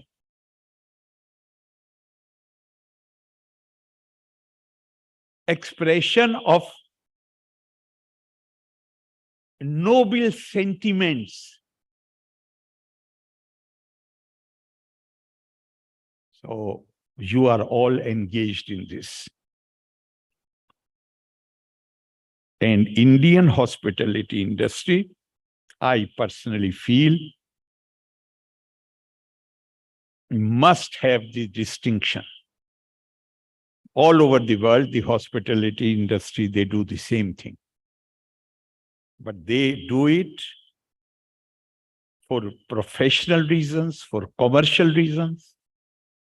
Indians should do it for cultural reasons as well.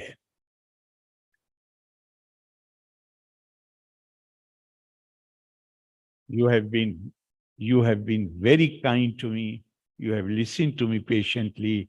Thank you very much. And again, I would like to thank the organizers for their invite and extend my congratulations to those who are going to receive awards. Loka samasta sukhino bhavantu. Thank you very much. Jai Hind.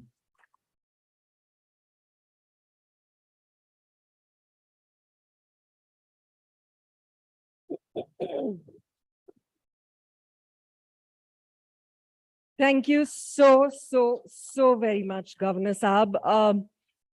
आप जब speech दे रहे थे तो कोई भी एक ऐसा इंसान नहीं था who was not listening intently, क्योंकि कहीं पे चाहे वो संस्कृत हो चाहे वो फारसी हो, हर इंसान अपनी जबान में, we've all been taught what you have been telling us about. कहीं बड़े होते होते हमारे दिल छोटे हो गए थे. Thank you for reminding us कि बड़ा दिल रखने से कितना कुछ जिंदगी में हासिल होता है, and the fact that it is our culture that has promoted this throughout, and for people who are part of the hospitality industry, जितना बड़ा आपका दिल उतना बड़ा आपका business जरूर होगा. In fact, there was another thing that Sir mentioned, and he said that Bernard Shaw said that hotels are a refuge away from home, which आज के culture में शायद बहुत ज़्यादा importance रखता है, because when I came in today, there was this lady who came up to me and she said, आप बम्बई से हैं? I said, yeah, आप भी बम्बई से हैं? She said, नहीं, मैं तो दिल्ली में ही रहती हूँ. I said, अच्छा, आप lunch के लिए आई हैं? नहीं, हम staycation के लिए आए हैं. It's so important sometimes. हमारा घर हमारे लिए वो जगह है जहां हम सबसे ज्यादा महफूज फील करते हैं.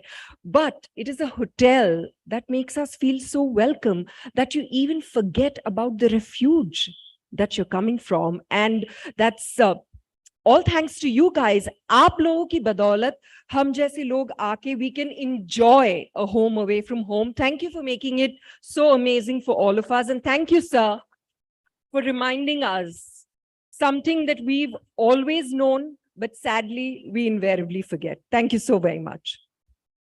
And now, ladies and gentlemen, coming back to the formal part, which I had fast forwarded to. So like I said, today's award ceremony is being streamed live across the BW Hotelier platforms, including our social media channels and on www.bwhotelier.com. And like I said, if you're planning to tweet about us, please use our hashtag IHA, all capitals. And now, let's begin with the award ceremony. Today, BW Hotelier is honoring the illustrious legacy of Mr. Anil Madhok with the Legend and Legacy Award. May I request the team to please play the AV.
creating opportunity for others. Yet, what truly sets him apart is his grounded humility, a quality that endeared him to all who had the privilege of knowing him. While the world mourns the physical loss of this hospitality luminary, his enduring legacy continues to shine as a guiding light within our industry. It is with this sentiment in mind that BW Hotelier has decided to celebrate Mr. Madhok's indomitable spirit and unparalleled contributions with a small token of appreciation.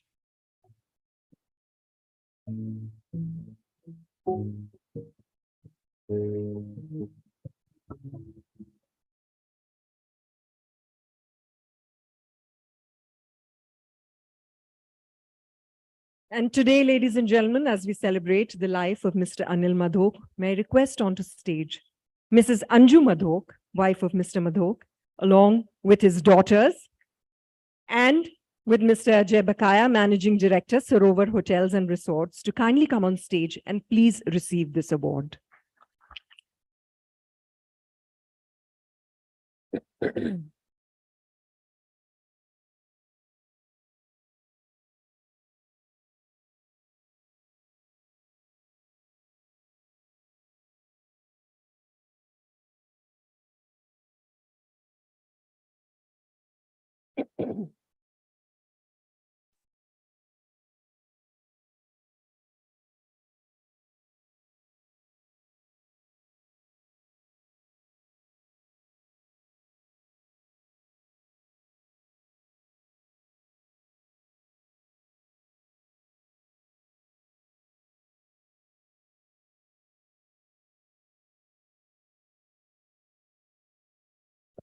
Anjuji, ma'am, may I please request you to say a few words on this occasion?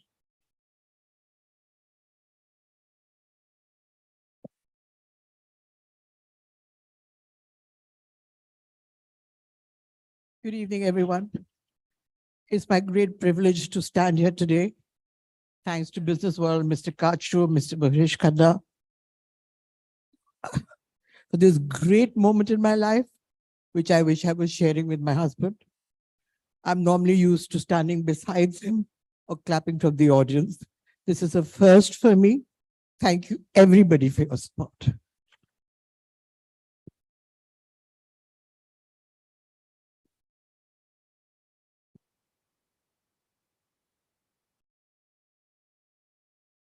Ma'am, Hindustan की एक और प्रथा है कि हर successful इंसान के पीछे उसकी बीवी का हाथ होता है, and we can see ma'am that you have कदम से कदम मिला के आप साथ चलिए, and we really wish you many years of happiness, and we hope that you're always happy, ma'am. Thank you, and we hope you continue the good work that he started.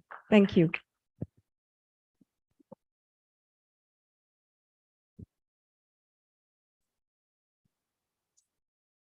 Okay, ladies and gentlemen, time to continue. Next up, we have the BW Hotelier Hall of Fame 2023 award. But before we can give that award, may I request for the AV to be played.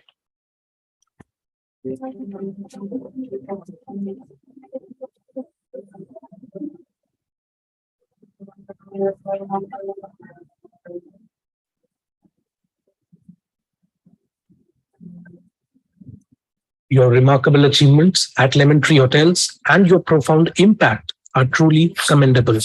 Beyond impressive financial success, you've championed inclusivity, compassion, and dignity. Your commitment to providing meaningful employment, especially to the differently abled, is exemplary. Your dedication to social responsibility and fostering pride in employees from diverse backgrounds is inspiring. Your legacy transcends individual accolades, impacting the entire Lemon Tree family and stakeholders across the industry. Your journey serves as a shining example of passion and determination. May your legendary spirit inspire us all, and your enthusiasm, the Patu way, continue to touch countless lives. Cheers to even greater future accomplishments.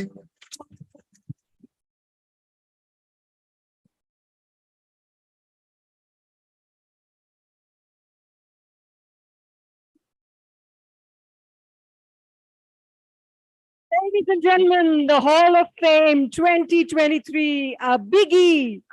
Please welcome with a huge round of applause, Mr. Patanjali Govind Keswani on stage.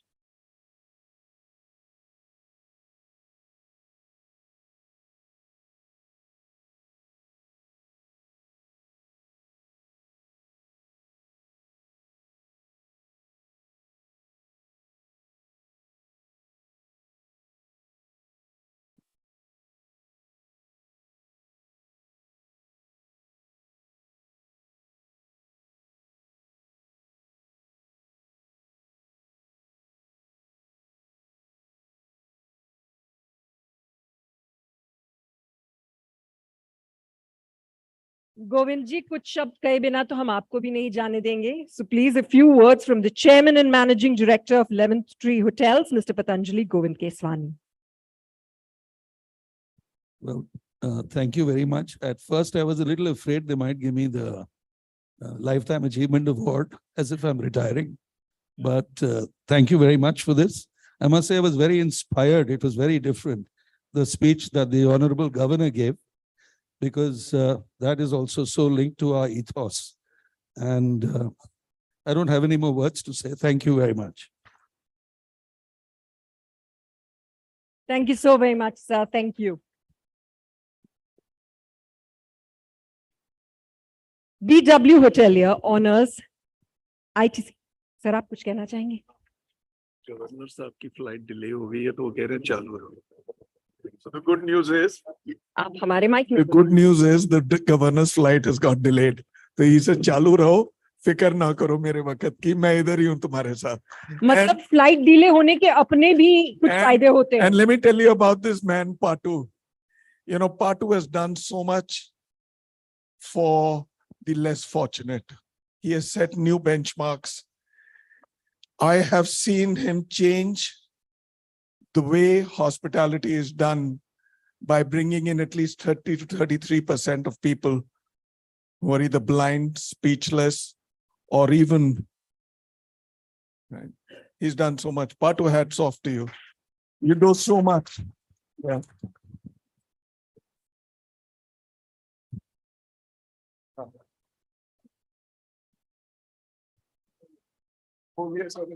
I think, ladies and gentlemen, this is a shining example of the kindness that Governor Saab spoke about. Kindness is what shows the way, which actually creates the way, not just shows the way. कह रहे हैं कुछ बोलिए, आप जो कर रहे हैं उस पे बोला ही नहीं जा सकता. हाँ, कमाल की बात है. बताया कि people who are physically challenged, mentally challenged, even otherwise vision impaired, and you are making them contribute to the society. What a wonderful feat. I congratulate you. Making stars out of it. God bless you, Patu.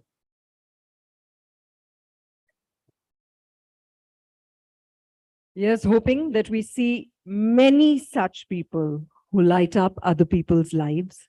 Thank you so much, sir, for being you. And now the BW Hotelier honors ITC Hotels on orchestrating a culinary masterpiece at the G20 Summit in New Delhi. Their innovative twist on traditional Indian cuisine not only delighted global leaders, but also showcased the rich and diverse flavors of India. We recognize this outstanding effort, celebrating the fusion of traditional Indian flavors with modern culinary excellence at the G20 Summit. Ladies and gentlemen, a short AV presentation on the same.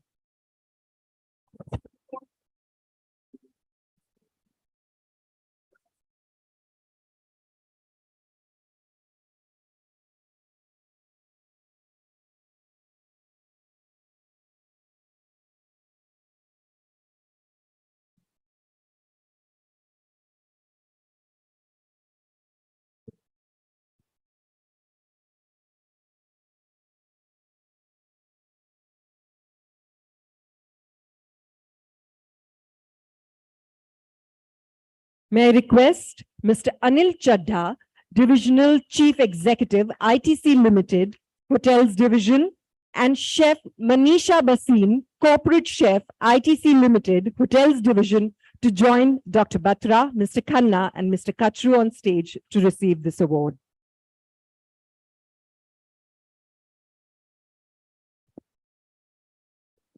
Thank you for this honor, BW Hotelier, and this certainly is a proud moment. I would really like our chef, the corporate chef, these 72 hours, she led the team, so I would like her to receive this on behalf of ITC Hotels. Go ahead.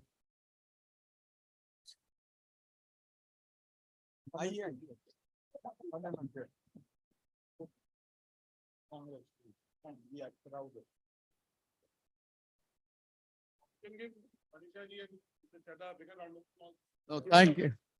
बिल्कुल बिल्कुल मनीषा जी, हम यहाँ पर एक परिवार को 7 दिन खुश करने के लिए मेन्यू नहीं बना सकते. I must say that this was the biggest, largest, the most high profile and the most sensitive catering we have ever done in our life. And this was not really about ITC Hotels. This was really putting India first, as you said, sir. And I'm glad that you've given us this recognition in front of all the industry stalwarts. We did well, and thank you so much. Congratulations, Mr. Chadha. Congratulations, Manisha ji. Thank you for this great honor. And it was indeed a great opportunity to represent India, not only ITC Hotels, but I think we were representing the hospitality per se in totality. And we really created a global food with Indian senses. God bless you, Chef Basim. So brilliant work, brilliant. And let's listen, I'm a vegetarian, right? It gets a little tough, but they did it not just with vegetarian food, they did it with millets, right? And they put Indian cuisine where it truly belongs, right at the top. And all those carnivores, can you imagine? They came from the Middle East, they came from Africa, they came from America, they came from all over China. वो बेचारे हाथ से रोटियां तोड़ के और millet खा रहे थे. मैं तो सारी उम्र खाई है. Welcome to the party. Thank you.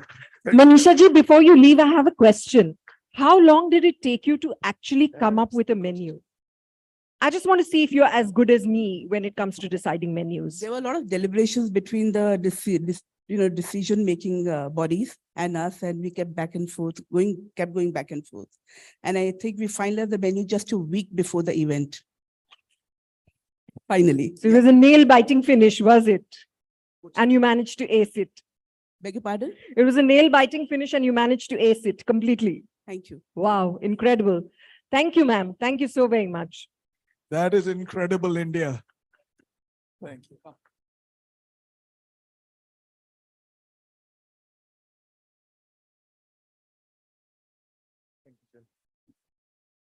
An award absolutely well-deserved. And may I now request the Honorable Governor of Kerala, Shri Arif Mohammad Khan Sahab, to present a token of appreciation to Mr. Dimitri Manikis, President, Europe, ME, Eurasia, Africa, Wyndham Hotels and Resorts. His commitment to enhancing our industry's excellence is sincerely appreciated. He has come especially from London, and this is a great support for all of us. Thank you so much, sir, for being here with us.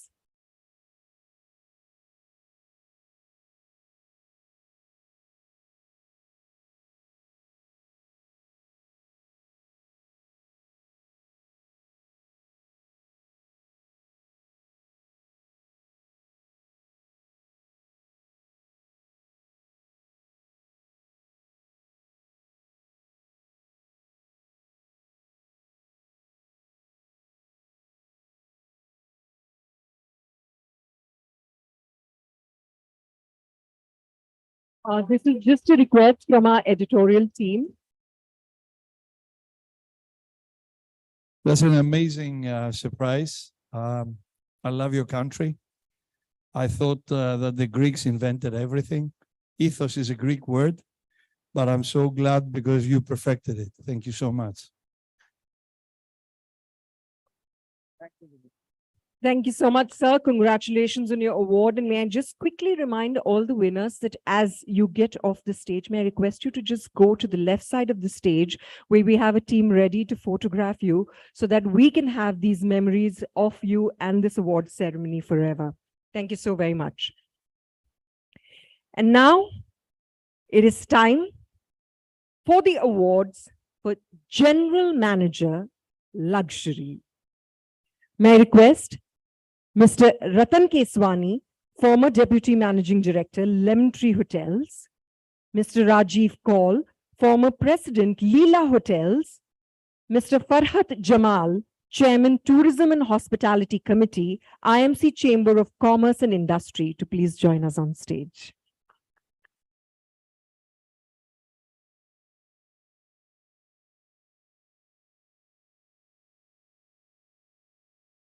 Thank you, gentlemen, for joining us. And as I have been explained, that this category has not just regional winners, but we also have national winners. So what we're going to do is we're going to start off with the regional winners. And as the excitement builds up, may I request for the AV for the regional winners, please.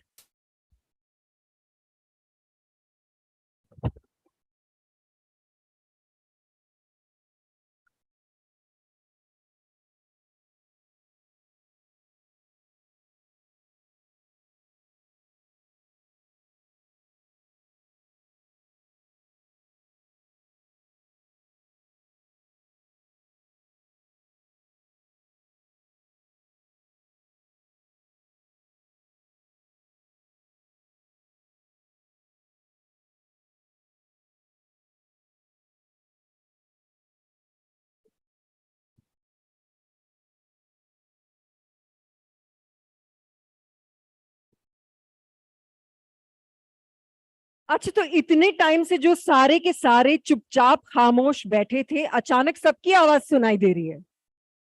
Ladies and gentlemen, may we welcome from the north the winner, Abhimanyu Singh Lodha, GM, the Lodha New Delhi.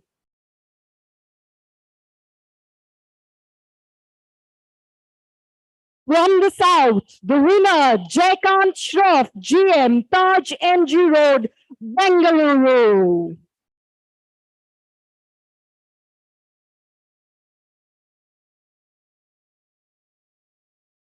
From the east, the winner, Gaurav Soneja, GM ITC, Royal Bengal, Kolkata.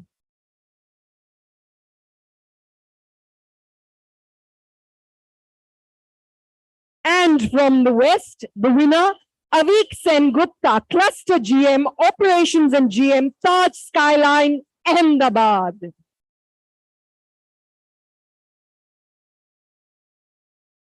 May we get all four together for a group photograph, please. Requesting all four winners to kindly gather for a group photograph.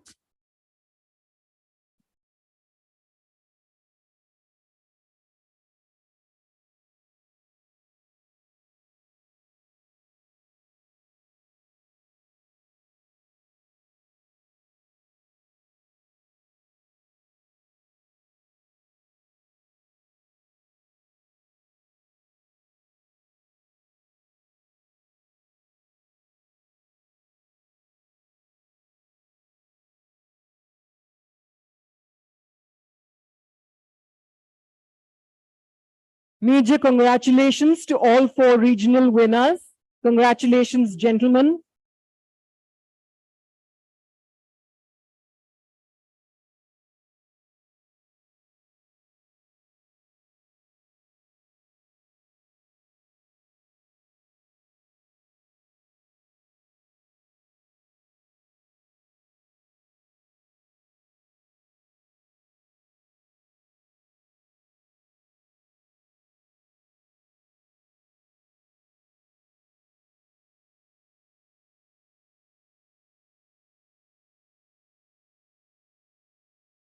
North, south, east, west, चारों मिलके आज stage पर एक साथ, and all of them winners. Major congratulations to all four of you.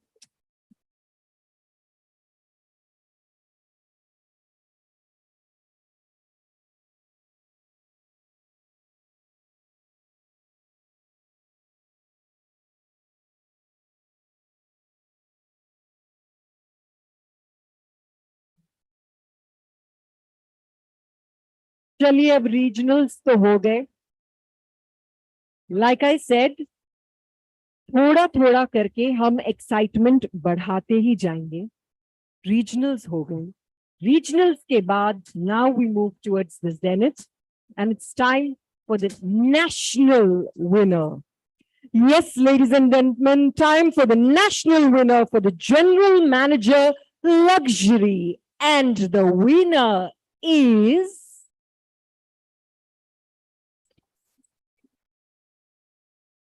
Switch the AV.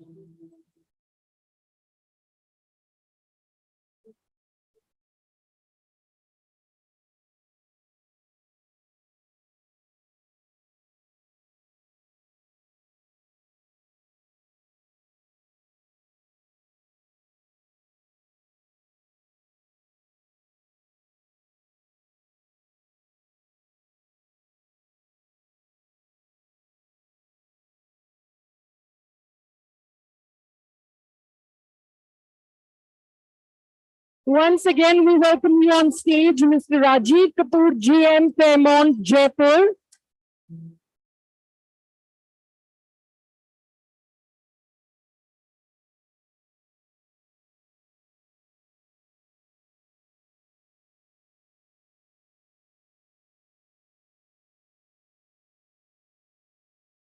And Mr. Kapoor, you managed to get away without saying any words to us. So we would like the winner to please address the audience.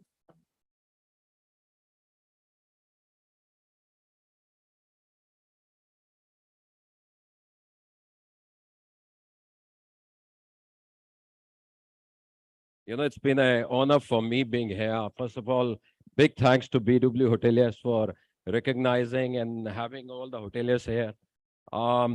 Being a general manager is fun and it's a big responsibility. And I can see a lot of leaders here who have gone through these roles. I feel myself very proud to have an amazing team of Fairmont Jaipur who actually gives me opportunity to stand here and take these awards on their behalf. So it goes to all the shares and the leaders there at Jaipur, bringing Kukas to the map of India. Very thankful to Puneet and all the Accord leadership to give opportunity for us to raise the flag of Fairmont. Next year, we're bringing Raffles Jaipur. So again, I'm going to compete with everybody and on the stage. So thank you again. And special thanks to my wife and 2 kids for giving this opportunity. So thank you again.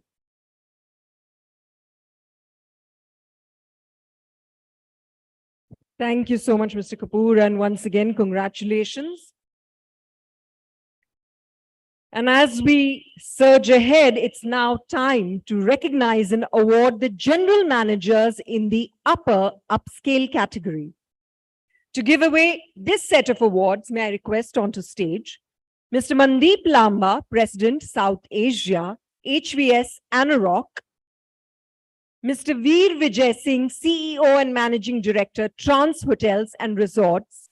May I request both the gentlemen to please join us on stage.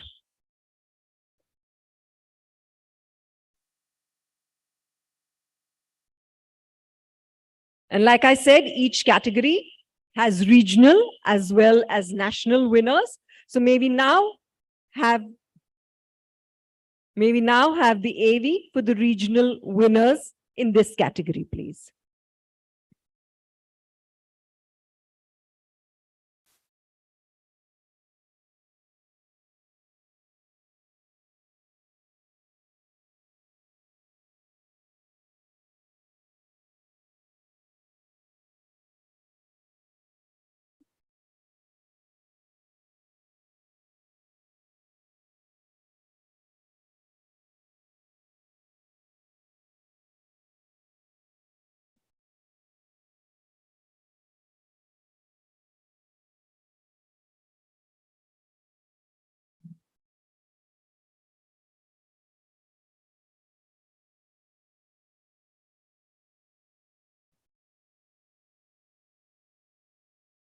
क्या बात है भाई, हमें ऐसे लगा कि 4 winners काफी नहीं है, इसीलिए in the north there is a tie. From the north, please welcome the winner, Shuvendu Banerjee, GM, Crown Plaza, New Delhi, Okla, and along with him, Ashwini Kumar Goela, GM, Radisson Blue Plaza, Delhi Airport.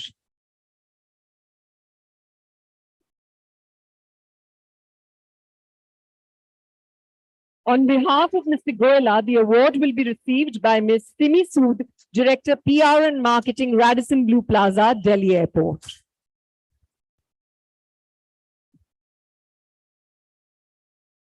From the South, please welcome our winner, Amardeep Kaur, GM, Welcome Hotel by ITC Hotels, Richmond Road, Bengaluru.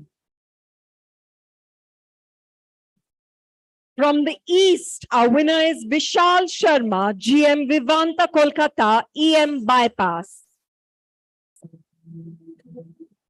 From the West, the winner is Ranveer Bhandari, Senior Vice President and GM, Trident, Nariman Point, Mumbai.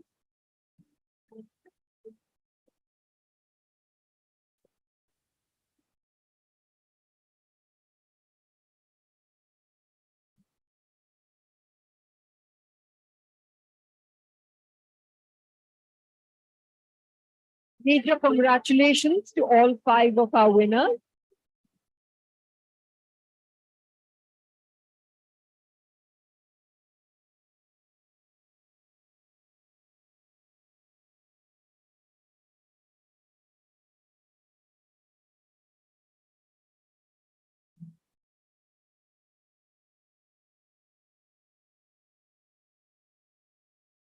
Congratulations to all 5 of you.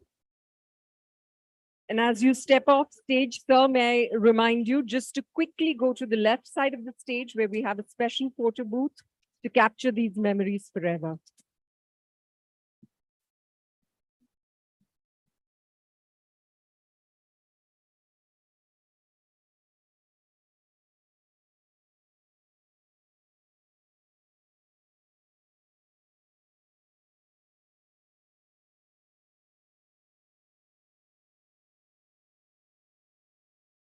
All right, ladies and gentlemen, regional to ho gaya, ab bari national winner ki.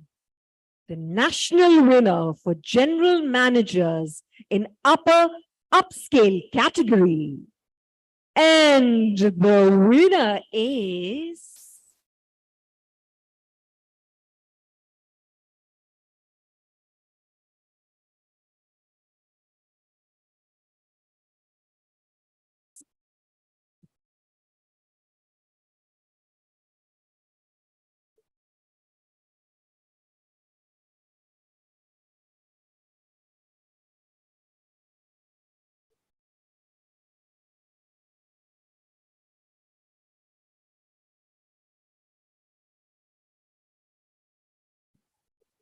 the winner is Pankaj Gupta, GM, Crown Plaza, New Delhi, Mayur Vihar, Noida.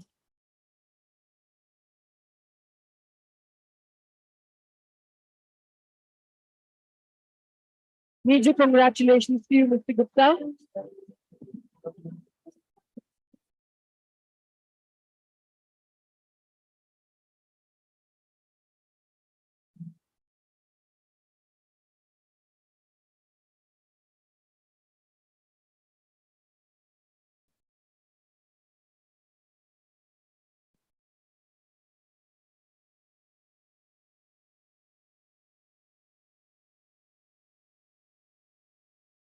Thank you, sir, for joining us. Thank you, Mr. Ratan Keswani, Mr. Mandeep Lamba, and Mr. Veer Vijay Singh. Thank you so very much. Moving on, time now to award the general managers in the upscale category. May I request Mr. Jaideep Dung, Managing Director, India, Hotels and Hospitality Group, Jones Lang LaSalle, India, and Mr. Kamal Kant Pant, Principal and Secretary, IHM PUSA, New Delhi, to please join us on stage.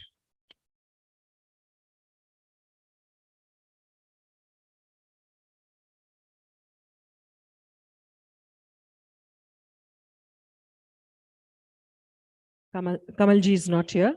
All right. All right, ladies and gentlemen, presenting the AV for the regional winners.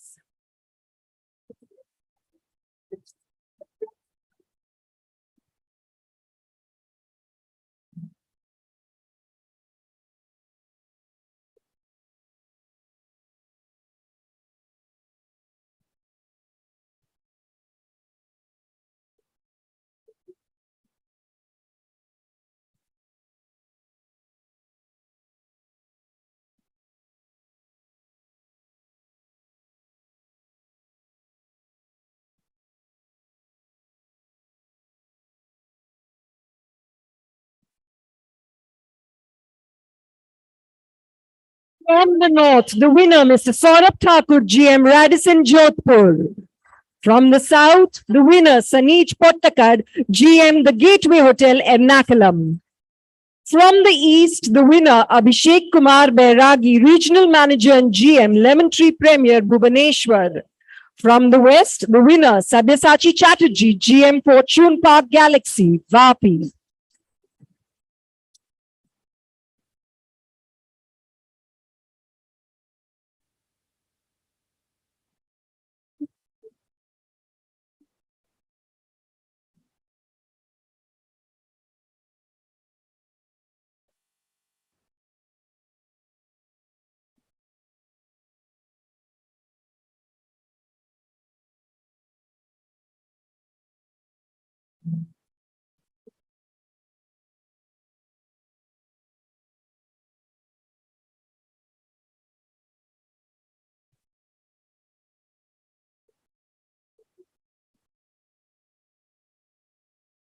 Congratulations, all four gentlemen. Thank you for joining us on stage.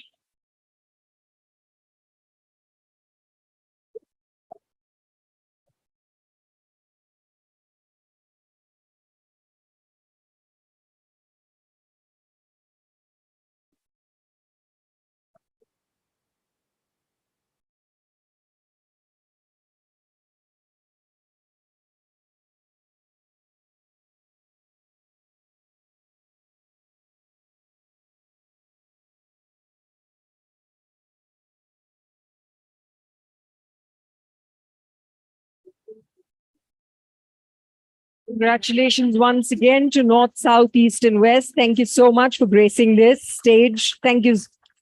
Thank you, sirs. Thank you also, Mr. Dang, for presenting these awards. Thank you.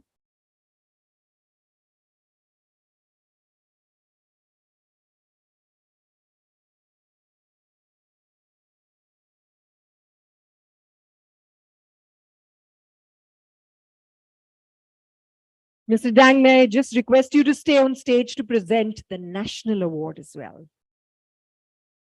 Now, that is a category that we are going to announce once again with an AV, because this one has a surprise twist.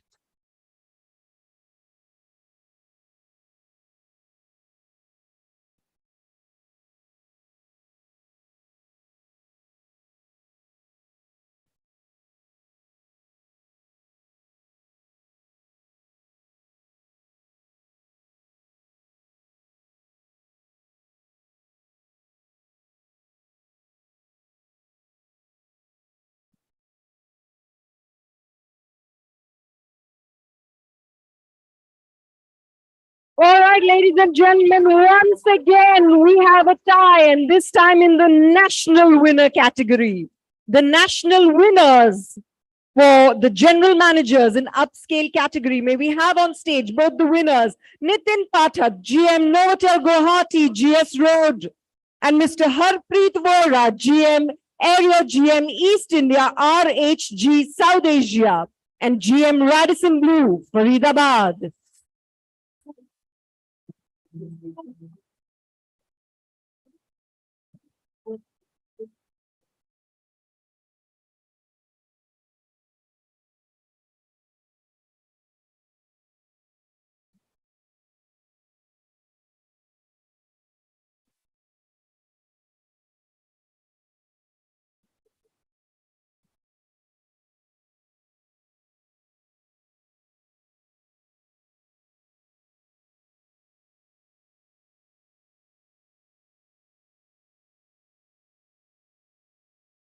Mr. Pathak and Mr. Vora, since this is a very unique situation, may I request both of you to please say a few words, both the national winners, Mr. Pathak and Mr. Vora, since you're being given the honor of sharing such a prestigious award, how does it feel?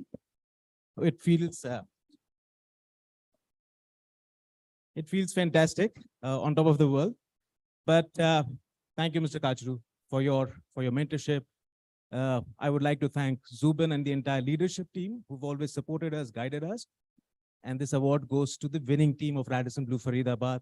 I am just holding the flag. It is for you guys. Thank you so much. Thank you. And thank you, BW, for choosing us. Thank you so much. Thank you, everyone.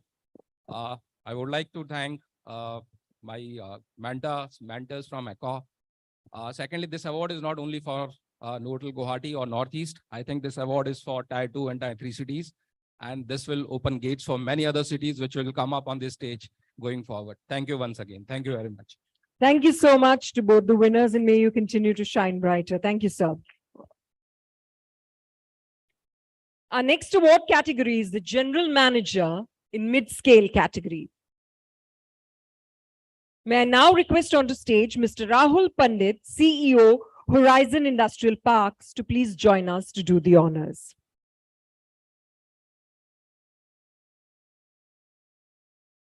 Thank you for joining us, Mr. Pandit, and may we now have the AV for the regional award winners, please.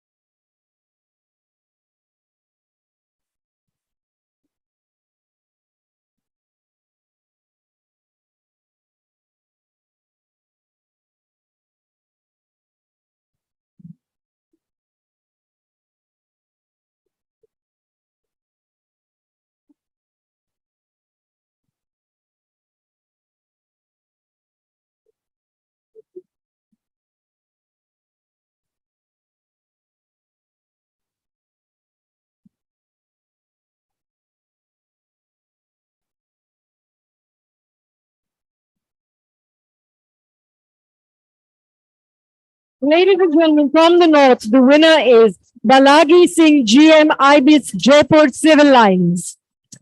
I hope, Mr. Singh, I managed to pronounce your name right.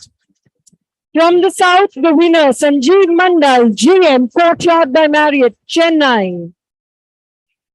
From the west, the winner is Rajendra Joshi, GM, The Fern Residency, Aurangabad.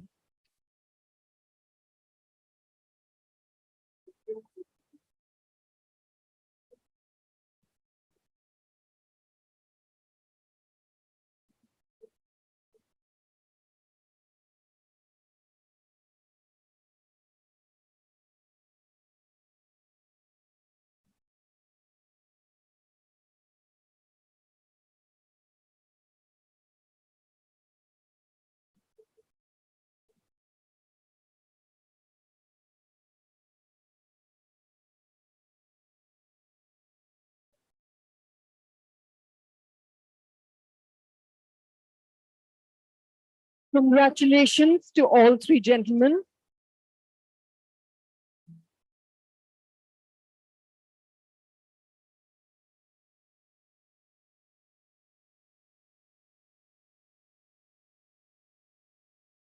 Mr. Vineet Mishra told me that there is a new system in this hotel Accor has perfected. You only get drinks and dinner if you clap. So some of you who don't want it, but clapping is very good for heart muscles. I'm a PhD doctor. I'm not a medical doctor. I have permanent head damage, PhD. But clapping builds a karmic balance. And also when you're on stage, you'll need it. So do it for the winners. Can you clap loudly? It will help your health and build your karmic balance.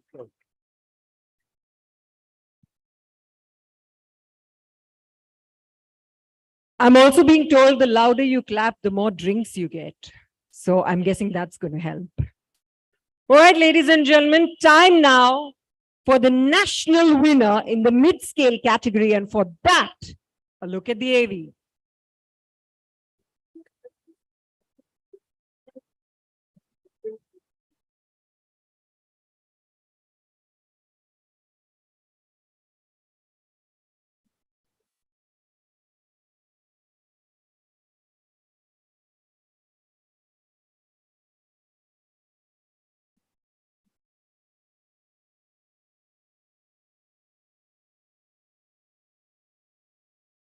Ladies and gentlemen, join me in welcoming the national winner, Anant Lekha, GM, IBIS Mumbai Vikhroli, IBIS Navi Mumbai, and IBIS Thane.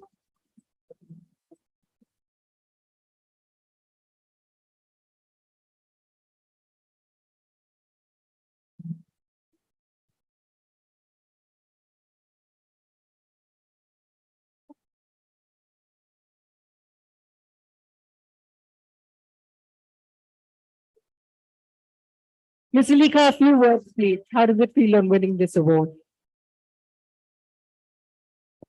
Thank you very much for the award. It's wonderful to hold an award. I've never been good at academics. So this is something that I've achieved and I've lived for it. So thank you very much. And thank you, ECHO team, for allowing me to nominate myself for this award. Thank you. Have a great evening. Congratulations, sir. Congratulations so much. And thank you so much, Mr. Pandit, for joining us.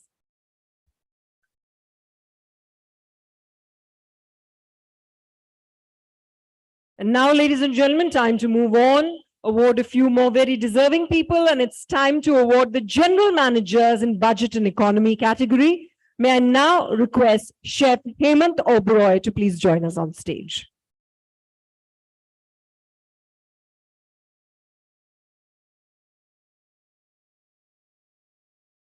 Hello, sir, and thank you for joining us on stage.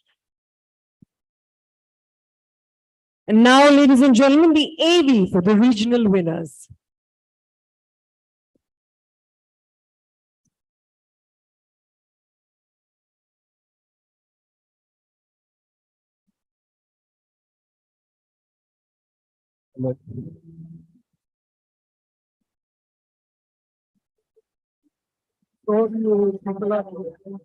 That during 26/11, Chef Hemant Oberoi was manning the kitchen at the Taj in Mumbai, right? And a movie has been made on Chef Hemant Oberoi. Kya naam? Hotel Mumbai. Hotel Mumbai. The Harvard Business School has also done a case study. And what they said there was that all his people, they knew about the back exits, but they did not leave. They cared more for the life of their guests than their own lives. And I think 12 people had died. 12. Great. Can I request Puneet, Zubin, Nikhil, wherever you are, just come up. Samir MC, are you there? Anil?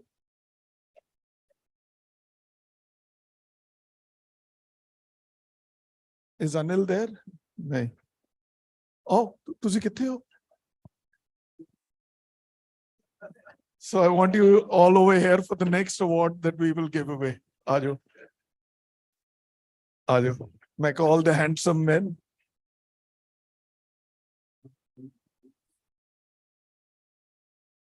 Rakshanda, begin. Ladies and gentlemen, please join me in welcoming the winner from the north, Joy Mukherjee, GM Fortune District Center, Ghaziabad. From the south, the winner, Mr. Tarun Singh, GM Country Inn and Suites by Radisson, Manipal.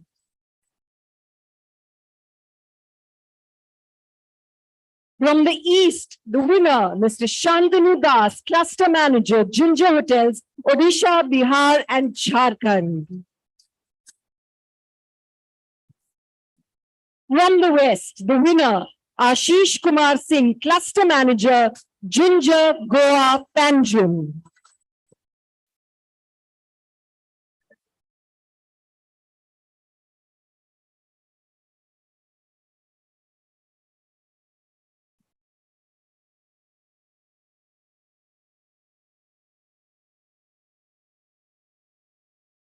Major congratulations to all 4 winners here on stage tonight.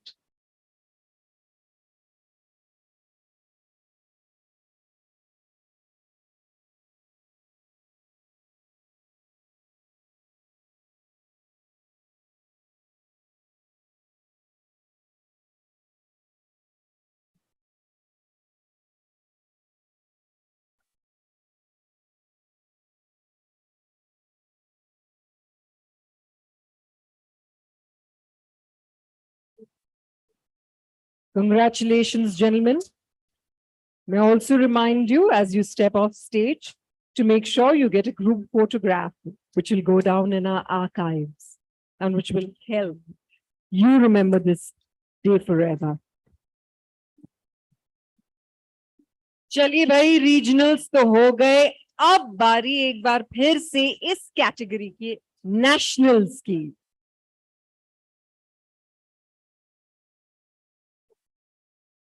Jubin, बेटा क्या हो I think sir thought कि नहीं, अब हम इस category में हम नेशनल्स को नहीं देंगे। क्लास में ध्यान दो Jubin. All right, and this one is the biggie for this category. Ladies and gentlemen, the national winner in the mid-scale category is, once again, through the AV.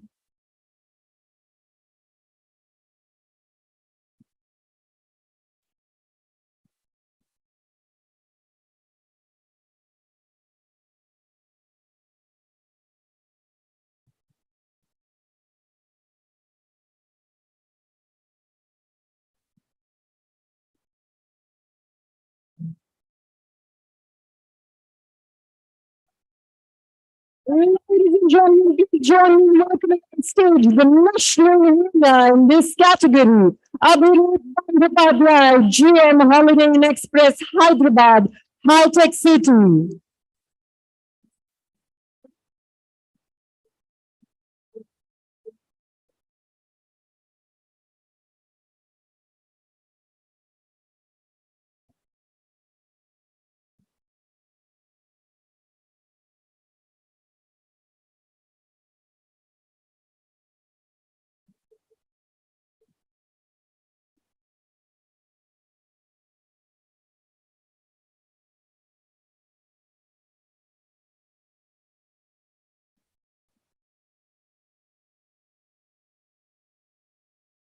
May I request Abhirup to please say a few words on winning the national award?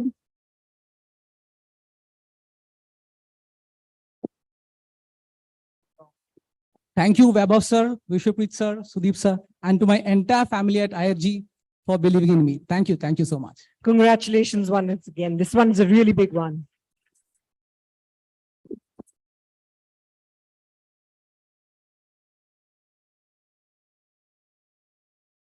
And ladies and gentlemen, the next award is the BW Hotelier Anil Bhandari Chef of the Year Award.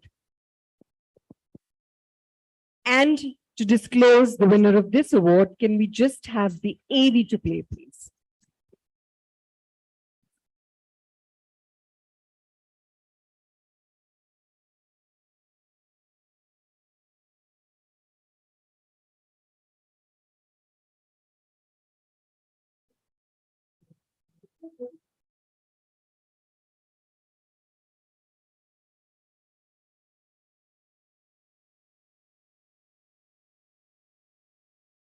बहुत suspense है।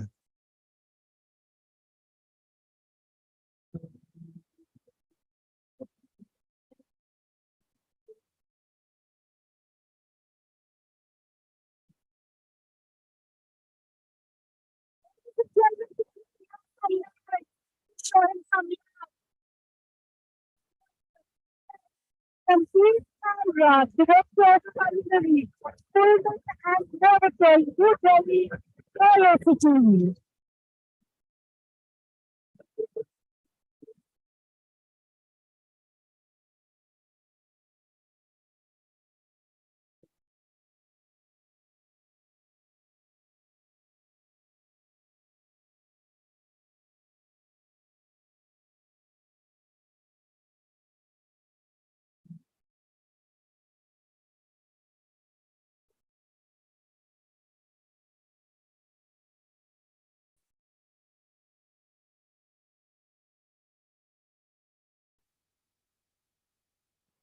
कालरा साहब के लिए तो जोरदार तालियां बनती है। इन्हीं की मेजबानी आज हमें मिलने वाली है। So we're looking forward to the fabulous spread that he's going to have laid out for us. Thank you so much, Chef Kalra.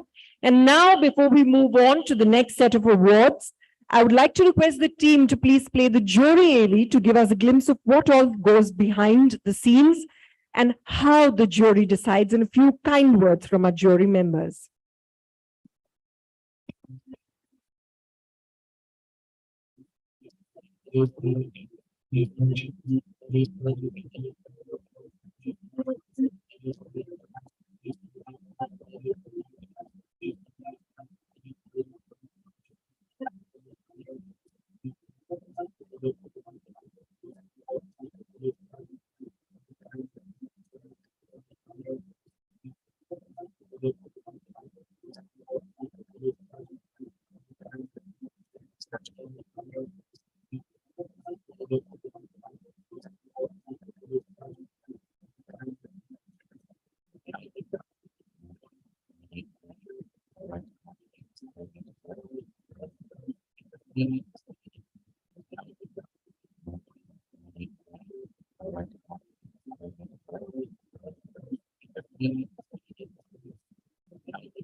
It's really an honor for me to chair the national jury to select BW Hotelier Awards. Had it not been the hard work of BW Hotelier team, particularly Mr. Bhunesh, Ajit, and the entire team of BW. As usual, it was a pleasure to be a part of the iconic annual BW Hoteliers competitive award ceremony, and especially the process.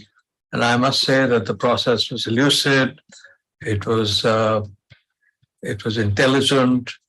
It was smart, and there was, I think, a shared purpose. It was a wonderful experience to be on the national jury for the BW Hotelier Hospitality Awards. I have been a part of the jury before. What was really unique this year was that, firstly, my institution, the Indian School of Hospitality, had the privilege of being the knowledge partners. Our students and our faculty worked tirelessly to create the rubrics, to send out the nominations, to bring back all the results, to tabulate them, collate them, shortlist them, filter them, and then present them to the various juries for their own finalization of the awards. BW Hotelier Committee for inviting me to be part of this jury. It has also been my pleasure to be working in collaboration with senior leadership of the industry. I would like to congratulate the winner of this competition. It's wonderful to be back as part of the national jury for the BW Hotelier Award, going through all the achievements that have been made by the various participants in this awards. Great moment for all of us in the industry as the industry has bounced back, and this, I think, is going to be the golden period for our sector over the next 4 or 5 years. I think each year the experience has been more enchanting and more invigorating. It has also been extremely challenging as the task got more difficult, and we saw a lot of candidates getting very close marks. Last but not the least, it was great experience to be sharing the platform with my own colleagues and hoteliers with great experience from all over India. Pleasure and honor to be associated with IHA BW Hotelier. I think to see the kind of response the BW Hotelier Awards has received. We wanted to be completely fair, objective, and authentic and honest in our evaluation process, and follow basically the laid down guidelines by the BW Hotelier team. And I was honored to be part of the national jury this year for the BW Awards. Absolute delight in conveying my appreciation to the entire BW team that put the awards together. BW Hotelier Awards a pleasure. My highest congratulations to the winners. Well done. They are shining example to the industry and really beacons of excellence. The competitive aspects are important, but of course it's the same, the story behind the winners. And you use a typical metaphor. Two people scored 50 wins, but one scored the battle with it, and the other one scored entertainment. Well, you have to make allowances for that. It was really heartening to see the responses that came along, and to gauge who's the best out of the most talented in our industry. Really an honor to be a part of this esteemed jury. The candidates are very, very special, they're extraordinary, and there are so many stories that have come out of this national jury process. It has been wonderful interacting with some of the best and brightest in the sector. We also had some very spirited discussions at the national jury as we have sliced and diced the candidature of each candidate to arrive at a consensus decision. So to be a jury member for the BW Awards, there's no other way to describe it. You sit on a panel where there's superstars of the industry, icons, people who've seen it, done it, been there, can explain any dimension of this trade to you, can analyze any dimension of this trade to you. And you just sit there in awe with these people on the same panel as you. And you don't want to speak. You just want to listen because they're just amazing people on that board. So what stood out for me about the candidates that we reviewed this year for this year's awards was that they were forthright and they were focused. This is New India. This is our new batch of hoteliers. The dossiers were prepared. The candidates were excellent. So they were just good candidate dossiers. The process of filing nominations and finally selecting winners and runners-up, cutting across all categories, as in the previous time, has been sharp, focused, clear-cut, and unbiased. Candidates who stood out most, if I have to say about that, most candidates filed in their candidature with vigor, but I distinctly recall certain candidates, especially in the category of HR and USMs, particularly who were exceptional. The best of the industry publication, friends, is recognizing the best of the industry performers. This itself is a wonderful feeling of achievement. Coming from a jury comprising the tallest of industry veterans, an eminent level of academics and professionals, this is a proud moment for all of you. Kudos, congratulations, and keep the flag flying very high. Very interesting and fulfilling experience to be the grand jury member for the BW HOTELIER Award. I would like to give a big congratulations to all the winners of BW HOTELIER. I am extremely impressed with the winners of these competitions. A special mention for Mr. Dilip Puri and the entire ISS team, who did a fantastic job in analyzing each and every application. This was very ably done, and whosoever has been selected, it's been unanimous, and our approach has been very, very transparent.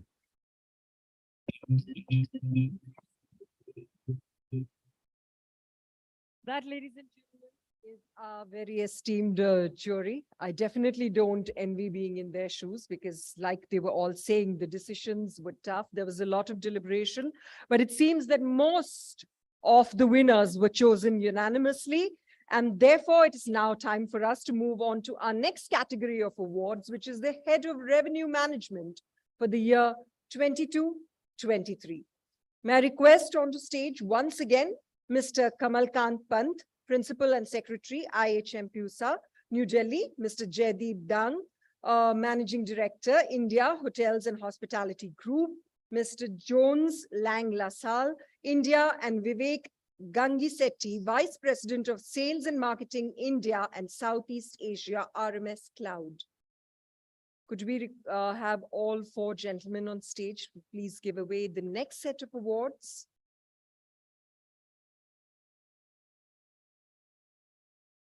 Mr. Dang, Mr. LaSalle, Mr. Pant, and Mr. Gangisetti, if he's around.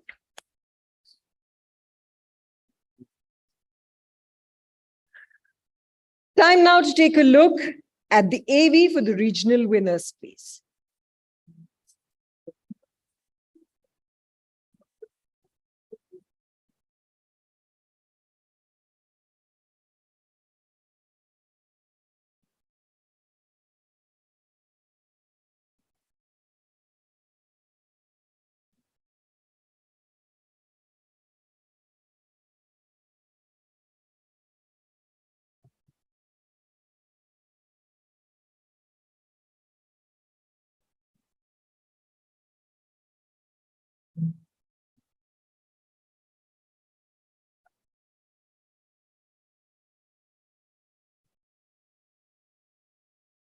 Ladies and gentlemen, please welcome on stage from North, the winner, Navpreet Singh Dua, Director of Revenue Optimization, Shangri-La, Eros, New Delhi. The award will be received by Jiggy Verma, Service Manager, Marketing and Communications, Shangri-La, Eros Hotel, New Delhi. From the south, as you can see, we have two winners. Mr. Sujit Kumar, Market Director, Revenue Strategy, Marriott, Tamil Nadu, and Ankita Pathak, Cluster Director of Revenue Management, the Leela Palace, Bangalore.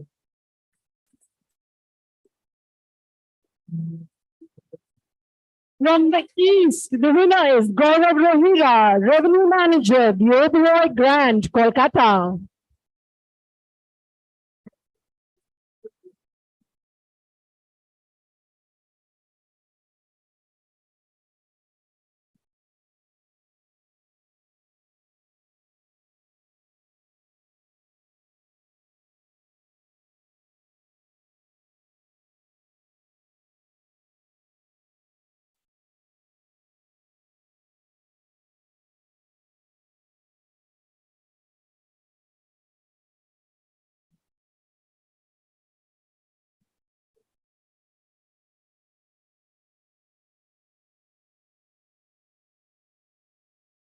Time for the group photo.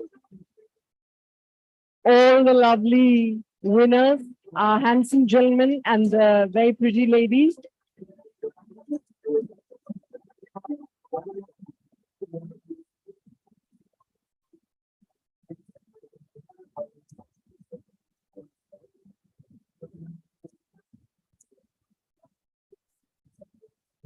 Major congratulations to all the winners in this category, a very, very important category, I'm assuming, which keeps all the hotels going.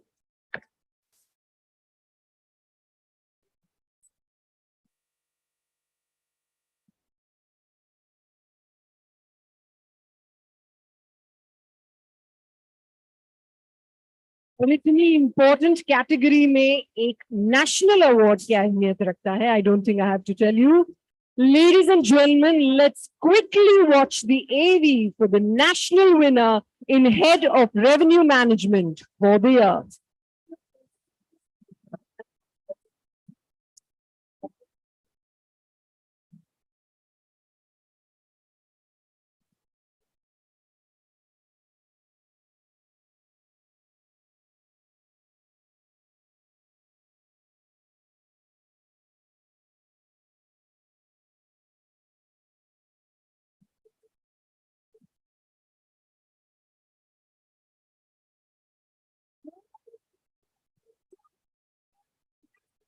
Cluster Director of Revenue Management, Chennai Marketplace, Apple Novotel Ibis Chennai, OMR Complex. And the award will be received by Niket Food, Area Director of Revenue Management, South Asia, Apple.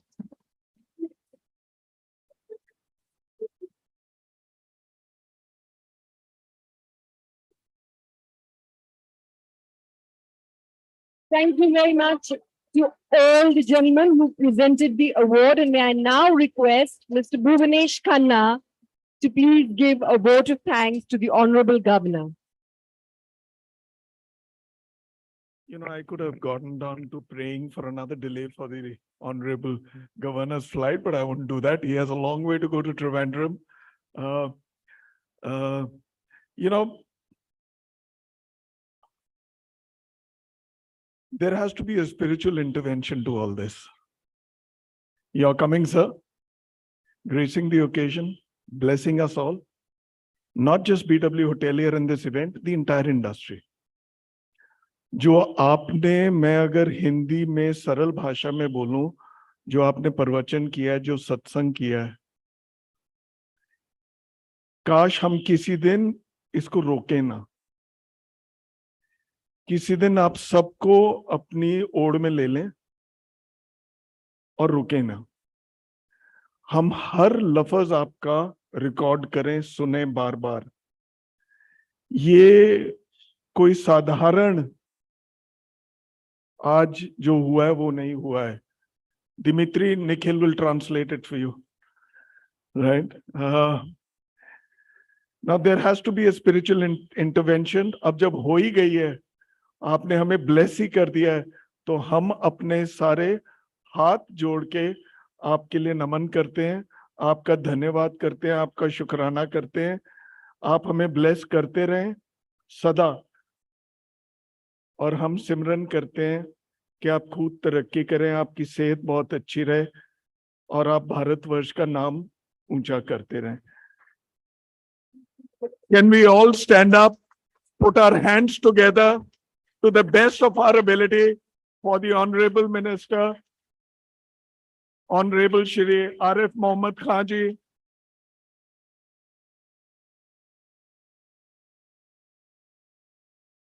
मैं photo खिंचवा लूं रक्षंदा तुम बिल्कुल sir, ऐसे मौके बार बार हर रोज नहीं आते जहां इतने अहम लोगों के साथ स्टेज शेयर करने का, एक फ्रेम शेयर करने का मौका मिलता है. We all are truly blessed. Thank you. Ladies and gentlemen, once again, may I request each and every one of you to stand up for the national anthem to be played.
बहुत बहुत शुक्रिया governor साहब, हमारी खुशकिस्मती कि आप यहाँ आए. Sir, आपकी नवाजिश है और हम उम्मीद करते हैं कि जो सीख आप दे के जा रहे हैं उस पे हम अमल कर पाए. Thank you so much sir. Thank you.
चलिए दोस्तों, लाइक दे से हमारी इंडस्ट्री में जैसे कहते हैं, पिक्चर अभी बाकी है मेरे दोस्त, अभी तो सिर्फ इंटरवल हुआ है.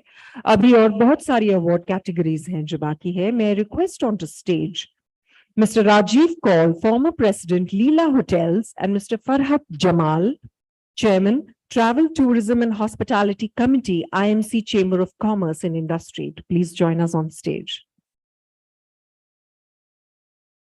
Mr. Kaul and Mr. Farhat Jamal, if you're present here in the audience, sirs.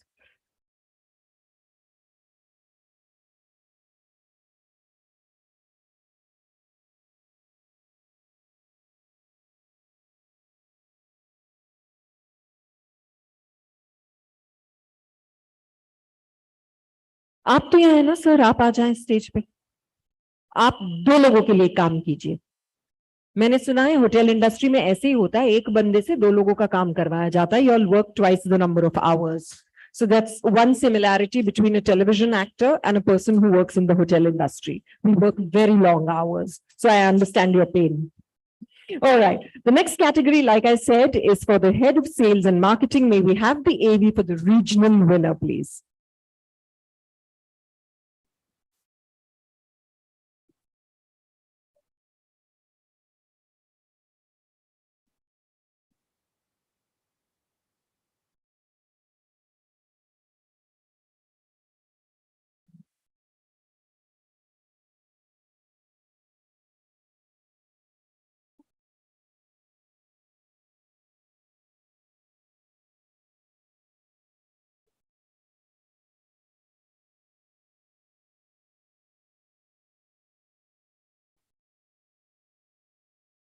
Please welcome on stage our winner from the North, Vinu Rastogi, Area Director, Sales and Marketing, IHG, Southwest Asia, and Director of Sales and Marketing, Crown Plaza, New Delhi, Mayur Vihar, Noida.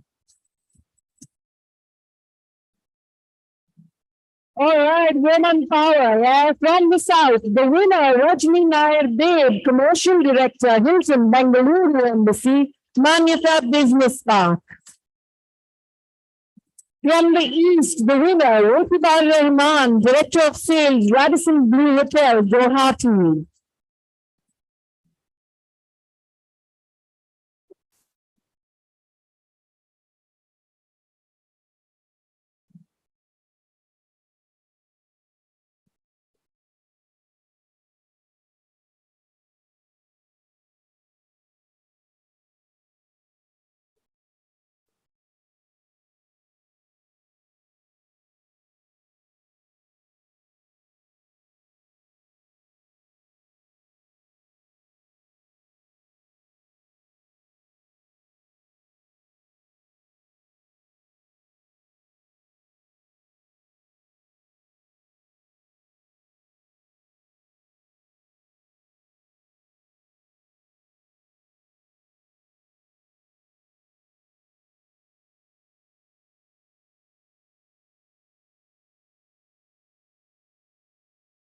Thank you so much, Mr. Rajiv Paul. Major congratulations to all the winners.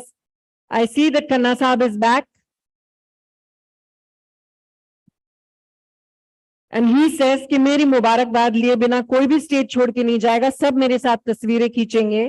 So all the winners with Mr. Khanna once again, nice big smiles.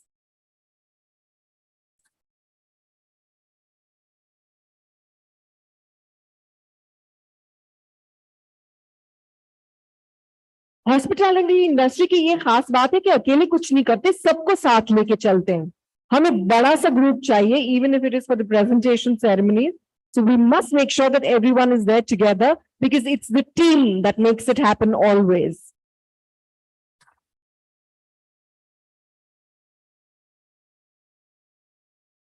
Major congratulations to all our regional winners.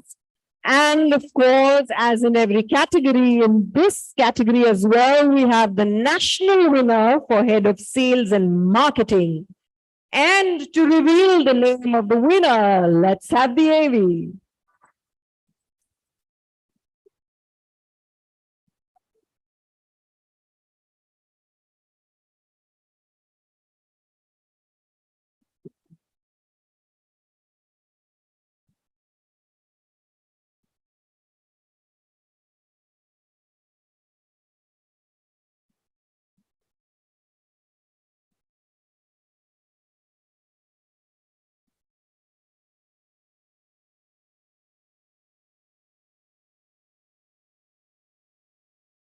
Ladies and gentlemen, please welcome Kamaldeep Sharma, Director Sales and Marketing, the Hyatt, Pune.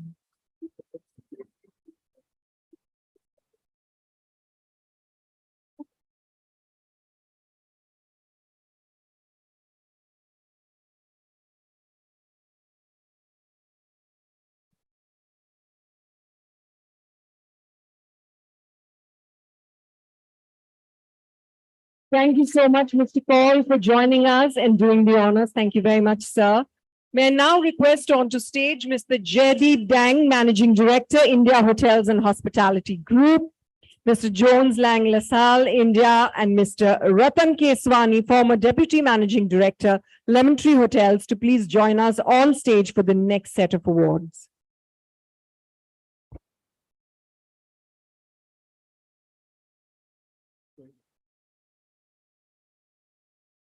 Well, you're never too old to learn. So I've just been imparted some very valuable advice, and I'm going to make sure that I continue to learn. So he's having a huge laugh at my expense, and he's saying, "ये बाद में मिलेगी तो बताता हूँ, मेरे hotel में आएगी, इसको ऐसा खाना खिलाऊंगा, 4 दिन तक नहीं रिकवर करेगी. मैं नहीं जाती इनके होटल में आज के बाद." Right, ladies and gentlemen. May we have the AV for the regional winner, please?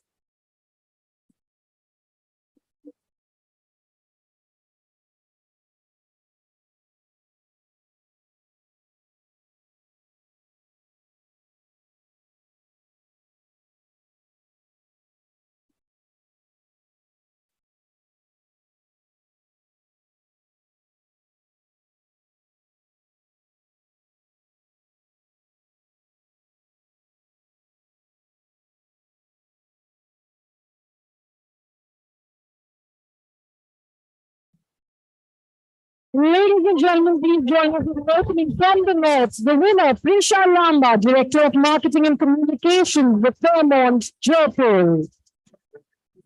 From the South, as you can see, we have two winners, Nelson Sumit Gomes, Assistant Director of Marketing, Grand Hyatt, Mumbai, and Rachel Angelina Lydia, Head of PR and Marketing Communications, the Leela Palace, Chennai.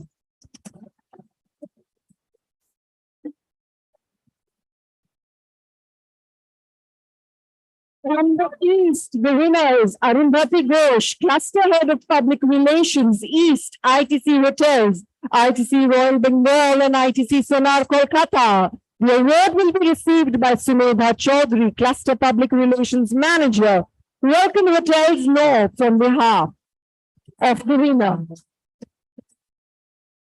And this is the category that seems to have a lot of winners because that's the way. Once again, we have two winners. Debasmita Paul, Manager Marketing and Communications, the Leela Palace, Udaipur, and Sonia Paul, Cluster Director of Marketing, Grand Hyatt, Mumbai.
Time now to announce the national winner for PR and Marketing Communication. May we have the AV, please?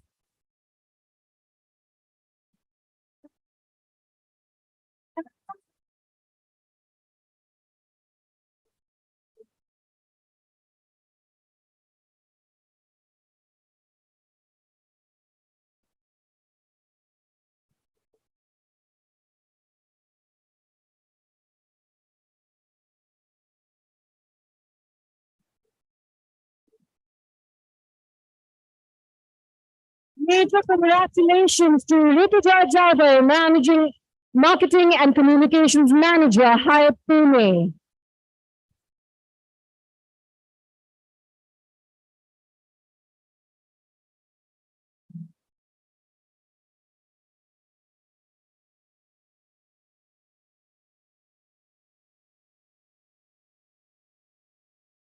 Major congratulations to you, Rituja. A huge thank you to Mr. Keswani and Mr. Dang for joining us on stage. Our next category of award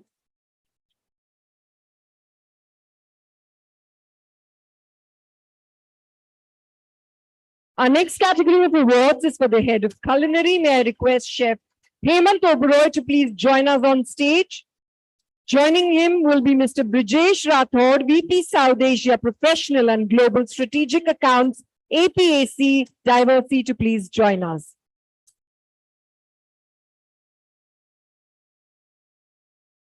And as our esteemed guests join us on stage, may we request for the AV for the regional winners, please.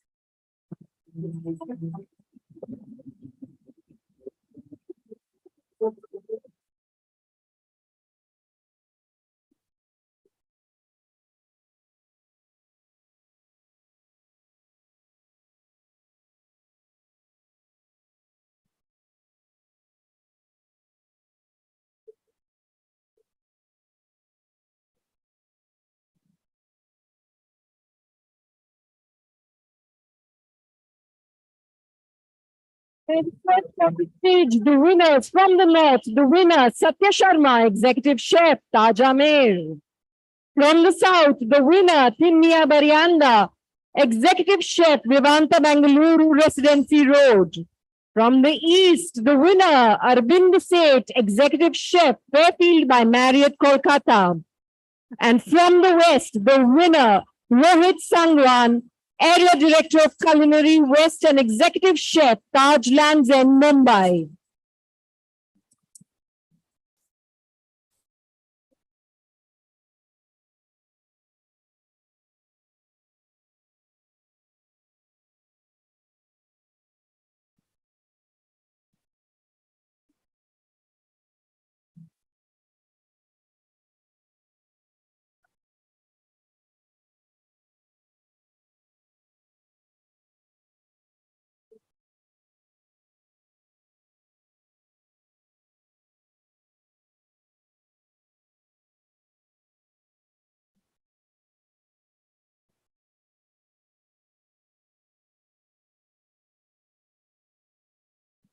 Major congratulations to all 4 winners.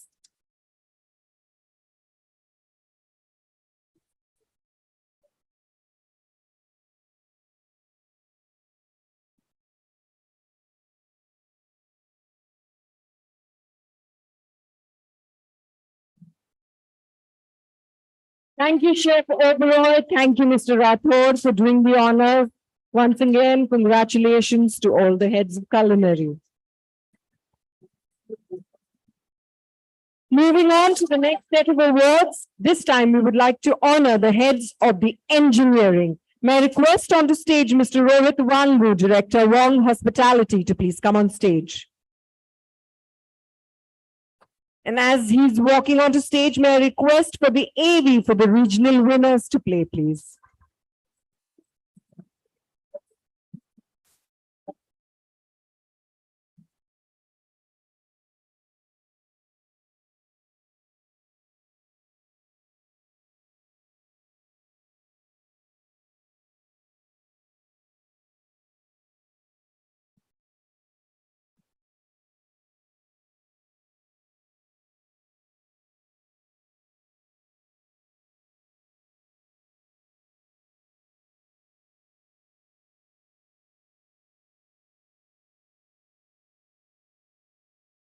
From the north, the winner, Vinay Paliwal, Area Engineering Director, Jaipur and Ajmer, and Director of Engineering, Rambagh Palace, Jaipur.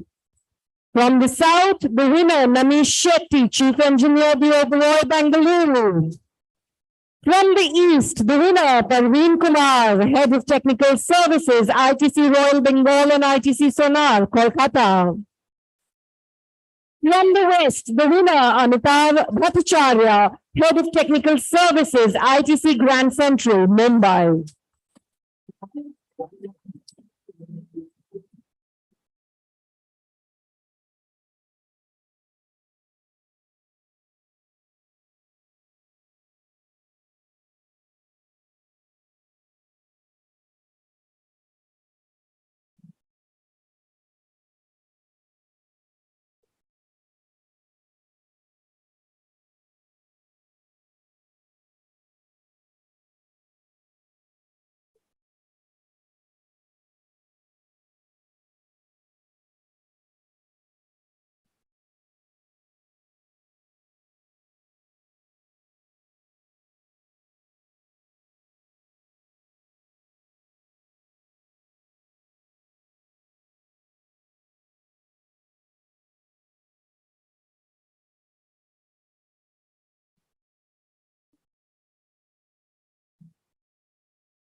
And to reveal the national winner for Head of Engineering, may we have the AV, please?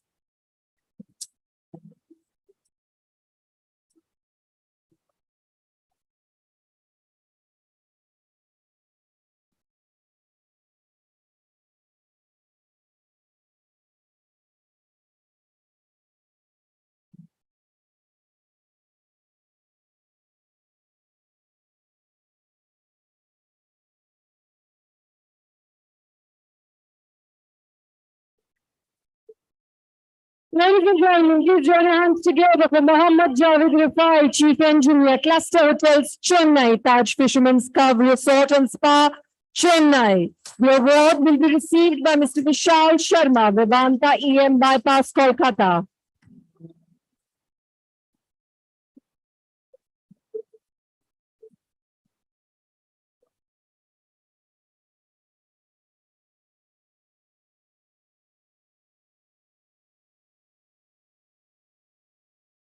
Thank you very much, Mr. Ramju, for doing the honors. Thank you so very much. Let's move on to our next category of awards, which is for the head of IT. May I request the president, may I please request the presence of Mr. Kamal Kant Pant, Principal and Secretary, IHM Pusa, New Delhi, on stage. Joining him, may I request Vivek Gangisetti, Vice President of Sales and Marketing, India and Southeast Asia, RMS Cloud. And of course, along with them, may I once again request the famous Mr. Jaideep Dang, Managing Director, India Hotels and Hospitality Group, Jones and Lang LaSalle, India.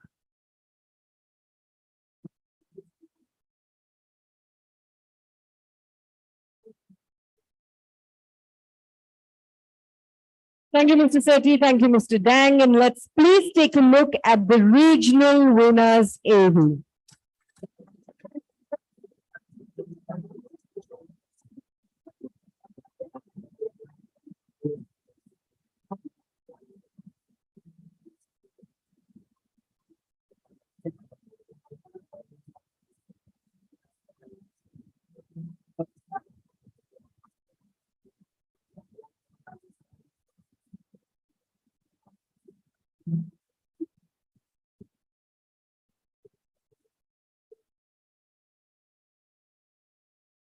From the north, please welcome Sachin Kulshrestha, Director of IT and Systems, the Park, New Delhi.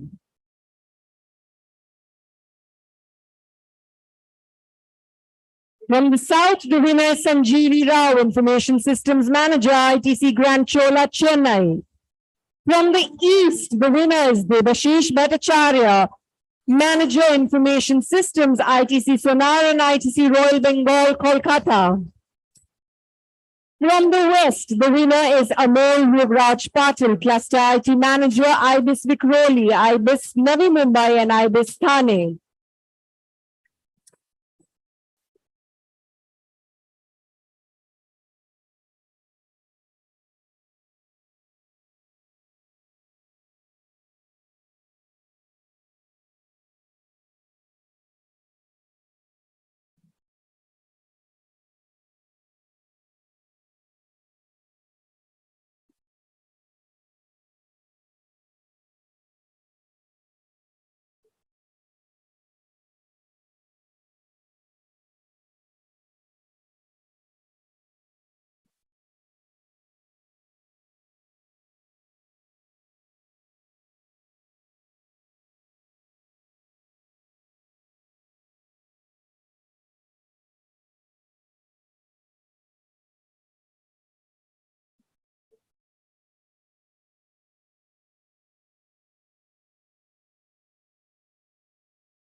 Now, ladies and gentlemen, the AV for the National Award winner for Head of IT.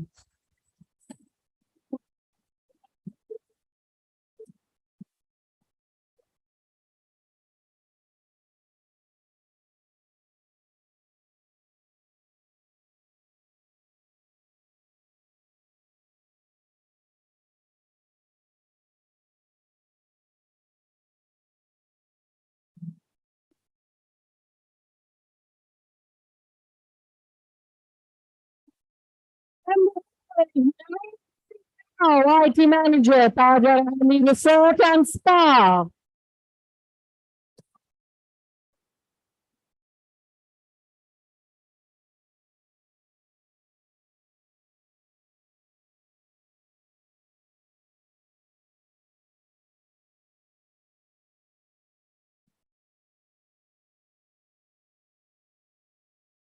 Thank you, Mr. Gang. Thank you, Mr. Gangisetti, for giving away this set of awards. Thank you very much. May I now request to give away the next set of awards for Head of PR, Mr. Rahul Pandit, CEO, Horizon Industrial Parks, Mr. Mandeep Lamba, President, South Asia, HVS Anurok, and Mr. Veer Vijay Singh, CEO and MD, Trans Hotels and Resorts, to please come on stage. While our luminaries walk up on stage, may we have the AV for the regional award winners, please.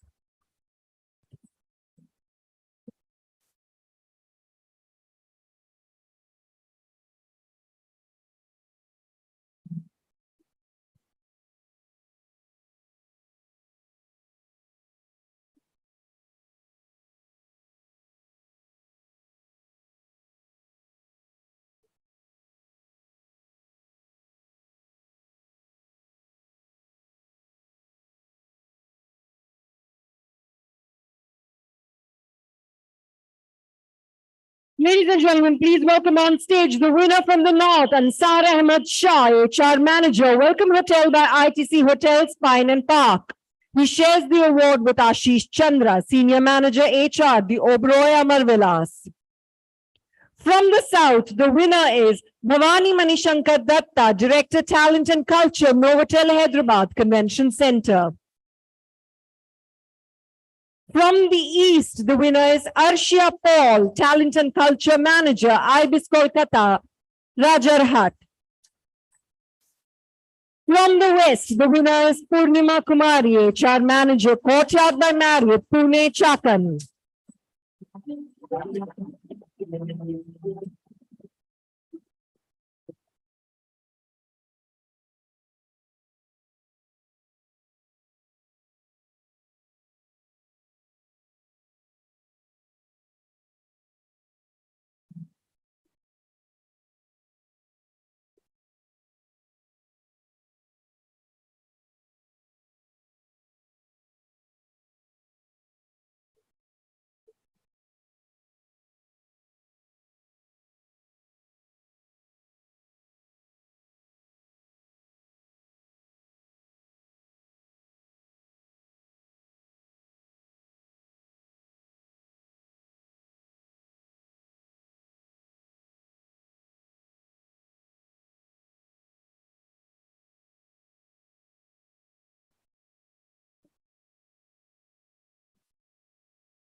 Congratulations to all the winners. And now to reveal the national winner for Head of HR, may we have the AV, please.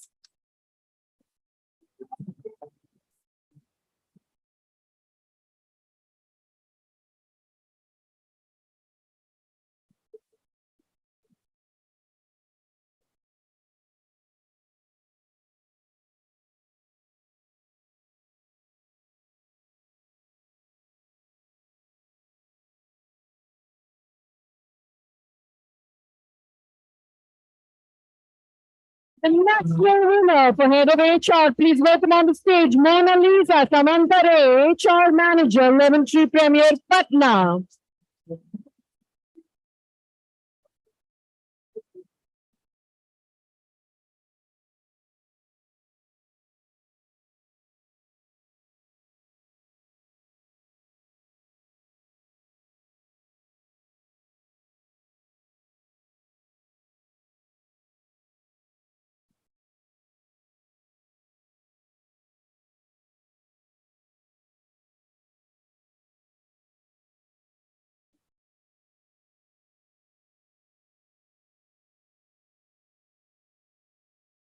When did you last time hear of some hotel in Patna getting an award?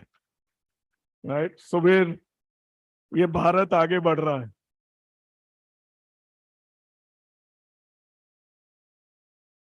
All right, thank you very much, gentlemen, for presenting this set of awards for us. The next set of awards is head of F&B. May I request the presence of Mr. Ratan Keswani, former Deputy Managing Director, Lemon Tree Hotels, to please join us on stage. May I also once again request Mr. Rohit Wangu, Director, Wong Hospitality, and Mr. Samyesh Khanna, co-founder, Beanley Coffee, to please join us on stage.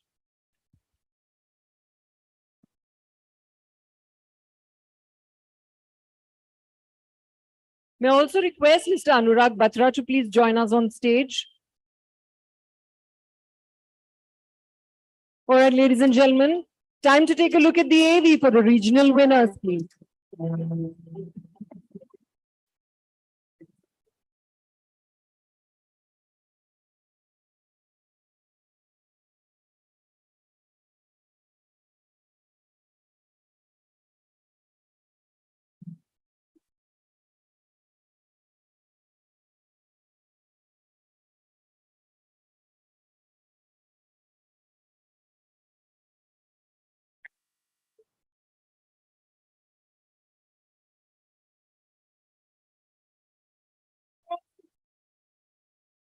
Ankit Sadana, F&B Manager, Crown Plaza, New Delhi, Rohini.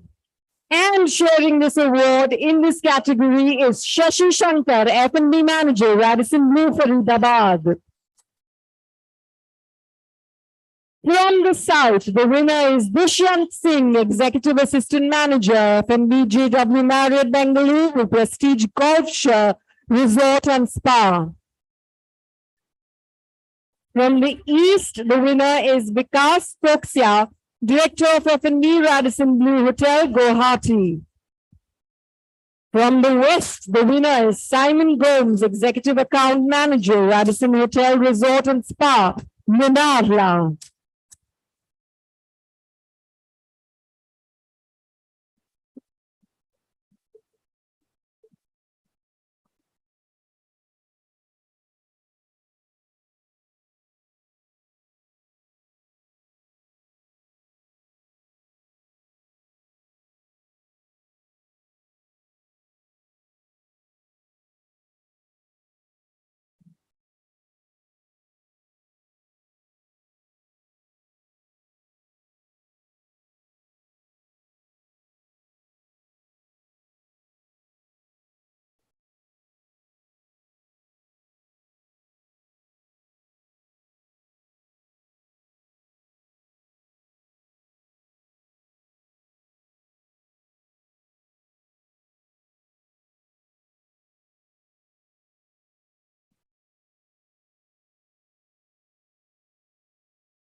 Major congratulations to all the regional winners. And now to discover the national winner in Head of F&B, may we have the AV right after this photo op.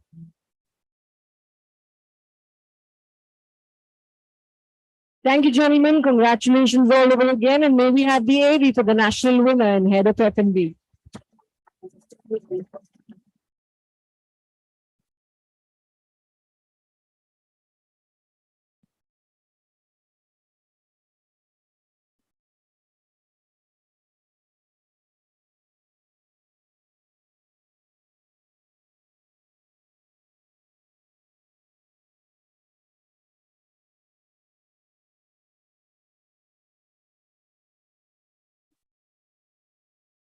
Major congratulations to Abhimanyu Arora, F&B Manager, ITC Grand Chola, Chennai.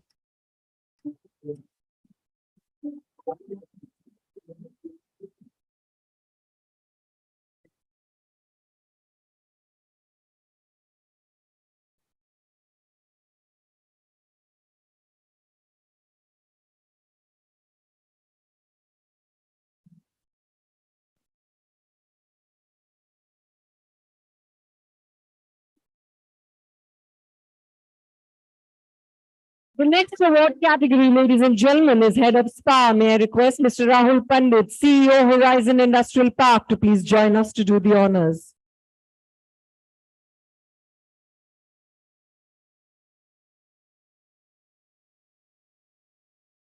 May we have the AV for the regional winners, please?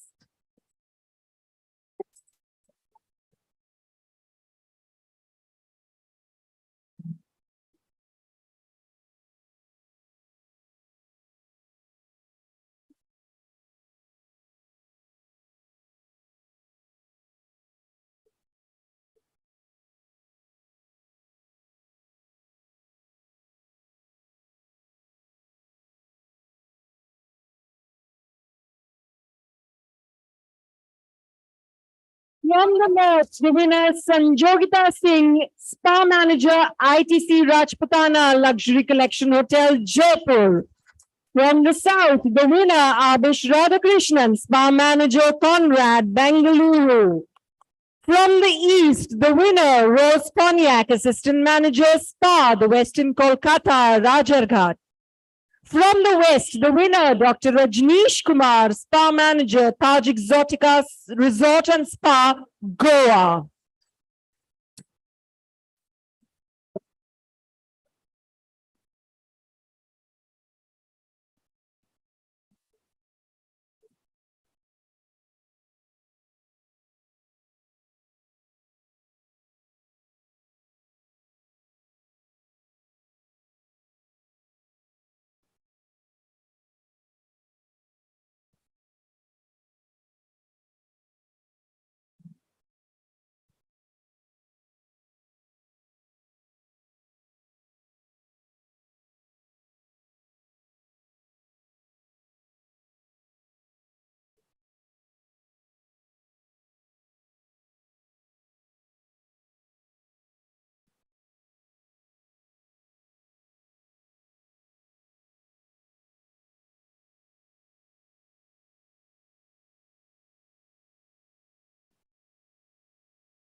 And now time to watch the AV for the national winner.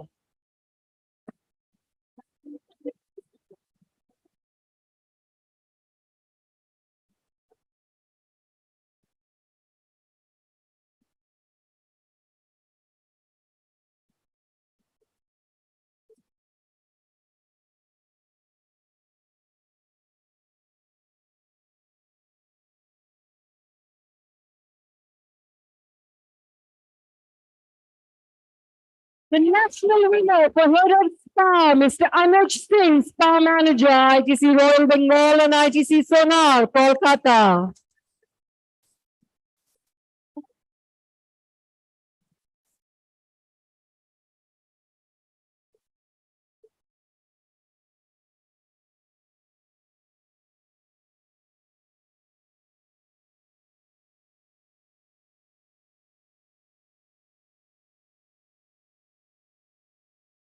Congratulations to you, sir, and thank you, Mr. Vangu. Thank you, Mr. Pandit. And to give away the next category of awards, which is the head of accommodation, may I request onto stage Mr. Rajiv Kaul, former president, Leela Hotels, and Mr. Farhad Jamal, chairman, Travel, Tourism and Hospitality Committee, IMC Chamber of Commerce and Industry, to please join us.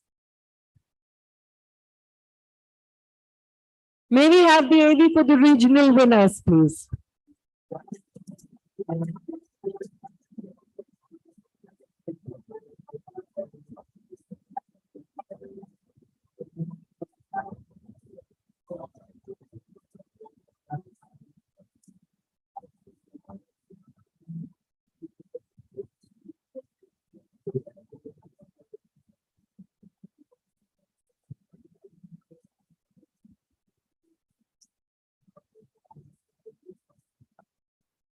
From the north, please welcome on stage Sukhpreet Singh Bhatt, Director of Rooms, Fairmont, Jaipur.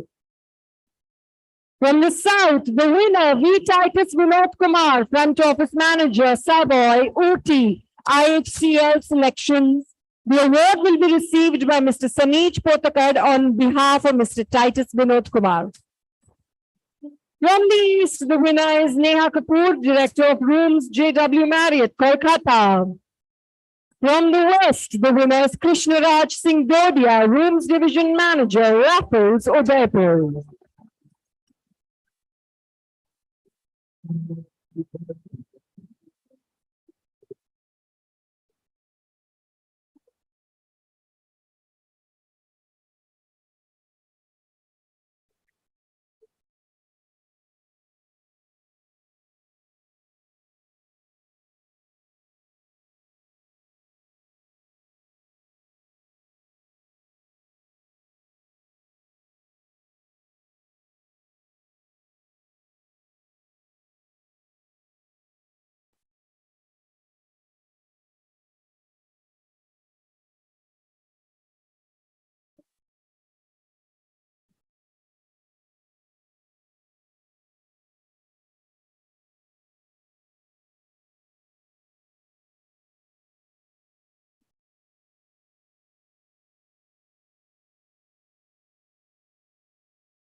Major congratulations to all 4 regional award winners.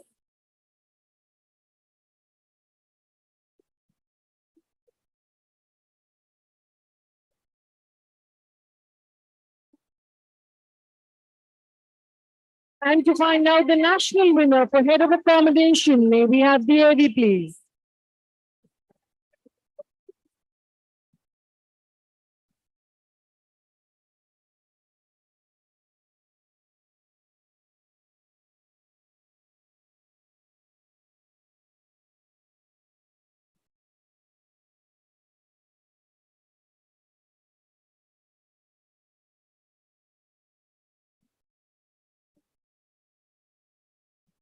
Ladies and gentlemen, please welcome national winner Ayan Haldar, Director of Rooms, Courtyard by Marriott, Bengaluru, Hebel.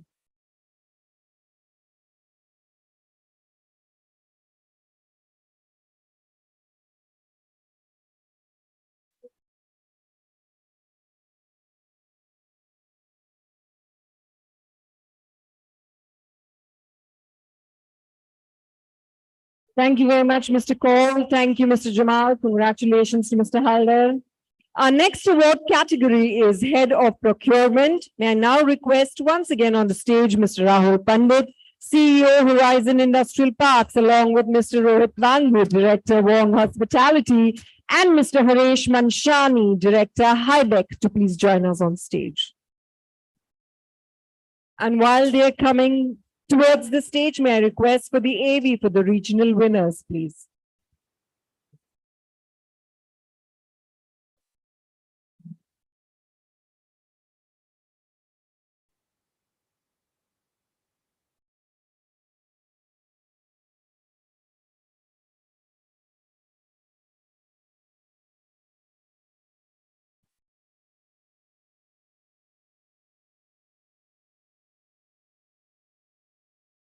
Please join me in welcoming on the stage our regional winners. From the north, we have two winners. Surendra Sharma, Purchase Manager, the Meridian, Gurgaon, Delhi NCR, and Vikram Singh, Purchase Manager, Fairmont, Jaipur. From the south, the winner is E. Keshav Reddy, Materials Manager, Novotel and Ibis, Bengaluru, Outer Ring Road.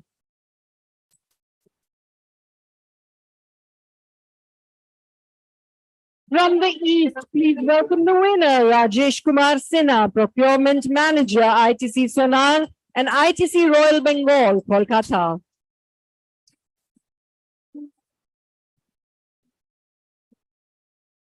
From the west, the winner, Shivam Srivastav, Materials Manager, the Taj Palace, Mumbai.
And to find out the national winner for Head of Procurement, may we have the AV, please?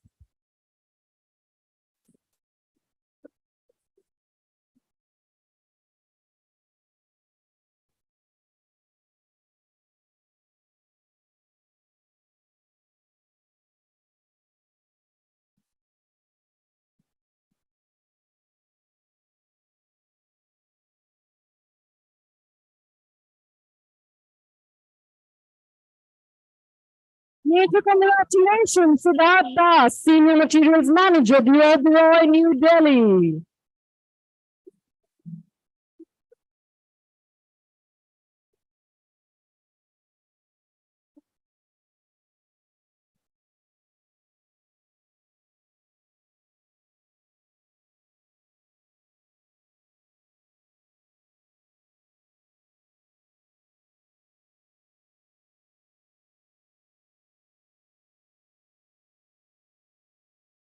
Thank you, Mr. Pandit. Thank you, Mr. Bangu, for doing the honors. And finally, it is time for our final category of awards, which is the Head of Housekeeping.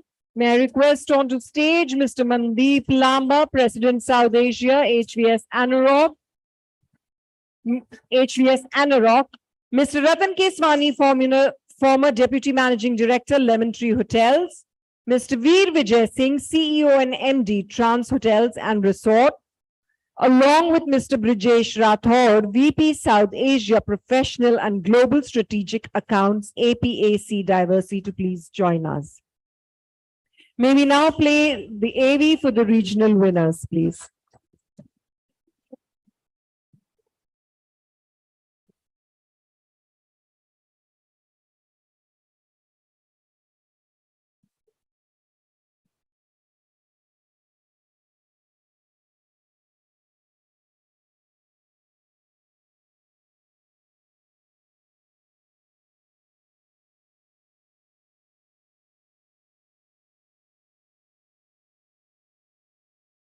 Ladies and gentlemen, from the north, join winners in this category, Manish Kumar, Deputy Executive Housekeeper, Lemon Tree Gurgaon, and Devashish Majumdar, Executive Housekeeper, Crown Plaza Today, Gurugram.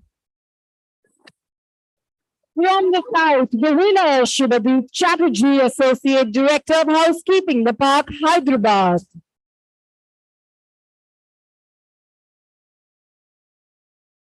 From the east, the winner, Saiket Basu, Executive Housekeeper, Radisson Blue, Guwahati. From the west, the winner, Sarita Fernandez, Executive Housekeeper, Taj Holiday Village Resort and Spa, Goa.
Ladies and gentlemen, this has been an absolutely scintillating award ceremony, and therefore we cannot end it on anything but a bang. And let's watch the AV for the national winners, where once again we have a tie.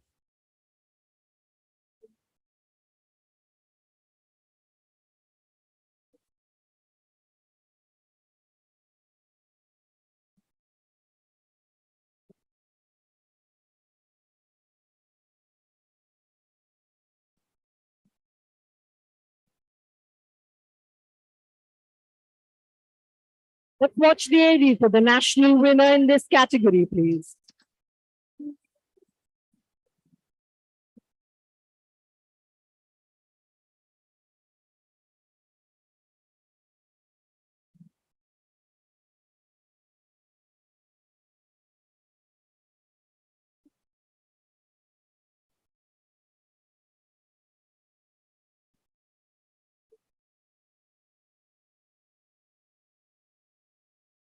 Together for joint national winners in this category, and they are Udit Mittal, Executive Housekeeper, Taj Mahal, New Delhi, and Raja Mustafi, Director Housekeeping, The Park, Kolkata. Ms. Vanita Arora, Corporate Director Housekeeping, The Park, Kolkata, will be receiving the award on his behalf.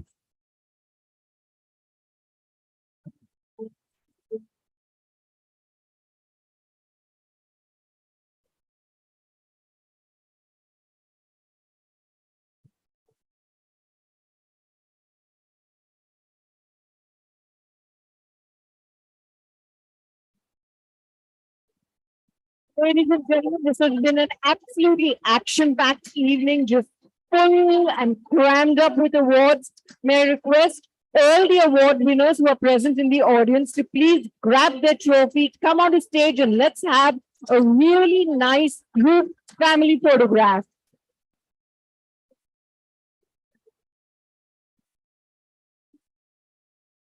All the award winners in the audience, may I request you to please come on stage for a quick photograph together.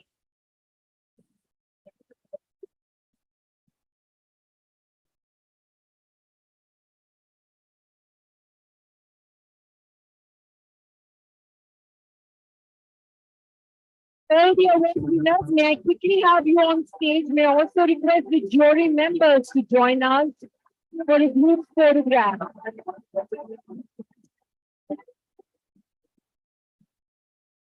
All award winners, all jury members, may I please request you to come on stage for a group photograph. This is going to be a really nice packed one. So if all of us can make space for each other.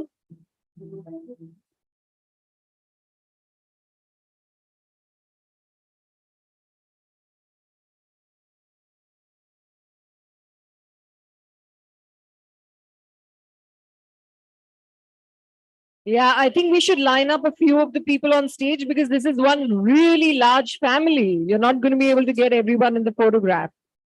I see some people just making sure that they're accommodating themselves on the stage edge. A really good idea. I suggest we all move forward so that it's easier for the photographers to capture us.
थोड़ी मुश्किल होगी उनको बुला लिया तो बहुत गड़बड़ ही हो गई so maybe we should not call on them it's a bad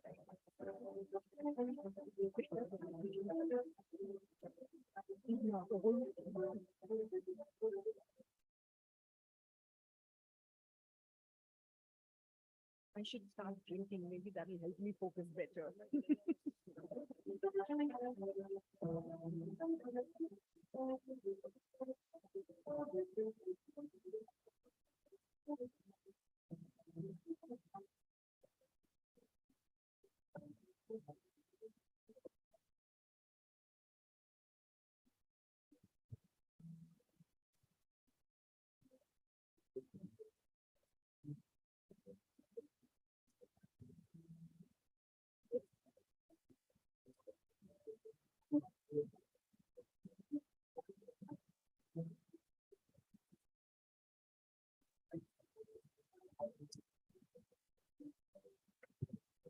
May I request the sponsors also to please join us on stage for a quick photograph. All the sponsors who are present here today, thanks to whom this show has been a possibility. May I request everyone from the sponsorship team, the sponsors, to please join us on stage for a photograph. All our winners, our jury members, thank you so much. Thank you for your effort. All our presenters who made sure that they came on stage as many times as we called them. And we did make it a point to call you quite a few times. Thank you for all the work out. The sponsors, the association groups, may I please have you on stage?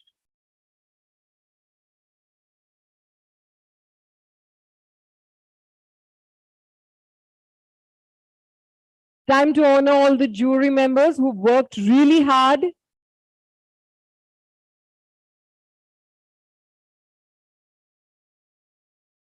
I see jokes still being made at my expense, and I can hear them all the way here.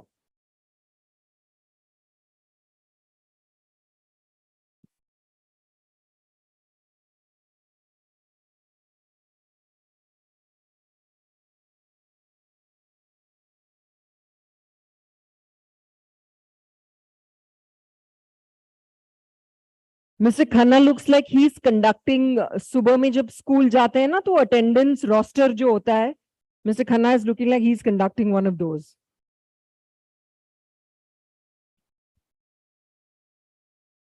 Thank you, heartfelt thanks and gratitude to all our jury members. Thank you for doing such a wonderful job. If we have any of our sponsors present here right now, may I request all of you to please join us on stage.